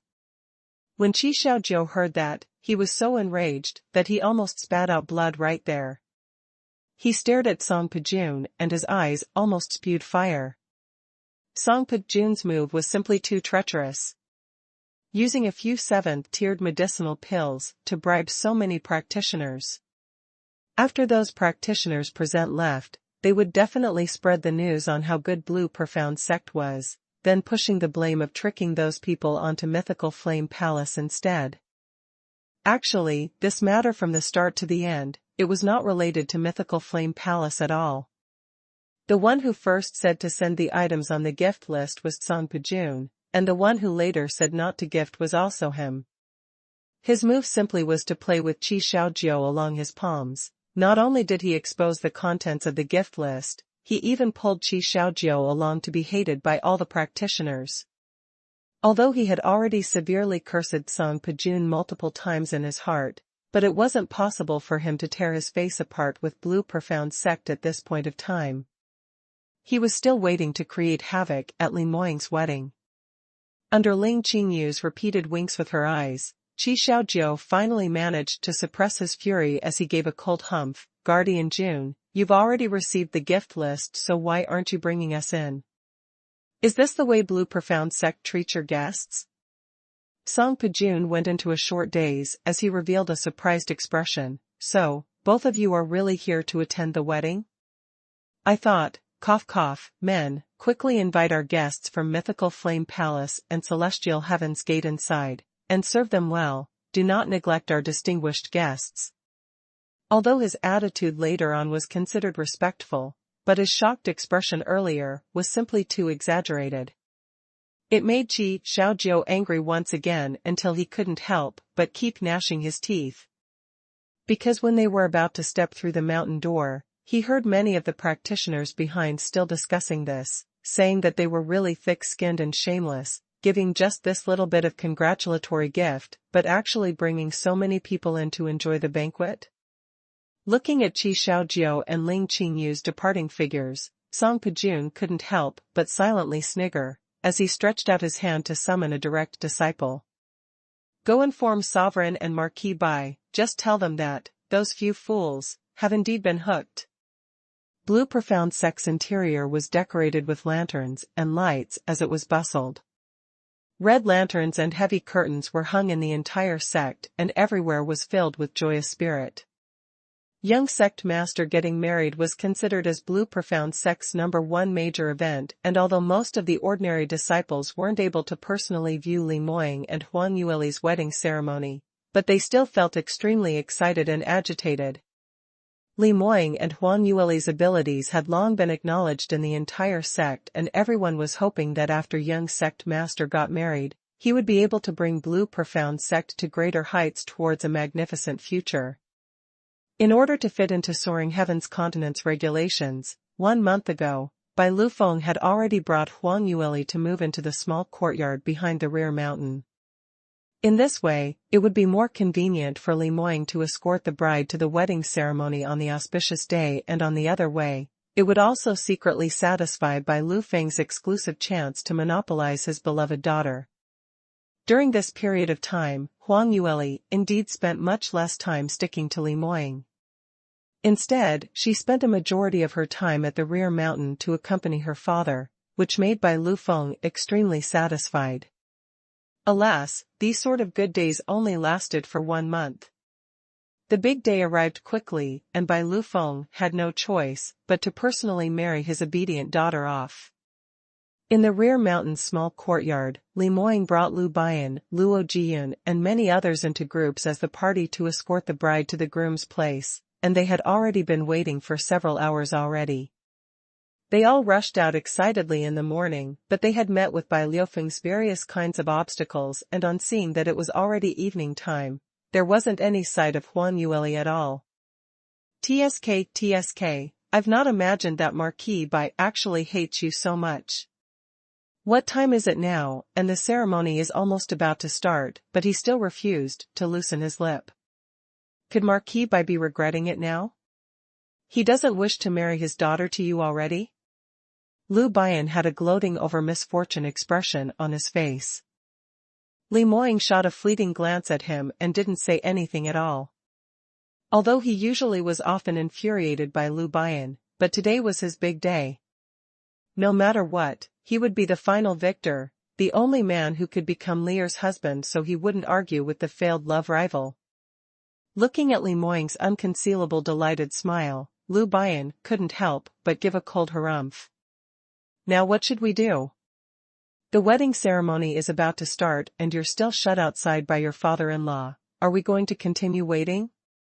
We might miss the auspicious hour by then. This cold water was poured down from his head, and Li Moying's face still hung with a smile. How would that be? There's not only father-in-law in the courtyard, there's also my Lear herself. His smile was simply too irksome, and Li Baiyan simply couldn't help wanting to give him a punch, so that he could stop smiling. My junior sister listens to her father especially so, and if Marquis Bai doesn't allow her to come out, will she possibly go against her own father? Li Moying's lips curled slightly as he took another step forward, raising his voice to remind, "Father-in-law, the time's not early already, will you please allow me to enter to escort the bride?" In the courtyard, Kai Wei was anxiously turning around in circles. "Marquis, uncle is calling outside again, you think? It's already at this hour, should we invite him in?" For the preparations, Li Moying had specially returned back to South Sky region and invited some old friends who were on pretty good terms with him and Huang Yueli. Kai Wei, as well as some others serving maids who had always been loyal towards Huang Yueli, also came along. Bai Lufeng personally observed them, and after he was quite satisfied with them, he decided to let them stay in Levitation Sword Palace, to take care of Huang Yueli's lifestyle. Bai Lufeng looked at the sky outside to discover that the sun was indeed about to go down. However, he put on a cold look as he gave a harumphed, "What's the hurry? Isn't there still 2 more hours before the wedding ceremony? What's there to be so pressed about?" Huang Yueli also couldn't bear for this situation to continue as she couldn't help but protested softly, "Father, it's really not that early already.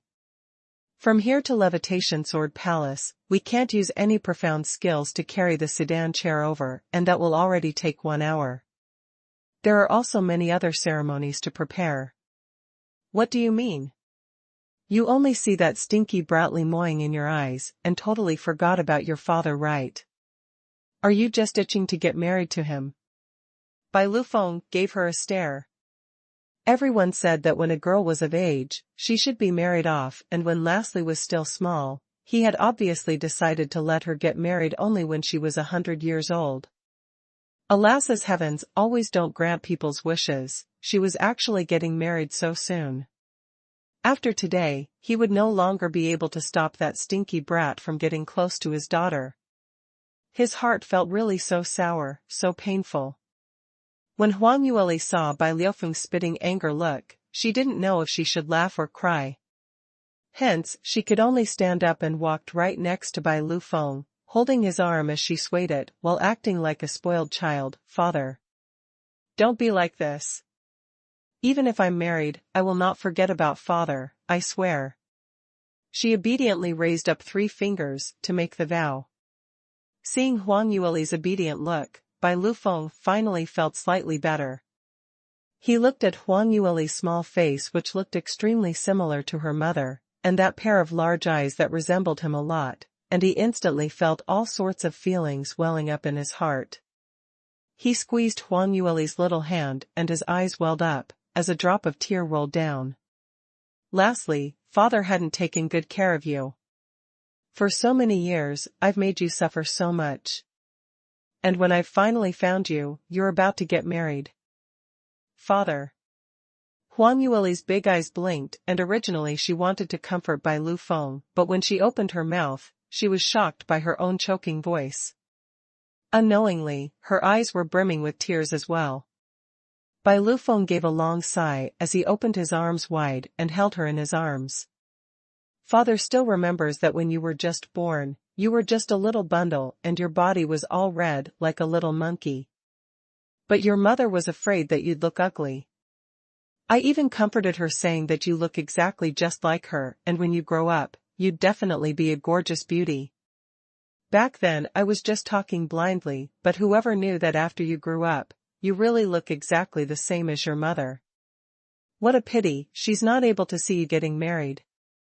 Huang Yueli lifted up her sleeve to wipe her tears and comforted Bai Lufeng, "Father, don't worry. I will accompany you to rescue mother, and we will definitely save her out of there."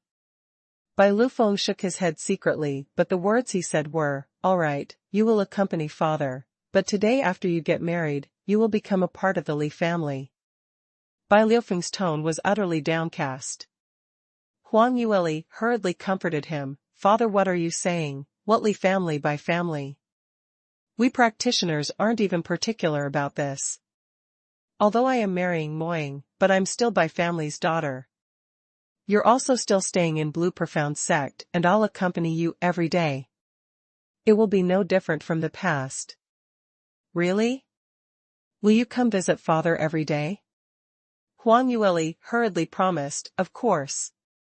Hearing Bai Lufeng's tone slightly relaxed, Huang Yueli felt joyful in her heart, thinking that the former would soon relent. Whoever knew at the next moment, Bai Lufeng casted out the most difficult question of the century. "Then tell father, between father and that stinky brat surnamed Li, who is more important in your heart?" Huang Yueli's eyes widened as she was dazed. What kind of question was this? This question, was it really something that her wise and almighty, suave and handsome, distinguished and accomplished elegant father had asked?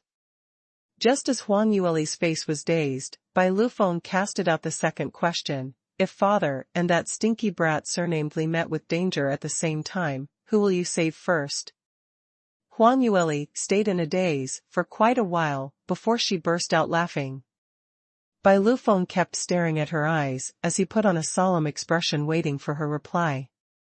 He didn't expect that not only did Huang Yueli not reply, she even laughed. Bai Lufeng's heart seemed as though it was shot with an arrow. His face sunk. What's there to laugh about? Is it very funny? Indeed, when one's daughter grows up, her elbow would bend towards the outside. Father is just not important any longer. Huang Yueli's lips twitched as she really didn't expect when her father started to act childish, he really could fight it out with Li Moying. Luckily, the current her was very experienced in coaxing others, so she hurriedly said, "Of course father is more important. Without father, there would be no me.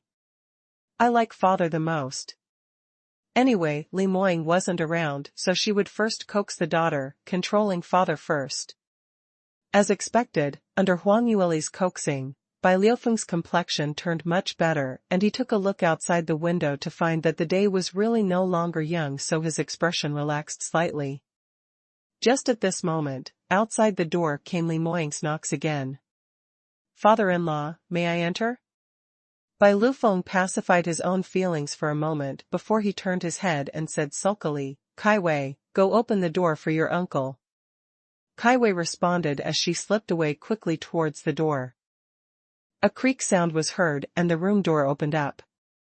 Li Moying had already been waiting outside for an entire day, and he finally saw the tightly shut door opening up. His joy was reflected on his brows, and without considering anything else, he directly shot forward and inside. "Lear!" Li Moying's footsteps halted, and he was stunned as he stared blankly at the young lady in front of him.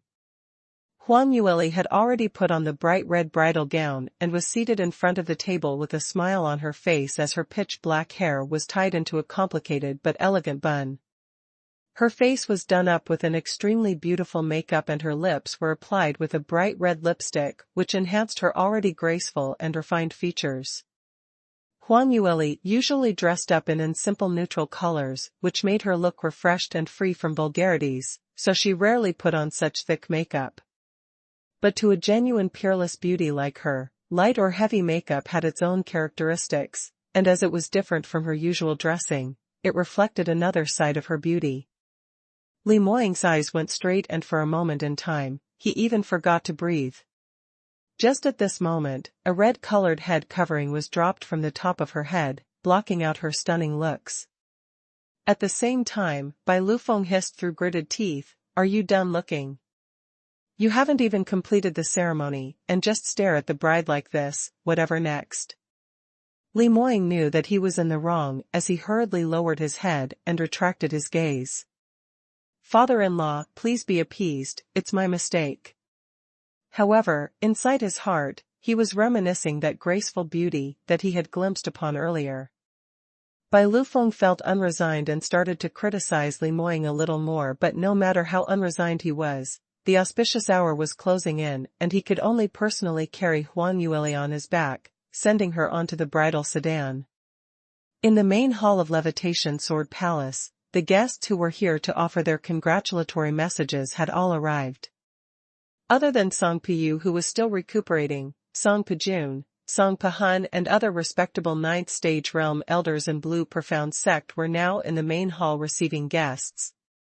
Many of them stepped into Levitation Sword Palace's restricted area Levitation Sword Palace for the first time and were all full of praise for the wedding venue. However, the guests had already drank 3 cups of tea and they waited for a long time, but had yet to see the bride and groom appear. Most of the guests were puzzled, but as this was Blue Profound Sect's turf, they didn't dare to ask too much. Qi Xiaojiao and the other 6 Sacred Lands sect masters all silently exchanged gazes. As time pushed past, even Song Pijun found it strange as he summoned the female attendant, "Go to the rear mountain and ask, why hasn't Sovereign and Grandmaster Huang come over yet?" Although he also understood that Bai Lufeng would definitely be out to make things difficult for Li Moying, but it was already so late, so wasn't it dragged on for too long already? Luckily, just as the female attendant was prepared to step outside, there was a burst of clamor and shrills coming from the entrance. "They're here, they're here." The bridal sedan is already at Levitation Sword Palace's entrance. Young Sect Master Li had also arrived. Young Sect Master Li is indeed the newly ascended #1 handsome male of the continent. He looks simply dashing in the groom's clothes. No matter how handsome he is, you don't have a chance. He's the groom today. Various younger generation disciples all couldn't suppress themselves as they all crowded around the door to join in the fun. When Song Pijun and the others saw that, they also went forward to welcome them with a face filled with joy. Levitation Sword Palace's empty space in front of the door had already firmly planted a luxuriously decorated bridal sedan. Li Moying got off the horse and shot towards the bridal sedan like an arrow as he stretched out his hand into the curtain in front, silently waiting for his bride to appear. Everyone was fully concentrated in the direction of the bridal sedan as they held their breaths. Huang Yueli sat inside the bridal sedan and her head was covered by the thick and heavy head covering, so she could only see that slender big hand as it slowly extended towards her, firmly and dedicatedly stopping in front of her. Huang Yueli's lips, which had bright red rouge applied on it, curled upwards, as she placed her little hand onto Li Moying's. The moment their palms met, Li Moying instantly clasped his fingers, wrapping her fair and beautiful little hand tightly into his hand. "Lear, follow me." Li Moying's mellow voice rang. Not knowing why, the usual familiar voice that she was extremely used to, sounded extremely sexy today, and that made her ears turn red, her face flushed with a shade of red. Luckily her face was hidden by the head covering, hence no one else was able to see her expression now. Huang Yueli was led by Li Moying by her hand as they walked step by step towards Levitation Sword Palace. She had walked this path numerous times, and she was actually extremely familiar with it. Even without Li Moying's lead, she would absolutely not trip and fall. However, at this moment, when her hand was held on tightly by Li Moying, walking towards the palace, her heart was filled with joy and peace. After tonight, she and Li Moying would really be a true husband and wife. From today onwards, their names would be linked together forever, and no matter when, at any moment or in any difficulties, nothing would be able to separate them. Amid the crowd's envious chattering, the newlyweds had already walked hand in hand to the front of the main hall. On the host seats, the bride and groom seniors were already seated at their positions. Huang Yueli's side senior, naturally, was by Lu Feng, who had attended the function personally, whereas on Li Moying's side, it was his biological father for this lifetime, South Yu Kingdom's emperor. Some days ago, he was brought over together with Kai Wei and the others to Sky Emperor City. On seeing the envoys sent from Blue Profound Sect, this emperor was almost scared out of his wits. He simply couldn't imagine how he was related to the awe-inspiring #1 sacred lands in Soaring Heaven's continent, and thought that he had unwittingly offended someone, hence he had caused the large sect's call for revenge. Whoever knew the result was that these people were actually here to invite him to attend Li Moying's wedding. When he met with Li Moying and Bai Lu Feng in Levitation Sword Palace, the emperor thought that he was still in a dream. It took him a long time before he was able to accept this truth. He had not expected that in the past few years, the son whom he had slighted so much had actually become the successor of the #1 sacred lands. This was really a cake which fell from the heavens, crashing onto his head. The emperor was extremely elated and tried ways and means to express his fatherly love, to pull his ties to Li Moying a little closer. However, Li Moying treated him coldly, and the both of them totally didn't have much feelings to talk about. Li Moying had invited him here because he just wanted to make his wedding look a little more normal. Seeing this pair of newlyweds walking forward hand in hand, the emperor was both excited and melancholic. Seated right beside him was Bai Lu Feng, and was considered as a friend who was on close terms with him back then.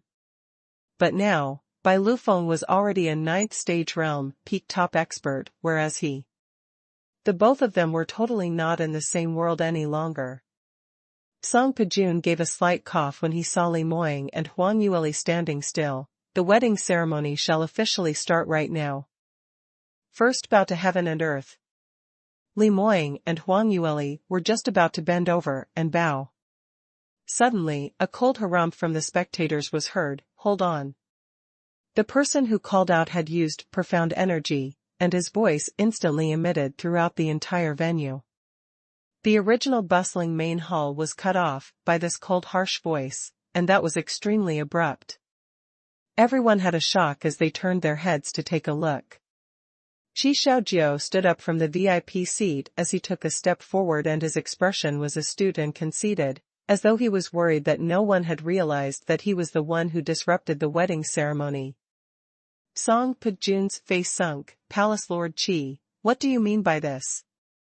This is our young sect master's big day, and you call out suddenly like this. Isn't that a little too lacking in manners?" Hearing his harsh accusation, Qi Xiaojiu seemed as though he had nothing to fear as he continued with a cold laugh. "I'm lacking in manners? I think the one who's lacking manners is your blue profound sect. You." Song Pujun was just about to open his mouth when he saw Li Moying stretching out his hand to stop him. Li Moying looked towards Qi Xiaojiu as his glare was chilly. "Palace Lord Qi, what do you mean by that? Today you interrupted my wedding, and if you don't give a logical explanation for this, then I have no other choice but to believe that mythical flame palace is intentionally going against the blue profound sect." Hearing what Li Moying said, all the practitioners present all sucked in a breath of cold air. Most of them who had come to Levitation Sword Palace were all hoping that they would be able to witness the rare joyous occasion in the past 100 years in Soaring Heaven's continent, and at the same time, fawn on the #1 sacred lands. Originally, they thought that it was an easy task, but whoever knew that the wedding ceremony was still ongoing and Qi Xiaojiu actually jumped out. From the stance, he who came was surely ill-intentioned and no well-meaning would continue. Whereas Li Moying's attitude was even tougher. Qi Xiaojiu saw Li Moying's imposing manner and suddenly feel a chill running down his back. Not knowing why, he suddenly felt that this immensely handsome young man in front of him seemed to have an indescribable strong aura on him, and that made one develop fear from the bottom of their hearts on one look. Momentarily, he developed an illusion, thinking that the person he saw was actually Mu Qingqing. Ling Qingyu, who was beside him, tugged him, and Qi Xiaojiu regained his senses. Earlier he must have been too anxious, hence he developed that hallucination.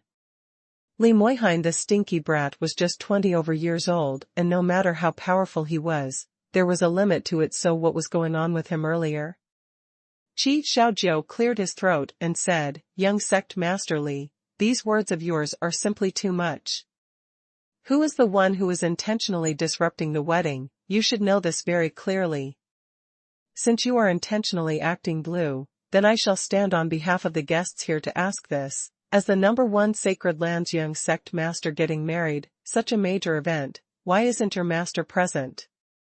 His words were direct and plain-spoken, as he cut right into the cheese. The main hall first quietened down and instantly broke out into a clamor. Right, young sect master Li is getting married, but why hadn't Sovereign Mu shown himself? That's right, young sect master Li's proper senior should be Sovereign Mu, right? Who's that old man seated on the senior seat? His cultivation is so weak, I can simply crush him with one finger, so who does he think he is? That's too strange. Wasn't it said that Sovereign Mu has already come out of closed-door cultivation, hence he could take young sect master Li as his disciple? Where is he? Actually, just before the wedding ceremony started, some of them had already realized that Mu Qingqing was absent, but many of them didn't dare to bring this up at this kind of occasion. There were also some whose attentions were on Li Moying, and totally hadn't realized that anything was amiss. But now, after they were reminded by Qi Xiaojiu, they started to understand the situation. In an instant, the entire main hall broke out into a clamor, and everyone were discussing enthusiastically as the gazes they casted on the newlyweds were filled with astonishment and questioning. Li Moying stood unyieldingly as his good-looking countenance was filled with a layer of frost. Sovereign Mu has not appeared naturally, because he has his own reason, and this is part of Blue Profound Sex Matters. If I don't remember wrongly, your distinguished self should be Mythical Flame Palace's Palace Lord, but to actually try to control our blue profound sect, aren't your hands stretched a little too long? Qi Xiaojiu gave a disapproving reply. Young sect master Li is joking. Sovereign Mu is Soaring Heaven's continent's #1 top expert and is the role model and target that the entire continent's practitioners look up to. Anything related to him isn't part of Blue Profound Sect's private affairs, but something that the entire continent needs to know. Previously, the Guardians kept saying that Sovereign Mu is in closed-door seclusion, then later on they said that Sovereign Mu is out of closed-door seclusion and had even taken in a disciple as his successor. Everyone somehow feels that you all are totally loyal to Sovereign Mu, hence no one doubted your words. But now... He paused and his penetrative gaze swept towards Li Moying, Song Pujun and the others as he gave a cold laugh. All the practitioners held their breaths to wait for him to open his mouth and he then continued, now, at such an important occasion, Sovereign Mu is still not appearing, so this simply makes the seat unable to help but suspect. Is Sovereign Mu still alive? Qi Xiaojiu's last sentence was glossed with profound energy, and his sonorous and powerful voice revolved around the entire main hall. Instantly, the main hall went silent. Because this question was exactly what everyone wanted to know. No matter if it was to deal with the sacred land Blue Profound Sect or to attach themselves to Blue Profound Sect's forces, all the practitioners always had this question in their minds. Was Mu Qingqing still alive or not? Just like what Qi Xiaojiu said, Mu Qingqing's life and death was not only related to Blue Profound Sect itself, but it had a huge connection to the situation in Soaring Heaven's continent. If Mu Qingqing had died, then the entire continent's framework would be reshuffled.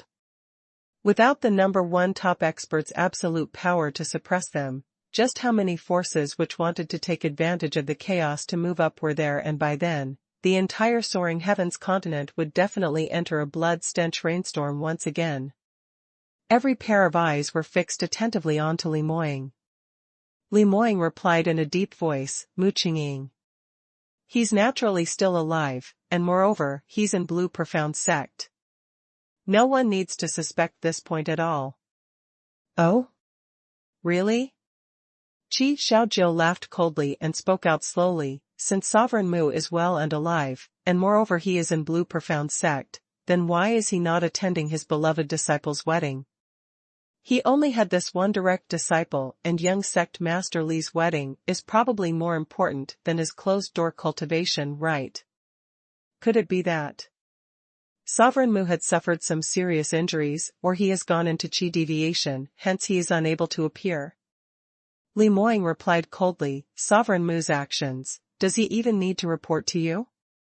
If Palace Lord Qi doesn't wish to attend the wedding, then you may please leave on your own. Levitation Sword Palace isn't a place where you can act as you wish.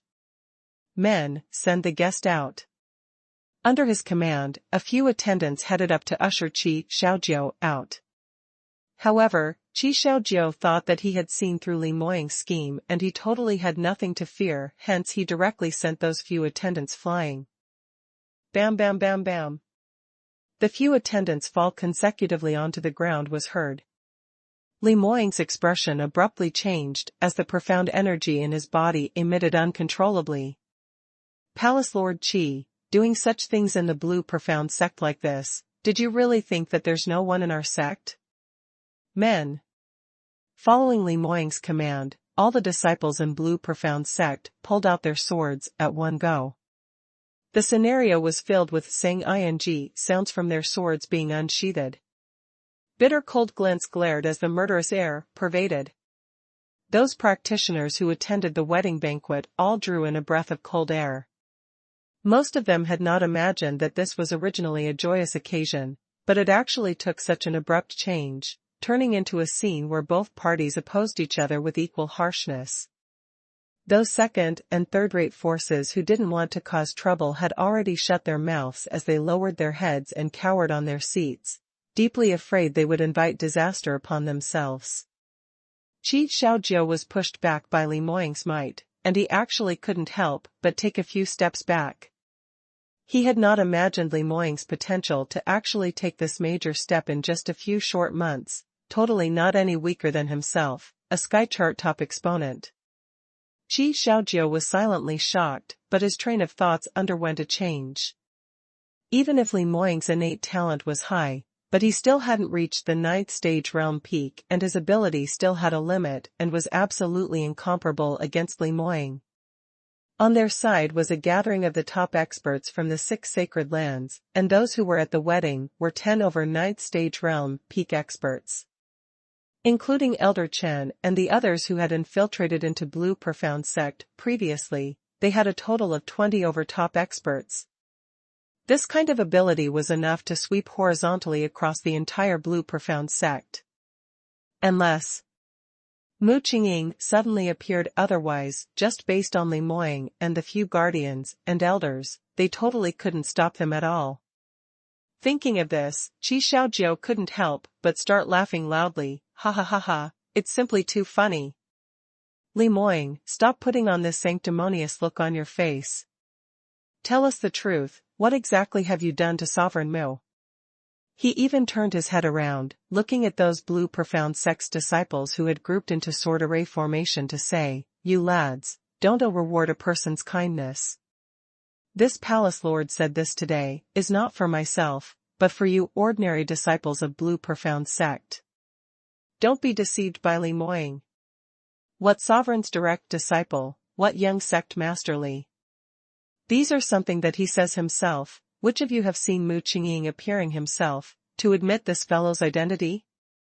When he said that, quite a number of them among those Blue Profound Sect's disciples who were accumulating power to wait for the opportunity to strike, all went into a daze. Qi Xiaojiu's words were direct and struck the key point, which actually reflected quite a number of their puzzlement.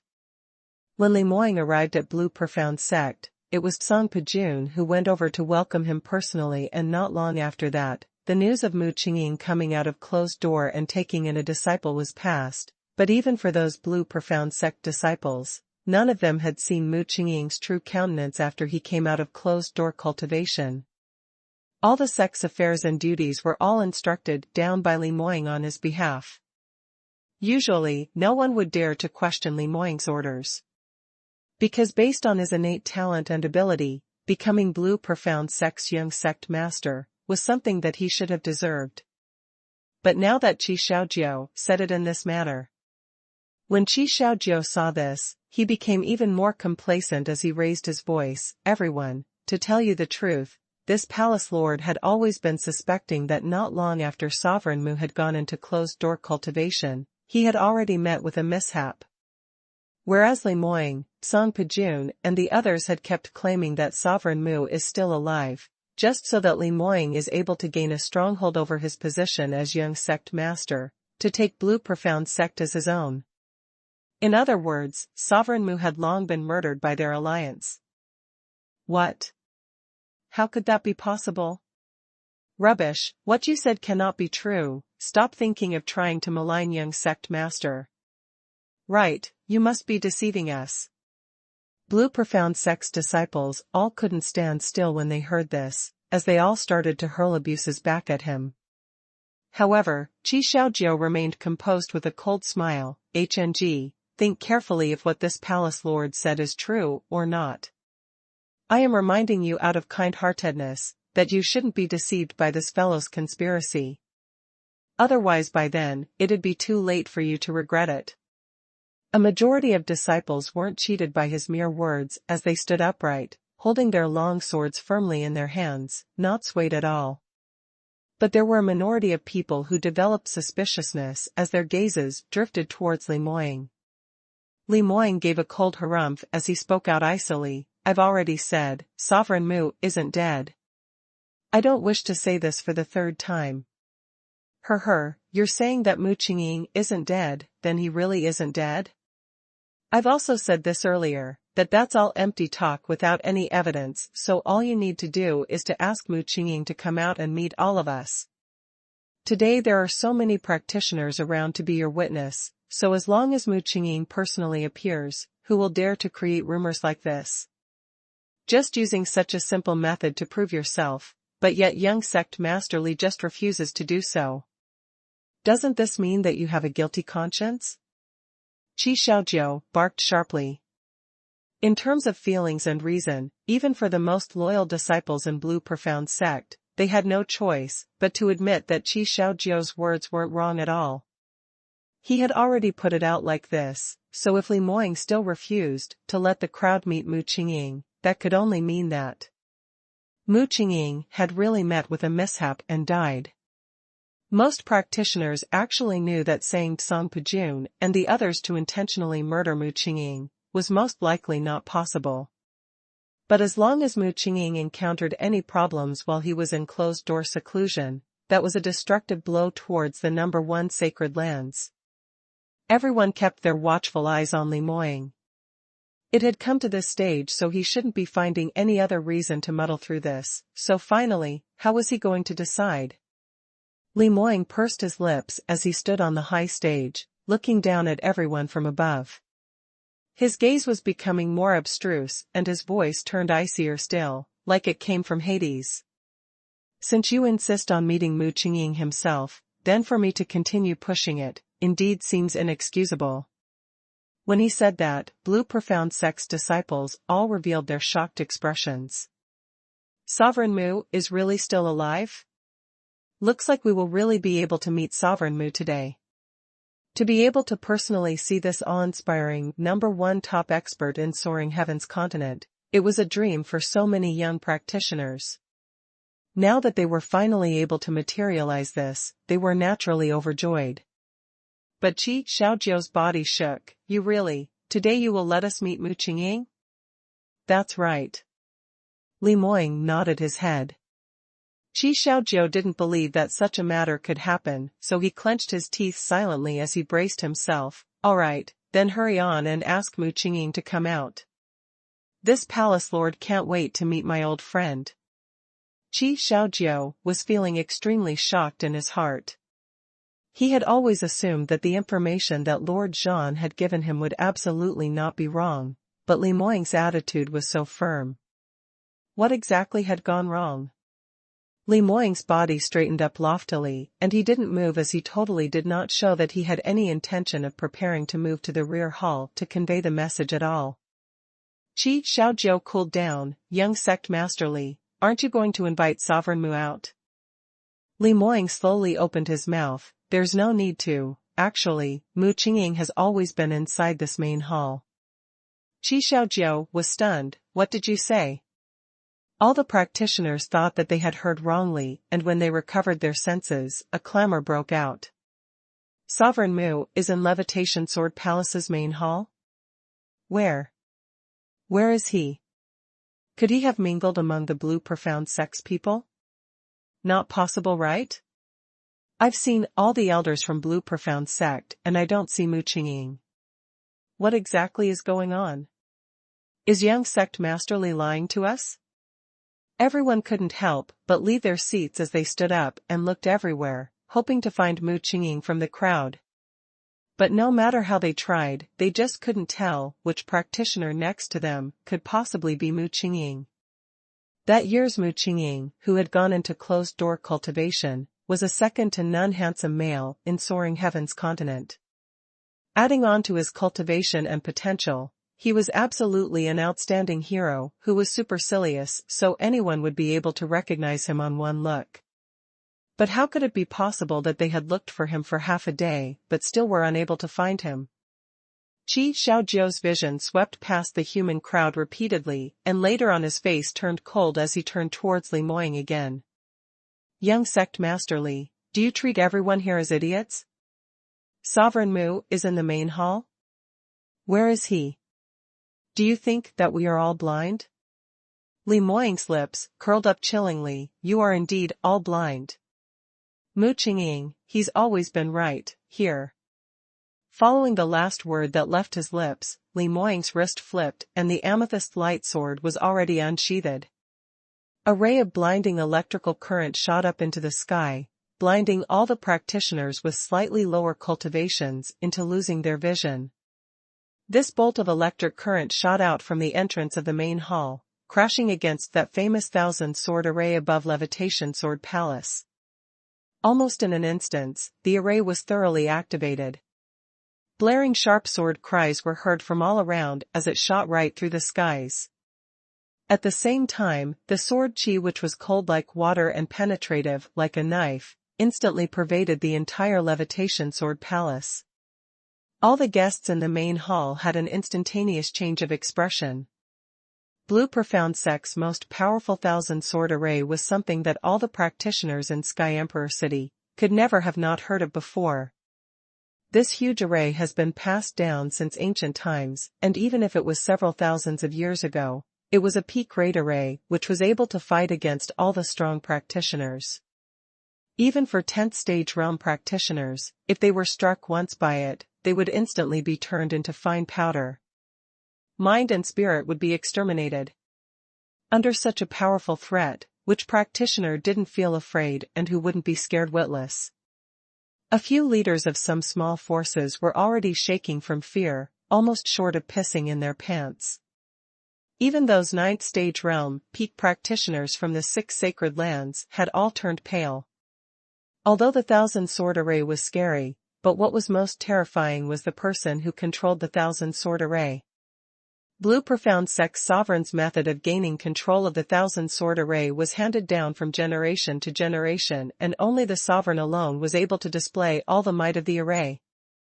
Moreover, only the sovereign of each generation would pass this down to his successor right before their death, and it was absolutely not possible for two people who could activate the array at the same time to exist at all. Whereas now, this array, which had been silent for so many years, had once again displayed its full power. Could it be that Mu Qingqing was still alive? Thinking of this point, Qi Xiaojiu's legs turned into jelly as he almost knelt down on the spot. Based on what he had done today at the wedding, if Mu Qingqing was really still alive, he would absolutely make him live a life which was worse than death. However, just as Qi Xiaojiu bent down his waist, his gaze swept past the entire main hall once again. Nothing. Still nothing. No matter how he searched, he was still unable to find where Mu Qingqing was hiding. Moreover, when he carefully recalled what happened earlier, he then realized that the person who activated the thousand-sword array was actually Li Moying.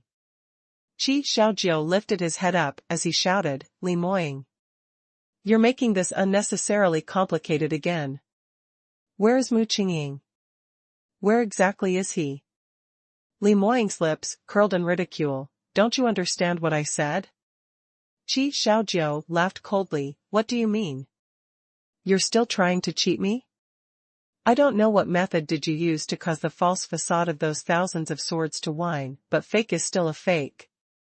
Mu Qingqing is totally not present and the thousand-sword array will not possibly listen to your command. Using such a method will not scare me at all." 6 sacred lands' top experts had already paled from the fright. But now when they heard what Qi Xiaojiu said, they all started to calm down a little. Thousand-sword array was suddenly activated, and that indeed was a little terrifying, but hadn't no one seen Mu Qingqing appear yet? Speaking of this, the might of the sword array was not totally unleashed, and it merely rang a few times above their heads. Perhaps it really was Li Moying who was deliberately making it mystifying? Qi Xiaojiu turned his head back and shot a hint to the other 6 sacred lands' top experts, "Fellow practitioners, let's all persuade young sect Master Li." Those top experts all hesitated for a moment, but they all started to stand up one after another, as they walked next to Qi Xiaojiu and faced Li Moying all together. The possibility of Mu Qingqing alive was minute, but Lord Zhan's threat was truly existent. From what they thought, choosing to stand along with Qi Xiaojiu was more advantageous to themselves. Young sect Master Li. Qi Xiaojiu had more confidence once he gained the other's support, and started to speak delightfully. However, he had just started when Li Moying cut him off coldly, "Since you insist on seeking death, then don't blame this sovereign." His words had just ended when the sword cries above Levitation Sword Palace instantly became even more powerful by several times, simply tearing one's eardrums apart. Following that, penetrative sword chi was heard swooshing, as it swept right in from the main entrance. This gust of sword chi was ferocious and incisive, and no one dared to go up against it, not even daring to have the courage to take a look at it. All the practitioners started to cry out in shock, as they all scrambled everywhere and bid to hide. However, these few gusts of sword chi totally didn't injure the surrounding innocent guests, but were directly sweeping towards Qi Xiaojiao and the others. Qi Xiaojiao's heart pounded wildly, as a horrendous shocked look appeared on his face. But those people beside him were after all Skychart top experts from the 6 sacred lands, and even if they met with the might from the 1,000-sword array, they were still able to draw out their profound armaments to put up a resistance pose in the nick of time. Alas, this was all fruitless. The sword chi was sharp like knives, and quick as lightning, and in a blink of an eye, it was right in front of them. They didn't even have the time to fight back as their protection profound chi had completely broken down in a breath's time. Under everyone's watchful eyes, 10 over 9th stage realm peak practitioners were swept out of Levitation Sword Palace while shouting miserably, as they were sent tumbling down the jade stairs outside the palace doors. This scene happened simply too quickly. Many of them were scared till their bodies turned stiff and they hadn't even had time to respond at all, when everything had already ended. The sword cries also slowly started to settle down. The main hall fell into total silence, once again. Moreover, this time round, the gazes which everyone shot towards Li Moying was filled with reverence and terror. Many of them had heard of how powerful Blue Profound Sect's 1,000-sword array was. But legends were still legends after all, and no matter how powerful the rumor was, it could not be compared to witnessing it personally. Mythical Flame Palace's Qi Xiaojiao was one of the numerous top-rated exponents in Sky Emperor City in the past few years, whereas those dozen over practitioners behind him from the 6 sacred lands all had 9th stage realm peak cultivations. Such ability, no matter where they went or whatever enemy they faced, they practically could gain victory easily. However, in front of the 1,000-sword array, they were actually unable to withstand a single blow at all. Li Moying merely moved his finger and dilapidated so many top exponents in his hands, as though they were the pile of dirtiest and most disgusting rubbish, sweeping them out of the door without showing any mercy. Just what kind of terrifying power was that? Simply made one unable to imagine. Li Moying's expression was congealed with frost, his eyes as dark as ink as he moved his legs forward. Just at this moment, a fair slender hand stretched out from the side, tugging his sleeve. "Moying?" Hearing the young lady's delicate soft voice ringing by the side of his ear, the frost in Li Moying's eyes instantly melted as he revealed a tender look while speaking softly. "Lear, today I'm really worried.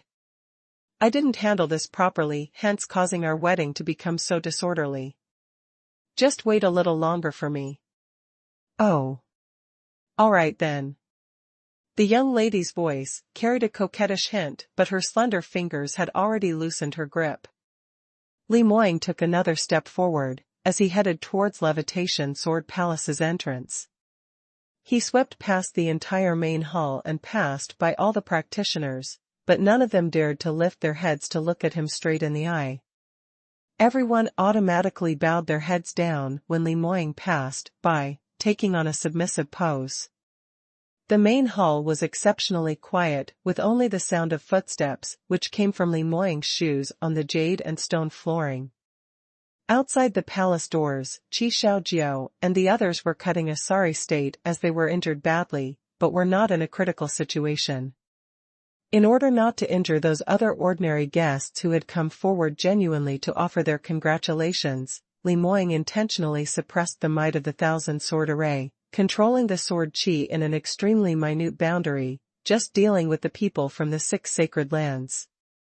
If not for this reason, if he were to unleash the full power of the 1,000-sword array, there might not be anyone alive in the main hall now. Qi Xiaojiao struggled to get up as he clutched his chest with a green complexion.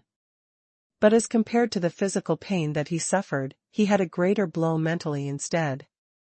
How is this possible? What on earth is going on? Why was that brat Li Moying also able to exhibit such power from the 1,000-sword array? Behind him was the gloomy Sky Devil sect master, and he was already a old-time top expert who was already over 100 years old.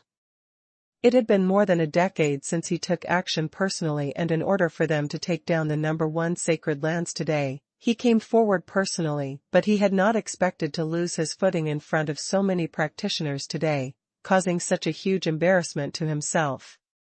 What exactly is going on? Palace Lord Qi, before we came, hadn't you made a solemn vow that Mu Qingqing was no longer in this world? Qi Xiaojiu was berated in such a manner, and his anger just arose out of nowhere. Sect Master Hua, are you doubting the authenticity of Lord Zhan's information? Hearing Lord Zhan's name, Sect Master Hua silently trembled. I don't mean it in this way. I naturally don't dare to doubt Lord Zhan, but, now the 1,000-sword array has been activated. Mu Qingqing must definitely be still alive? Sect Master Hua's voice was quivering. The wolf was in the front and the tiger was behind them, and now he had already delved in a situation where he could neither step forward nor back off. Qi Xiaojiu clenched his teeth, and he was feeling extremely terrified inside as well, but now that things had come to this, he already had no way to retreat, and nor was it possible for him to allow the others to retreat first. Whom among you saw Mu Qingqing? Mu Qingqing isn't in the main hall at all. Yes, the 1,000-sword array was indeed activated, but the person who activated it might not necessarily be Mu Qingqing. Qi Xiaojiu's forehead creased as he thought of a possibility. Sect Master Hua quivered. Palace Lord Qi, you mean to say Mu Qingqing is actually dead, but he had left Li Moying the method to activate the array? When Ling Qingyu heard their discussion, she couldn't help but butted in. This isn't possible, right? The method to control the 1,000-sword array is only passed on to the successor when the previous sovereign passes away, and Li Moying only arrived at Blue Profound Sect 1 year ago. Whereas based on what Lord Zhan had said, Mu Qingqing had already demised not long after he announced that he went into closed-door cultivation that year. This timing just doesn't match up. Qi Xiaojiu's brows creased tightly, as various kinds of thoughts kept flashing past his mind. Whatever that had happened today was simply too strange, and he just simply couldn't comprehend it at all. Every single time, whenever he felt that the truth was just in front of his eyes and within his reach, but in the end, he felt that everything was unexplainable. Just at this moment, the sound of footsteps was heard coming from afar. Everyone turned back their heads in haste, only to see Li Moying's tall and lofty figure appeared slowly from Levitation Sword Palace's doors, heading towards them. He stopped a few hundred meters before the top experts from the 6 sacred lands, and looked down at them from the top, coldly. Qi Xiaojiu felt an indescribably humiliated feeling when his cold gaze swept past him. Today, he came with a plan in advance, assuming that he would be able to take down Li Moying on the spot, but in the end, he actually embarrassed himself greatly in front of the entire Sky Emperor City's high-ranking practitioners. Li Moying was merely a 20-over-year-old young brat. Why exactly was he? How could he be this strong? Qi Xiaojiu's heart flashed past a thought abruptly as he raised his voice, and cried out all of a sudden, Li Moying. You! How bold can you be? Blue Profound Sect's 1,000-sword array is something that only the sovereign alone can control. You definitely must have murdered Sovereign Mu, snatching the method of control from him. Originally I was only guessing, but now that there is hard evidence, what else do you have to say? He intentionally shouted out in an extremely loud voice, just so that he could allow the practitioners in Levitation Sword Palace's main hall to hear him. Today he had totally turned tables with Blue Profound Sect, and it was impossible for him to give this up halfway. Since Mu Qingqing had not shown himself till now, then he was definitely dead for sure, but as for how he died, he just needed to kill Li Moying and he would have completed his mission. Although Qi Xiaojiu had suffered a huge disadvantage in front of Li Moying, but he didn't feel that it was a complete failure. Because he self-assumed that Elder Chen and the other 8 top experts were lying in ambush somewhere in Blue Profound Sect, just waiting to coordinate with them from the inside. Moreover, The Thousand Sword Array's functionality was only limited to Levitation Sword Palace's boundary, and as long as they stepped out of the palace door, the power would decrease drastically, so all they needed was just to be a little more careful, as it wasn't as if they totally weren't able to deal with this. Qi Xiaojiu quickly analyzed everything, and his final outcome was to clench on the fact that Li Moying had caused Mu Qingqing's death. Anyway, for this point, no matter what the truth was, Li Moying was a huge suspect. As long as Blue Profound Sect's disciples and the practitioners around all had a sliver of doubt towards Li Moying, they would not fully execute his orders later. By then, Qi Xiaojiu would be considered to be standing on the side of righteousness, so even if he killed Li Moying, he would be able to picture himself as getting rid of the vermin on Blue Profound Sect's behalf. Qi Xiaojiu had a wonderful plan, and moreover, the words that he said quickly took effect. The originally silent main hall started off with audible whisperings.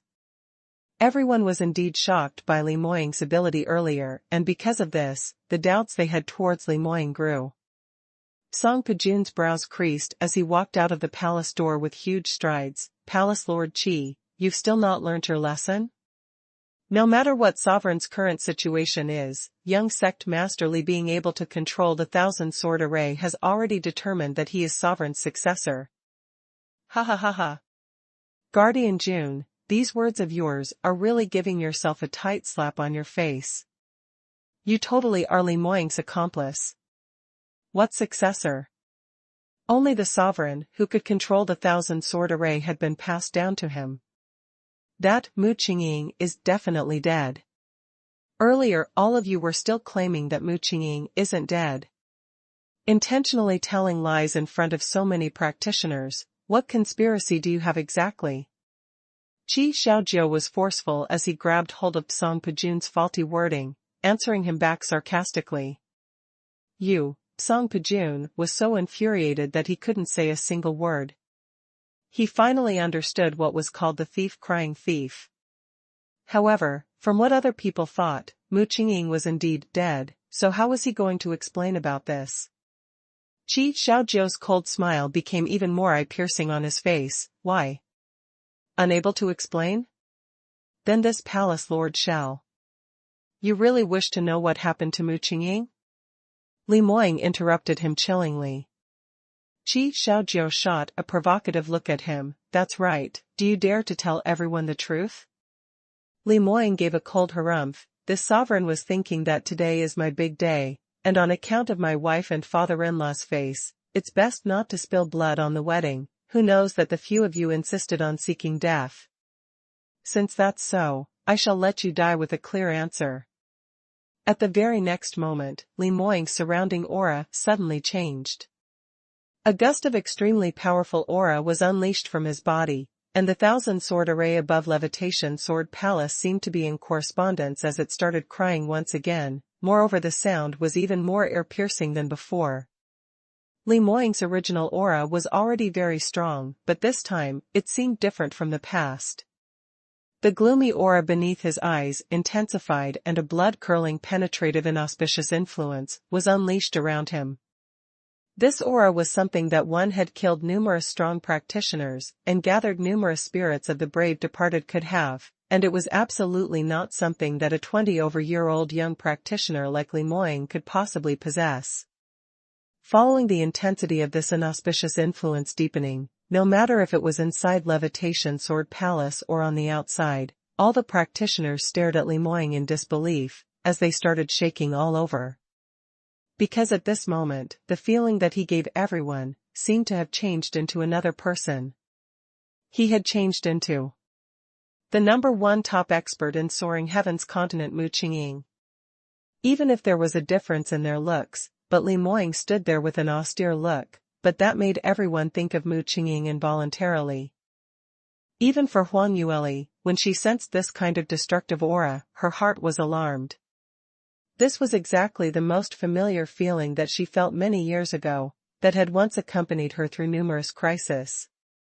But today, she disregarded the fact that it was her own wedding and directly pulled the veil down as she opened her big round eyes wide, staring at the man's back at the entrance. Mu Qingqing, Was he going to make a comeback to Sky Emperor City? Qi Xiaojiu and the others naturally detected the abnormality of this, that the young man in front of them had suddenly turned so terrifying within an instant. Even if the crowd knew that he was Li Moying, but in that instant, the name that flashed past everyone's mind was Mu Qingqing. How? How is this possible? You, who exactly, are you? Qi Xiaojiu trembled uncontrollably, and when he opened his mouth, his teeth were chattering non-stop. Li Moying replied coldly, shouldn't you all have guessed it already? Mu Qingqing is me, and I am Mu Qingqing. Mu Qingqing and Li Moying had always been the same person.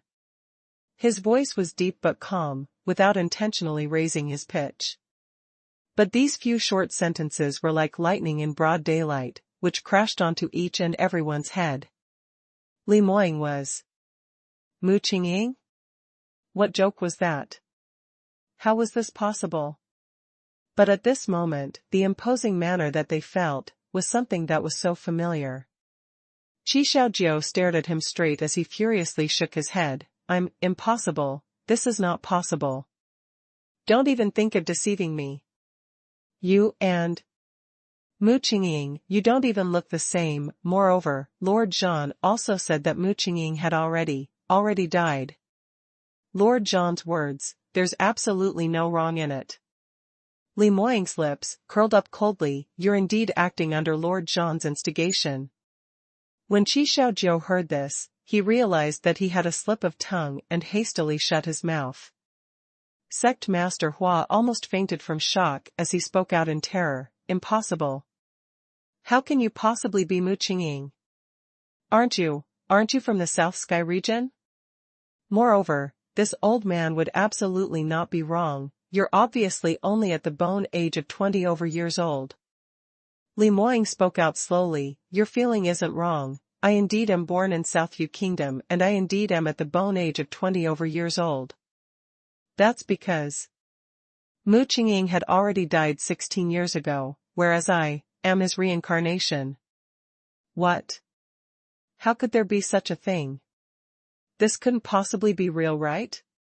Hearing these, the crowd simply couldn't control the shock in their hearts, as they all started crying out. But Li Moying was totally unaffected as he explained indifferently. This sovereign had indeed met with a bottleneck when I was in closed-door cultivation in Levitation Sword Palace, going into Qi deviation and was hanging on the brink of life and death. In order to preserve my life, this sovereign chose to use the Sky Devil reincarnation skill, splitting my primordial spirit and flesh body apart to reincarnate. Back then, Southview Kingdom's second Prince Li Moying, who was just 6 years old, had just passed away, and his body and this sovereign's primordial spirit was most congenial, so that allowed this sovereign to successfully reincarnate. In a blink of an eye, 16 years had already passed. A major part of this story was actually fabricated. In order to stabilize Blue Profound Sect's status, he had no choice but to expose his past life's identity, but he wasn't willing to expose Huang Yueli's identity. Moreover, he used an ancient Kabbalah to rescue Huang Yueli, whose soul and spirit had already dispersed. This matter was just too strange, and there probably wouldn't be too many people who would believe in this. But the Sky Devil reincarnation skill was an extremely famous god-grade cultivation method in Soaring Heaven's continent, and many large powerhouses had hidden a copy of this, hence this was something that many people had heard of. High-ranking practitioners all knew that once they mastered the Sky Devil reincarnation skill, they would be able to break through the current bottleneck and their abilities would increase in folds. But in the process of reincarnation, they could possibly meet with various accidents, and if the reincarnation process failed, they would end up with their souls and spirits dispersed. Even so, in the recent 10,000 years, 3 practitioners had successfully reincarnated previously. Li Moying, using the Sky Devil reincarnation skill as an explanation, could allow all the practitioners present to accept this easily. As expected, upon hearing his words, many of them revealed an enlightened expression. So it's like this, no wonder, for so many years, Sovereign Mu had never shown himself in front of everyone. I can understand this now. Last year when young sect Master Li entered Sky Emperor City, it was Guardian June who personally used the Snow Cloud skyship to pick him up. Back then, young sect Master Li was just a fresh face who had just come from the South Sky region, but yet Guardian June valued him so much, showing an extremely deferential attitude towards him. That year, Sovereign Mu's few guardians had astonishing abilities, and all of them were proud and arrogant, so I already thought that it was strange, thinking what great ability did Li Moying possess, to be able to subdue them so easily. So, it's because he's Mu Qingqing. The crowd started to engage in discussions, and a majority of them all accepted Li Moying's saying. After all, earlier when Li Moying activated the Thousand Sword Array, he sent 10 over 9th stage realm top experts flying with a raise of his hand. This scene was something that everyone saw with their own eyes. This point, other than Mu Qingqing himself, the others totally weren't able to do it at all. Qi Xiaojiao and the others all had a change of expressions as they fixed their eyes bewilderedly at Li Moying. Instinct told them that what Li Moying said should be the truth. Because the aura coming from him was simply the second Mu Qingqing. This kind of cold and overbearing inauspicious influence was something that he couldn't possibly imitate. But if they were all driven back by Li Moying out of fear, then Lord Zhang sighed. Qi Xiaojiao coerced himself to calm down as he voiced out loudly, "You don't think that saying these few casual sentences would mean that you are able to cheat everyone? Do you know just how difficult it is to master Sky Devil reincarnation skill? And just how low the reincarnation success rate is? Just based on you speaking loosely like this, on what basis should I believe that you're Mu Qingqing's reincarnation? What proof do you have?" Li Moying swept his disdainful gaze across him and replied icily, "Since the Thousand Sword Array's might earlier is unable to convince you, then." He suddenly raised his arm towards the sky, as he slowly spitted out 2 words, "War Manifestation."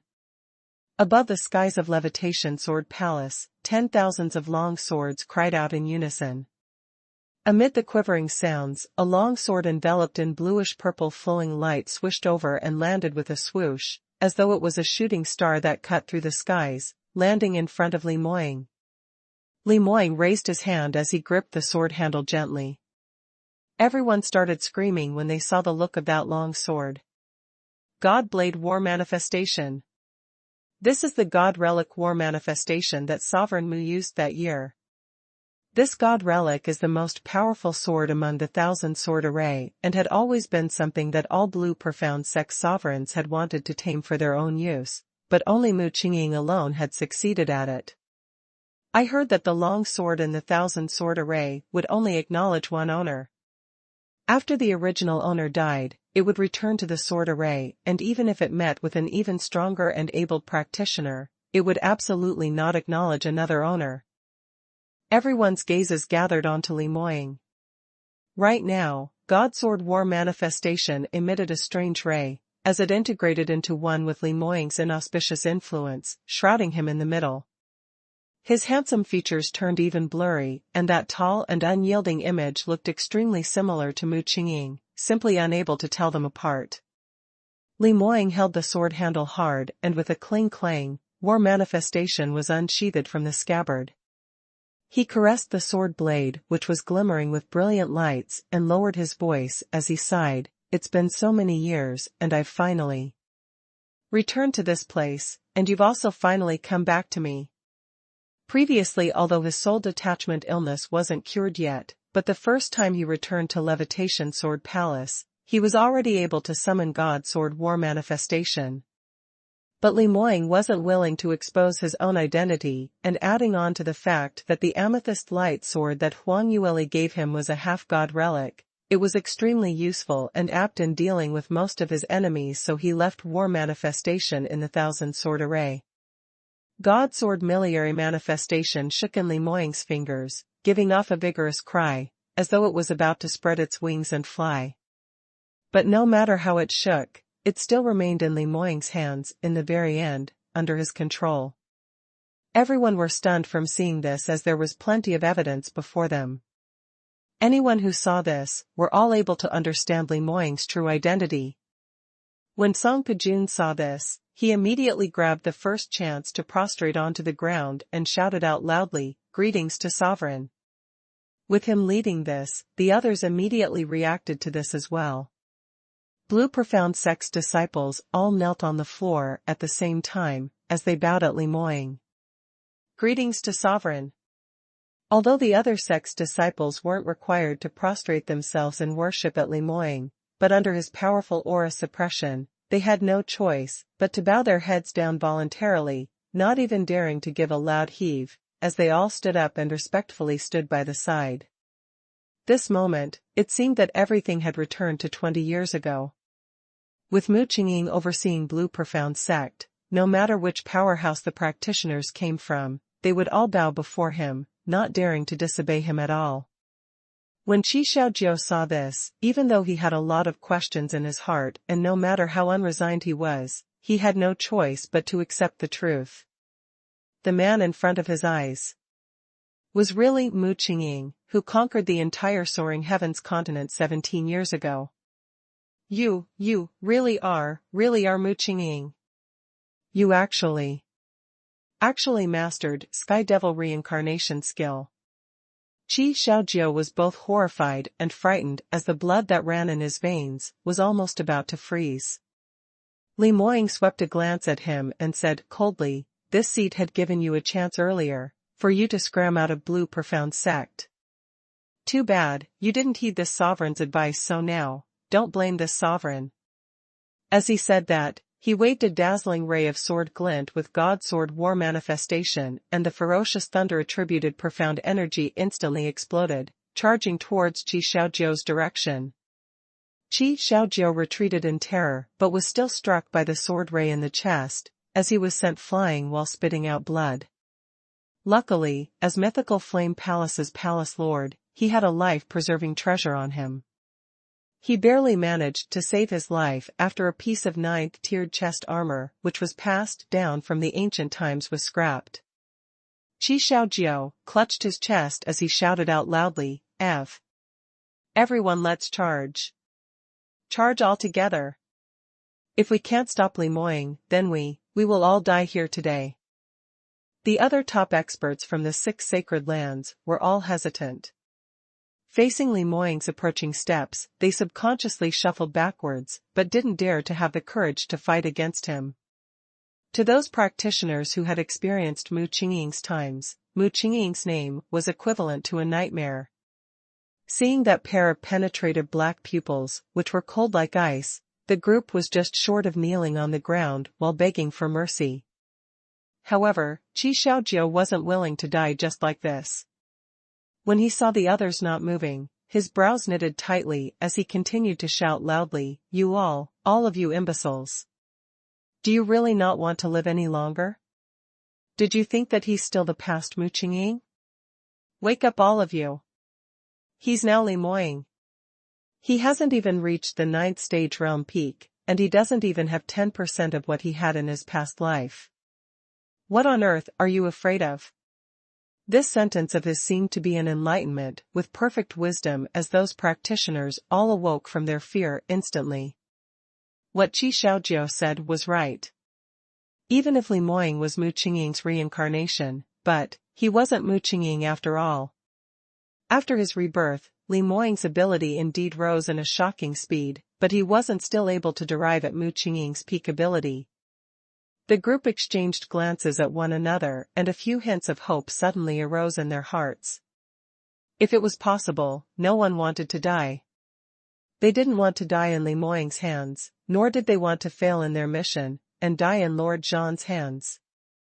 Qi Xiaojiu saw them wavering and hastily cried out again, "Limoying's ability isn't that powerful at all. He merely borrowed the might from the 1,000-sword array, hence he was able to defeat all of us at one go earlier. Now he's alone by himself and he has already left the Levitation Sword Palace, so there's no way that he can activate the 1,000-sword array. Everyone, don't be flustered, let's charge together. As long as we can take him down, our motive today will be considered as completed." Originally, the top experts from the 6 sacred lands were all flustered that they all chose to escape a distance away from the approaching Limoying. But hearing Qi Xiaojiu's instigation, quite a number of them stopped in their tracks. Moreover, at this moment, Li Moying was already right in front of them and his right hand held on to War Manifestation's sword handle, just about to strike. Qi Xiaojiu shouted out sharply, "Everyone quickly come nearer and strike together." The group didn't think too much as they all gathered over. Li Moying's eyes flashed past a cold intent as his sword tip swept across, and a surging gust of profound energy charged right towards the group. 6 Sacred Lands practitioners originally lacked tacit understanding, and under his powerful clash of profound energy, they hadn't even had time to form the circle before they were directly dealt with a severe blow causing them to fall everywhere. Qi Xiaojiu clenched his teeth tightly as his body shuffled backwards unobtrusively, hiding behind the others, while shouting out loudly, "Don't be afraid, everyone, don't be afraid." Li Moying had just made his move, but he isn't even able to kill anyone at all. This goes to show that his ability is no longer the same as before. This is our chance of a lifetime. The group originally thought that it was a little strange, and on hearing Qi Xiaojiu's words, their spirits were lifted. That was right. If it was Mu Qingqing 20 over years ago, under one strike from God Sword War Manifestation, there would already be 10 over corpses lying on the ground. But now, everyone was still alive and kicking. Based on Mu Qingqing's insufferably arrogant character, it was practically impossible for him to be merciful, so it could only be explained that he was no longer as powerful as the past, hence he wasn't able to kill anyone at all. Thinking of this, the crowd all exchanged glances, and the terror in their hearts, which made them not dare to defy him earlier, instantly vanished. Thinking over this carefully, the person whom they were afraid of was yesteryear Mu Qingqing with that flourishing amount of ability, and not the current Li Moying. Before they came to Levitation Sword Palace, they totally didn't attach any importance to Li Moying, feeling that he could be defeated easily. If it wasn't for the fact that they suddenly found out that Li Moying was Mu Qingqing's reincarnation, causing them to suffer a huge blow, the practitioners from the 6 Sacred Lands would never act so cowardly. Now, after Qi Xiaojiu's instigation, they suddenly seemed to have figured this out. That's right, we have nothing to fear. This brat's cultivation is only at the 9th stage realm, 7th level. Everyone, let's charge and take him down. I have wanted to experience how it feels to defeat the #1 top expert. Everyone, let's take the opportunity and work this out all together to capture Mu Qingqing and hand him over to Lord Zhan. Otherwise, if we give him a few more years to recover his former year's ability, then all of us will be dead by then. Thinking of this, the group didn't have any more hesitations as they all charged towards Li Moying. Li Moying's gaze was deep, his expression congealed coldly because he hadn't expected these people's heads to actually be so clear, realizing this so quickly. To tell the truth, his ability was indeed much weaker than past life by quite a lot, and earlier he almost killed Qi Xiaojiu with one strike because of the many years of power that had been accumulated within God Sword military manifestation. Now that so many people were charging towards him, Li Moying didn't reveal any terrified expression as his left hand flipped and the amethyst light sword was retrieved from his realm ring. 2 god-grade swords shone brightly in the dark night as the electric currents instantly intensified, shining so brightly that it could practically blind one's eyes. A ray of light suddenly rose from the ground and blocked off Li Moying's front. 6 Sacred Lands practitioners sensed a huge threat as their hearts jolted, not good. But they were already in the middle of their moves, so it was too late for them to retract it back. The group's profound skills all struck that screen, and in the very next moment, it had all rebounded. Ah! Damn it! Amid the chaotic and disoriented shouts, 6 Sacred Lands practitioners all felt themselves being struck by their own profound skills as they flew back in a disheveled state. How is this possible? Hasn't Li Moying's ability decreased greatly? How is it possible for him to block all of our attacks? Cough cough, so scary. Luckily, I haven't used my fatal killer move, otherwise the person who is dead now will be me. Seeing the group starting to fall back into cowardice, Qi Xiaojiu laughed coldly. What the gibberish about? Quickly continue to attack. Such a powerful defense, profound skill, it definitely wastes a lot of profound energy. Li Moying is only in 9th stage realm 7th level. It wouldn't take a few more rounds more, and he would fall from the depletion of his profound energy. When the group heard that, they all instantly felt that it made sense and once again unleashed their profound skills, as they attacked the light screen once again.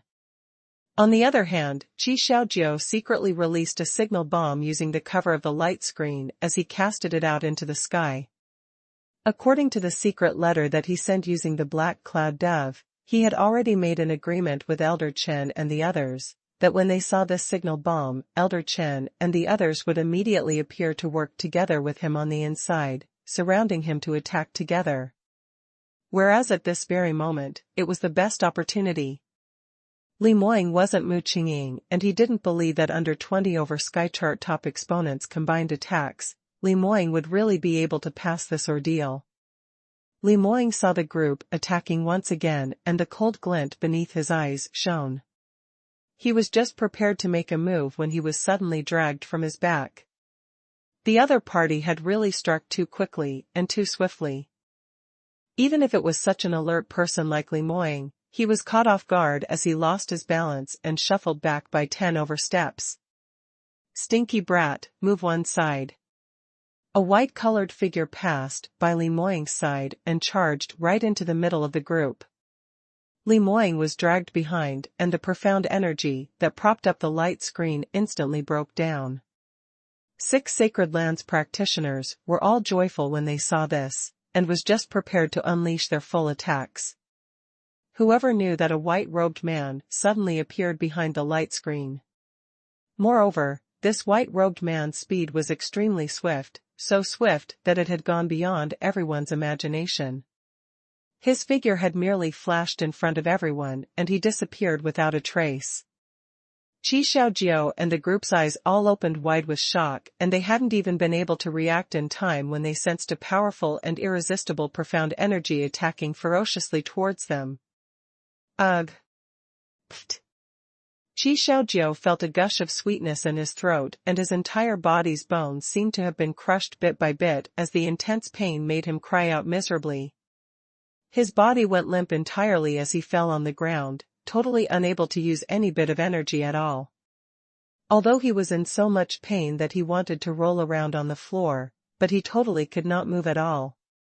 Moreover, his consciousness was very clear as he could distinctly hear his own comrades falling onto the ground one after another. Qi Xiaojiu's terror in his heart instantly rose. They had not expected that under so many Skychart top experts' siege, there was someone who was able to cause them to be seriously injured in just one face-to-face meeting.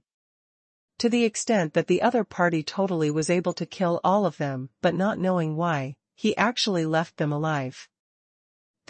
What kind of terrifying ability was this? Only Mu Qingqing from 20 over years ago, as well as Lord Zhan, was able to do this.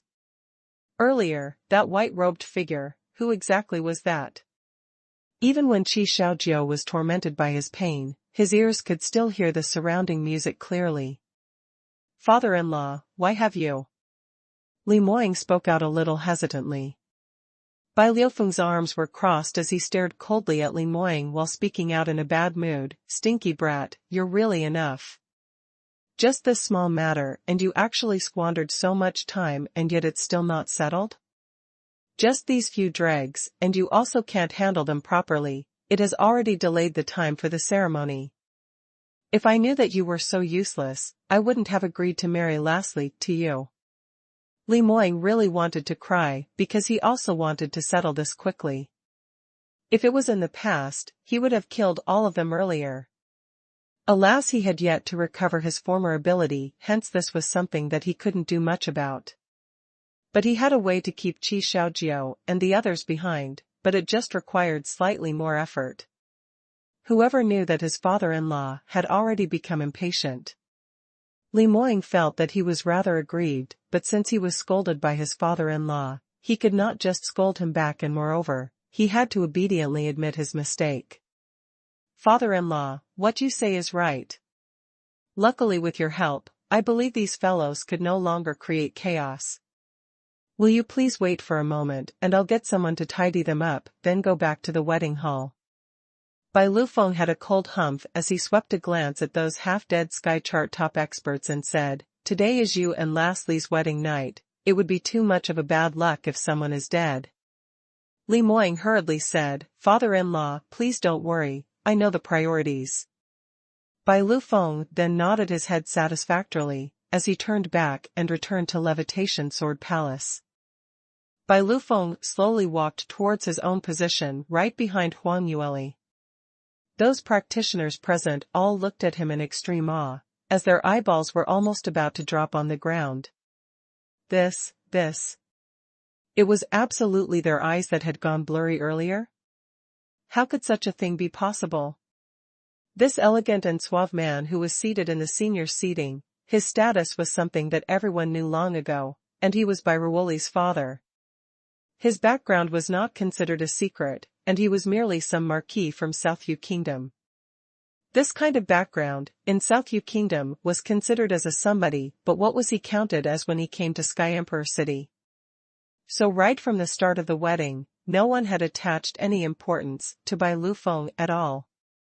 In the outsider's eyes, a practitioner like Bai Lufeng who came from such a small place definitely had ordinary ability, and even if his cultivation was at 9th stage realm peak, but in terms of genuine ability, he was absolutely not comparable to those Sky Emperor City's sky chart top experts.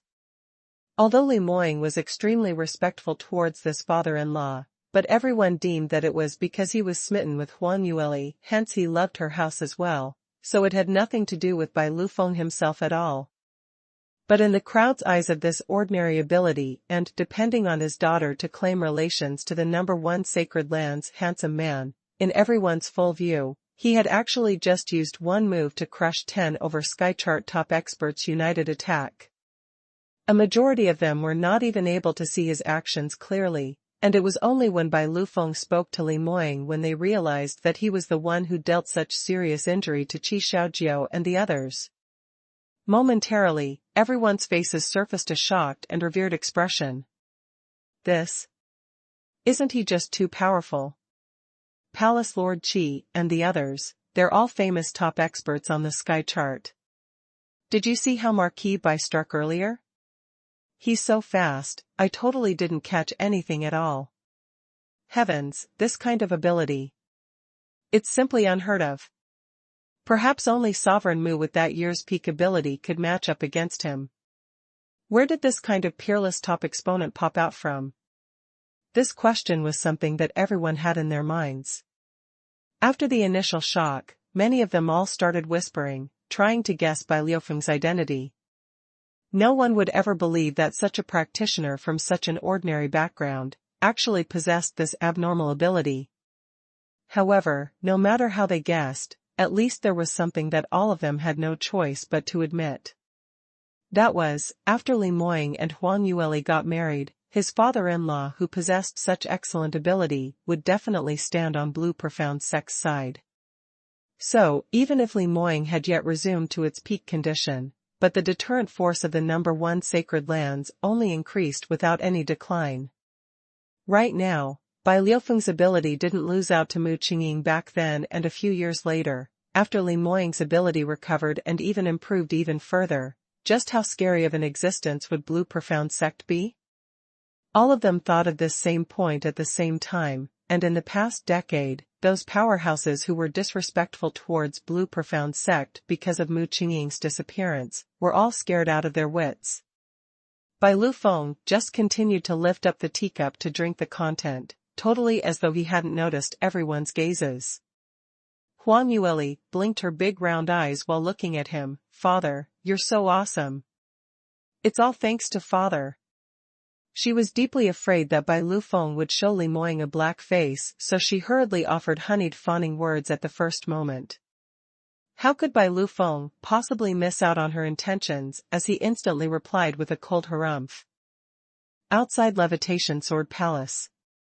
Li Moying lowered his head to look at the 6 Sacred Lands exponents beneath his feet, who went limp like a pile of mud as he said indifferently, "The few of you."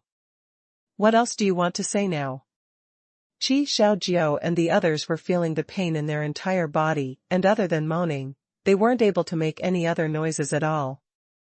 Of course, even if they could say anything, they probably had nothing to say right now. These few days when they set off to Blue Profound Sect, they felt that today's actions would be something that was a sure win for them, and after today, the #1 sacred lands would be something in their pockets. In the end, whoever knew that accidents just kept emerging in innumerable succession. Li Moying was actually Mu Qingqing's reincarnation, and this news itself always left them stunned like vegetables. Whoever knew that the more shocking news was actually behind. Bairuoli's father was actually an unsurpassed top exponent who was equivalent to Lord Zhan. This news, to Qi Xiaojiao and the others, was a fatal blow. Originally they had nothing to fear, and a large degree of it was because they had the backing of an invincible top expert Lord Zhan. But now, they realized that Lord Zhan's ability might not be the most powerful. The 6 sacred lands' top experts' hearts had practically turned into ashes as they laid limp on the ground without moving at all. Li Moying gestured towards the disciples on duty to drag all of them down. Drag them all to the rear mountain serpent hole and look after them carefully, right? Don't ever let them die, at least not today.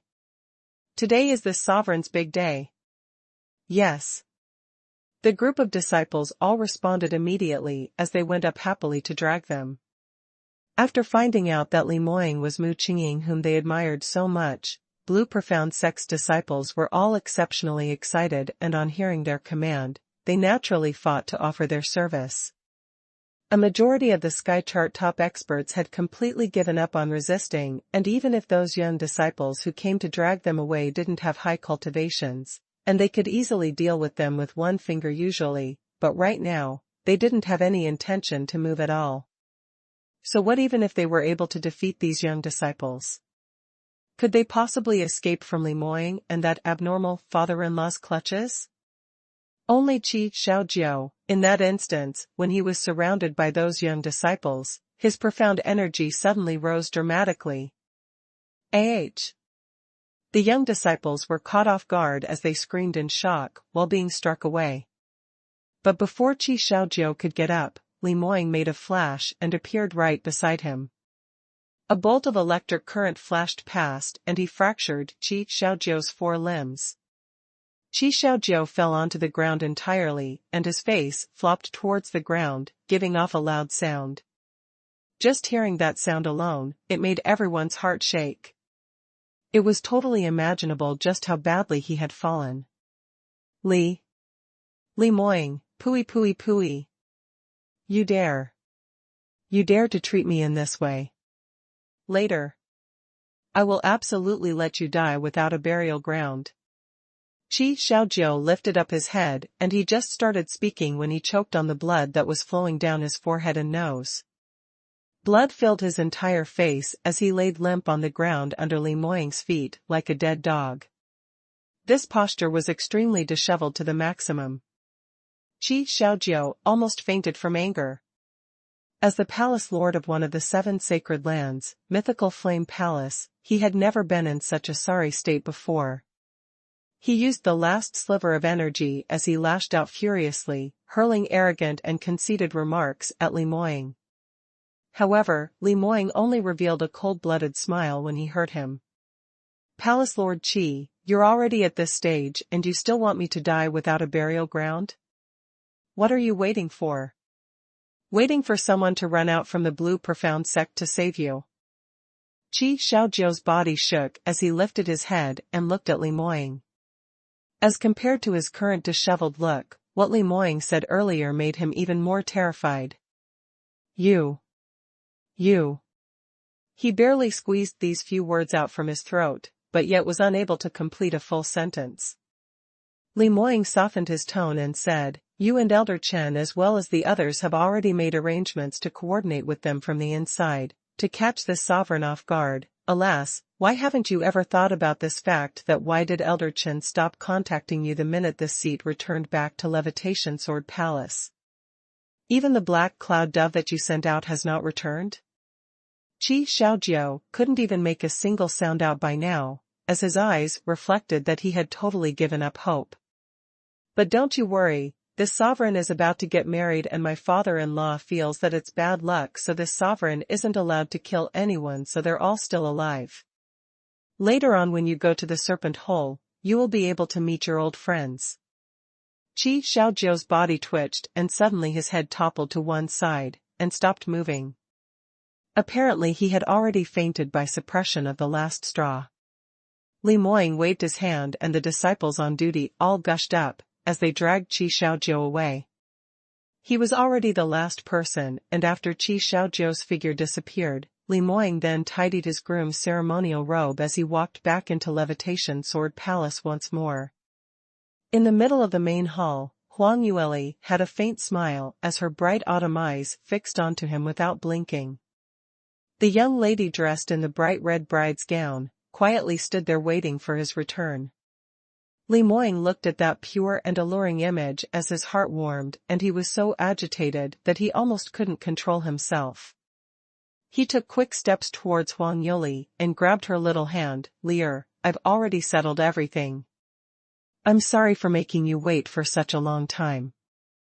Huang Yueli's lips curled up as two adorable dimples appeared on the sides of her face, as she shook her head. "Not long, it hasn't been long at all. As long as I can wait, I don't mind waiting, however long it takes." Li Moying's icy cold intention dissipated in a second as his eyes were filled with tenderness. Just a breath ago, he was still an unwavering murderous blue profound sex sovereign, but now in front of Huang Yueli's smiling face, he was only the most ordinary man who he could be. He understood everything that Huang Yueli had said.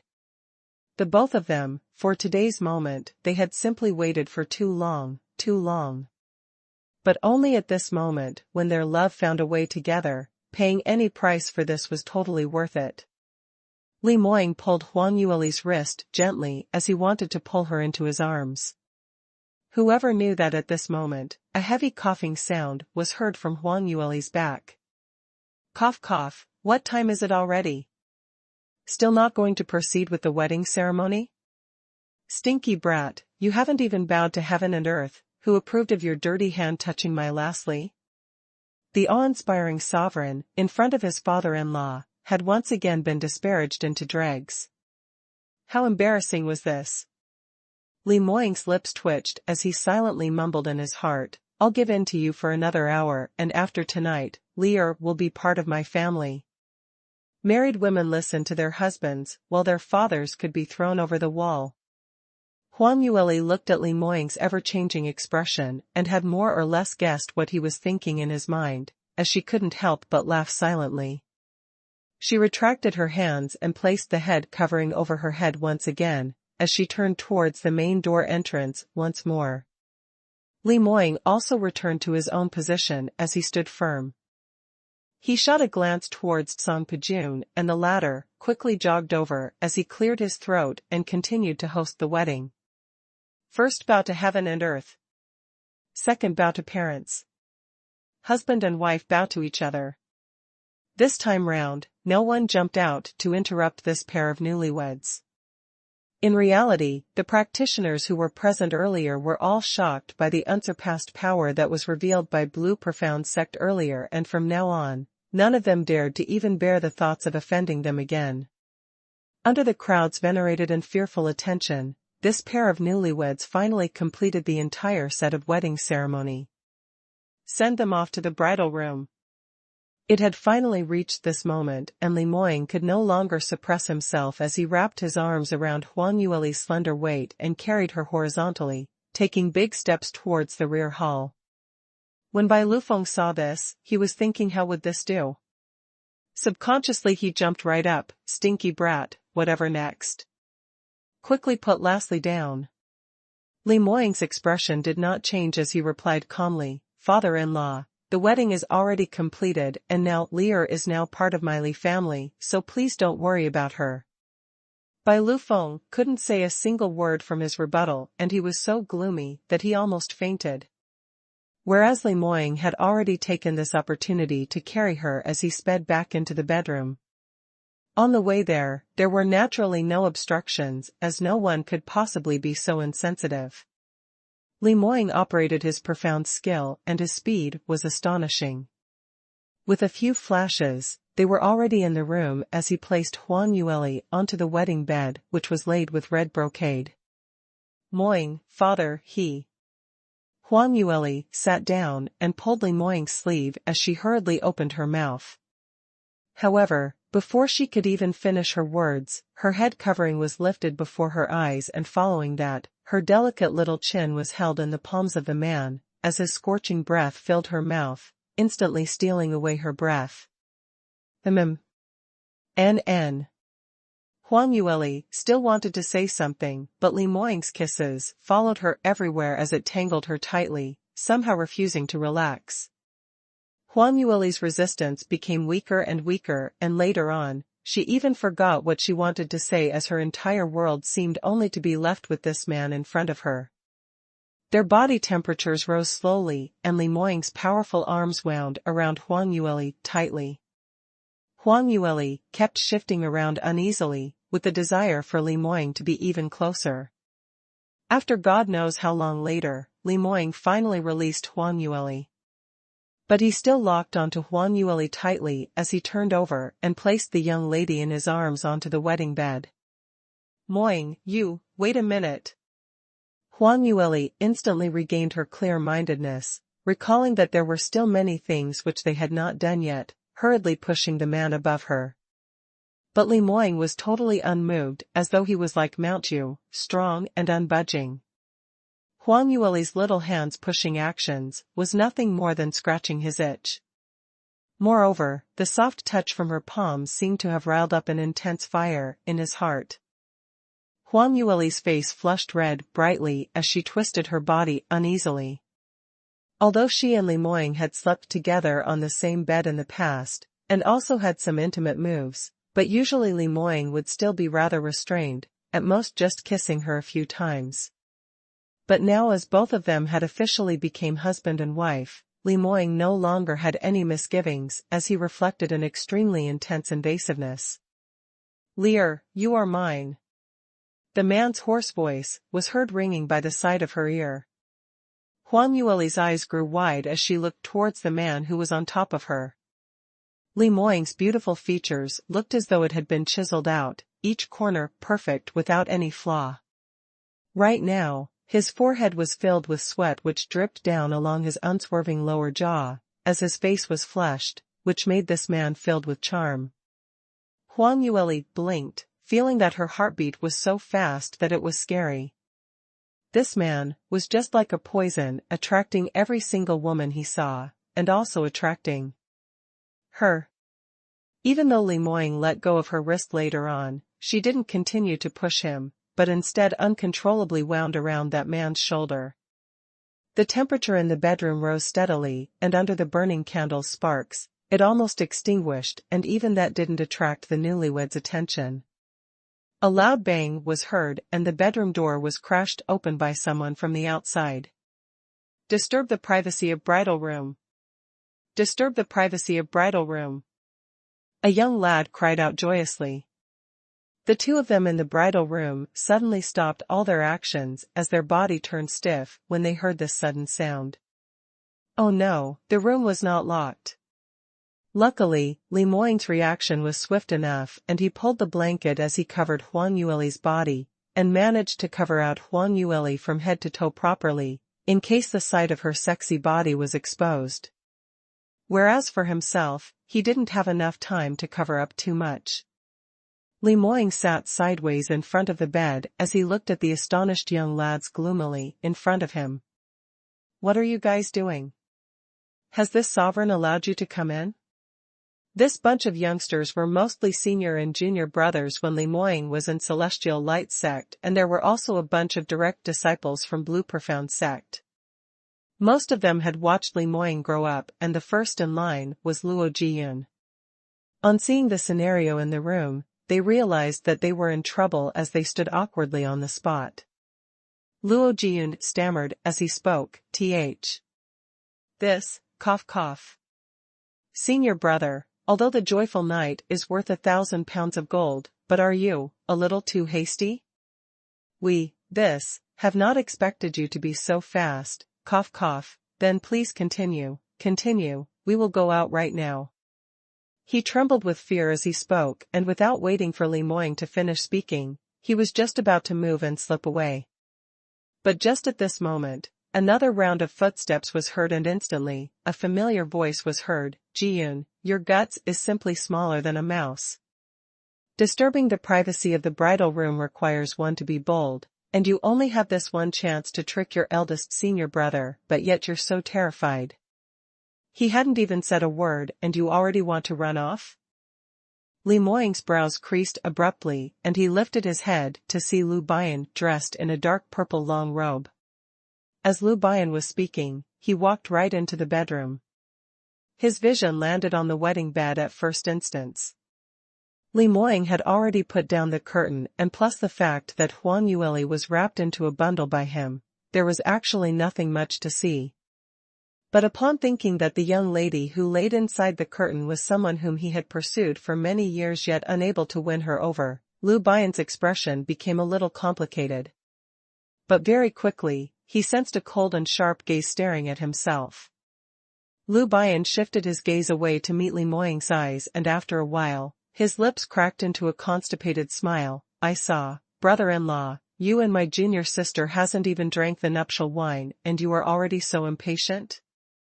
TSK, you're really unreliable. He absolutely had nothing to fear, unlike Luo Jiyun, who was so timid. He pulled Lu Bian's top from the back as he spoke out softly, Brother Lu, we'd better go out first. What should we do if senior brother really flies into a rage later? Lu Bian laughed, look at that guts of yours. Today is your eldest senior brother's big day, so how would he possibly fly into a rage? Relax, he won't do anything to all of you. But, that. Eldest senior brother now. He has something important to handle. Luo Jiyun was still indecisive. Lu Bian's mouth cracked into a smile, but his gaze towards Li Moying carried a few hints of coldness. What important matters could there be? Your eldest senior brother isn't a beast. Quickly drag him out and let's have a good time playing with him. He actually managed to trick our cutest junior sister into his hands. If we don't play with him, it would not ease the hatred in my heart. Lu Bian was saying that as he walked up in big strides, about to catch Li Moying. Huang Yueli, who was hidden inside the blanket, frowned silent, as she didn't dare to continue listening. Her senior brother really knew how to fake it. This time he's a goner, her freshly baked husband would definitely fly into a rage. However, out of her expectations, Li Moying actually said this peacefully, what do you want to do? Lu Bian said, come out for a fight, all of us at the same time. If you win, we'll let you back into the bridal room, how about that? Li Moying's lips curled coldly, even if all of you come up together, you're not my opponent, are you certain you want to look for a beating? When Lu Bian heard that, he was instantly enraged, fellow surnamedly, don't be so cocky, I'm warning you. No matter what, this divine doctor is ranked second on the sky chart. You think that I'm definitely not able to beat you? Since you're so anxious to be tortured, then. This sovereign is in a good mood today, so I shall satisfy you. Saying that, Li Moying actually really stood up and followed Lu Bian outside. Not too long later, bursts of miserable cries were heard from the youngsters outside the room, apparently they were tormented quite badly by Li Moying. Huang Yueli sat up from the bed and tidied her clothes as she patted her bright red face. Huang Yueli, how could you be so lusty? We haven't even drank the nuptial wine and the guests still haven't been sent off and you're almost lured onto the bed. How did this happen? And it's absolutely not because my self-restraint is too weak, definitely because he used his handsome male lure. Sinister and black-bellied man. Huang Yueli was mumbling to herself while grumbling, and without thinking, she pushed In the courtyard, these young disciples totally weren't up for the game as Li Moying just casually swung them around and they totally just sprawled on the ground, totally unable to get up. Li Moying wasn't really intending to injure them, but used his exclusive method to seal their meridians, hence they could only lie on the ground groaning. But Lu Bian's battle power was much higher. Li Moying was deeply worried of alarming Huang Yueli, hence he could not exhibit his esteemed profound skills outside the bedroom. So after the both of them had fought for a while, Li Moying locked onto Lu Bian's neck and flung him onto the ground. You beast, dealing with such a heavy hand. Lu Bian's back crashed heavily onto the ground and he was feeling sore from his back as the muscles on his face couldn't help twitching. Li Moying said coldly, "You're the one who challenged me first, so you deserve this beating." Lu Bian's eyes squinted as he stared at Li Moying's handsome but cold face, lowering his voice, "You still have the cheek to say that? If it wasn't for my timely arrival, you'd already have, to junior sister, have you forgotten about what I told you earlier?" "I didn't forget." Li Moying went silent for a moment and softly spat out these 3 words. When this sentence rang in Lu Bian's ears, his expression immediately changed. Lu Bian straightened his waist and struggled free from Li Moying's control while hurling a fist onto Li Moying's handsome face at the same time. Li Moying was caught off guard as he was punched on the lower jaw while his face slanted towards the right side. Lu Bian pounced up again, wanting to give him another punch. However, Li Moying had already recollected himself, so naturally, he wouldn't give him a chance to get another upper hand. The both of them were tangled for a while more and Lu Bian started to fall into a disadvantage. But this time, Lu Bian didn't lay flat like earlier, so even if he was already pushed onto the ground, but he kept on struggling as he continued to struggle, while shooting his angry gaze at Li Moying. You selfish and shameless fellow. Marquis Bai, and I have misjudged you. Just you wait, I will absolutely not let you get your way, and I will tell Marquis Bai about that secret later. Just wait to be chopped up into several parts by him. Lu Bian gritted his teeth as he couldn't hope for more than to split him into 2 halves. Li Moying pursed his lips and discovered that Lu Bian really hadn't been merciful earlier at all. His lower jaw was in pain, evidently it was already swollen. His expression sank as he lost his patience. Lu Bian, who do you think I am? I'd rather die than to do things that will hurt Lear. Keep away your absurd guesses. You're not me, what rubbish are you sprouting? If you dare to reveal anything to my father-in-law, beware that I will kill you. You. Stop pretending. I'm not blind. Earlier when I entered the room, do you think that I didn't know what the situation was? If it wasn't for the fact that I had brought those people along timely, you'd have already done, to junior sister, you still dare to say that you won't harm junior sister? I think you are just thinking of regaining your former ability, thus preparing to sacrifice my junior sister. Lu Bian was filled with anger, as he totally could not be suppressed. From what he saw, whatever Li Moying was saying now, was merely just to make excuses for himself. Luckily, he had been worried right from the start that Li Moying would not be able to keep his promise, hence he used the excuse of disturbing the bridal room to create chaos here, otherwise. Thinking of the result after the both of them had consummated, Lu Bian felt chilly all over as he couldn't wait to use a knife and castrate Li Moying there and then. Facing Lu Bian's distrustful gaze, then hearing him mentioned about what happened in the room earlier. Li Moying's face also showed an embarrassed expression. To tell the truth, he indeed wasn't lying to Lu Bian and he absolutely had no intention to hurt Lear, so all of those were the truth. But he was a man after all, and he was a man who had abstained from female charms for many years, because of his beloved young lass. Earlier at that moment, he really had lost a little control over himself as the intense heat gushed up, and almost casted Lu Bian's warning to him behind his mind. Although at the very last gate, he definitely would cool down, but earlier, he had indeed lost control. To a determined man with resolute matureness like Li Moying, this situation was exceptionally rare. It could only be said that Lear's influence on him was just too huge. Lu Bian looked at his expression and his anger just spiraled from nowhere. Why? I was right, aren't I? Feeling guilty? You hypocrite who says one thing and does another.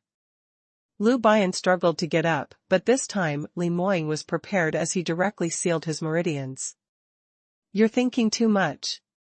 Li Moying spoke out with a chilly expression. If I wanted to regain my former ability and hurt Lear, then why did I have to save her that year? If I haven't gone through reincarnation, I might have already broken through to the 10th stage realm. When he said this, Lu Bian was choked right back. Right, if Li Moying only cared about his own ability, then 16 years ago, he could just abandon Huang Yueli, so why bother to wait till now? Seeing that he didn't say anything else, Li Moying's face regained a little calm, but I still have to thank you. When I saw Lear dressed up so beautifully today, with a joyous look while marrying me, I was indeed a little overly agitated. In future I won't do this again, don't you worry. As he said that, he stood up and raised his voice. The restraints on the few of you will be released after 1 hour, and by then, just leave on your own. Later on I will activate the defense mechanism in the bedroom, so don't blame me for not reminding you. If you dare to disturb the sovereign's bridal room, and if you get injured by the array, bear the consequences yourself. When he spoke to Lu Bian, both of them controlled their voices and had been using profound energy to isolate the possibility of their voices from being overheard. Whereas the things that he said now were spoken out loudly by Li Moying, and it was a guarantee that everyone was able to hear it. Momentarily, all the younger disciples laid on the floor groaning.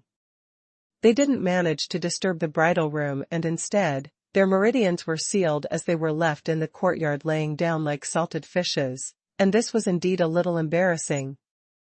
Levitation Sword Palace's female attendants all hid on one side while sniggering at them.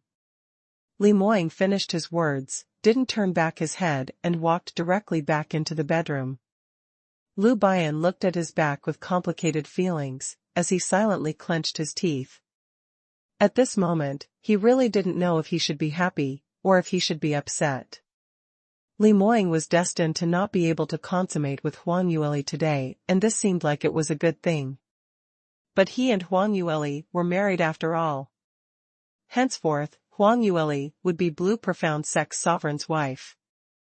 Thinking of Huang Yueli in the main hall earlier, dressed in the bright red wedding dress as she walked slowly towards Li Moying, with a broad smile on her face, Lu Bian slowly shut his eyes. In the bedroom, Huang Yueli got off the bed and sat on the chair, while staring at the red candle on the table as she went into a daze. Creak, and the room door was pushed open. Huang Yueli abruptly regained her senses as she lifted her head and saw Li Moying walking in from the outside. The tall and handsome figure was still dazzling, but his face.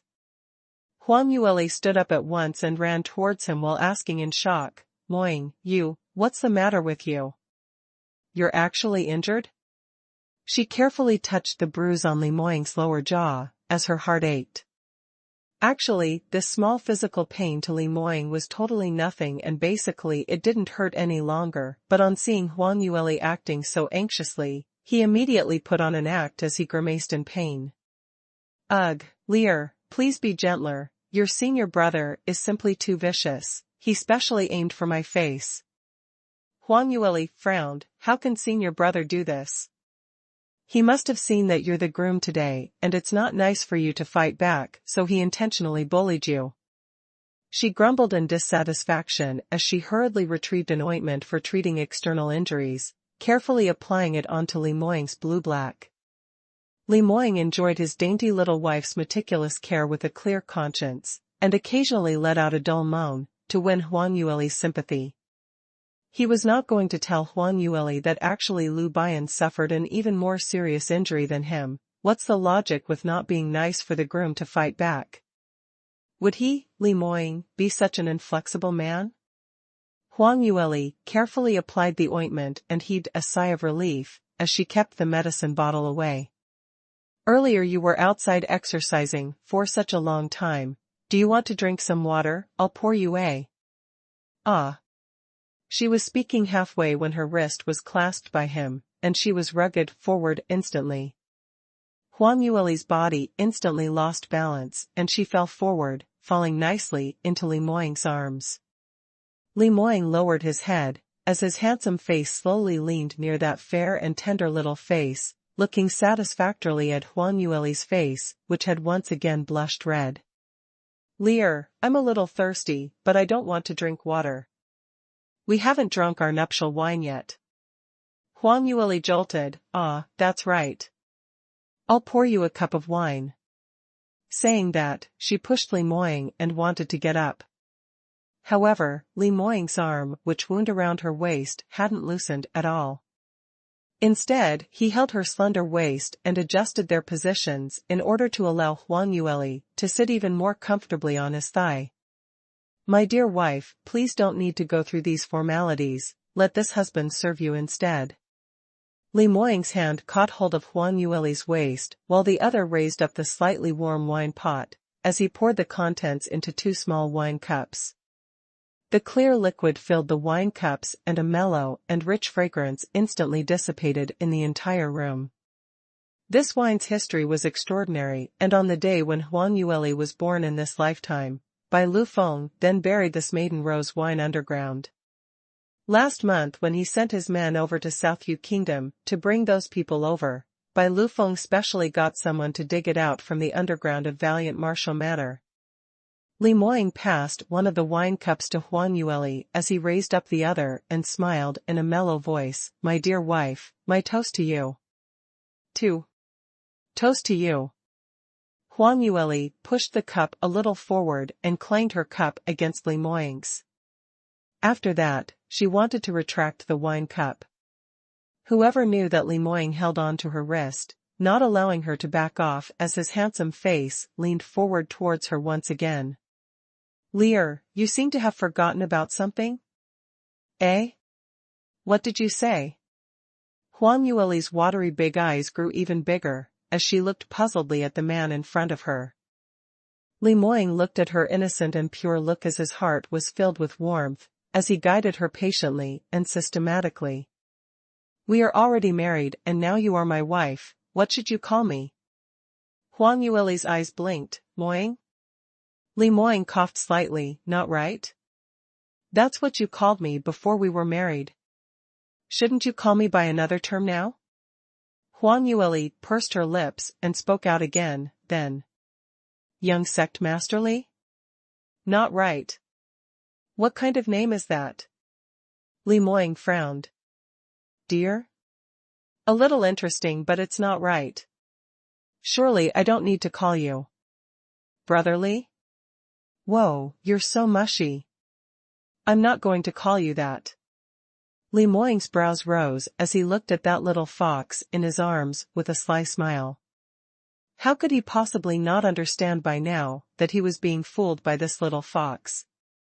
He didn't say anything more, but instead lowered his head as he gave Huang Yueli a peck on her lips, then moving back slightly to leave an inch of distance between them. The two of them were extremely close to each other, and their breathing was filled with each other's breath. Lear, call my husband. The man's mellow and sexy voice was simply too seductive, like a little brush as it brushed Huang Yueli's heart here and there, making her heart itch. Huang Yueli pouted, totally not wanting her to submit to Li Moying so easily. This man would use the handsome male trick every single time and she would be utterly defeated, so wasn't this a little too embarrassing? What would happen if Li Moying climbs over her head to ride roughshod over her in future? However, her eyeballs rolled and Li Moying knew what she had in her mind as he couldn't help but laugh out secretly. His voice became sexier still. Be obedient, Lear, call me my husband, N. He turned his head sideways as he licked Huang Yueli's fair and dainty earlobe gently, while blowing air into her ear. Boom! Huang Yueli's face instantly turned so hot that it was going to explode. This was such a foul. Why did her husband have to be so tempting, making her want to pounce up to take a bite? No way, she had to calm down. Huang Yueli repeatedly warned herself from the bottom of her heart, but when Li Moying leaned closer once again, tempting her while talking softly into her ears, Huang Yueli really felt that her brain had turned into mush totally. She obviously hadn't drank any wine. Why did it seem as though she was already drunk? My husband, finally she pouted as she let out the satisfactory answer that Li Moying wanted to hear. Hearing her sweet voice ringing by his ear, Li Moying's body shook, so excited that he almost spilled the wine inside the wine cup. Just this one sentence, he had waited for so many years, and he finally had his wish fulfilled. Lear, you are mine. Li Moying declared his sovereignty resolutely by her ear, and later raised up the wine cup as he gulped the maiden rose wine in his cup at one go. Eh? Huang Yueli's eyes opened wide. He actually drank the wine by himself. What are you doing? Before she could even finish her sentence, at the next moment, Li Moying had already pasted his lips onto hers, as the scorching kiss, mixed with the fragrant wine on his tongue and lips slowly spread in her mouth, intoxicating them. This kiss lasted for a long time. Perhaps it was because of the wine, Huang Yueli felt her body turning even hotter than before, and even more lethargic and weak. So when Li Moying carried her once again, she totally did not resist, but laid quietly in the man's arms. As for what was going to happen after that, she had already prepared herself fully for it. Very soon, her back touched the soft wedding bed. Huang Yueli's eyes were half open, and she saw that powerful yet arrogant man in a half-kneeling position right in front of her, as his handsome face was filled with sweat with eyes as dark as the night sky staring fixatedly at her. Huang Yueli's heartbeat increased faster once again as it pounded wildly, as though it was about to jump out of her chest. Li Moying stretched out her hand in front of her chest as he undid her disc buckles, trying to remove the thick wedding gown. Huang Yueli's face became burning hot, but she was extremely willing to coordinate with Li Moying to remove her outer clothing, lined jacket. Not too long later, she was only left with a thin layer of inner clothing. The pure white material was completely weaved out of the lightest wild silk yarn, and it presented a half-transparent luster, and if one looked at it, it totally could not block off anything as the young lady's curvy figure was plainly visible. Li Moying's gaze landed on the curves in front of the young lady's bosom. Huang Yueli could clearly see his Adam's apple moving up and down, and that fiery flame beneath his eyes also started to lit her up. However, at the very next moment, Li Moying suddenly pulled the blanket on the bed as he covered it onto Huang Yueli and moreover, wrapped her entirely inside the blanket. Huang Yueli totally hadn't expected that this would happen, hence, she stared at him with astonishment. Moying? When Li Moying heard her soft voice, his brows twitched uncontrollably as he almost lost control of himself once again.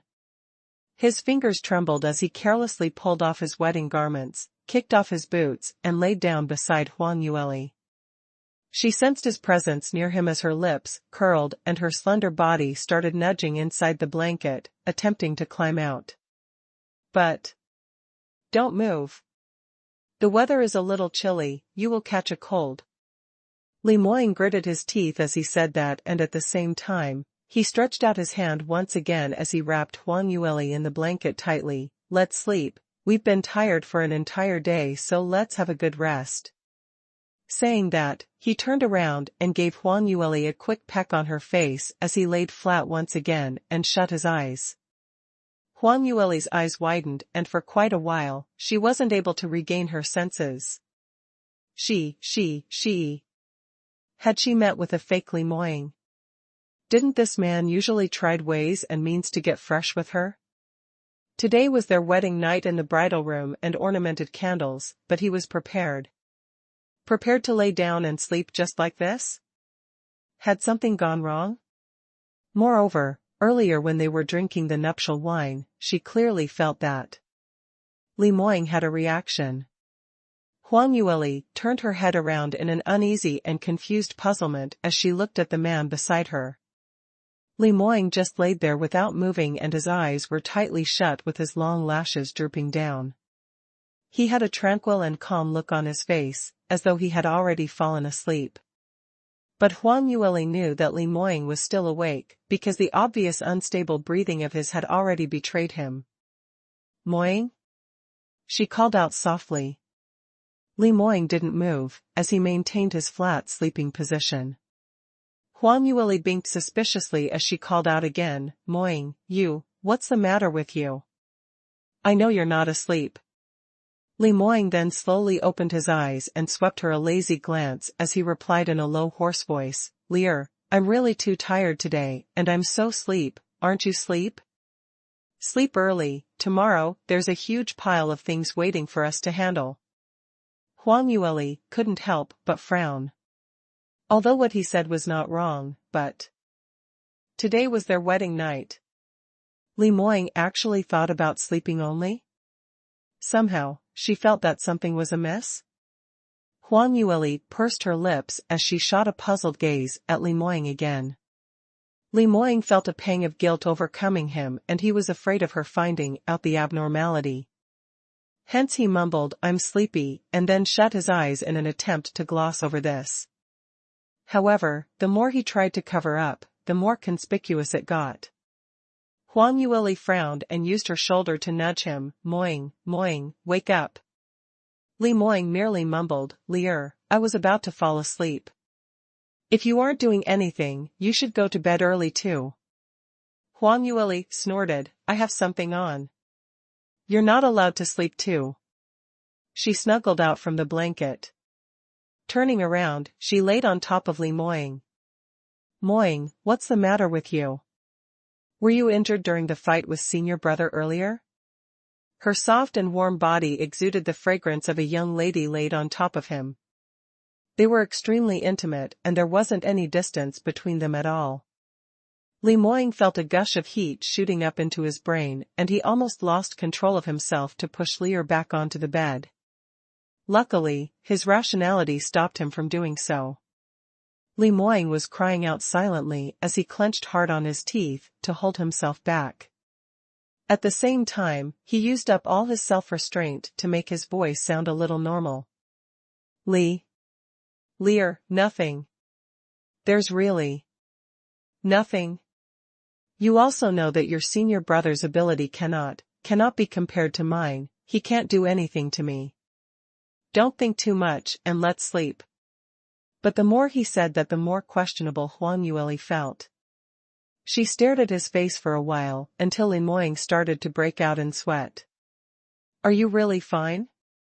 "I don't think so." "Are you lying to me?" Huang Yueli pressed on with the interrogation. Li Moying hurriedly shook his head, "No, how is that possible? Since when have I ever lied to you?" Huang Yueli snorted coldly, "Of course you've lied to me. Every single time you are injured, you will always lie and say that you're fine." "No way, I have to check on you personally." "Huh? What?" Li Moying was pale with fright. However, Huang Yueli had already sat down on him, and she didn't allow him to reject her. She immediately got to work peeling off his clothes. Li Moying hastily tried to stop her. "Lear, wait a minute. What are you doing? I already told you that I am not injured at all." "Not injured? Then where did this bruise on your face come from? Did you draw it on to tease me?" Huang Yueli didn't even lift her head as she retaliated, then she started to pull at the knot on Li Moying's inner clothing. Li Moying's shoulder was broad and every piece of muscle was crafted exquisitely. He was so agitated that his sweat started rolling from his chest, all the way down. Huang Yueli's gaze also followed downwards as it slid past the man's abdominal muscles, his smooth V-line abs. There was a suspicious bulge in Li Moying's pants. Huang Yueli blinked, then blinked again, and she subconsciously licked her lips. Li Moying panted heavily as he felt that he was about to explode. Did this little fox know what she was doing, and did she know how enticing she looked right now? Only heavens knew how much self-restraint he used to pull himself away from her. Whereas she continued to lean closer proactively, fanning the flames inside him. Lear. Li Moying's voice was extremely hoarse. "N?" Huang Yueli shot him a dazed look, apparently not realizing what she had done wrong. This innocent look, which resembled a little rabbit, was adding oil to fire, which completely lit Li Moying up. He no longer could control himself as he turned around and laid on top of Huang Yueli. The scorching kiss once again swallowed the duo's remaining rationality. The two of them were rubbing against the soft big bed. Huang Yueli shut her eyes as she obediently allowed Li Moying to manipulate her, because being beside him made her feel extremely assured, and she couldn't wait as she hoped to merge into one with her beloved man. This time round, those people who were here to disturb the bridal room had all been sent away, and the room door was already locked, so there shouldn't be anyone who would come to disturb them. Very soon, Huang Yueli was stripped of everything, and Li Moying's touches became even more unbridled. Huang Yueli couldn't help but give a soft moan as she bit Li Moying's shoulder hard, leaving a row of neatly aligned teeth marks. Li Moying was aroused by this minute pain, and his eyes gave off a dangerous red glow, as the muscles on his body became tighter, like a cheetah accumulating its power, as it prepared and waited to bite off the neck of its prey. Huang Yueli was under his fully invasive tight watch, but not only did she not feel any fear, on the contrary, she felt excited. Li Moying propped up his body as he stared at Huang Yueli for a very long time. Just as Huang Yueli thought that he was about to pounce up, he suddenly turned over and left her body. Huang Yueli was truly stunned this time round, but after she managed to recompose herself, she instantly grew furious. Moying. What do you mean by this? You're doing this intentionally? Li Moying's back was facing her, and he didn't even dare to turn his head back, deeply worried that if he were to see his beloved Lear in a half-naked pose, he would lose control of himself once again. His voice was tinged with heat. Lear, I suddenly feel a little unwell.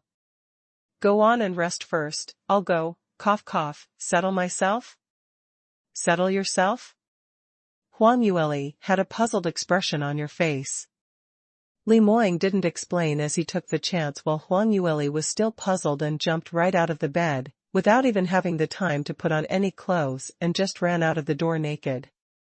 This time round, Huang Yueli was completely stunned. Li Moying, what on earth are you up to? Come back right now. In reply to her was a flustered shuffle of footsteps, and within a couple of breaths, the footsteps had already left the bedroom's vicinity. Huang Yueli's face turned green. How on heavens did such a strange thing had occurred? Li Moying and her were obviously in love with each other, and after overcoming so many difficulties, they finally were able to unite as husband and wife, so their wedding night should be very passionate, wasn't it? When the both of them were not married yet, Li Moying had never concealed his desire for her, grabbing every single chance to get fresh with her. Why was it that now the both of them had really got married to become a real couple, yet he no longer had any interest in her? Not right, it couldn't be said that he had no interest. Earlier when they were both lying on the bed, Li Moying obviously was very impulsive. Even if Huang Yueli did not have much actual experience, but she wasn't an ignorant young lady. She had read quite a number of erotic drawings in the past few days, so she more or less knew about Li Moying's reaction, and it should reflect that he wanted her very much. But they were already one step short of crossing the door. Why did this man run away? Huang Yueli remained puzzled even after pondering 100 times over this as she mulled over this, but still wasn't able to find the answer. No way. This man definitely has a problem. I must ask him clearly and not allow him to evade the question, mucking through this easily. Huang Yueli was determined to wait for Li Moying's return and to grab hold of him for interrogation. However, what made her even angrier with surprise was that after Li Moying fled from her bed, he had not returned to the room at all, so evidently he had a guilty conscience and didn't dare to face her. Huang Yueli told herself that she could not sleep and must wait for that stinky man to return. But she waited till the dawn was starting to crack and still hadn't seen Li Moying's shadow at all. She knew that this man had definitely decided to not appear tonight. Amid her fury, she started to feel tired. Preparing for a wedding ceremony was after all a strenuous thing which sapped energy, and she had already gone through so much for the entire day. Huang Yueli leaned on the bed and slowly drifted off into dreamland.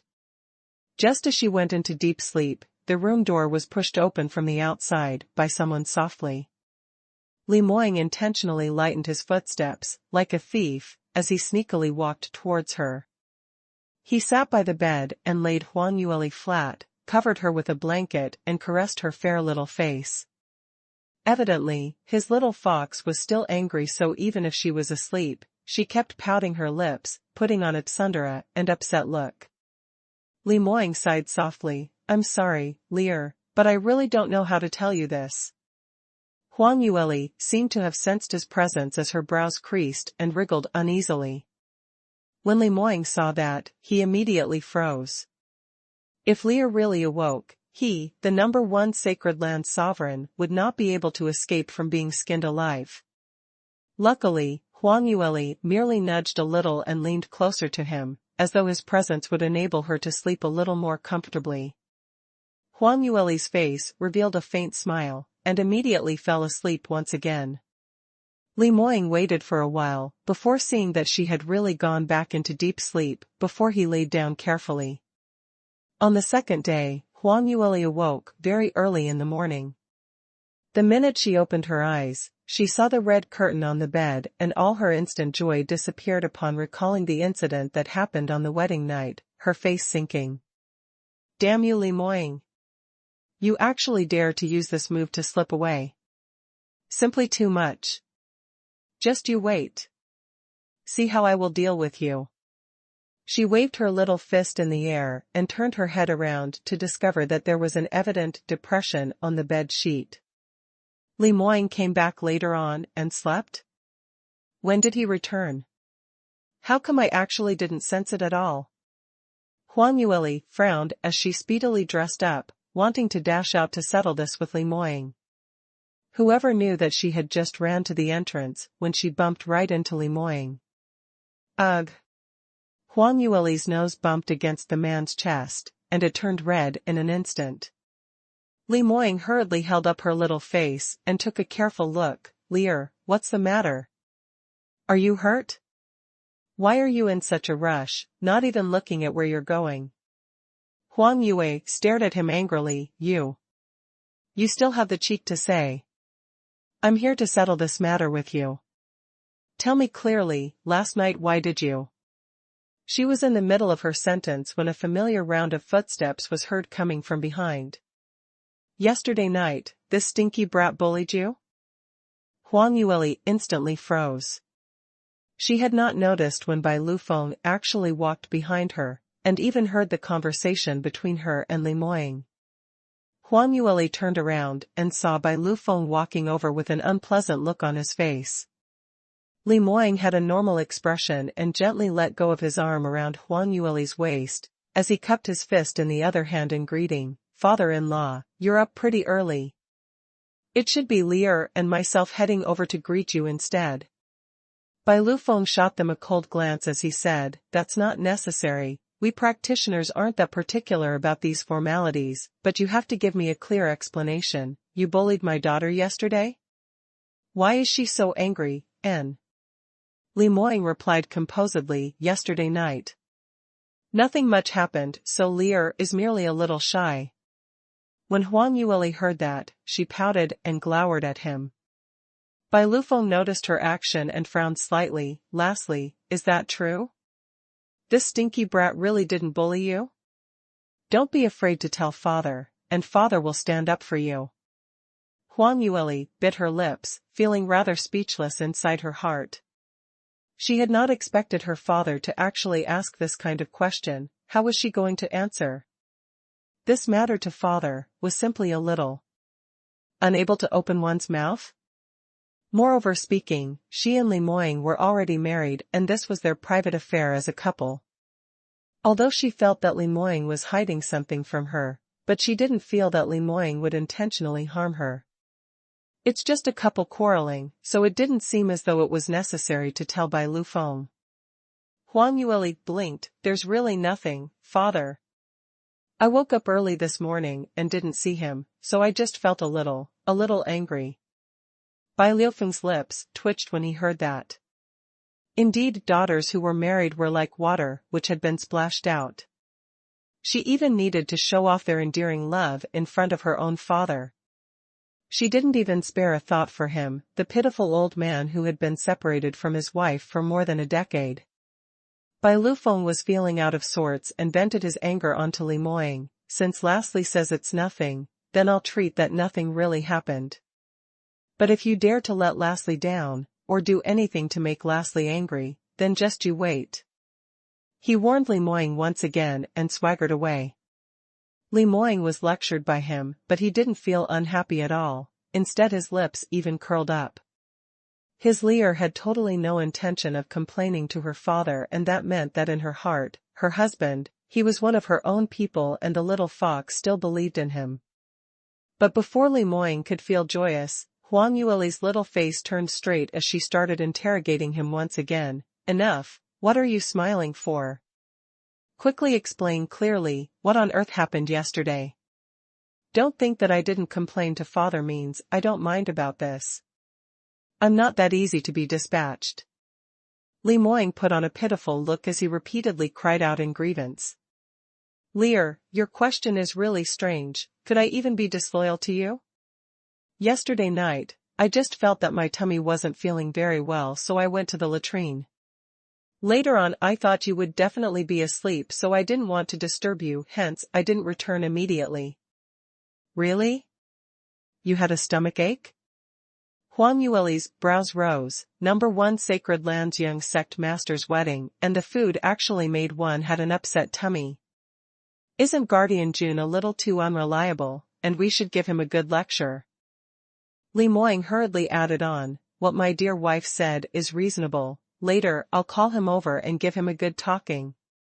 Li Moying casted all his guilt behind. In order to pacify his wife, this black pot could only be carried by Tsang Pajun. When Huang Yueli heard him say that, she momentarily couldn't say anything to berate him at all. She sized Li Moying up from head to toe and asked, thoughtfully, so tell me, are you really all right yesterday? Everything is just a coincidence? Li Moying stared at her for a moment and suddenly locked onto her slender waist, as he cornered her to the edge of the wall. His suave and perfect face pressed near as his breath puffed out lightly. Lear, I really can't tell that you're actually so interested in my body. Have you been coveting me for a very long time and long wanting to do all the naughty things to me? W.H. What? Sensing the familiar man's imposing manner, Huang Yueli's face couldn't help but flushed red once again. Stop sprouting rubbish. How can I possibly? Why not? N? Li Moying gave off a mellow and magnetic laughter. Otherwise, why would you be so angry, and so regretful? Because I made you stay in the empty room alone yesterday? Who's regretful? I'm just purely angry. Huang Yueli emphasized strongly. Li Moying rubbed her fair little face as he gave a low ambiguous chuckle. Still say that you're not regretful? Then why is your face so red? Don't worry, tonight I will definitely think of ways to make it up to you, and let you. He leaned close to Huang Yueli's ear and his voice turned even mellower, as he made out some words which could be unclear. Huang Yueli's eyes widened like full moons as she pushed him aside at one go. Keep wishing, quickly scram. I'm going to wash up and have breakfast. She turned around and left, while Li Moying hastily chased up to her from behind. Wait, I'll accompany you. Li Moying managed to coax his little fox with a few mere sentences. The two of them changed and washed up and later on, took their breakfast together. The first day after their wedding, they were still rather busy. The first thing on their list was to greet both parties' parents. Li Moying's father in this lifetime was South Yu Kingdom's emperor, and he had not left at this point of time. But after Li Moying's true identity was exposed yesterday, he was already scared stiff, and Bai Liufeng's current ability also made him so convinced that he could prostrate himself in admiration. So the emperor didn't dare to put on an elder's air. As he got up early, dressed up and waited for this pair of newlyweds. By the time the two appeared, he acted as a yes man, putting on a look as though he could not wait to kneel down and kowtow, so whatever Li Moying said, he agreed to it all. So it only took 10 minutes, which was just enough to brew a pot of tea. Huang Yueli and Li Moying had already settled the man's family. But when it was their turn to visit the lady's family, things got a little troublesome. Even though Huang Yueli insisted that Li Moying did not bully her, but Bai Lufeng didn't quite believe in this, and he picked on everything about Li Moying incessantly. After he finally lectured him for a long time, he finally let him off. Although Bai Lufeng slighted this son-in-law of his verbally, but he was very generous in gifts as he contributed all the god-grade cultivation methods that he found in the cave dwelling. I have only one daughter lastly, and in future I am too lazy to take in a disciple, so I can only pass you to these cultivation methods and manuscripts. You must cultivate well and raise your ability, so even if father is no longer around, you have nothing to worry about. As he said that, he looked deeply at him and sighed. Huang Yueli felt that this didn't sound right as she gave a silent frown. But she didn't say anything as she replied with a smile, "Father, you're thinking too much. Now with you here, who will bully me? As for Moying, his skin is tough and flesh is thick, so he can take a lot of beatings. You don't need to worry." Bai Lufeng shook his head and didn't want to continue on this further as he changed topic. "What are you going to do next?" Huang Yueli was stunned. If father has nothing more to instruct, then I'm prepared to go see my master." Bai Lufeng replied, "Your master treats you like his own biological daughter, and it's the first day after your wedding, so you indeed should go take a look. Since that's the case, head over earlier and don't let him and elderly wait too long." Huang Yueli could tell that he was trying to chase her away, so she couldn't help but frown. But Bai Lufeng's lips had always been rather tight, and if he didn't want to say anything, no one else would be able to force him to say it out. Huang Yueli was helpless, and could only pull Li Moying to leave. When Dai Boki saw the both of them appearing together, he was exceptionally happy. He had long known these two's real identity, and when he thought of their numerous experiences of separations and get-togethers to finally getting married, he naturally felt deeply gratified. Dai Boki drank the newlyweds' tea which they served and gifted them with quite a lot of medicinal pills. Lu Bian was seated by the side looking at them as his gaze went slightly dim, but he too gave them quite a number of congratulatory gifts. Just as the both of them had completed their mission and were prepared to leave, Lu Bian suddenly opened his mouth to ask, "Junior sister, the both of you yesterday night, did you rest well?" Huang Yueli was stunned as she replied, "Still all right, why is senior brother asking about these?" Li Moying frowned slightly as he warned Lu Bian with his eyes, stretching out his hand to wrap around Huang Yueli's waist and spoke out softly, "Your senior brother is just envious of us that now the both of us are already married and he's still single, so he must be feeling inferior." Saying that, he lowered his head to slip a kiss on Huang Yueli's face. Huang Yueli rolled her eyes at him, "Don't act in this way, master is still around." Lu Bian looked at their actions and looked at Huang Yueli's rosy complexion, so he knew that Li Moying didn't really take Huang Yueli yesterday. Thinking of this, his feelings somehow had pacified a little. "Nothing, I'm only worried that I've disrupted the both of you yesterday." Huang Yueli took a look at Lu Bian and suddenly thought of something as she turned towards Dai Boki and said, "Master, can I trouble you to check Moying's pulse?" Hearing that, Dai Boki was slightly surprised. "Why? Has young sect Master Li got injured again?" Huang Yueli shook her head, "No, I'm only worried about Moying's soul detachment illness, wondering if he has fully recuperated." Dai Boki looked at the both of them strangely. When young sect Master Li returned from the northern ice fields, this old man has already checked his pulse and he is recovering very well, no different from an ordinary practitioner's. If he doesn't have any other strange symptoms, then you don't need to be so worried. Huang Yueli bit her lips because she naturally understood what Dai Boki said. But Li Moying's performance last night was simply too strange. All these. Should be some kind of abnormal symptoms, right? Only thing was towards this kind of thing, she found it hard to open her mouth. Actually, when Lemoyne suddenly stopped yesterday, there were all sorts of possibilities, and the most impossible among those was related to the soul detachment illness. But Huang instinctively felt uneasy. But when Moying expressed his past life's identity yesterday, he expended quite an amount of profound energy to fight against Qi Xiaojiao and the others, and even activated Levitation Sword Palace's 1,000-sword array. Before we went to Northern Ice Fields, it was something that he totally couldn't take. Now it seems as though he isn't affected by it, but how can I not be worried? Huang Yueli spoke out the worry hidden in her heart. When Dai Boki heard that, he nodded his head. All right, since you're so unassured, this old man will help young sect master take his pulse. Huang Yueli turned her head to look at the man next to her. Lemoyne's expression totally didn't show any abnormalities. He looked at Huang Yueli rather helplessly. Sigh, Lear, you're just worried over nothing, and I feel extremely healthy. All right, in order to let you rest assured, I'll let Divine Dr. Dai do the examination once again.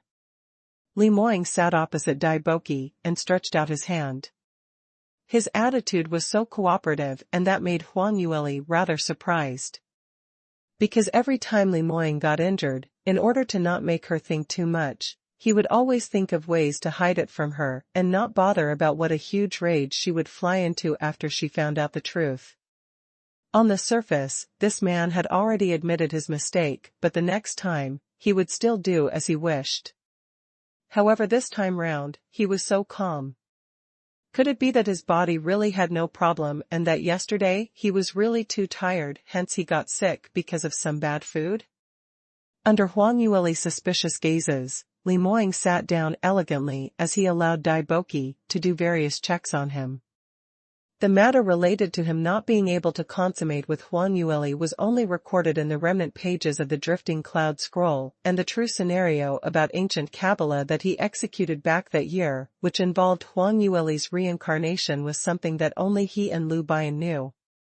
No matter how outstanding Dai Boki's medical skills are, without having any access to this ancient Kabbalah, it was not possible for him to know exactly what had happened. Just based on angle from medical treatment, his soul detachment illness had really been cured perfectly, and that would not be of any effect to his life and cultivation. As expected, after Dai Boki did a detailed examination on him, his wrinkled face surfaced with a smile. Disciple, young sect master Li's soul detachment illness is completely cured, and although yesterday he fought with so many sky chart top exponents, there isn't any damage to his primordial spirit today. You can relax and not be on the edge every day from now on. Lemoyne also smiled when he heard that. I told you this earlier, right, that I'm feeling very well. Lear, don't keep letting your thoughts run wild. When Huang Yueli heard that, she totally hadn't heaved a sigh of relief, because the puzzlement in her heart had not been completely erased. But since Dai Boki also said this, no matter how puzzled she felt, she had no other basis. So it's like this. That's really great. She could only say this. Lemoyne could tell that her tone was a little cold and couldn't help but frown as he grabbed her little hand, playing with it in his palm. Lear, what do you mean by this? Hearing that I'm all right, but why are you so disappointed? Could it be that you wish that your husband to be unhealthy? Could it be that you wish to murder your husband? As Lemoyne said that, he stretched out his hand and tugged her, hoping to pull her into his arms. Huang Yueli couldn't help but step on his feet. All right, don't start pawing in front of master, can you? Since your body is all right, then let's head back. Lemoyne bent over as he moaned exaggeratedly. Ugh, so painful. You really wish to murder your own husband? You still dare to sprout rubbish? Huang Yueli stared at him angrily. Quickly get up. Lemoyne's lips carried a hint of indulgent smile as he obediently stood up and cupped his fist in his hand towards Dai Boki. Divine Dr. Dai, we'll make a move first then. When the both of them walked hand in hand together towards the door, Lu Bian called out after them once again. Junior sister. You. He called out and suddenly stopped. Huang Yueli and Li Moying both stopped and turned around. Li Moying's face was a little gloomy as he casted a cold glance at Lu Bian, but the latter's expression was undisturbed. In front of this powerful #1 top expert, he totally had no fear at all. Huang Yueli was slightly surprised. Senior brother, what other matters do you have? Lu Bian shot a provocative look back at Li Moying, and the latter seemed as though he was about to spew fire when he slowly said, Junior sister, you know that I can't bear for you to get married, but since you've already made a choice, then I can only wish the both of you happiness. In future, no matter if he bullies you, or you've met with some unsolvable difficulty, you can come look for senior brother. I will wait for you forever. I thank you on behalf of my wife. Li Moying hissed this sentence from the slit of his teeth, as he forcefully interrupted Lu Bian's sentence. But my Lear would never be bullied by anyone, so if she has any difficulties, her husband I will be there to help her, so we don't need you to be the busybody. Saying that, he pulled Huang Yueli with a steely green face as he swiftly tugged her to leave. Sigh, wait, I haven't finished talking to my senior brother yet. Huang Yueli put on a helpless expression. Alas, the jealous man was the biggest, and she could only be dragged away obediently by him. Just like this, Huang Yueli and Li Moying had officially become a pair of newly wedded husband and wife. This pair of young couple with outstanding innate talents, in the eyes of everyone in Sky Emperor City, they were the most compatible pair. Blue Profound Sect's disciples all took them as their idols, and every single time they saw the both of them walking past them, they would prostrate themselves in worship. But only they themselves knew that the both of them had already been together for several days, but they had not consummate yet. Huang Yueli already found it extremely strange during their wedding night and had once been worried about Li Moying's body, but Dai Boki's consultation results reflected that Li Moying was very healthy. Looks like it should be me who's thinking too much. Yesterday, Moying was really too tired. After Huang Yueli got the conclusion, she started to ease her anxiety and led a sweet day with Li Moying for the entire day. When it was night time, she took an early shower and laid on the bed. But out of her expectations, the man who was still sticking to her before her shower, and refusing to separate with her, had actually mysteriously disappeared once again. Huang Yueli thought that Li Moying had also gone to take a shower, hence she laid on the bed and waited for quite a while. However, she waited until she almost fell asleep and Li Moying had not appeared at all. When she thought about the matter last night, a bad premonition surfaced in her heart and she instantly sat up, dressed, and got off the bed as she left the bedroom to catch him. Whoever knew that she went an entire big round in Levitation Sword Palace, but was totally unable to find Li Moying at all.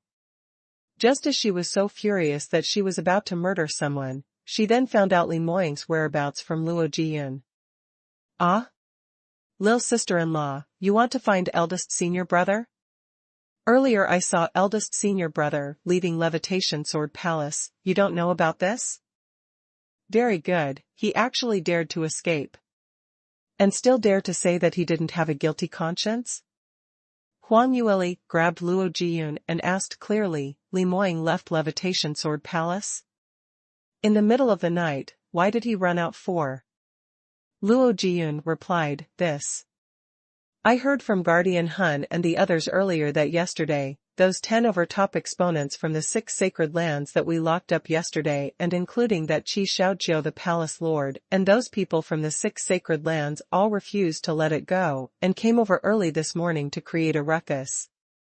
Guardian Hun and Guardian Jun had been handling this for the entire morning, and originally today is the first day of you and eldest senior brother, so they didn't want to trouble him, but this group of people actually even fought back, and I heard that they killed a disciple on duty.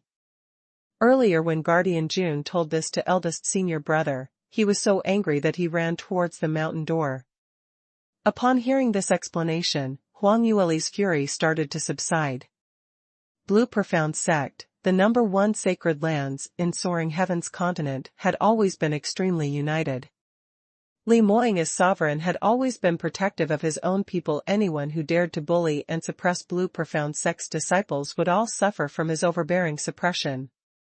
It was exactly so, which was why all the disciples were all loyal to him, and the entire sect was always able to ring together like a coil of cope, stepping the other sects and powerhouses all under their feet. Alright, this man's character was already like this in his past life, and this was considered as a legitimate reason. Looked like today's matter was another coincidence?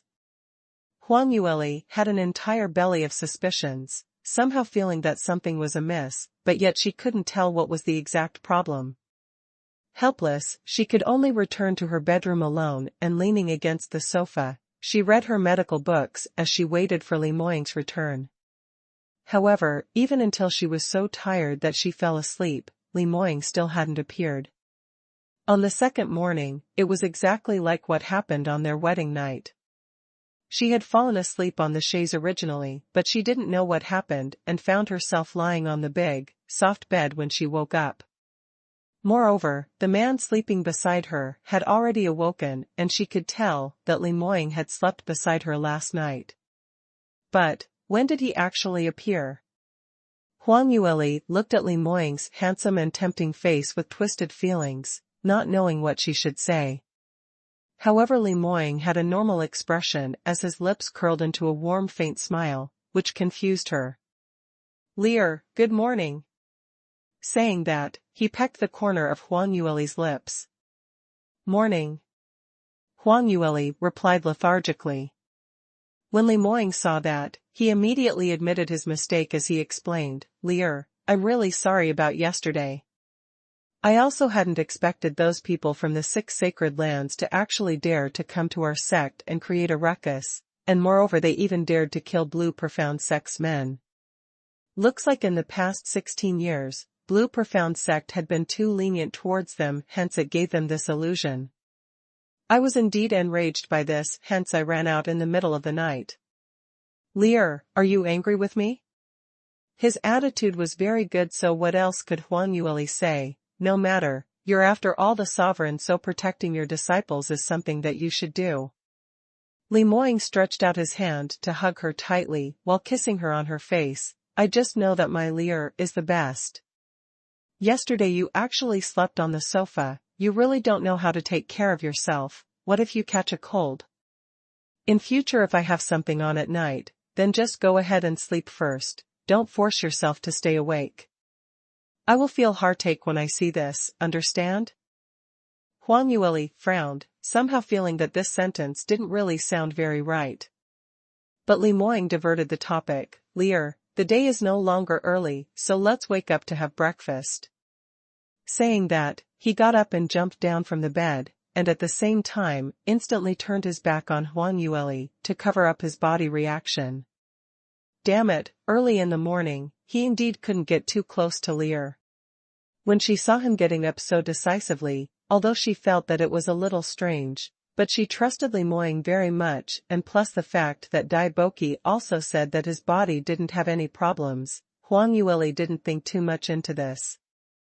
Another day passed by again. In the day, Li Moying acted very normally, and other than some sect affairs that he must personally handle, he would spend the rest of his time by her side.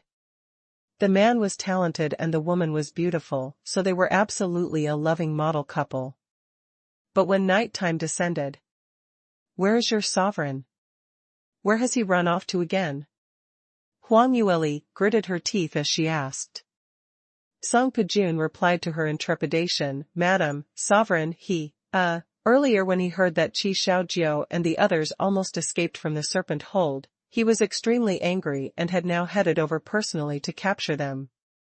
Those few fellows who had eaten bears' hearts and leopards' guts, they had yet to deal with them, so they indeed could not allow them to escape easily. Alright, consider this as a proper business as well." But, the 4th day, Sovereign suddenly sensed the signs of his profound energy breaking through and has gone into his own palace to cultivate urgently, so within the next few hours, he cannot be alarmed. The 5th day. The 6th day. No matter how silly Huang Yueli was, by now she already knew that Li Moying was definitely hiding something from her. Moreover, she wasn't silly at all. But Li Moying's lips had always been very tight. If it was something that he didn't want to say, even if one killed him, he would not spill a word at all. Huang Yueli tried to use both carrot and stick on him, and even threatened to leave the place, but she was still unable to find anything from him at all. She also thought about getting the information from Song Pijun and the others, forcing them to tell the truth. However, after a few rounds of interrogation, Huang Yueli also realized that Song Pijun and the others totally didn't know what Li Moying was trying to hide, so they could only instinctively listen to Sovereign's instructions to act. This time round, Huang Yueli was in trouble. Under her rage, she suggested sleeping in separate rooms with Li Moying. Before they were married, whenever Li Moying heard her threat, he would absolutely not drag it out with her, and would listen to whatever she said. But this time round, Li Moying actually agreed to it immediately. "Lear, is it because I've been too sticky in these past few days, hence you are tired of me? If you feel that sleeping in separate rooms gives you more freedom, then I'll respect your decision." Respect? Respect my head. Huang Yueli simply didn't dare to believe her own ears, as she was so angry that she almost lashed out. But sleeping in separate rooms was something that she had suggested, and Li Moying merely agreed to her request. He had already conceded to her, so how could she possibly flare up? Huang Yueli didn't know what to say momentarily, as she was so angry that all her anger was stuck in her throat and eyes which could not be unleashed. Hence, in order to express her dissatisfaction, she entered a cold war with Li Moying. Not only did they sleep in separate rooms at night, even during daytime, she also ignored Li Moying, shutting herself in her courtyard to cultivate. If it was just 1 or 2 days, it was still fine, but it had been half a month, so even Bai Lufeng could tell that something was wrong as he inquired her worriedly. "Lastly, what's happening between you and Stinky Brat these days? Have the both of you quarreled?" Huang Yueli went blank for a moment, but subconsciously didn't want others to find out. Nothing? Why would father think in this way? Really? Bai Lufeng stared at her as he didn't quite trust what she said. The both of you really didn't quarrel? Then why haven't I been seeing the both of you together?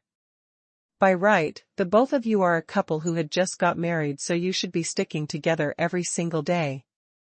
Why is it that the both of you are shut inside your own courtyards, and whenever that stinky brat comes to look for you, you don't even want to bother much about him? Huang Yueli pouted her little lips. "Father, you're really thinking too much. Since when did I ignore him? You're the one who said that since I'm already married, I should work even harder to cultivate.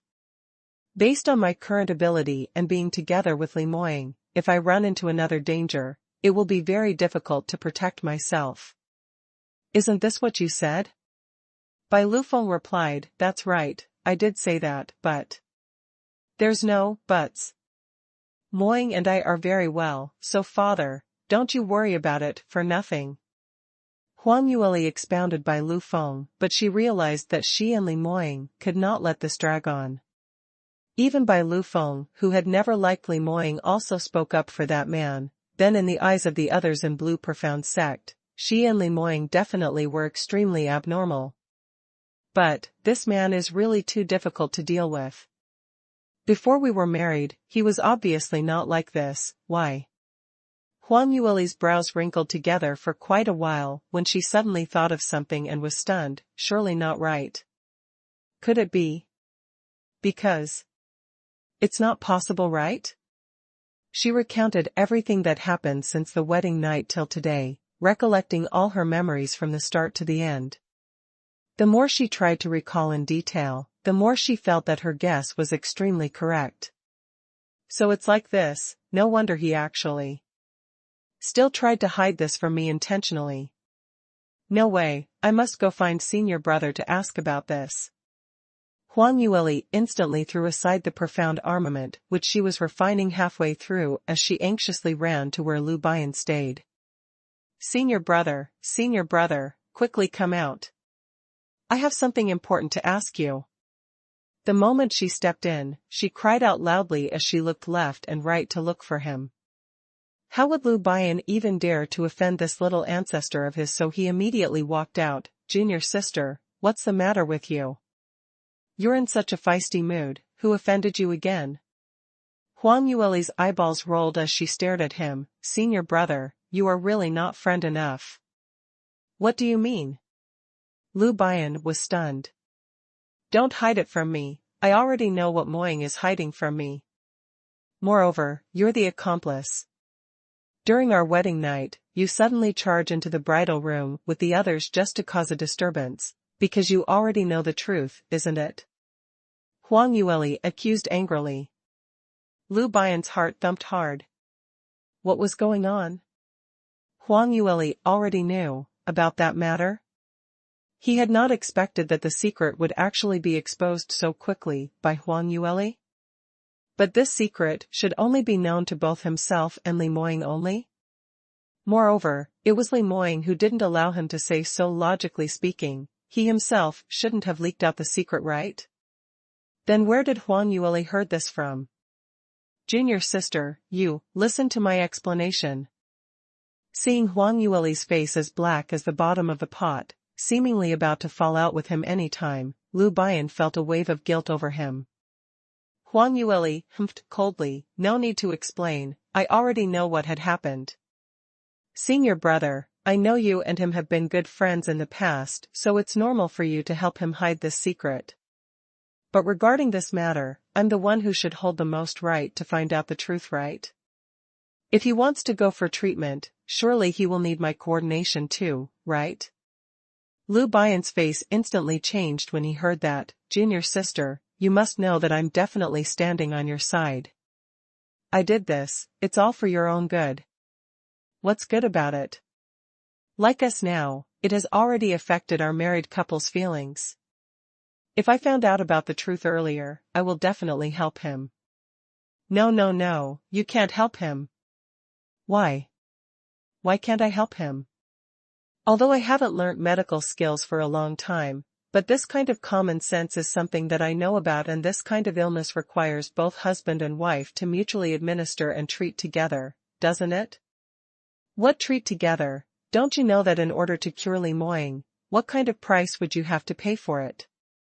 Lu Bian was so anxious that he almost jumped up. But Huang Yueli had a puzzled look on her face. "What price?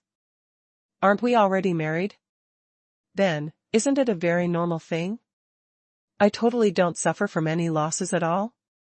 Lu Bian originally thought of many ways to convince Huang Yueli. But upon hearing this, he suddenly seemed to have reacted to what was happening. From Huang Yueli's tone, she seemed as though she still doesn't know that in order to really cure Li Moying, what price she would have to pay. In this case, actually she hadn't read those remnant pages from Drifting Cloud Scroll in Li Moying's hands yet. This. Huang Yueli was very apt in observing one's body language, and on seeing Lu Bian's expression not quite right, she started to become suspicious. "Wait, senior brother, aren't we talking about the same matter? What other matters are you actually hiding from me?" Lu Bian silently cried out how lucky he was. He hastily tried to pull the topic back. "No, it's not what you imagined. I already forgot that the both of you had already got married." "Really? Such a big matter for me and Moying to get married, and you can actually forget about it? Senior brother, your tone of speaking doesn't seem quite right today." Huang Yueli remained suspicious.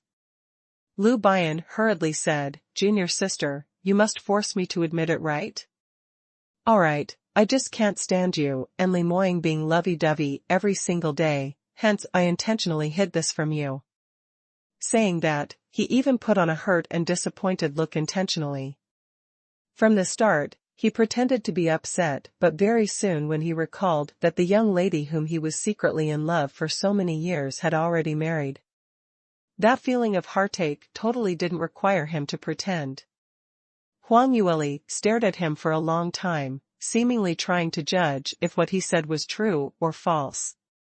But Lu Bian's expression was simply too realistic, and she ultimately still relaxed her alertness. "Alright then, I can forget about this time round, but next time, if it concerns Moying's matters, you have to tell me at the first instance.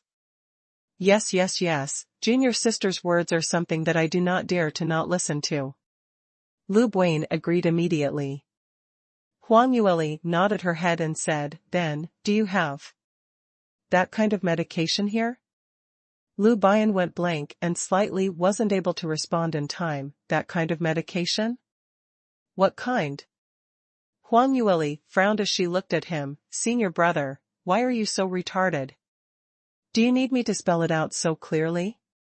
It's just that kind of medication. Oh, so you're referring to that kind of medication. On seeing that Huang Yueli about to raise her suspicions again, Lu Bian reacted instantly as he went along with the flow of her tone. But, he was feeling extremely dazed inside his heart. What on earth was junior sister talking about? What this kind of medication, that kind of medication, why couldn't he understand her completely? No way, he had to think of a way quickly because he had finally managed to hide it from junior sister, so he couldn't possibly blow his own cover so quickly. Huang Yueli hurriedly nodded her head. That's right, senior brother is the continent's #1 pill master, so coming up with that kind of medication should be a simple task, right? Although I don't know what is the cause of Moying's illness, but I feel that he is still physically healthy, so perhaps it might be a psychological problem. This kind of situation only requires the aid of medicinal pills for the first time, and in future, there wouldn't be too much of a problem. When Lu Bian heard this point, he finally understood what she was trying to say. Immediately following that, his lips started to twitch non-stop and his entire body also started to shake. This was exceeding, so it's actually like this. His junior sister actually felt that Li Moying was impotent. Huang Yueli kept on talking and wasn't able to get a response from Lu Bian, so she shot a curious look at him, to discover that the expression on his face was extremely strange, and she uncontrollably frowned. Senior brother, what's the matter? Why do you look so uncomfortable? Have you eaten something bad? Eaten something bad? He was stifling his laugh so much that he was about to suffer from internal injury. If it wasn't for the fact that Huang Yueli stood right in front of him, he really wanted to roll a few rounds on the ground. The brilliant, martial, powerful Li Moying, who had always been dignified, was actually suspected by his bride for being impotent. This was really the funniest joke that he had heard for this entire year. He really wondered if Li Moying were to hear this news, what kind of expression would he bore on his face? But they really couldn't blame Huang Yueli for this, because she didn't know the real reason why Li Moying refused to consummate with her, and neither would she suspect the feelings that they had for each other. In this way, the only possibility for the both of not be able to consummate was because the man was impotent. It was such a reasonable and logical guess. Moreover, in this past period of time, Li Moying's important matter that must be kept a secret really was the perfect excuse because of his impotence and self-abase. Lu Bian used his hand to cover his own mouth, as he covered it up by several coughs before he managed to suppress the amusement in his heart. Cough cough, junior sister, it's not that I've eaten something bad. It's just that I've caught a bit of flu, and it's not something major. Huang Yueli took a look at him. Really? It's good that you're all right, then the medication that I need. Lu Bian always laughed out loud. This junior sister, this illness of his, you can't be too anxious, and you can't rush it. You giving him such a ferocious drug like this would cause his body more harm. If he can't be cured, it might even worsen. For that one instance, Lu Bian really wanted to come out with a vial of the most incredible ferocious drug, without a care. By then, he would be able to see Li Moying being tormented by his desire, as he was forced to neither move forward nor retreat backwards. Anyway, seeing Li Moying running into bad luck was the greatest enjoyment to him. However, Lu Bian soon retracted this idea. If Li Moying really wasn't able to control himself and harmed Huang Yueli, the losses incurred would outweigh the gains. So no matter how much he wanted to make Li Moying embarrassed, it was impossible for him to do this. Huang Yueli pouted, really can't do that? Then what should I do? Lu Baiyan's thoughts raced quickly, about this. I can't just casually come out with a prescription for Li Moying. I haven't even checked on the patient's symptoms, and just giving him medication like this is an irresponsible act. So you'd best quickly bring Li Moying over first and let me do a checkup for him. And mock him at the same time. No, not just once, but 2, 3, 4, 5 times. He was feeling a tummy ache again. The expression on his face was about to loosen. Huang Yueli had not noticed his expression but instead delved into deep thoughts, but this doesn't seem right. If Moying himself was willing to come check, he wouldn't have intentionally hid this from me and would have told me long ago. Now that he's like this, he's evidently self-abased and is unwilling to let me find out. No way, I have to first think of other ways. If I really can't cure him, then I'll bring him over. Hearing this, Lu Baiyan also started to perk up as he started to load lots of rotten ideas onto her. Why not like this? Use this medication here that I have. The medicinal effect is overly intense, but if you ingest it with food, the effects would be moderated by quite a lot. Moreover, medicinal cuisines, no matter what, are mostly harmless to the body, so there's no need to worry about the after effects. When Huang Yueli heard that, her eyes lit up and she nodded her head. Senior brother, what you say is right. I'd better first cook some medicinal dishes for Moying. What suitable prescriptions do you have? The best would be with great medicinal effects and without any side effects. Lu Baiyan's eyes twinkled as he took the pen, inkstone, and paper to start scribbling away. He wrote a prescription for a medicinal cuisine and handed it over to Huang Yueli. You can just follow this and cook. Li Moying would know that there would be a problem with most ordinary medicinal cuisines, and he might not take it. But this prescription of mine is not commonly seen in the market and he would definitely be taken off guard. What's more, the taste isn't bad at all, so he'd definitely be hooked. In reality, he was worried that the ordinary medicinal effects would be too strong, and Li Moying would not be able to take it, hence committing the mistake. Even though the #1 top expert's self-restraint was much stronger than most practitioners, but he was going to face his little wife of several decades, so who knew what degree could he endure till? Lu Baiyan's prescription was rather nourishing, but the symptoms of blood and qi surging was rather obvious. It was not necessary to mate with a woman, and just cultivating for an entire night would allow his fire to extinguish. Huang Yueli kept away the prescription and said gratefully, Senior brother, thank you so much. Lu Baiyan nodded his head and watched her left, somehow feeling a little sympathy for Li Moying. He wondered tonight, what kind of inhumane torture would he suffer from? Levitation Sword Palace, Main Hall Study Room. Li Moying was seated upright in front of the table, as he was buried in large amount of ancient classics. This period of time, he had already sensed that his ability seemed to have met a bottleneck, but no matter how he tried his best to cultivate, the speed of ascending was rather limited. This had already verified Drifting Cloud Scroll's remnant pages content because his primordial spirit had been sliced by half, hence his cultivation for the rest of his life would always be limited and was greatly reduced as compared to in his past life. Of course, Li Moying's character was overbearing, so he naturally wouldn't admit defeat easily. This period of time, he had been flipping through various ancient classics and manuals and tried to train different cultivation methods, hoping that he would be able to find a way to break through the bottleneck. Knock knock. Just as he lowered his head and was fully concentrated on researching the cultivation method, the door came a series of knocking sounds. Li Moying's brows creased impatiently. Hasn't this sovereign already said that if there's nothing important, no one is to come disturb this sovereign? His voice was extremely cold and pressuring. Because he was engaged in a cold war with Huang Yueli in this period of time, Li Moying's mood had dropped to the bottom of the valley, somehow just seeing everything unpleasing to his eyes. No matter if it was Tsong Pajun or Levitation Sword Palace's female attendants, as long as they weren't careful, he would vent his anger on them.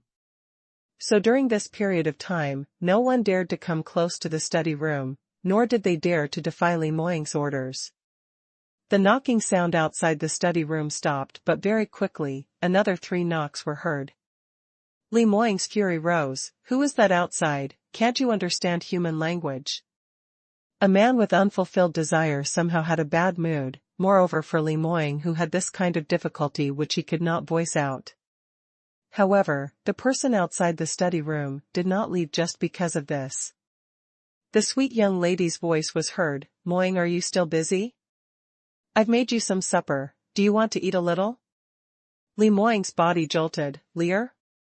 He stood up in a second, and in just a few steps, he rushed towards the door and pulled it open. Huang Yueli was dressed in a white flowing dress, and her hand was holding on to a large serving tray. Her small and exquisite face was slightly flushed, as her head tilted a little while looking at him. Moying, there's nothing important, but, can I interrupt you for a while? When Li Moying saw her dainty little face, whatever enormous rage that he had was instantly extinguished. Moreover, the reason why he was in a bad mood was originally because he missed her too much. He hurried over to take the tray from Huang Yueli, while the other hand pulled her hand into the study room. Of course you can, Lear, you've come over to visit me, how can that be called an interruption? Quickly come in. Huang Yueli blinked her large eyes as she followed behind him and entered the study room. Seeing Li Moying's performance, she was even more affirmative that her guess wasn't wrong. Li Moying's feelings for her had not changed at all, and seeing her made him so joyous and passionate, yet he just didn't touch her. This was absolutely a problem with his body. Li Moying put the serving tray on a low table behind the screen and pulled Huang Yueli to sit on the chaise lounge to have a rest as his deep black eyes kept roving around her. Lear, have you been fine these few days? You're not angry at me already? When he headed out this morning to look for Huang Yueli, but he was mercilessly swept out of her room. Now Lear actually came to look for him on her own. This really made him extremely surprised. When Huang Yueli heard that, she first swept a glance at him. Her icy fleeting gaze made Li Moying's back feel a chill running down his spine, and he sat upright immediately, as he fearfully waited for the sentence to be pronounced. Looking at him in this manner, Huang Yueli couldn't help but burst out laughing. All right, seeing you so anxious like this, how am I able to continue getting angry? Moreover speaking, we have already gone through the ceremony and got married, could I continue to keep ignoring you? Li Moying looked at her, apparently touched. Lear, sorry, I know I have made you unhappy, but there's something that I really cannot tell you. Huang Yueli replied empathetically, all right, if you don't wish to say, then don't say it out. I believe that if you are hiding something from me, it's all because you're thinking for me, or perhaps you're still not prepared.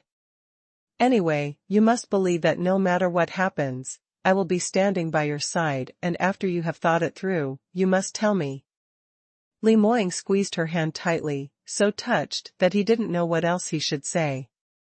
After a while later, Huang Yueli withdrew his hand and pointed to the medicinal cuisine on the serving tray. Moying, you have been in the study room for the past few days, and it's been tiring for you.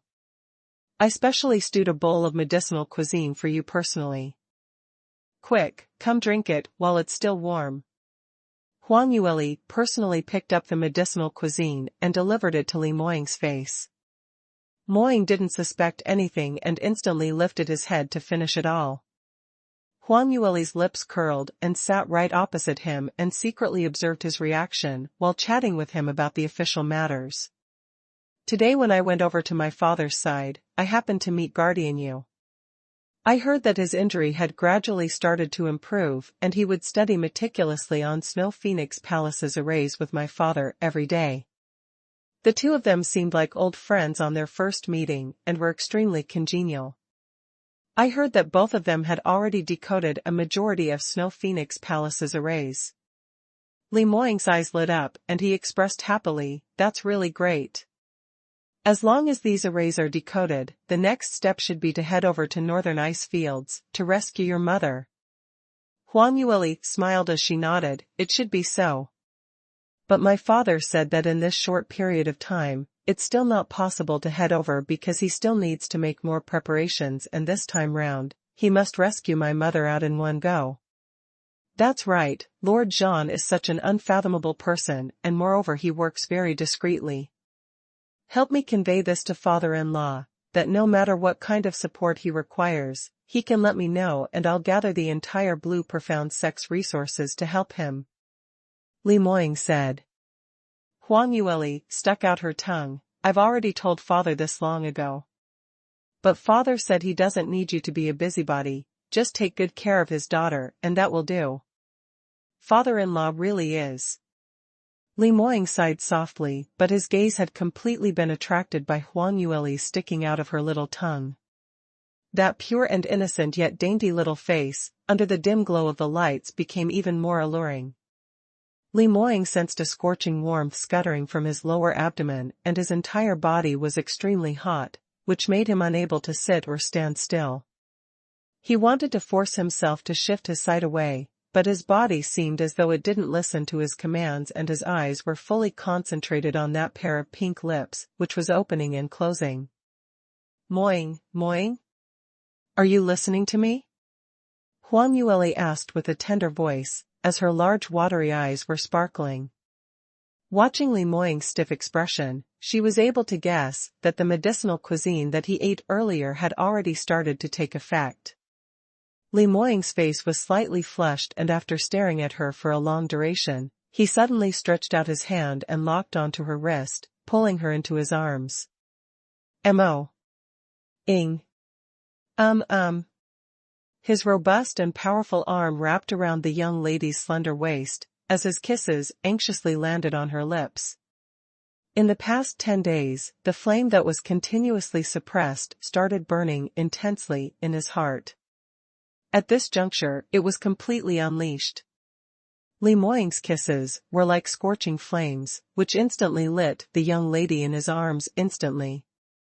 Huang Yueli completely did not resist as she put her arms around his neck and kissed him back with vigor. As she was now seated on top of Li Moying's thigh, she could even distinctly feel Li Moying's excited reaction. Huang Yueli got a little anxious instinctively, but even more than that, she was delighted. She was just saying, how was it possible for her husband to not have any interest in her? Just this small illness, she would definitely be able to rid him of the illness totally. Huang Yueli passionately responded to Li Moying's kisses, while simultaneously sensing the man hugging her tighter and closer than before. Suddenly, Li Moying stood up in a second, and her body also flew into midair at the same time. Huang Yueli gave off a soft shrill as she sensed herself being carried by her man, placing her gently on the soft mattress by the side, which was used for resting purposes. This time round there shouldn't be any problem. Although it was a little embarrassing to be intimate in the study room, but now it didn't seem like there was much time to haggle over this. Huang Yueli was both anxious and excited as she let her thoughts run wild, but she suddenly discovered that after Li Moying put her down, he did not lean over as she had expected, but instead he stood right up again. Just like what happened during the past few nights after their wedding, he was prepared to flee once again. Seeing Li Moying shooting like an arrow to the entrance, Huang Yueli gave a cold humph. Stop there. However, Li Moying didn't stop, but instead dashed out directly. Huang Yueli was crying out in rage as she leapt upwards and chased after him. Li Moying heard the footsteps behind him, but instead of stopping, he speeded up. Young sect master Li, what's going on? You're running so fast, if there are ghosts chasing after you? One of them was pursuing while the other was escaping, and they charged right outside the study room, totally not paying any attention that there was someone else along the corridor. At this moment when they heard someone speaking, Huang Yueli's footsteps took a halt as she looked astonishedly at the corner, and saw Li Bian. Sen, senior brother? Her eyes widened. However, in that instance where she stopped, Li Moying disappeared from her sight in just a few flashes. Huang Yueli's expression stiffened as she stomped her feet exasperatedly. Damn it, what on earth is wrong with Moying? Why did he run away so quickly? Could it be that he really hates me so much? But everything was perfectly normal at first. Why? Why was it that they were already at the last step and he fled every single time? Seeing Huang Yueli about to fly into a rage, Lu Bian walked over instantly as he placated her. Junior sister, don't be angry. What happened between you and Li Moying in the study room? Tell senior brother and I'll help you think of a way. Huang Yueli pursed her lips, and when she recalled that the medicinal cuisine was given to her by Lu Bian, she finally calmed down a little and said, "Today I followed according to the prescription for the medical cuisine that you gave me and personally brewed a bowl, bringing it over to the study room." Li Moying really drank it? Lu Bian's eyes were filled with laughter, which revealed that he was gloating over his misfortune, but he concealed it by lowering his head. Huang Yueli replied, "The stuff that I brought over for him, how could it be possible for him to not drink it?" Later on, he indeed became very passionate and anyway, it's just that, but later on he ran off again. I really don't understand, why on earth is he running away? Lu Bian stifled his laughter, just short of almost twitching from it. He coughed consecutively several times before he suppressed his laughter. Cough cough. Junior sister, I have already understood the situation that you mentioned. From the looks of it, Moying's illness should be rather serious, so it's probably not something that you can cure with just a bowl or 2 medicinal cuisines. Then what should I do? Huang Yuel asked worriedly as her brows furrowed. Lu Bian replied, "Don't be overly anxious. The most taboo about this kind of illness is to be overly anxious, so we can only treat this slowly. How about this, don't give Li Moying too much pressure first. Go back earlier to rest and I'll have a good chat with him, to convince him to accept my treatment." Huang Yueli thought over this and frowned as she said, "I'd better talk to him about it. He doesn't really trust you, so if you go and persuade him, he would probably not listen at all." However, Lu Bian shook his head slowly and said, "Junior sister, you don't understand a man's mentality. He would be even more embarrassed to admit to this in front of you. But in front of me, perhaps he might be frank about this. Go back first, I'll have a good talk with him." Huang Yueli looked suspiciously at Lu Bian and pondered over it for a moment before she nodded, "All right then." To tell the truth, she was able to handle all other matters properly, but in terms of male-female affairs, she was a total blank. Although there were countless people who wooed her in her past life, but she was proud and arrogant. Other than Mu Qingqing, she had never looked anyone else in the eye at all. Huang Yueli was devoted totally to climbing the heights of cultivational peak back then and thought that matters related to passionate love were totally not worth paying any attention to.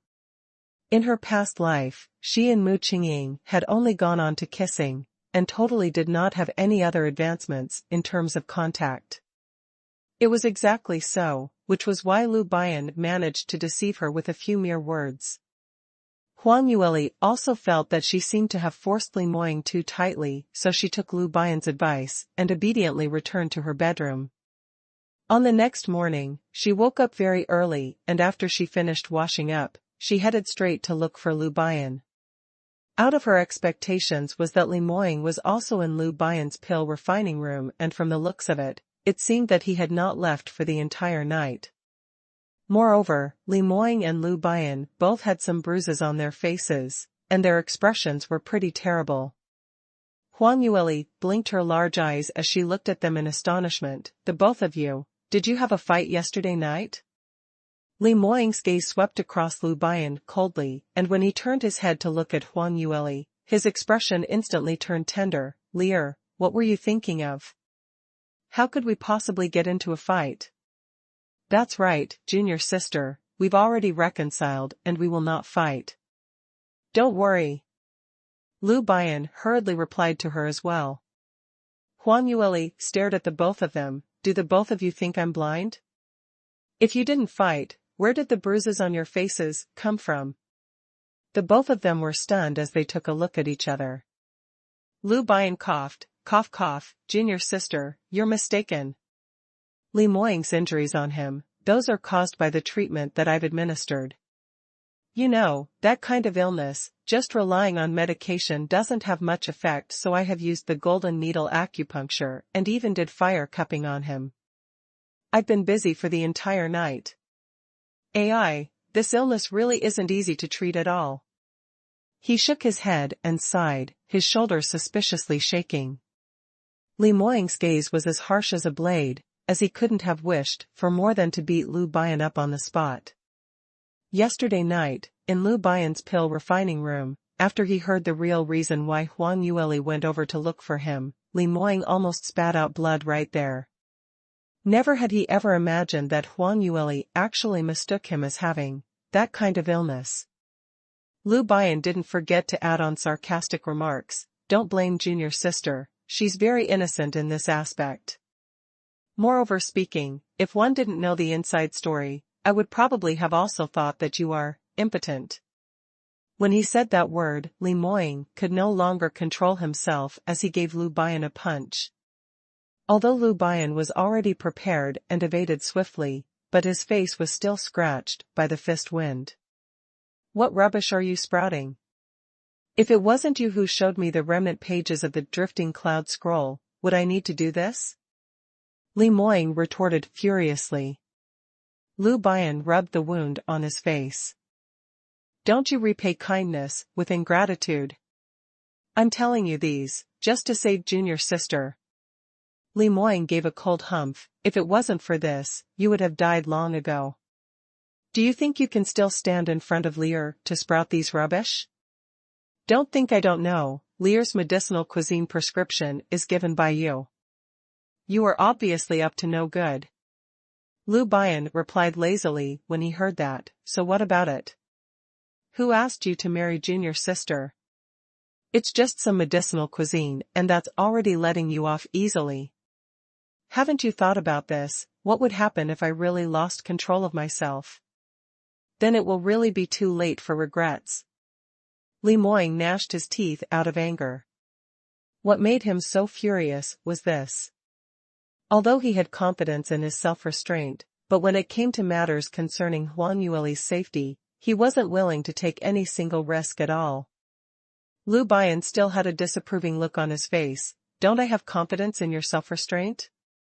If the #1 top expert in Soaring Heaven's continent couldn't even take such a small amount of medicinal effect, that is really unjustifiable." Li Moying replied coldly, "Good, very good." When he finished that word, he instantly threw out another fist, waving it towards Lu Bian. Lu Bian was sent flying from it and his body crashed heavily against the wall. As Li Moying didn't use any profound energy, merely relying on his physical strength, hence Lu Bian wasn't hurt too badly. But his posture was extremely disheveled and that made him fume instantly. "Li Moying, don't you think that I'm afraid of you?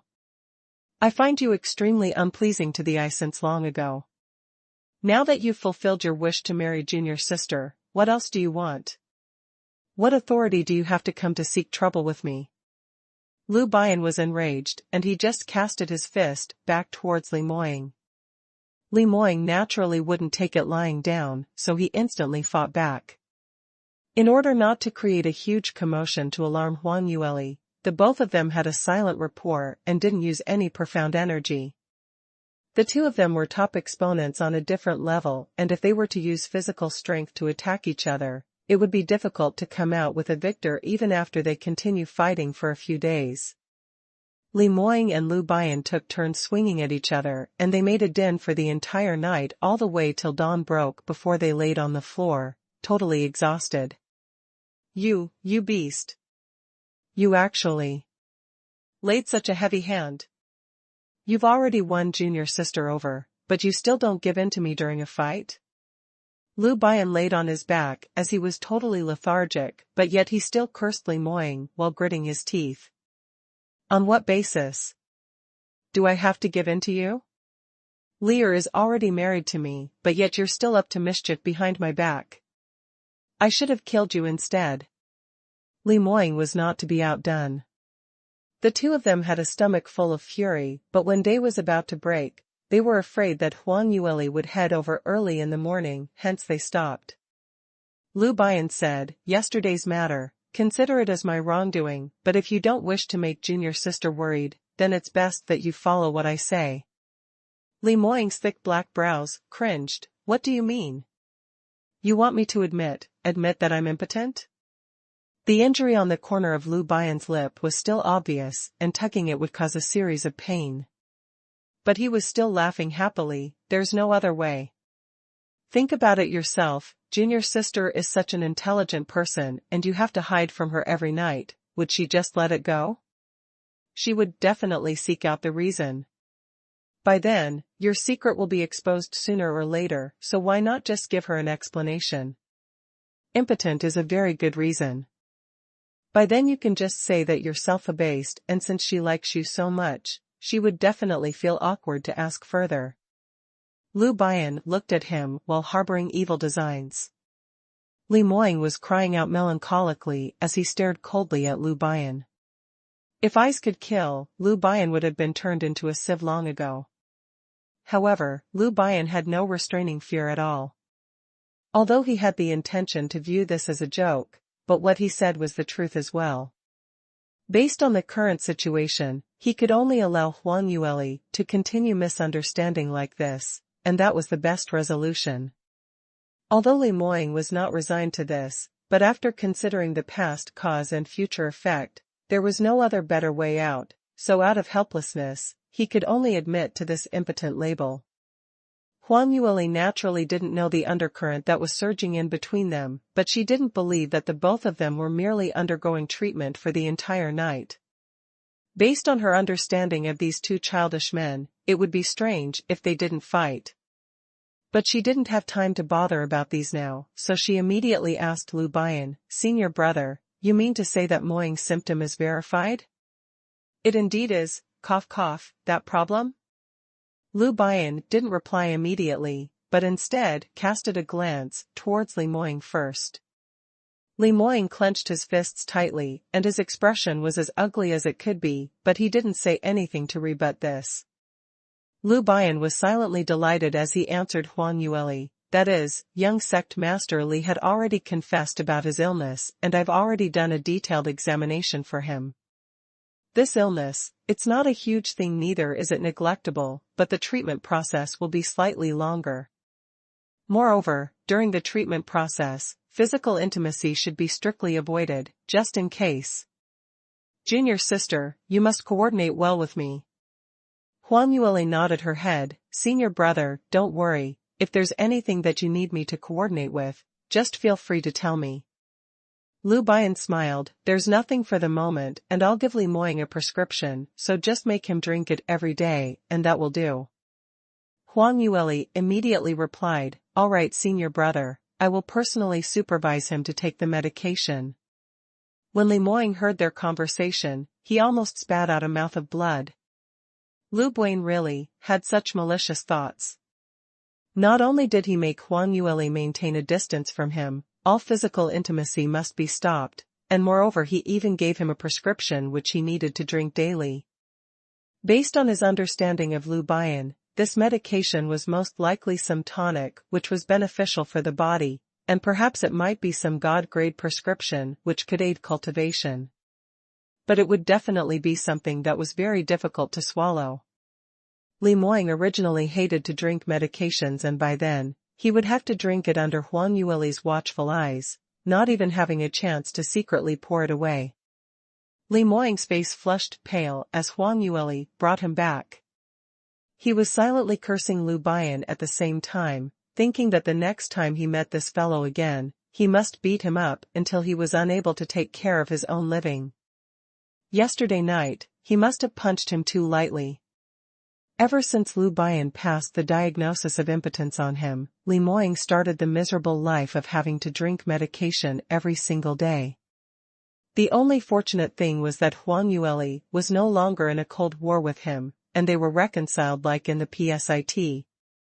But every single time Li Moying tried to get fresh with her, he hadn't even managed to kiss her mouth when Huang Yueli pushed him away resolutely. "Moying, no. Senior brother has already said that we cannot be this intimate." Li Moying turned melancholic. I'm just giving you a kiss, it can't possibly affect my illness. It's still best to be careful. Anyway, for our future, we're not short of just these few days, isn't it? Huang Yueli used her puppy eyes on him. Seeing her with this gaze, no matter what kind of refusal words he had prepared to say, were all stuck at the back of his throat. Huang Yueli carried a big bowl of pitch-black liquid and said, "Moying, take your medication on time so that you can recover sooner." "What soon? He's not even sick at all." Li Moying wanted to cry out loud, but later on, he could only accept his fear, so he shut his eyes with his brows creased tightly as he finished that big bowl of nourishing liquid. Huang Yueli beamed as she brought out a big plate of osmanthus cake. "I made this specially for you, don't you like this? It can also suppress the bitterness of the medicine." On the account that Huang Yueli cooked for him personally, Li Moying's mood instantly turned better. "Let's eat together." He picked up a piece of osmanthus cake and brought it over to feed her. Looking at the young lady pursing her pink lips to chew it, he couldn't help but revealed a smile. Just as the both of them were engaged in a harmonious and amiable atmosphere, suddenly, a shuffle of flustered footsteps was heard coming from the door. "Sovereign, Grandmaster Huang. Bad news, bad news." A female attendant anxiously rushed in with a pressing look on her face, as she waved a letter in her hand. Huang Yueli instantly felt a bad feeling surging up as she asked, "What happened? Why are you creating a din like this?" The female attendant walked over and handed the letter over to Huang Yueli. "Grandmaster Huang, this servant had just been to Marquis Bai's room to clean up, but whoever knew that the minute I walked in, I saw this note on the table." Huang Yueli took the letter from her and her brows creased tightly upon reading the letter. The cursive handwriting on the letter with gold leaf belonged to Bai Lufeng. "Lastly, by the time you saw this letter, Father has already left Blue Profound Sect. You don't need to look for Father, because I have many other important matters to do, and I don't wish to implicate you. Originally, I thought that I would never be able to see you in this lifetime, but I had not expected to still be able to attend your wedding. Looking at you so beautifully dressed up, I have already fulfilled my wishes." In terms of innate talent, potential, and temperament, Li Moying this lad are all of superior standards. Moreover, he is so devoted to you, so Father is assured to leave you in his hands.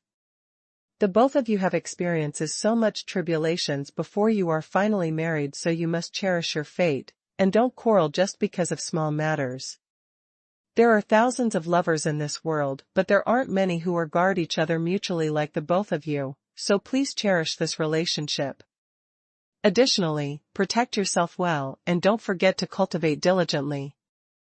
The next time the both of us meet again, Father hopes that you have already become a ninth stage realm peak top exponent. Bai Lufeng.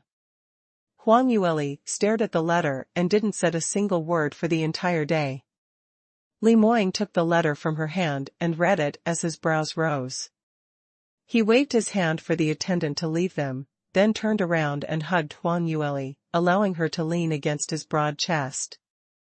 "Lear, are you all right?" Huang Yueli took the letter back and read it once more. Following that, she slammed the letter onto the table. The expression on her face was more of indignant than surprised. "My father indeed slipped away in the middle of this. I know that things wouldn't be this simple. His departure this time is definitely to head back to Northern Ice Fields, to save my mother from Snow Phoenix Palace." Li Moying was much calmer than she was. He patted her back and said, "Lear, cool down. Haven't you already expected your father to do such a thing long ago?" Huang Yueli was still looking terrible as her anger had not been extinguished yet. "I'm just making preparations for the worst-case scenario. These few days, Father's attitude had been very calm and I assumed that he had thought things through. I thought that he was prepared to have a discussion with us to save my mother. Whoever knew that, he actually chose to slip away on his own. Does he feel that his daughter can't help him at all?" Li Moying shook his head and said softly, "I can understand what father-in-law is thinking. If I were him, I would probably make the same decision. You. Huang Yueli was stunned as she lifted her head to look at him. To your father, your mother is very important, and that goes for you as well. He couldn't possibly put you in danger just to save your mother. Otherwise, he wouldn't have agreed to return to Sky Emperor City with us, and see you get married with his own eyes before he is assured. Isn't that so? If we have an adorable princess in future, I wouldn't agree to let her take any risks too. Li Moying's pitch-black pupils were filled with tenderness. Huang Yueli gazed into his eyes, and she pouted her lips after a while. Of course I know that father is unwilling for me to take any risk, but has he ever considered the fact that I would be worried about him as well? Lord Zhang's ability is so strong, and he has the backing of Sacred Phoenix race, one of the god clan bearing ancient inheritances. No one knows just how many secluded top exponents is there in Sacred Phoenix race, and how many mechanisms and traps will there be. Father went there alone, it's practically impossible for him to save mother at all. Li Moying sighed silently as well. Father-in-law really hadn't considered this carefully. But this also represented that he was actually lying to us when we were in northern ice fields. Huang Yueli nodded, that's right. Looks like when Snow Phoenix Palace suddenly rose to the top, it shouldn't be as simple as what father said, but a kind of extremely urgent sign. Because of this, when father saw the situation back then, he immediately consented to our marriage. All this was because he wanted me to settle down so that he could take the risk alone to save mother. Li Moying nodded slightly, it should be so. Father-in-law, he's really given a lot of thought into this. Although Bai Lufeng kept picking on him on every single thing, but Li Moying didn't dislike this father-in-law at all. Because he knew clearly that Bai Lufeng really loved Huang Yueli dearly, hence he thought over everything for her in all aspects. Having a father like him, who pampered Lier as much, was a good thing. Huang Yueli gave a low sigh. Father is indeed very good to me, but, sigh, are all men with such powerful abilities all so full of themselves? Li Moying couldn't comprehend what she was trying to say at first, but after a short blank, he quickly understood her meaning. Huang Yueli's words was not just referring to Bai Lufeng only, but him as well. Powerful abilities, but also full of himself. Alright, he admitted that he was indeed like that. His protective instincts were too over, but this really was a basic instinct. Seeing such an adorable little fox, who wouldn't want to pamper her? Li Moying rubbed his nose, not daring to answer her. Huang Yueli thought over this deeply for a while and turned her head to ask, we had already arranged someone to secretly follow father some days ago. Will there be any problems? You're not assured on how I handle things? Li Moying's eyebrows rose. Huang Yueli smiled and shook her head, as she rubbed her face against his chest, it's not that I'm not assured, but my father's ability is very strong and I'm worried about those people being discovered. If father shakes them off and is alarmed, it won't be easy if we want to find him again. Li Moying pinched the tip of her nose and laughed. I've already thought of all these, so I specially picked a top exponent to be responsible for this mission. Huang Yueli blinked, you are referring to Guardian Yu? Li Moying was stunned for a moment, but he burst out laughing after that. Lier, aren't you a little too smart? You even managed to guess this? Huang Yueli smiled, revealing her pointy eye teeth, it's totally no challenge to guess about this, alright. The only one who has enough ability, comparable to my father, and yet not be discovered, there's only a handful of them in Blue Profound Sect. Guardian Yu and my father are on close terms, and both of them had been researching on array skills in the past few weeks. If there's some abnormal actions from my father, he might be even clearer than us. Li Moying nodded, that's what I had in mind as well. But Huang Yueli hesitated for a while before she said, Guardian Yu used his inherent fated blood essence the last time to forcibly activate the Thousand Sword Array, and suffered from a major injury. Senior brother asked him to rest for at least 3 months, but now, it hadn't even been 2 months yet. Li Moying answered, I had the same misgivings, but it was Piyu himself, who insisted on taking up this mission. Moreover, in terms of tailing, Piyu is Blue Profound Sect's top choice. Even I can't be compared to him, so there's no one who is a more suitable candidate than him. Luckily, Lu Bian had done a thorough examination for him some time ago. He said that his recovery wasn't too bad, and as long as he didn't overexert it himself, it shouldn't be a problem. That's great. Huang Yueli was finally assured. The both of them discussed briefly and decided to set off to northern ice fields after 7 days. They didn't set off immediately because they wanted to do some preparations first. The other reason was because they were worried that if so many people followed them, it would be much easier for Bai Lufeng to discover them. Based on Bai Liufeng's ability, tailing him was definitely not an easy task, and they had to be extremely prudent about this. Anyway, with Song Piyu following him, he would send a message back daily and also leave markings of the places that they'd passed by. As long as Song Piyu had not been shook off, they would not lose him. 7 days later, the group started off on their journey once again, towards the northern ice fields. This time, in order to avoid being discovered by Bai Lufeng, they abandoned the glamorous snow-cloud skyship and traveled light, by carriage. This time round, the one who was left behind in Blue Profound Sect was Tsong Pahun. He was the youngest among the 3 guardians, and his character was the friskiest among them. Song Pajun simply couldn't be assured to leave him behind to hand the sect's affairs. Even at the moment before he left, he was still nagging him, there are not many top experts in the sect. Although we have a few 9th stage realm peak practitioners, but they still can't be compared to Sovereign and Marquis Bai. So you must be very careful. Song Pahun had been frustrated by his incessant nagging for the past few days, because he had been hearing the same few sentences over and over again. He cried out helplessly, Big bro, I've already memorized everything that you said. Relax and leave everything to me. I'm no longer a child anymore. Since Sovereign trusts me so much, I will definitely handle things beautifully. You little brat. I feel that you're so unreliable just from the words that you say. Song Pajun wanted to continue nagging. Huang Yueli couldn't help but laugh when she heard their conversation and interrupted, Guardian Jun, I think you can stop. I believe Guardian Hun will be able to handle the sect's affairs pretty well. He's just livelier, but actually, if he really started to handle things, he can be very steady. That's right, only Grandmaster Huang understands me. Song Pahun said smugly. Just at this moment, he suddenly sensed an eerie chill running down his back.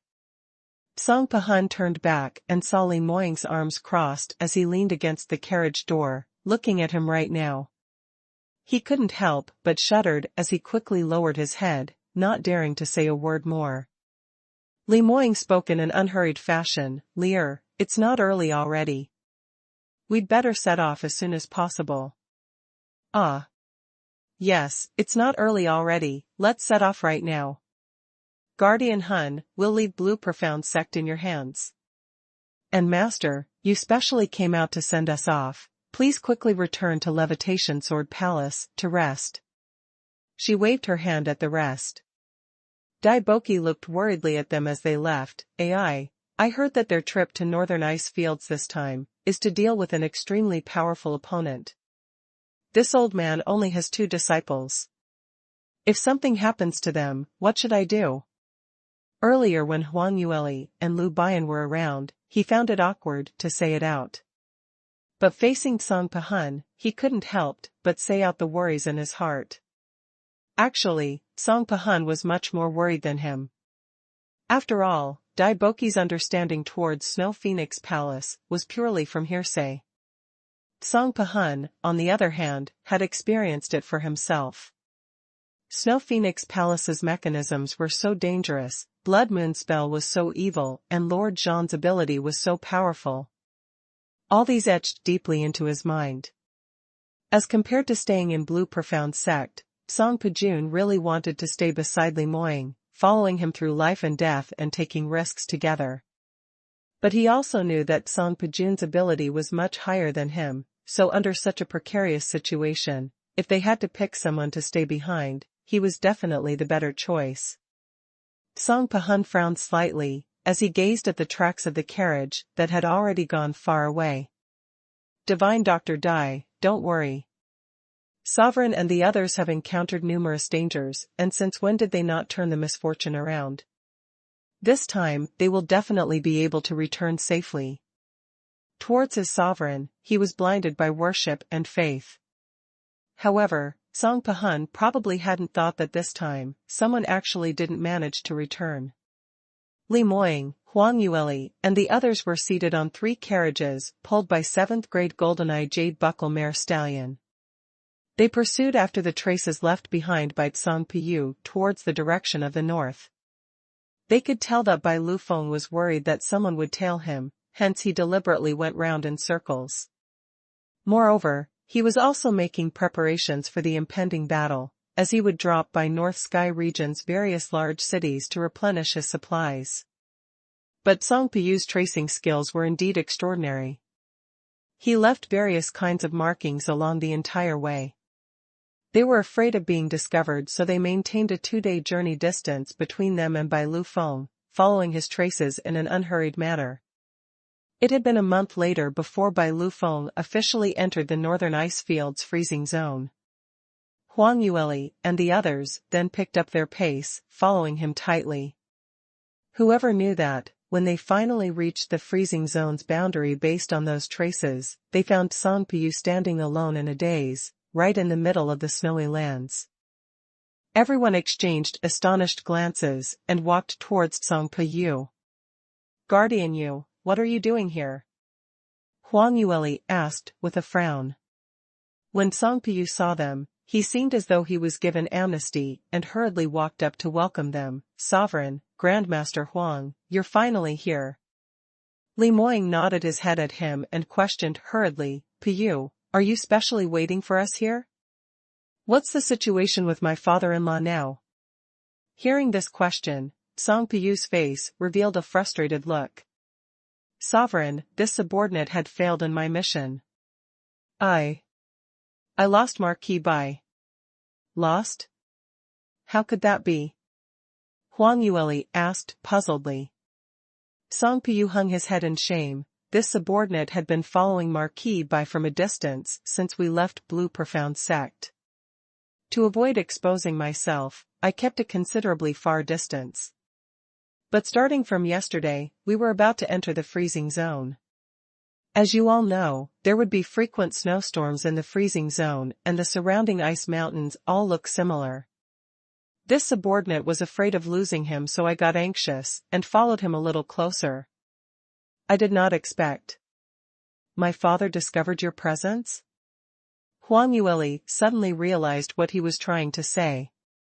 Song Piyu nodded. "This subordinate woke up early this morning to find a letter from Marquis Bai hanging on the tent, asking me not to follow him any further. I quickly rushed out to look for him, but I discovered that Marquis Bai was already gone. There wasn't any traces in the surroundings as well." Thinking of the scenario back then, Song Piyu was still silently astounded. He and Bai Lufeng were both 9th stage realm peak practitioners, but Bai Lufeng actually appeared outside his tent in the middle of the night. The distance between them were lesser than 10 steps away. But he totally did not sense anything at all. Huang Yueli nodded her head as she looked pensive, and said to Song Piyu, "My father left you a letter? Let me have a look at it." Song Piyu quickly handed the perfectly folded letter to her. Huang Yueli took a look and there were only a few simple words on it. "Don't waste time trying to follow me, you can't keep up." There wasn't even a name at the end. But Bai Liufeng's words were exquisite, different from most practitioners. If one didn't know of his actual cultivation, just based on his handwriting, they would definitely think that he was a poor and weak scholar. His handwriting was very easy to differentiate. Huang Yueli finished reading and passed the letter over to Li Moying. Li Moying took a glance at it and said, "Father-in-law's wordings are rather sloven, moreover, it was apparently written in haste." He didn't even left his name behind. Huang Yueli's heart thumped when she heard that. In this case, father must have left in a rush.